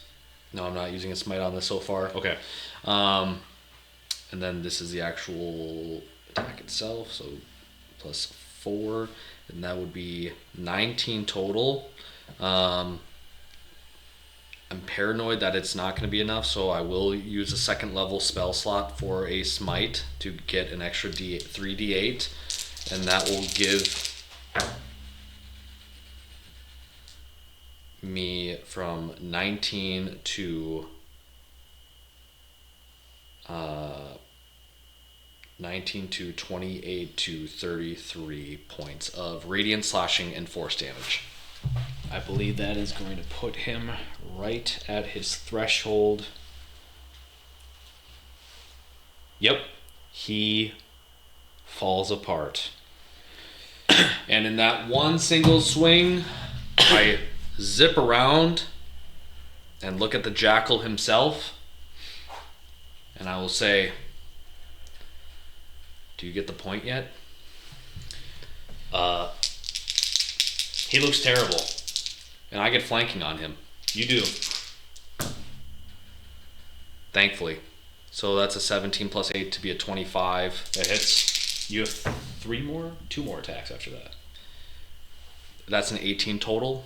18 total will not hit. And then a 16 will not hit. So 1 attack.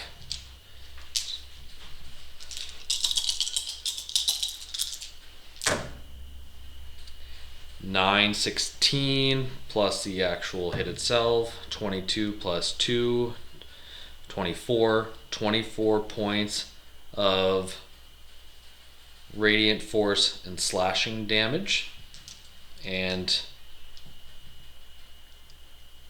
I'll end my turn. That is Ion's turn next. Ion looks at the serpent. She has a new hole in her chest Yeah. from Ray of Death, and she is going to circle around, staying within range because she's a larger creature, and she is going to use her breath weapon. Give me that hot breath. So Set is going to have to roll a dexterity saving throw as the thing inside of the hag's put inside of her is coming out. He's got good dex, but What's the DC? it's... I'm trying to remember his modifier. I have so many stat blocks I go through, so bear with me. Gotta look at my photos. It does not pass. So Set is going to take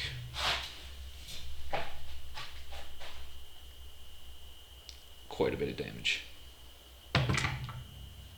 11. Oh my god. 3. And that is going to be 31 points of damage as orange acid erupts from her body, and a number of life forms and growth just shoot through all about his body. And at this point, Set doesn't have any more minions. As far as I know, I think the kobold popped. Mm-hmm.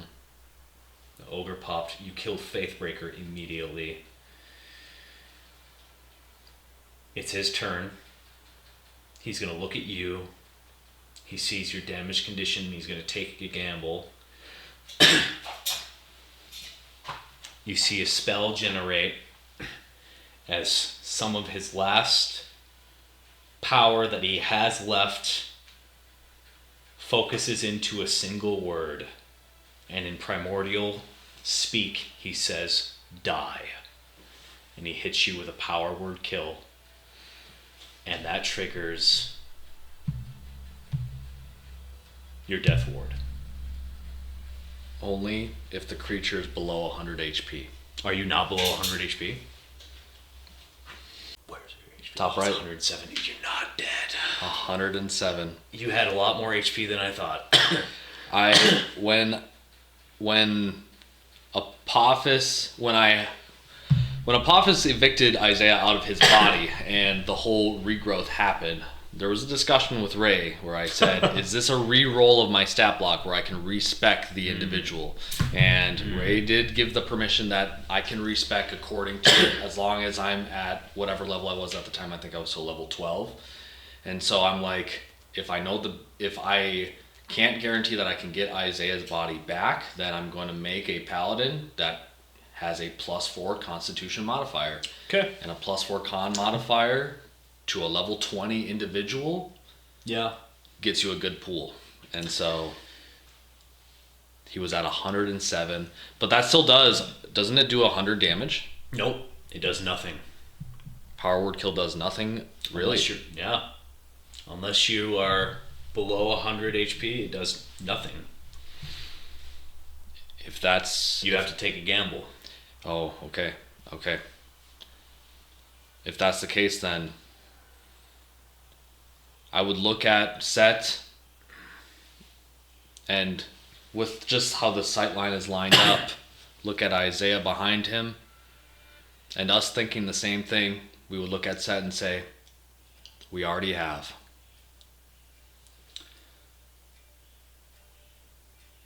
Intimidation check. Roll. A natural 20 for a 24. You see the look in his eyes. And not a 20. A fuck you. To 70% Set, 30% Ray. Oh, God. You see the look in the jackal's eyes as the last bit of his divinity is spilt out in one final effort to tear the life from your mortal coil, and he fails. Set is looking at you, floating upon the essence of Jabaxi, at this point, a mortal man. And slowly but surely is succumbing to the cosmos of the world. At your mercy.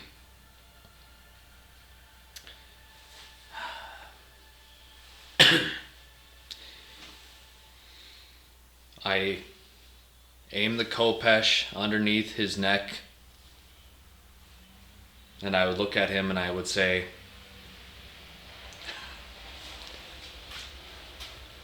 I'm pulling up. Analog pulls up.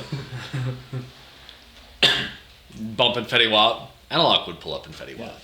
Yeah, baby. He'd get arrested. He would get arrested 10 years later. Yeah. I would say, If you were in my shoes, what would you deem an appropriate fate?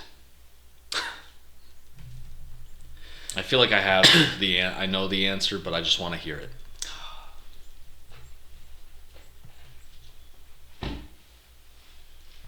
Wow. We went through all of this.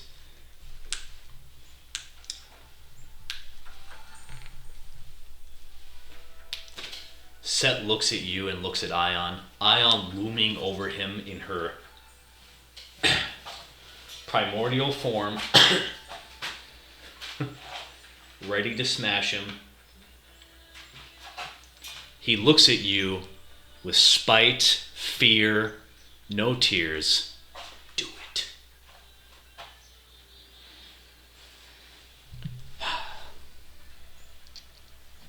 Venerate me.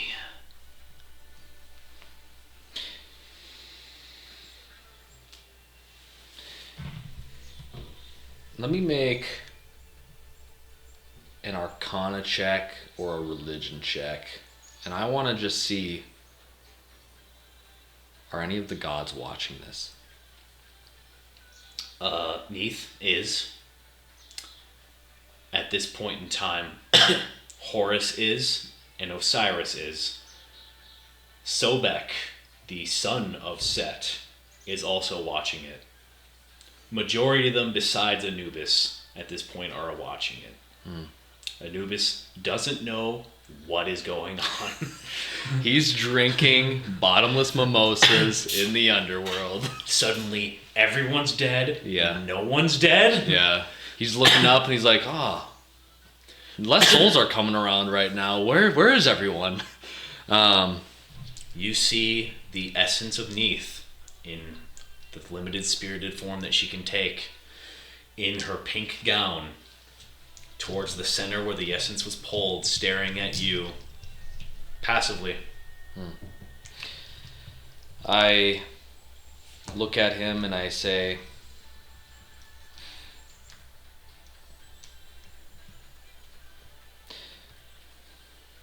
that is the difference between you and I. Is that even when you're the god of murder and the harbinger of chaos and the seeker of multiplanar unrest, there's always a chance. And I think you owe it to your followers, your siblings, your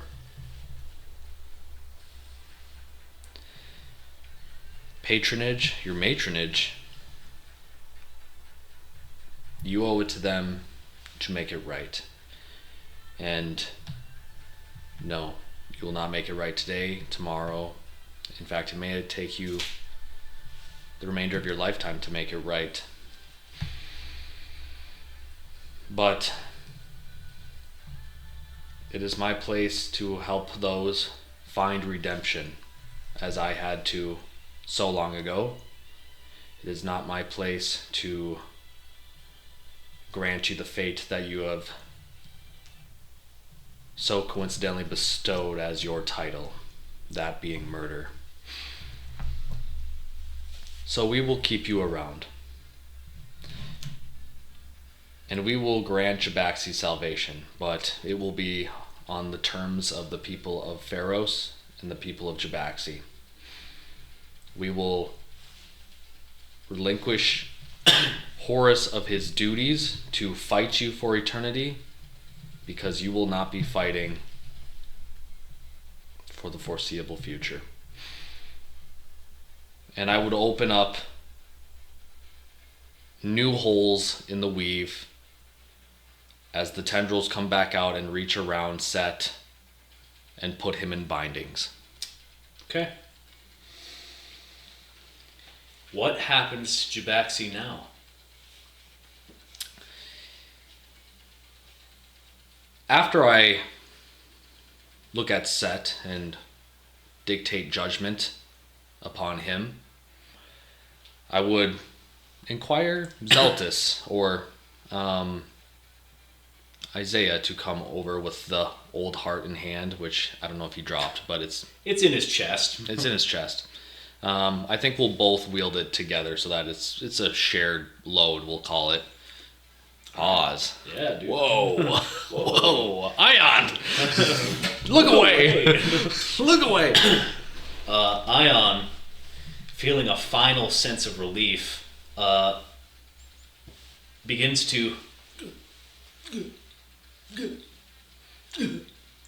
and from her gullet and her shadow comes Lyman the Bat, Oh god. Mowgli, Oh god. Sheepo Bayless. Oh god.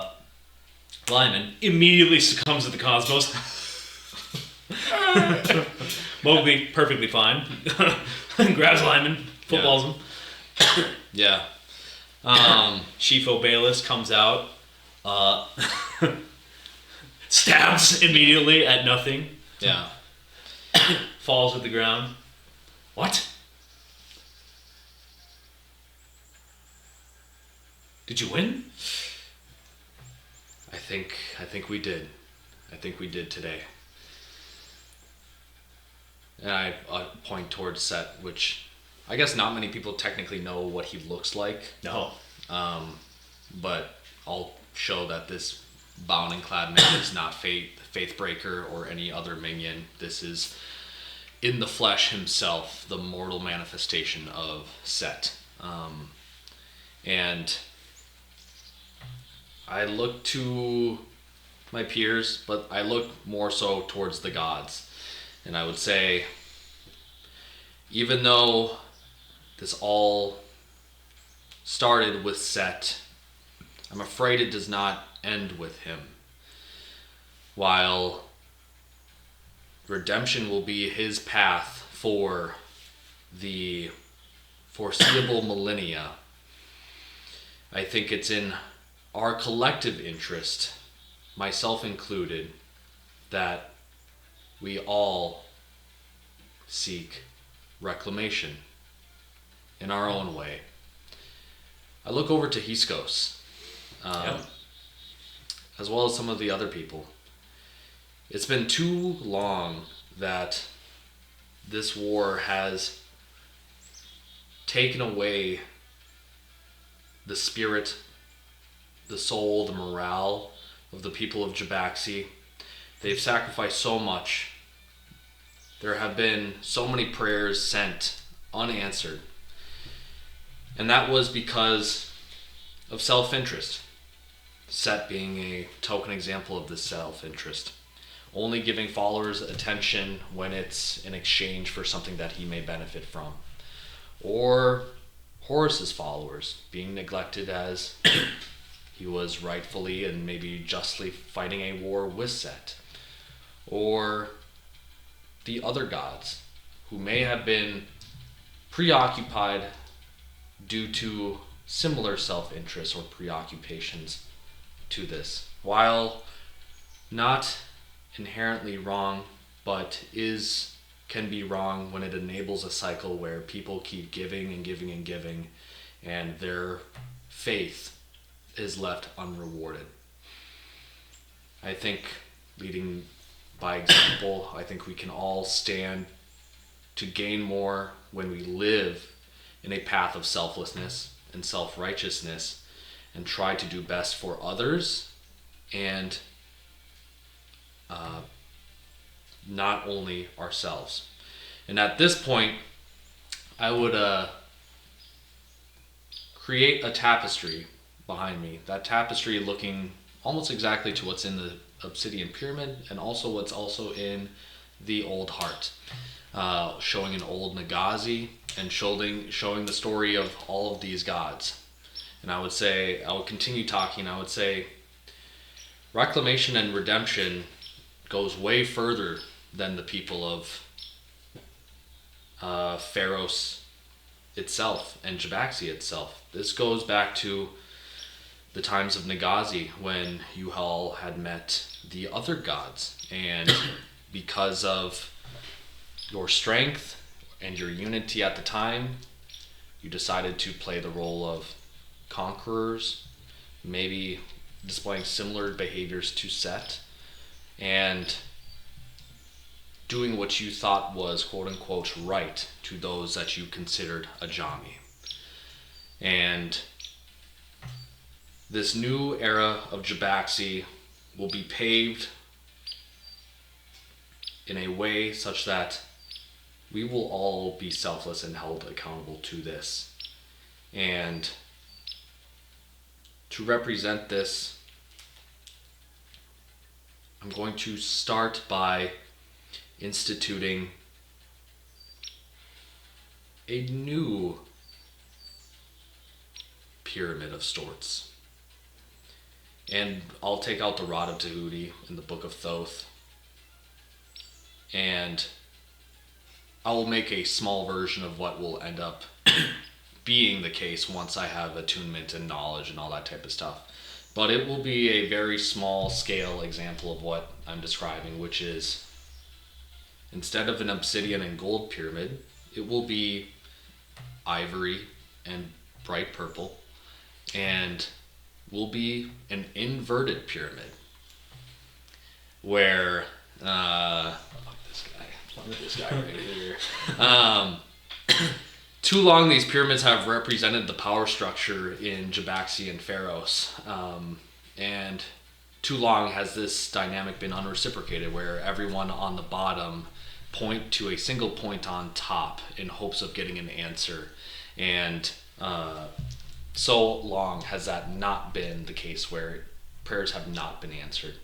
But this new pyramid will be representative of all the ways in which the gods can help us, and will serve as the ones that are so powerful can help the many for the betterment of not only Jabaxi and Pharos, but inevitably Salia as a whole and Terra Grigia as a whole. There's a lot that needs to be made right, and while we can start at home, unfortunately it does not end there because of the sins of our collective past. And we will do this together, unified. First we have to take care of this guy, Set, and I think we can work out the details of the arrangement at a later point. This is kind of on the spot, but Set, regardless of his sins, is a member of the Pantheon and has power that can be wielded for good. It just will happen to be the case that we may have to force him to do good. And that'll take time. But high level, that's what I'm going for. That's what I'm going for. Iset, the wife of Osiris, the mother of Horus, looks towards your example and looks at Set and says, "Far too long have mortals died for us. I think it is time for us to take coils similar to our younger sibling. I elect and willingly take mortal coil to die and be reborn again on the mortal plane, to take a more in-hand approach with my followers."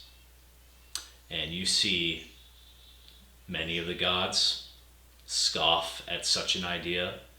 Neith, Horus, and Osiris, well, Osiris doesn't have a play in this, but Neith and Horus also agree. Neith can't do much. If she does apparate, she'll be a nice lady. And then We'll name her Shelley. yeah, and she won't be able to do too much power-wise, but she'll be there, and she'll have two hands. And she'll watch the news. And she'll watch the news. And then opinions will be formed. We're not going that far in the epilogue. We're not going that far in the epilogue. If you don't watch the news, you're uninformed. If you watch the news, you're misinformed. Yeah. So that's how that goes. Pick your poison. Horus agrees that this war has gone on for far too long and too many people have died, including some of the gods themselves. Anhur having a hand in that. What he did can't be undone. What Set did can't be undone. So he elects to become a mortal man with one eye throughout the next generations. Osiris cannot become mortal given his position. Elects for Set to be forced to help Anubis in sorting the souls of the underworld, given how many he's added. The jackals should work together. I would agree to those terms. I would relinquish the mortal form of Set to Osiris. Are they here in person, Osiris and Horus? I would look to Horus and Osiris and I would say, thank you for being here and thank you for giving me and technically him a second chance way back when we could have just been another soul in the lake of fire. You overshot your purpose. I'm just saying. You sound a little angry about it. No, I'm surprised. When we did this, we didn't expect this. Yeah, you didn't plan it.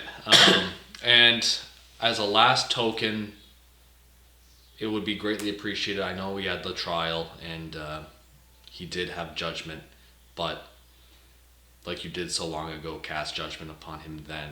It would mean a lot to me if you were to go over to him right now and as a heart-to-heart just tell him he redeemed himself. It will be done. Isaiah's in the corner just rubbing his nub.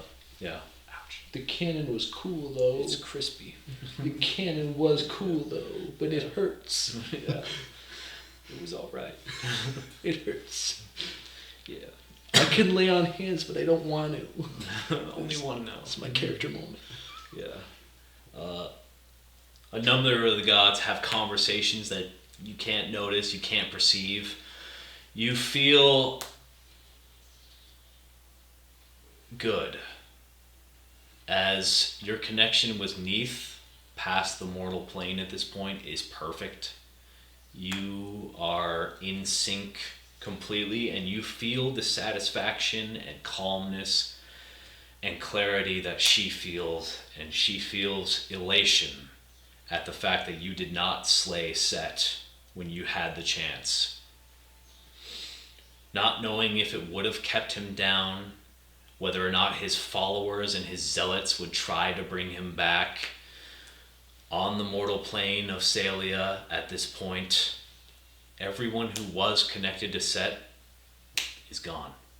Their connection is released. All the undead formed, gone, brought back to the dirt. All of his paladins simply buff individuals. Mm-hmm. But some hearts are still of the mind of murder. That Set was right. And anger.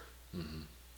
But you can't change the minds of individuals. Mm-hmm. Where does Isaiah go now? What fate befalls Jabaxi? Do you bring it back to Salia? Do you take it somewhere else? Do you let Nagazi come free? I think it's too much of a workload to try to manage a Nagazi and a Jabaxi for these gods. I think I would preserve what still was, but usher in a new era. After a time in learning of the Book of Thoth and the Rod of Tahuti and getting that understanding, I would make that pyramid, that inverted pyramid, as a token of selflessness, and I would not create it in Pharos, actually. I would create it in the same spot where one Captain Sylvan ended Isaiah's life so far back when. And that will be a new landmark where I think the new people of Hyscos and his followers can rebuild again in a way that's welcome. They will have their own community, because I still think there would be tensions, as I would imagine, from people of Pharos and people that had followed Set. But they can rebuild and they can manage there. And that inverted pyramid will be a spiritual bind to, I would like to think, the other parts of Salia and Terra Grigia, such that the goal is that this is a bridge under which the Jabaxi gods would be able to help, or eventually help and assist the Ajami that they did wrong to in the past. That is the long-term vision. I'm not saying next week we have a meeting over there. But Listen to me. This pyramid would be I would like to think, once navigated upon through the weave, you could end up at the top of Romy's Hill. Okay. And maybe it could bind to the wall, and then you could land in Eastfulgin. And so many other different places around Terra Grigia. This place will be guarded by the one known as Adam, and will probably be navigated by Adam, because Adam's work will not be done, as he'll still maintain his title as the Avatar to Neith, and will still be the Crusader. However, after discussions with Isaiah, I think he would talk to Isaiah and say, "You're the reason I got here in the first place. You're the one that had to go through the hardest portions of this fight, arguably. I think you have earned rest and respite. And why don't you go home and help out Mom and take care of Dad, and maybe check in on our sisters and their families? And why don't you try being quiet for a bit? Never say never. You can always come back. But take the next 1, 2, 5 years off. And if I need you, we're a thread away. And I will take comfort in living my life vicariously through you." And you still have that hole in your chest. I still have the hole in the wrist. If we need each other, we'll always be there for each other. But at this point, let me carry the torch for a little bit, and let's see what change I can bring from here. What not change, but what help I can bring to not only Jabaxi, Pharos, but the larger world as a whole. Well, you immediately realize, once things are settled and you start to revitalize the lifeblood of Pharos, They're not settled. putting the light, Reclamation 2 Electric Yeah. Boogaloo. putting the leaf shield down, Nagazi on the back burner for now, to consider for another time. You know those hags escaped somewhere in the underworld, in the Duat, from their land. You don't know how at this point. You know that limestone pillar that was built on the landing point of Jabaxi is no longer there. And it's not sustainable for the landing point to not have an anchor. Eventually, you know that you're going to have to find a means to seal this. Idalia has passed. Her seal on the Hellgate is now bleeding. Demons will be spreading their influence until you find a replacement. That's not a big deal. That's doable. You know a test must be done to test their mettle, and you'll have to trick them. Luckily enough, you had first-hand experience on that. Yeah. And another one, you got a few good people around you at this point in time. Diver Prescott did not survive. Neither did the most loyal of the shadow dancers, unfortunately. Kafiri has passed on to the Duat. Amun has passed on to the Duat and is constantly being judged over millennia of readings and judgments. It's going to be a while until he actually gets back It's there. gonna be like the OJ case. It's gonna take a bit. It is. And then there's the civil case immediately after that. Oh my gosh. Immediately after that. Yeah. I heard he was canceled. Yeah, he got canceled for some weird reason. I don't know why. Yeah, he did something with Mowgli. Yeah. Mowgli. Speaking of that, shows up for the final battle Yeah. Yeah. a few weeks after it's done, getting lost. Enelok was subdued once you reached into the cosmos and brought back to a skull, given his enchantments were tied to Salia in general. He did not get to Cone of Cold set in the face like I was hoping he would do, but I was hoping he'd be a wrench to just throw, like, I'm gonna kill all of you for trying to ruin my realm! Yeah. Yeah.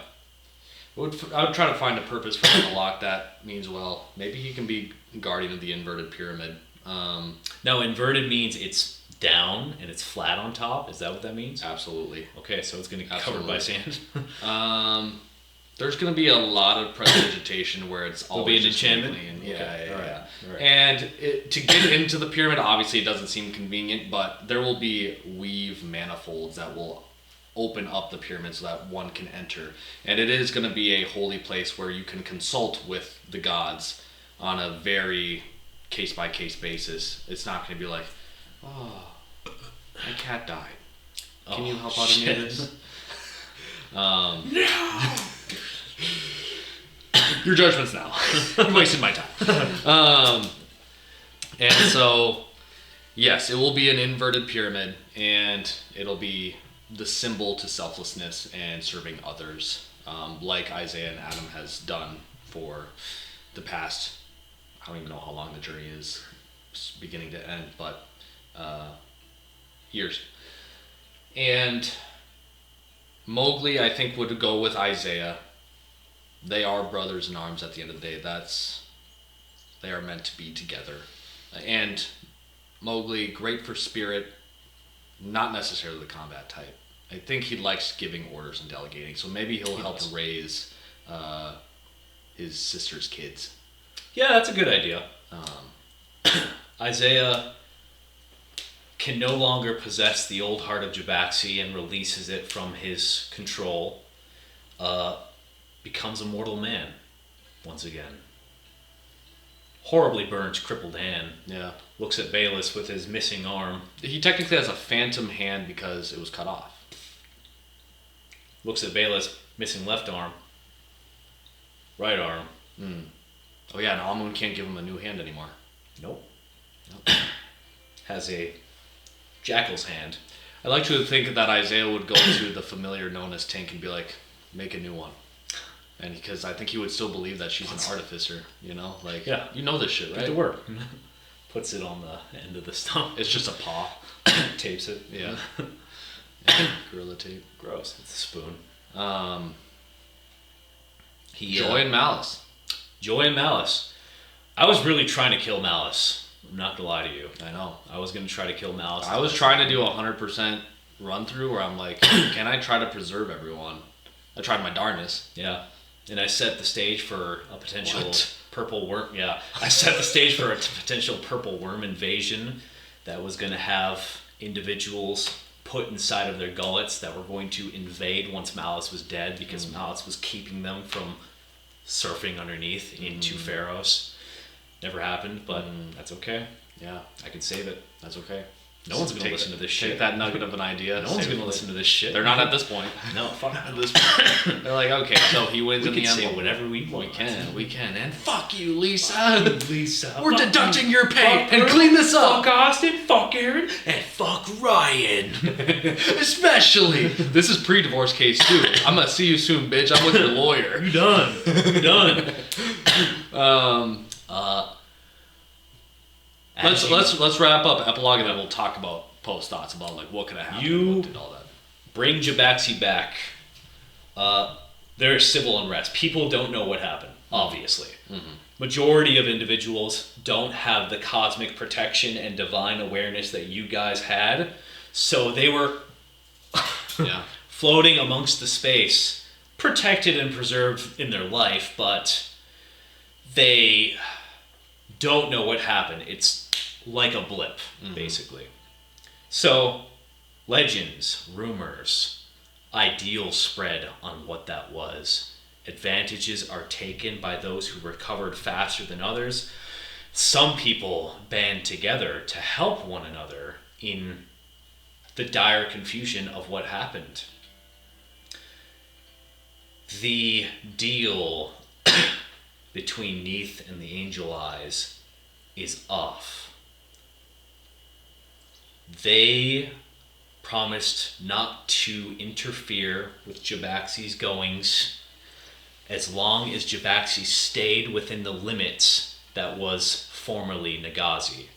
Now, slowly in your lifetime, people were deciding to explore and they were touching base, and Set was already laying seeds, spreading the Duat wherever he could and releasing jackals and Tinkali, causing duress here and there.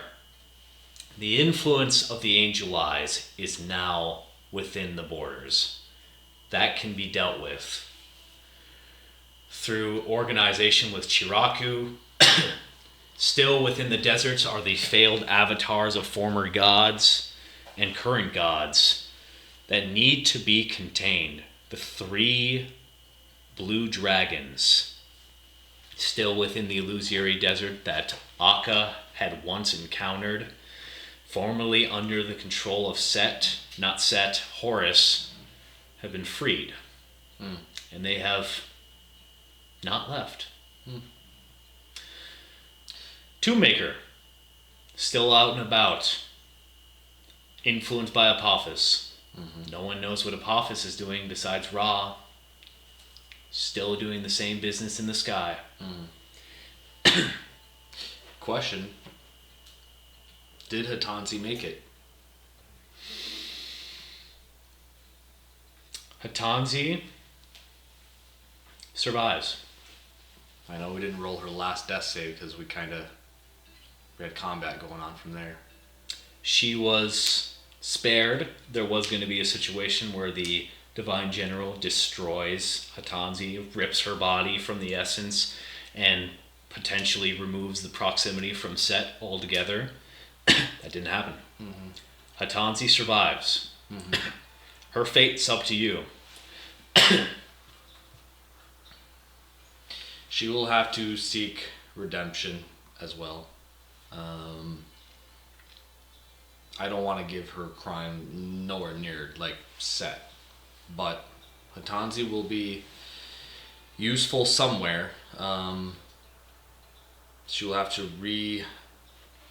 reacclimate to a new faith. Well, actually, technically, she can. I have no problem with people worshiping Set as long as they're not murdering, but and not trying to take promises with him where you obviously can't keep them. And I don't even know if he's in a business where he can really get new followers. He's hard to reach at the moment. Yeah. So I would probably send Atanzi to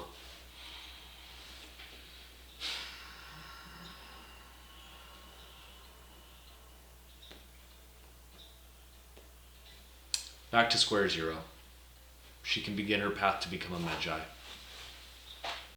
Okay. She can pick her new god with the knowledge that her new god will very well be probably a mortal individual. And through prayer and worship and training, she will become a Magi, where she will then join the ranks.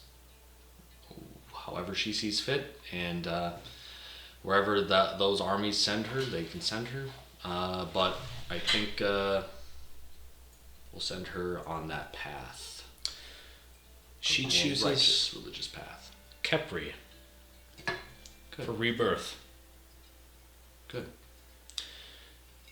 She gains her eyesight after the incident was set, and Bayless officially retires from any active military service. I will have probably Isaiah relinquish the last drop, and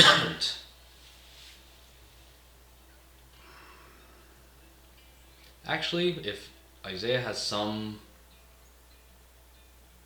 point of, if he can utilize the weave to some extent, I'll have that be his weapon immediately on command. He can have a little pocket weave where he can put that weapon in and hide it. It would be good to keep it in the possession of him, I would say. Okay. Reluctant to use it. He can be reluctant to use it. I just don't want it to be in a chest and then someone does a B&E and takes it. Or a kid just That'd be like, awkward. what's in the gun cabinet? Oh, it's the last drop. Poke, That'd be poke. awkward. Why did you die so quick? That's weird. But yeah. Pharaoh's proper. The replacement leader for Adalia. Yeah. I just don't know if Adam has the bandwidth to be a leader while also trying to do everything else. Mm-hmm. And so I would have probably some sort of democratic process where the key members of Chiraku, representatives from the new city where the inverted pyramid will be placed, Pharos, the country that you first called up to be sent in the air, Bayek. We'll have representatives from all those places come in. They can have a meeting, discuss, throw names in a pot, and I think I'll have no problem to put in my vote or my 2 cents, as well as Isaiah and some key figures of the last fight. I think Malice and Joy deserve a seat at the table in terms of those types of discussions. Not in terms of being elected, unless that's what they want to pursue, but like at least saying something about who is nominated. They have to be better than Adalia, and that's a hard thing to do because considering her position that she was kind of put in, but yeah, I think they need a new leader that represents a new birth, and I don't know if Adam has the capacity for it, and I'm too selfish about Isaiah to put him in that type of position. So, Al Baroque, the owner of the Squeaky Genie, survives, Hell yeah. and he wants to be the head of the council to lower taxes on any inns and taverns. Okay. We can potentially talk that out. He could be head of coin, like Tyrion. The goblin that once worked for Aslam Durai, Snake with the headband, Yeah. wants to be council leader over Al Baroque because he wants to lower taxes on goblins. Okay. I'll make the ostrich the head of transportation. Yep. And yeah, we'll list them off. Yeah, it's hard to map out where everyone's gonna land because there was so much in flux. And even though the journey with Set is wrapped, there's still so much more work to do. In theory, the campaign could keep going. It could. And that's the beauty of it. And that's the beauty of it. Yeah. But yeah, I would like to think that upon Horus and Osiris talking to Isaiah, saying he is redeemed, the wrinkles on his face kind of like subside and he returns to mortality once more. That final last grip of prolonged life, maybe not immortality, but prolonged life would be relinquished to him as he is re-granted everything that he was fighting for. Reclamation. Reclamation. Peace, for a time, 5 minutes. infects the land. Yeah. Slowly but surely, people realize that the jackal is not looming. Not the one in the duat, but the one that might have been over the hill with a spear and blood in his mouth, with desire on his mind, and people are able to finally relax. And it's beautiful. People come together and they celebrate this occasion, the lifting. Every year, on the year, they're grateful for one another. They're reminded that their squabbles, as petty as they are, not as bad as they used to be. Shiraku, the individuals who were once captured into the Illusory Desert, many people leave. Many people leave Jabaxi altogether to go explore and see what the world has to offer. Fuck this shit. Yeah. Fuck this shit, They man. go to Cindergrass. They go to Salia. They make the mistake of going south to Rubeb, where the Gnolls are still fighting. They leave Rubeb immediately. God damn it. All right. Too far. Another one. Yep. They go across Salia to the Mana Isles, and they explore every which way. And I think finally Isaiah himself can spend time to be a mortal man. Maybe spend time with Ion, who, while hanging out around the old heart of Jabaxi, wherever our friend Isaiah may leave it down, she wants to explore the world as well. No Amun left to man the ark. Abek takes his place, keeping the sword close, residing in the Duat. Abek gets to explore the world and be famous for something just like Rashad. And Rashad, the blue-eyed general, meets with Horus in person for the first time. Daps. They embrace, they dap, and Rashad's pain from the Duat is soothed. He becomes a representative immediately of this man, and your mother, his wife, sees him in person for the first time. His gaping maw fixed, eye blue in his head, matching Horus's. Oh. They both look at her and they're like, "Oh." You're gonna get And- scolded too. Of course, yeah. Angry crying, an ass beating, Yeah.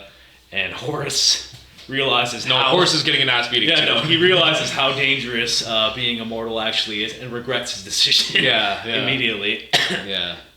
Whispers to himself, I think I'd rather fight Set. He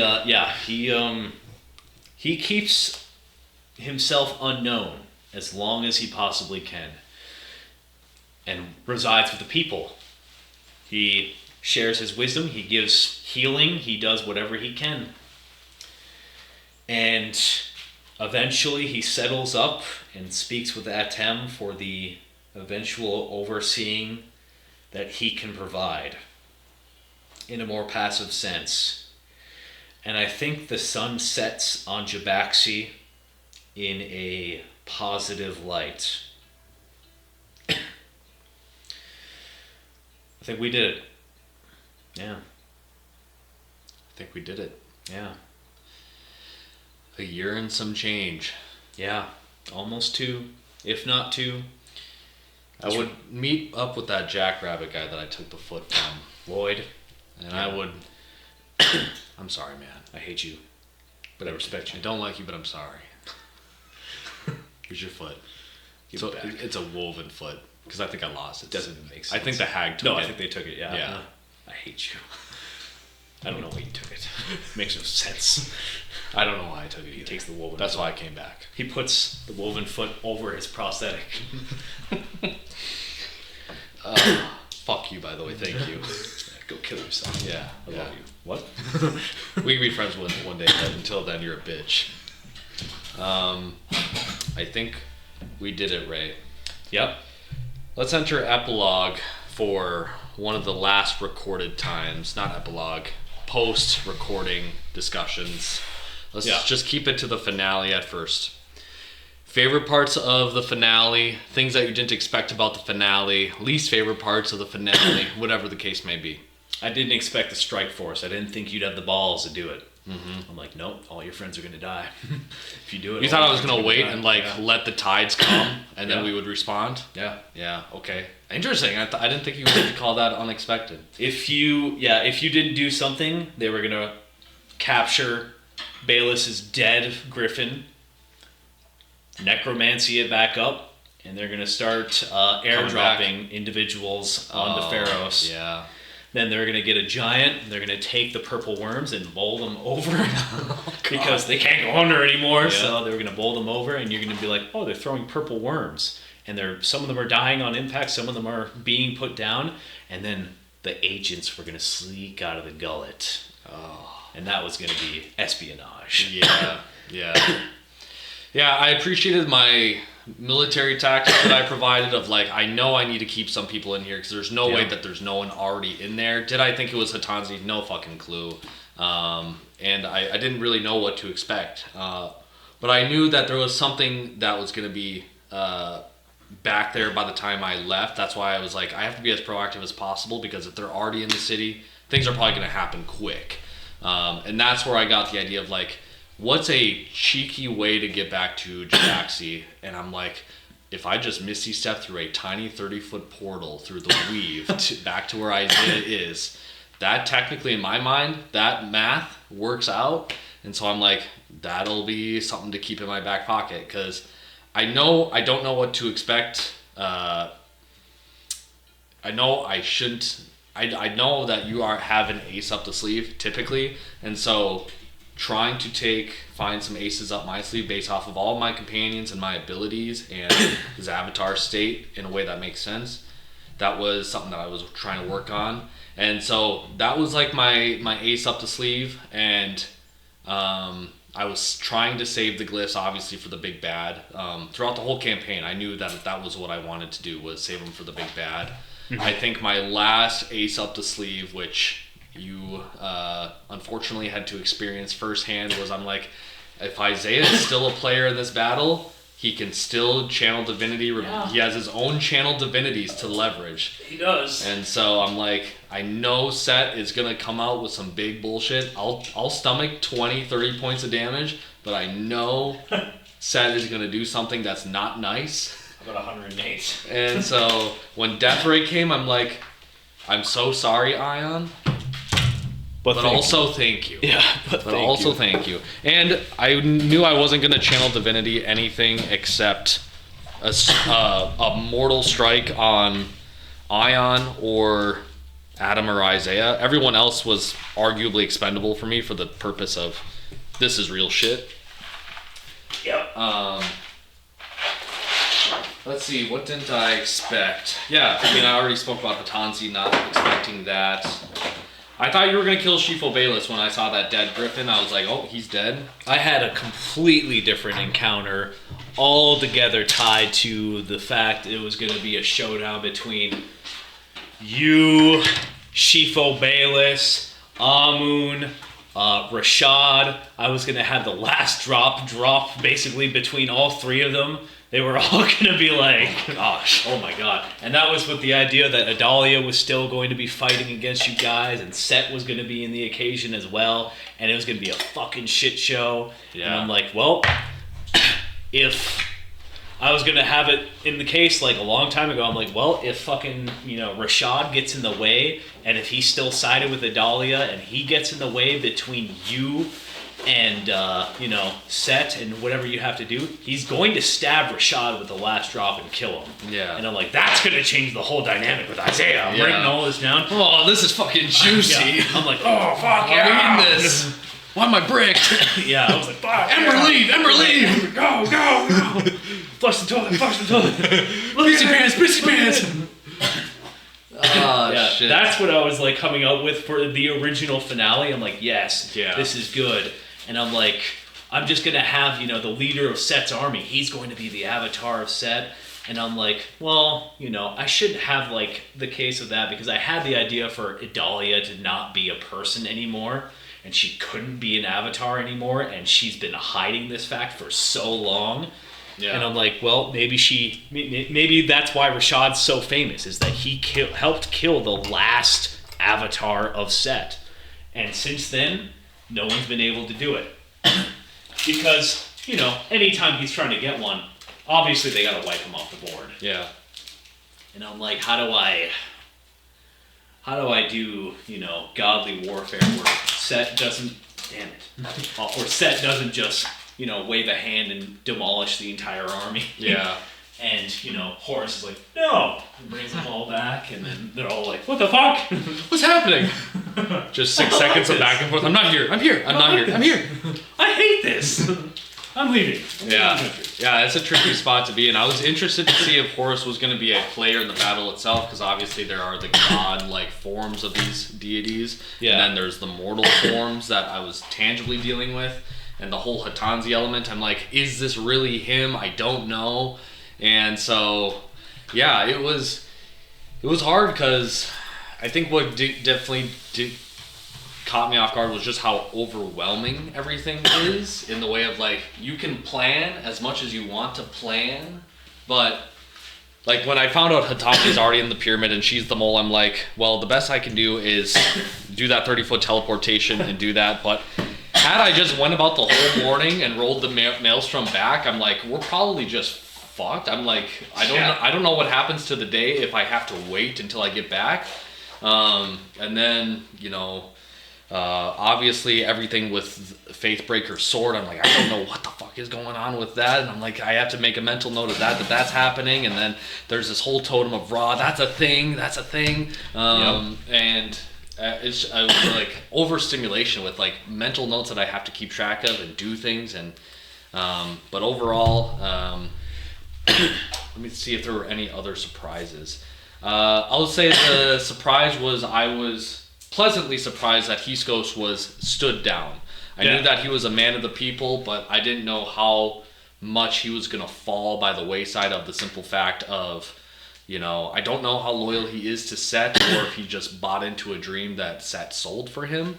And so the ability to rationalize with him was really good. I was actually, for Set's minions, I was also pleasantly surprised by not horribly crushing they were. I was very nervous about Faithbreaker. I'm like, he has the title. Thankfully, that Strike Force jump lent to a decent encounter, even though he still got what he wanted, which was blood. And then Hyksos, just getting the drop on him. If he was a caster, I was probably going to be a lot more nervous, but him being a barbarian, I was like, let me just run him over and see if I can do that. He was a zealot barbarian, so you were going to, if you kept fighting him, you were going to kill him, and he wasn't going to die. Yeah. He was going to stay alive, and it's like, yeah. great. Yeah, and thankfully, the coordination with the Strike Force of like, just go for everyone else, me and Ion will take care of Hyksos, and if Hyksos sees his men die, or struggle, or leave, I think he would understand that there is an appeal if he was given a second chance. So appreciated that.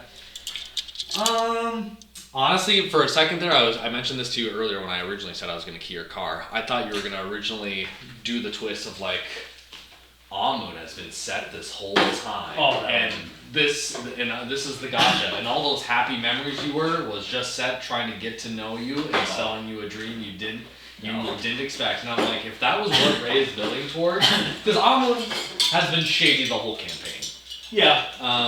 He has. And so I'm like, I could never facilitate that, unfortunately. I was thinking like, will the other shoe drop where this guy is like, so here are my interests. And when you said that, like, Ra was like unknowingly helping out Seth in some way, shape, or form. Well, yeah, Amun. I'm like, no fucking way is Amun, because he's trying to lock me in the pyramid. Oh, no, just stay here, stay here. Don't leave. The whole mood of him dropping once he met Adalia was because of their influence. It's like, oh yeah, we hate that bitch. And because we hate that bitch, you hate that bitch. Because Amun had a huge personality shift. Like, when you first meet him, he's very free-spirited, he's retired, and then he's like, Why, bro? okay, tell me what's going on. Yeah. Tell me what's going on. And he's like, okay. And he got radicalized quick. Yeah, he did. He's like, all right, it sounds like this Adalia, you know, is a terrible pharaoh. She doesn't go by that, but I go by that. Yeah. And she's not doing a good job, so I'm going to go check this out. Figures it out, you know, blah, blah, blah. And then it's literally a case of like, he's like, holy shit. Okay, so I need to step up, and there's this critically powerful avatar. So I'm like, okay, so how does Set battle him in his own way? Oh, each, you know, avatar can have a totem that can grant someone strength, and if he has Ra's totem, or Amun's totem, the little medallion that was made by his son in the old world, that will be his way to keep Amun from striking him down, you know, full blast, you know, fucking bow of Ra, nat 20, through the heart, you're dead. Yeah. So I'm like, okay, so this medallion, that's going to be the, you know, order. That's the fucking bulletproof vest. Yeah. Let me see what else is there to call it or highlight. I think, obviously, I shit bricks once Bayak got up in the air. I was like, what's the fucking point, man? This dude won. He won. Yeah. I was so demoralized in that moment. You could probably hear it in the recording of just like, once he rolls the above a 10, and I've already been, you know, creating the narrative of like, oh, we got the plot dice. And so many times, and we've seen it in this finale, this 12-hour finale of like, you know, companion roles being like, oh, Ion 3 and 4. I'm like, what the fuck? And then, you know, key plot roles Set is like, yeah, I rolled above a 10. This continent is going up. Or this country's going up. And I'm like, for fuck's sake, give me a break. Yeah. It was a whole continent first, and they're like, fuck, what the fuck? Yeah. So there was so much out of my life force just demoralized. I'm like, I don't even know how to outthink this, because like there's not much I can do here, and the Pass of the Old Heart is already like singeing Isaiah's arm. I don't know what to do, but no, I still liked how it worked out in the end. Favorite moments, I didn't think that it was going to happen like this. First, I want a smaller moment. Getting East Coast on my side, very cool. Didn't expect that. Was pleasantly surprised. All the battle stuff was really cool too. The flashiness of it all, I really liked. I think my favorite moment, unironically, is the nat 20 intimidation check on Set with. That was good. We already did. I nailed it. That was the I don't know, the cherry on top, as they say. Because I didn't think I would get a intimidation or a persuasion check with a god, and never do I really assume that I'd ever get a nat 20. It's much different than a nat 1 with Apophis, so, you know, you get to play both sides there. Yeah, that's true. So, as we wrap up this recording, I know, like I said, this is the last one. I want to broaden it now. We have, like, so many episodes in the gun. And Do you have any Reclamation favorite moments? I honestly Beginning to end. think we jumped the shark episode 2. Episode 1 on record, when you and Analog? not Enelok. Well, yeah, Enelok, but it was you and Hatanzi riding the dunes. Yeah. I was like, what a free world that was. Barely anything was planned in the grand scheme, and it was just you two just chilling and hanging out. Reclamation, how it started, was a vibe. Because it was kind of a pseudo-epilogue in the way to the main campaign. And so it was a lot of like reset and reestablish where this character is at. And I think Hatanzi and Endelok in their own ways played a key role of setting up who is this guy? Why is he here? And what is he trying to accomplish? Yep. Now, there was a lot of pain along the way where I lost Enelok and He I lost ran Satanzi too. Enelok ran out of juice. He was like, all right. Yeah, I think every horrible bump on the head that Isaiah could have happened along the way at some point. Nat 1 with the hags, or not Nat 1, but dying to the sea hags in the underworld, the Apophis moment of the new body. I didn't even, I guess that's a moment to call out. I did not expect a split or a fractured dual identity with Isaiah and Adam. I was definitely anticipating I was just going to get back to my body and the old form is just kind of like limp or just non-existent or dissipates, whatever the case may be. Yeah.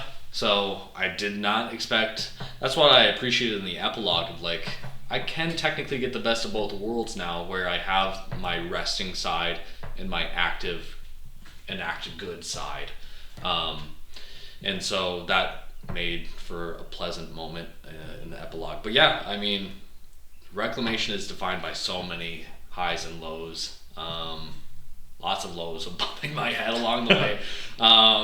Ray had to farm so much Deus Machinas to fucking save my life at every turn. Where he's like, well, you have a hand. So many, I was gonna say, so many things went so right and so wrong. But you know what? All the weird twists and turns, they were great, I think, in the end. The dual identity was kind of seat of the pants. I'm like, it'd be boring if it was just a unconscious body. Yeah. So let's fucking spice things up. Yeah. And I'm like, what if Isaiah the Redeemer still exists? Yeah. Yeah. And I like that it He played. can't be as cool. Yeah, he can't be as cool. He can't have the same aura. But I did like that it added a whole new layer of like, you can't just reveal that this guy is still living, but yet you still claim to be Isaiah. Yeah, that's awkward. In the same kind of look or fashion. No one will believe you, and everyone who does will still question you forever. Yeah. Like, there's nothing you can do about it. Exactly. And that's why I like that it created the Hatanzi moment. Now, to be fair, I think almost everyone in that room that saw Isaiah took off his helm are dead. Except Hatanzi. Yeah. But who's going to believe Hatanzi, you know? But yeah, I like that created a cool character moment of revealing that and being like, you remember this guy. And there was a real ship between you two for a time before things got in the way. But yeah, there's so much to reflect on Reclamation. And I think me and Ray are going to do so one-on-one, and we'll save it out of the recording. But if you made it to the end of Reclamation and you happen to listen to all the episodes, cringe recordings, lots of times spending counting numbers, cringe moments where I made a decision where you're like, why the hell would Patrick make that choice? Even maybe Ray thought that at the time too. Leave a comment down below saying, what should they say down below, Ray? Pissy pants. No. Just comment. Roll for intimidation. Roll for intimidation. That's a good one. And thank you guys for participating in this journey in any capacity, even if you listened to one episode, even if you just skipped all the episodes and got to the finale to see what happened to this fucking character. Thank you for soldiering along. And yes, I will let you guys get going. Take it easy. Thank you again. Signing off for the last time. Forever.